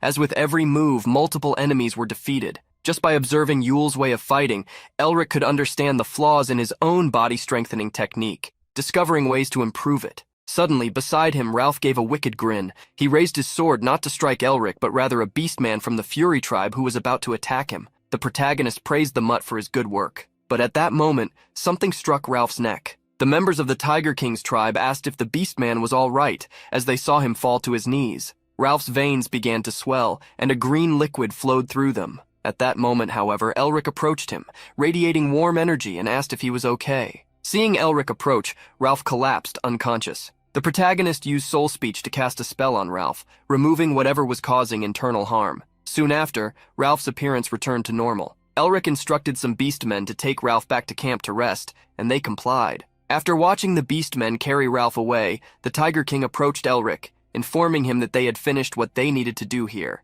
The protagonist then suggested they move to the next stage of the plan before the rest of the Fury tribe caught up to them. However, Yule wanted to do something before that. He placed his hand on his chest, and with a smile, thanked the protagonist for saving Ralph. Not only him, but the entire tribe joined in, expressing their gratitude. The protagonist smiled at the recognition, as it was the right thing to do. Elric sat atop a worm, watching as the beastmen of the Tiger King's tribe took members of the Fury tribe as prisoners. At that moment, the goddess Camellia appeared again. To think that you would win over the hearts of the beastmen in just a few days, that was truly impressive. Hearing Camellia, Elric questioned if she had been watching the whole time and only decided to appear after everything was handled. Camellia had a quick response saying that Elric could handle everything without her, so she didn't need to help him. Elric didn't pay further attention to Camellia and went to feed Yu. The demon emerged from the protagonist's seal and headed toward the worms for a snack. After Yu ate, he returned to the seal. The protagonist had absorbed much more demonic energy than he anticipated, surprising him as it made his winter wind seal evolve to the 4th star all at once. After his snack, the demon Yu burped. He had cleaned up the whole place while eating, so Elric wouldn't need to tidy up. He then crouched down to plant the seed given by Otto, wondering if he would finally be free of any further issues.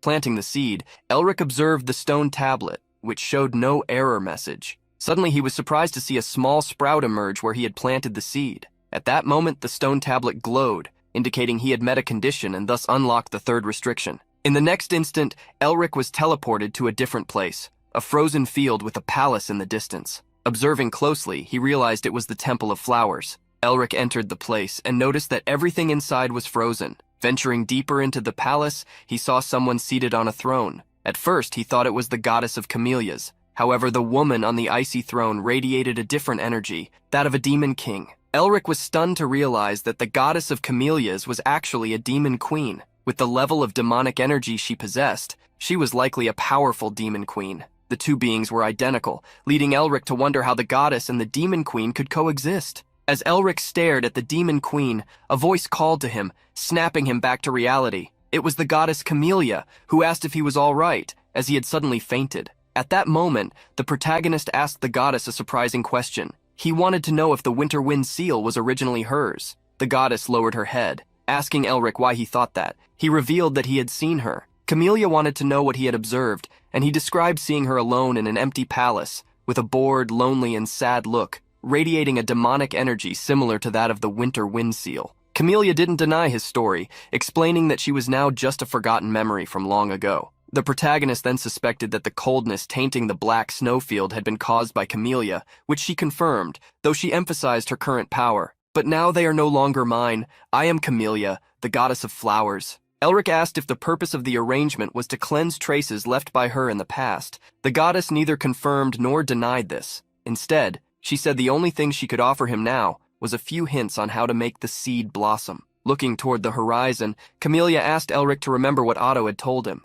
Elric would learn how to devour the Eastern Ice General, who represented the mistakes of Camelia's own past. Elric realized that, to make the seed grow, he would likely need to absorb all the coldness that came from the goddess Camellia. As she bid him farewell once again, Camellia offered him a piece of advice. Always be on guard against the Ice General. She will be the greatest obstacle in your path. In Anthropomorphia, Elric observed the tree that had begun to bloom. 91 days had passed since the test began, and the flowers were finally starting to open. During this moment of peace, a beastman ran up to Elric, informing him that the captain was looking for him. The protagonist grew concerned, wondering what could be happening now. That night, in the dark forest, Elric was thrown to the ground without any mercy. He asked Yule, who was approaching, to go easier on him, but the Tiger King reminded him that Elric was the one who had asked to duel with him as a reward for saving Ralph. As captain, he couldn't go back on a promise. Elric sighed as he steadied himself. He had only wanted to test out the body-strengthening technique, but he hadn't expected to take such a beating every time. Yule was enthusiastic, insisting that as a brother,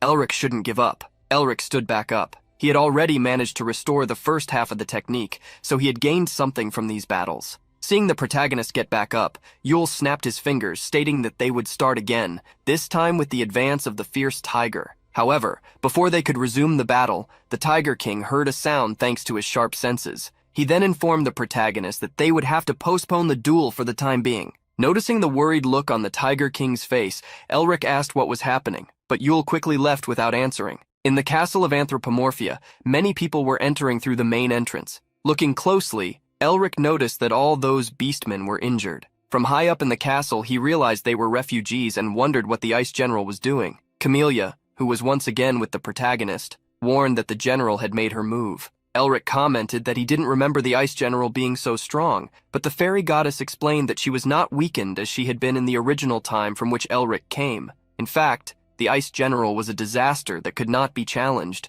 Camellia then revealed that King Yule had only managed to calm the chaos, but was unable to defeat her. After observing the refugees, Yule ordered Ralph to gather all the tribe leaders in his tent. The Tiger King also asked Elric to put on his combat gear and come to the tent. Thus, Yule, followed by his subordinates, began to move. After being left at the top of the castle, Elric saw Ralph approaching him. The Wolfman handed him a vial. The protagonist asked what it was, but Ralph grew furious, quickly handing it over and stating that he happened to have it with him, so Elric could use it, throw it away, or do whatever he wanted. Ralph quickly fled after handing the vial to the protagonist. Camellia, who was perched on Elric's shoulder, explained that it was a precious medicine produced in small quantities by the Black Wolf tribe. She started laughing, recalling Ralph's words. To her, the Wolfman's Sundar side was quite adorable. Realizing he had received a gift, Elric smiled, as he hadn't expected what had just happened. Not long after, the tribe leaders, Elric and Yule, gathered in the king's tent. One of the chiefs stated that significant damage had been inflicted on the tribe. Another chief remarked that they had lost many families,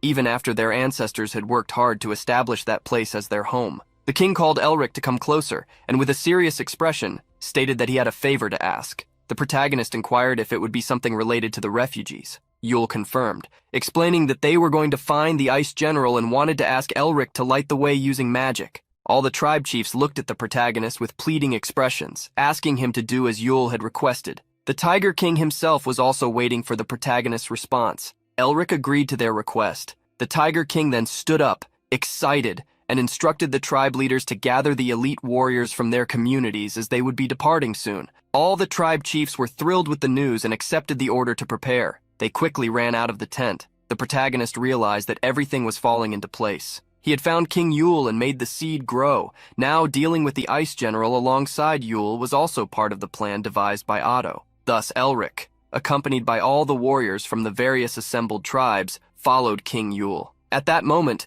the real mission was about to begin. The entire group followed through the snowy field, illuminated by light orbs created by Elric. The Tiger King was fascinated by the protagonist's magic, even having seen him use it several times before. The protagonist then asked if Yule would like to learn magic, as he would likely be able to grasp the basics. The Tiger King joked, asking why he would learn magic when Elric was by his side. The protagonist grew irritated, asking Yule if he was calling him a slave. Yule started to laugh, asserting that if Elric was against it, he could become the captain. Elric shook his head in disbelief, as the Tiger King, the strongest in the history of the Beastmen, seemed quite crazy. He wondered what the descendants would say if they knew this. As they walked, Yule commented on how much the tribe had changed since Elric's arrival. Many times he had thought that Elric could be a shooting star that had fallen from the sky. The protagonist didn't care much, merely thanking him and continuing ahead this time. However, Yule stated that he had a gift for him. Elric was surprised to receive a gift, and even more so to hear that it would be the last component of the body enhancement technique. He suddenly turned around as Yule continued speaking, questioning whether Elric didn't think he would notice that he had approached him for this purpose. The protagonist stuttered for a moment, asking the king how long he had known. Yule revealed that it was very suspicious for a human to claim he had learned the body enhancement technique from a skilled recluse, a beast man. However, the main point was that Elric had lied about the magic, as it was impossible to learn it alone. The beastman's eyes seemed to look deep into Elric's soul with ferocity. He knew that the reason Elric had been causing confusion among the tribes was precisely to appear hostile to him, so Elric could find him to complete the body enhancement technique. Every word from the Tiger King felt like a hammer against Elric. The protagonist frowned and asked Yule why he had allowed him to be by his side, even knowing everything from the beginning. The Tiger King was silent for a moment but then began to laugh. Whether you are a beastman or a human, isn't it normal to pursue your own interests? I simply let you come for my own benefit. Being able to observe you has also been quite fun, ha ha ha. Camellia suddenly appeared, laughing at the protagonist, asserting that he had danced in the palm of the Tiger King's hand all along. At that moment, the protagonist told the Tiger King that there was no reason for him to teach him the last component of the technique. But Yule stroked the protagonist's hair. I want you to survive. You've been trapped here for quite some time. It would be unfair for you not to be able to protect yourself while helping someone else's family. Elric was taken aback by the Tiger King's words. The reason Yule wanted to teach him the secret technique of the Beastmen, because he wanted him to survive, surprised him. Elric felt melancholic, thinking that Yule only considered this because he didn't know it was a revisitation of the past. Nevertheless, the protagonist expressed his gratitude. The goddess Camellia suddenly broke the touching moment, asserting that it was not the time for that. Elric then realized that the energy emanating from the goddess Camellia, which he had sensed, had turned into a huge, malicious intent right in front of them, conveying the feeling that it could devour them at any moment. Faced with such energy, Elric could only describe it with one word: demon. The energy suddenly attacked the protagonist. He wanted to retreat, but he was surrounded by the energy, isolating him from the outside world. Even using the energy in his eyes to try to see, he couldn't locate the goddess Camellia or the Tiger King squad anywhere. The demonic energy from the Ice General had cut off all mana flow. Elric knew that if they were cornered by the Ice General, the Tiger King Yule and the squad could be exterminated. He needed to find a way out of the darkness of the Ice General before that happened. Elric gritted his teeth in anger. He looked at his arm, at the seal, knowing that the Ice Wind Seal, since it came from the goddess Camellia just like the Ice General, could open a path through the darkness. The only problem now was that he didn't know how to activate the seal. Elric placed his hand on his head, wondering if there was something other than the Winter Wind Seal. As he pondered this, he remembered Otto's words, that he would learn to devour the Ice General. He had asked if he could place the Ice General within the Cruelty Seal, as he had done in the first test, and Otto had confirmed it. Remembering this and that he should devour the Ice General, Elric extended his hand, using the speech of the soul to absorb. Thus, he absorbed the cold from the Ice General into the seal he had obtained from the Ice Mountain King. All the cold from the Ice General was absorbed by the obtained seal, the brutal cold seal, while the demonic energy present was being absorbed by the Eudemon seal. Like a spiral, the energies were absorbed into the protagonist's arm. He felt it difficult to manage the two energies for a moment. The demonic energy flowing out of the brutal cold seal was connected to the Winter Wind Seal. The seal glowed on the protagonist's arm and, in an instant, made him scream in pain. When he opened his eyes, Elric found himself in another place, in the memories of another person. There, several people gathered joyfully around that person. He saw a child with a bouquet of flowers handing it to his queen. The child wore a smile on his face as he offered the flowers that had bloomed outside, and he had chosen them because they resembled her. The Ice Queen had a cold expression, different from the boy's smile, and asked how she and the flowers were alike. Elric understood that he was in the memories of the goddess Camellia when she was the Demon Queen. One of the men in the hall stated that the flowers were lines and therefore resembled the queen, asking another man if he didn't agree with that. Another man, smiling, commented that the flowers couldn't even be compared to the queen's beauty. Thus, one person asked if the queen would like them, and another replied that obviously she would. Anyone who disagreed should leave. The queen gave a sad smile, prompting the people to ask why she was so silent. She then sighed, watching all those people before her disappear like smoke, leaving her alone in the vast frozen hall. Elric felt that he now understood the feeling of the Queen Camellia. She, who was bored, experienced a loneliness that arose when the beloved person left. Elric knew what that feeling was like. The queen could live because of the people who used to follow her in the past, but now she opened her eyes and closed them in the face of emptiness. The queen looked at what she needed to do alone in a desolate territory. In that place, she was the queen, the vassal, and the people. What the lonely queen had was a grand palace, and a territory where not even a single plant could grow, a place where only snow fell on barren land. Facing a frozen kingdom with empty houses, the queen decided that she should simply sleep. However, in the face of this loneliness, she found something that made her think she wouldn't feel bored for a while. Thus, the queen's cold face, resembling a block of ice, smiled for the first time in a long time. Her world, which had remained the same for centuries, encountered a small chance, a tiny plant. Before the small plant that had sprouted, the queen's spirits were restored. She even conversed with her new friend. There's one thing you need to know. I'm not the type who cares about trivial things. You must always keep in mind how blessed you are. You may have chosen to come here of your own free will, but leaving here is not something you can decide to do. Thus, the queen took care of the small plant, even creating a barrier to protect it.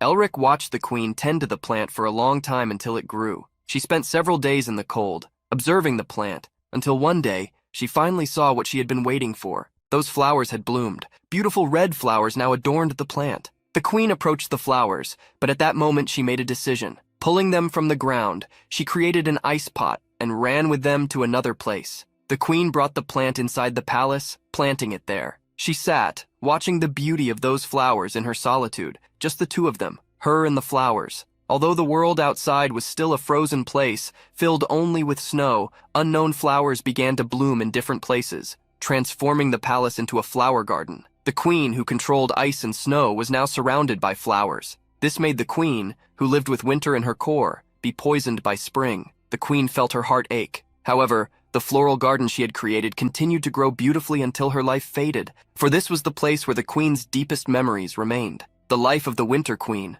who loved the world so much, came to an end because of spring. Nevertheless, the queen's tears in the garden she created caused her dreams to give rise to a new life, creating the fairies. The first 4 fairies, upon seeing the queen unconscious, gathered around her. They found her beautiful and wanted to know who she was and why she was sleeping. Elric realized that the flower goddesses were the same, both in the past and the present, but he still did not know what happened afterward, as that was a peaceful world. But at a certain point, changes occurred. The garden began to wither one day when a demonic energy emerged in the palace, heralding the arrival of the demon god. Although the form of the demon god was different, he was definitely the same one Elric had seen in his dreams. The demon god unleashed his demonic energy upon the Ice Queen, causing her to rise again while questioning her if winter should not remain only as winter. Thus, from the Ice Queen and the energy of the demon god, the demon queen and the ice general were born. Flooding the palace with demonic energy, the demon god vanished, leaving behind the message for the demon queen that,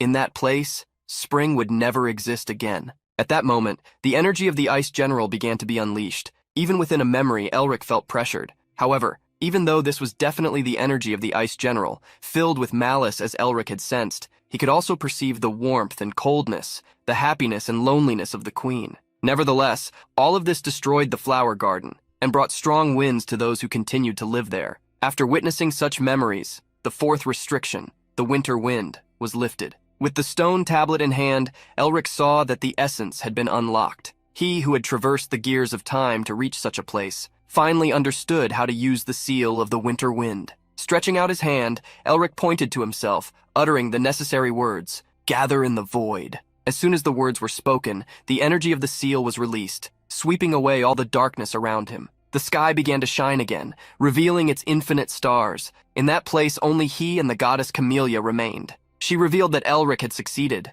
As the two gazed at the stars, Camellia asked Elric to forget what he had seen, but Elric revealed that he had seen a garden of flowers. Surprising the goddess, he declared that he would do everything to revert everything to what it had been before. To be able to see the beautiful flowers blooming in the garden again was your wish until your last breath. This is the vision you wanted to protect, even after being reborn as the goddess Camellia. Facing the goddess's indecision, Elric asserted that if he completed the winter, he would be able to restore the spring that had been stolen by the demon god. The goddess had tears in her eyes, asking Elric to help her restore spring once again. The protagonist smiled, telling her not to be formal with him, as there was no need for that between friends. Elric then departed, leaving the goddess behind to fulfill his mission. Being called a friend, Camellia thought it was cruel of Elric to call her that, especially after she had tried to create a barrier between them all that time.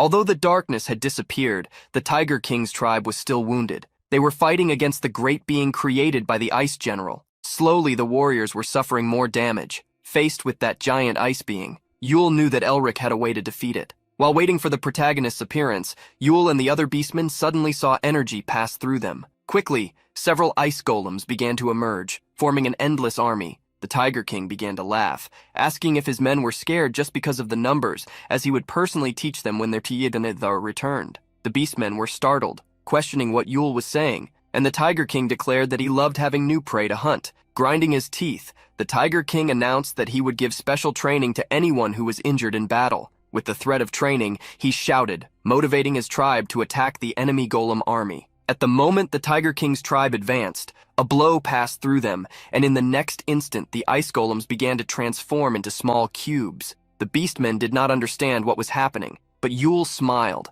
as he knew exactly. Looking up, he saw a familiar face, the face of Elric, his newest brother. Returning to the meeting with the Tiger King, the protagonist apologized for being late. When Yule commented that Elric had indeed not fled, the protagonist responded with a slight smile, asking the king if he had ever run from anything. King Yule smiled in response to the protagonist's question, and looking at the ice golems, stated that they were tough enough that his attacks would not work. Using magic in his eyes, the protagonist noted that the golems were probably designed in a way that they would only take damage if attacked in a specific manner, observing that there was energy gathered in the left leg of one of them. Upon hearing the golem's weak spot, Yule cursed himself for always focusing on the upper parts of the golems. I had tried to destroy them with the body-strengthening art. You can copy it if you want. At that moment, King Yule crouched down, taking a predator's stance, with the aura of body-strengthening art surrounding his body. In the next instant, he leapt toward the golem, leaving the protagonist behind. The protagonist cast an excited glance at Yule, realizing that the king was personally teaching him the steps of the body-strengthening art that he lacked. Crouching down, the protagonist mimicked the Tiger King's actions. The duo now attacked the ice golem. In the vast icy land, they advanced quickly. While running, Yule stated that the body-strengthening art was not solely focused on senses and instincts as many believed. Attacking the first golem and turning it into crushed ice, Yule continued explaining that a certain level of basic work was needed to use the movements properly, at the right moments to bring more efficiency and destructive power. The protagonist remained close to the Tiger King, observing his movements. Although they were few, he noticed that depending on how Yule combined them, even a single extra foot movement could generate vastly different power.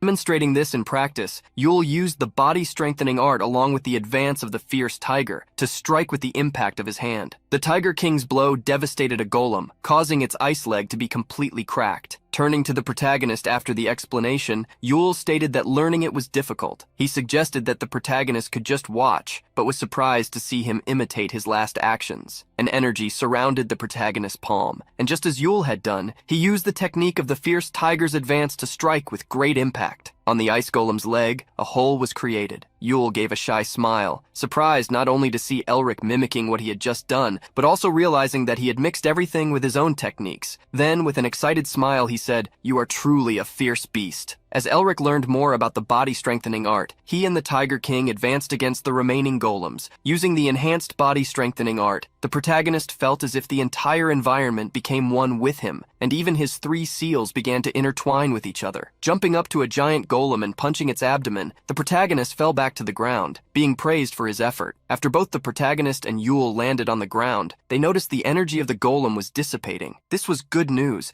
as Elric knew they could now attack any part of the monster's body. body. Yule was thrilled with the news, and moving forward, stated that he would teach the last 3 steps next. The king revealed that the last 3 steps were the most important for Elric to stabilize his own body-strengthening art. Stomping firmly on the ground, the king explained that the first half of the body-strengthening art was like the stride of a beast. Moving his hands like claws and instructing Elric to do the same, he stated that the second part was about the claws of beasts. With his eyes gleaming, the king said the last step was about the fangs of beasts. Seeing Yule advance, the protagonist did the same. Both concentrated all their power in their fists, ready to strike the ice golem, as Yule gave a simple and clear command: bite deeply. The impact of their punch on the golem turned the area they hit into a shower of ice, shattered by the force of the impact and the bite. Standing side by side, Yule gave the final explanation. The fangs of a beast do not let go no matter what, once they bite into something. As the words left the Tiger King's mouth, the golem, marked with various attacks all over its body, staggered. Yule continued attacking the ice golem with his claws after the initial massive blow. Ensure the opponent will not get back up, tearing and devouring everything. Like the king, the protagonist followed his lead, attacking while his hands mimicked the claws of a beast. The Tiger King never stopped attacking, as he explained to Elric, so that the young man would imitate his steps, his attacks,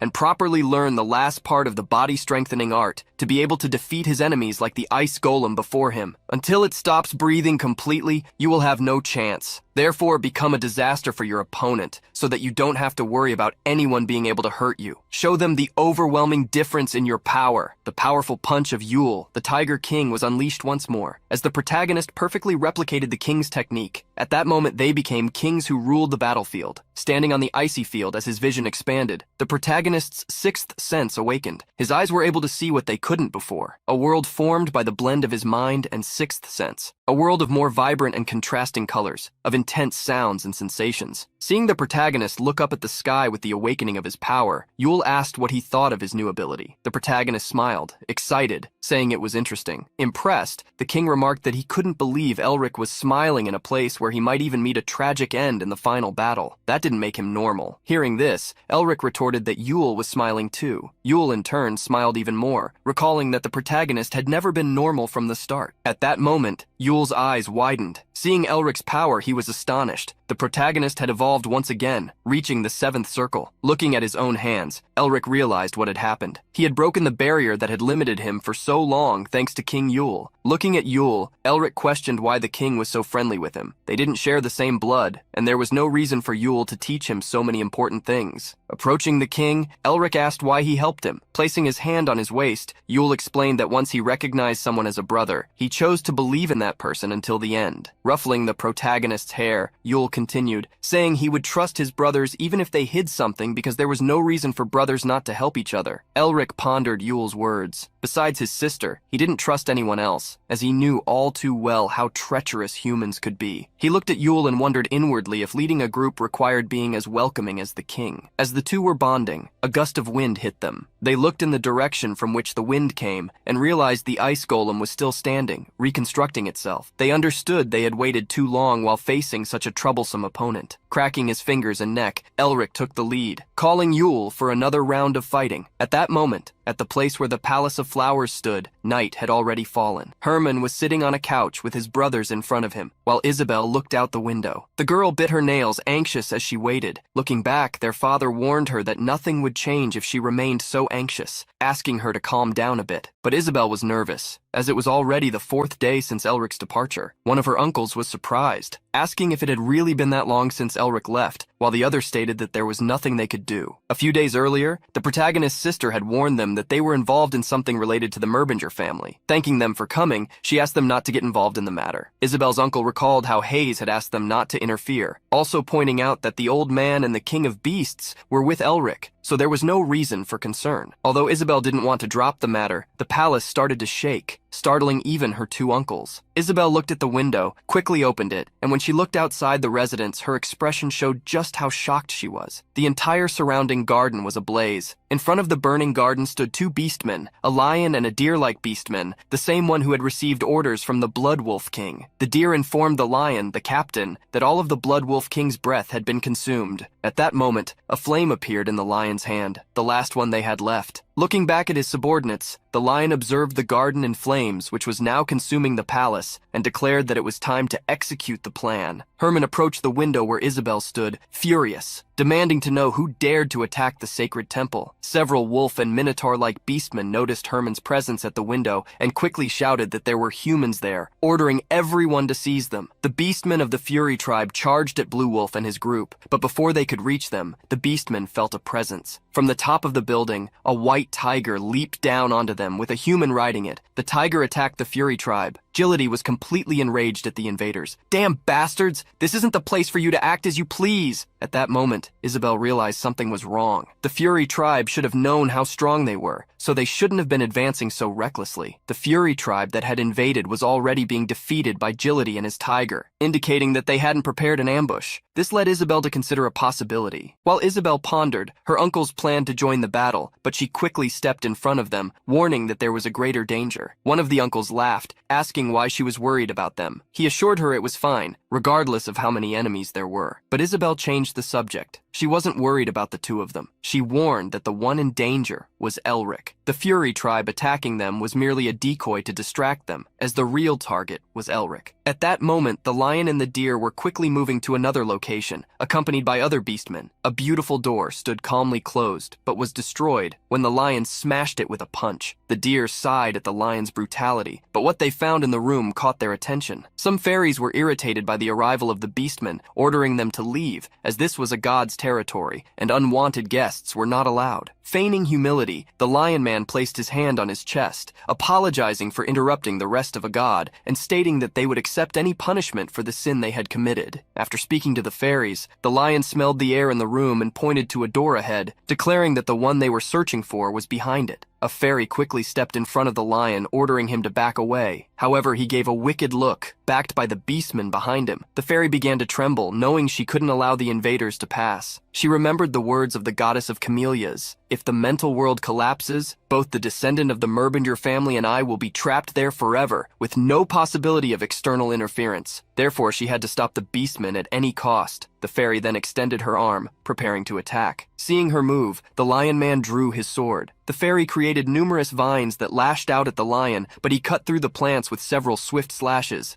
Lowering his sword, he stared at the fairy and warned her that it was useless. He then charged at her to strike. Fearful, the fairy closed her eyes, bracing for the blow. However, after a few moments, realizing she had not been hit, she opened them. In front of her, the lion had been pushed back several meters. A man stood before her, protecting her. The lion looked ahead, recognizing his opponent, the blue lion, who had defeated the beast squad's bear. Herman glanced to the side and saw that the fairy was safe, though she gazed at him curiously. Looking forward again, Herman raised his sword, his aura overflowing. No one will get past here. Within the mental world, Elric and Yule were exhausted. They had already destroyed the ice golem multiple times, but it continued regenerating. The Tiger King also warned the protagonist of one thing. With each regeneration, the golem grew stronger. Looking at the protagonist, Yule wanted to confirm that if they continued as they were, they wouldn't be able to win. The protagonist confirmed the king's suspicions. Yule remarked how their side was taking more and more damage due to the monsters that kept coming back to life, no matter how many times they were defeated. Stating that now, with the location of the Ice General confirmed, the mission was nearly complete. Yule was certain the Ice Golem would not let them pass. At that moment, the Tiger King was about to ask something of the protagonist,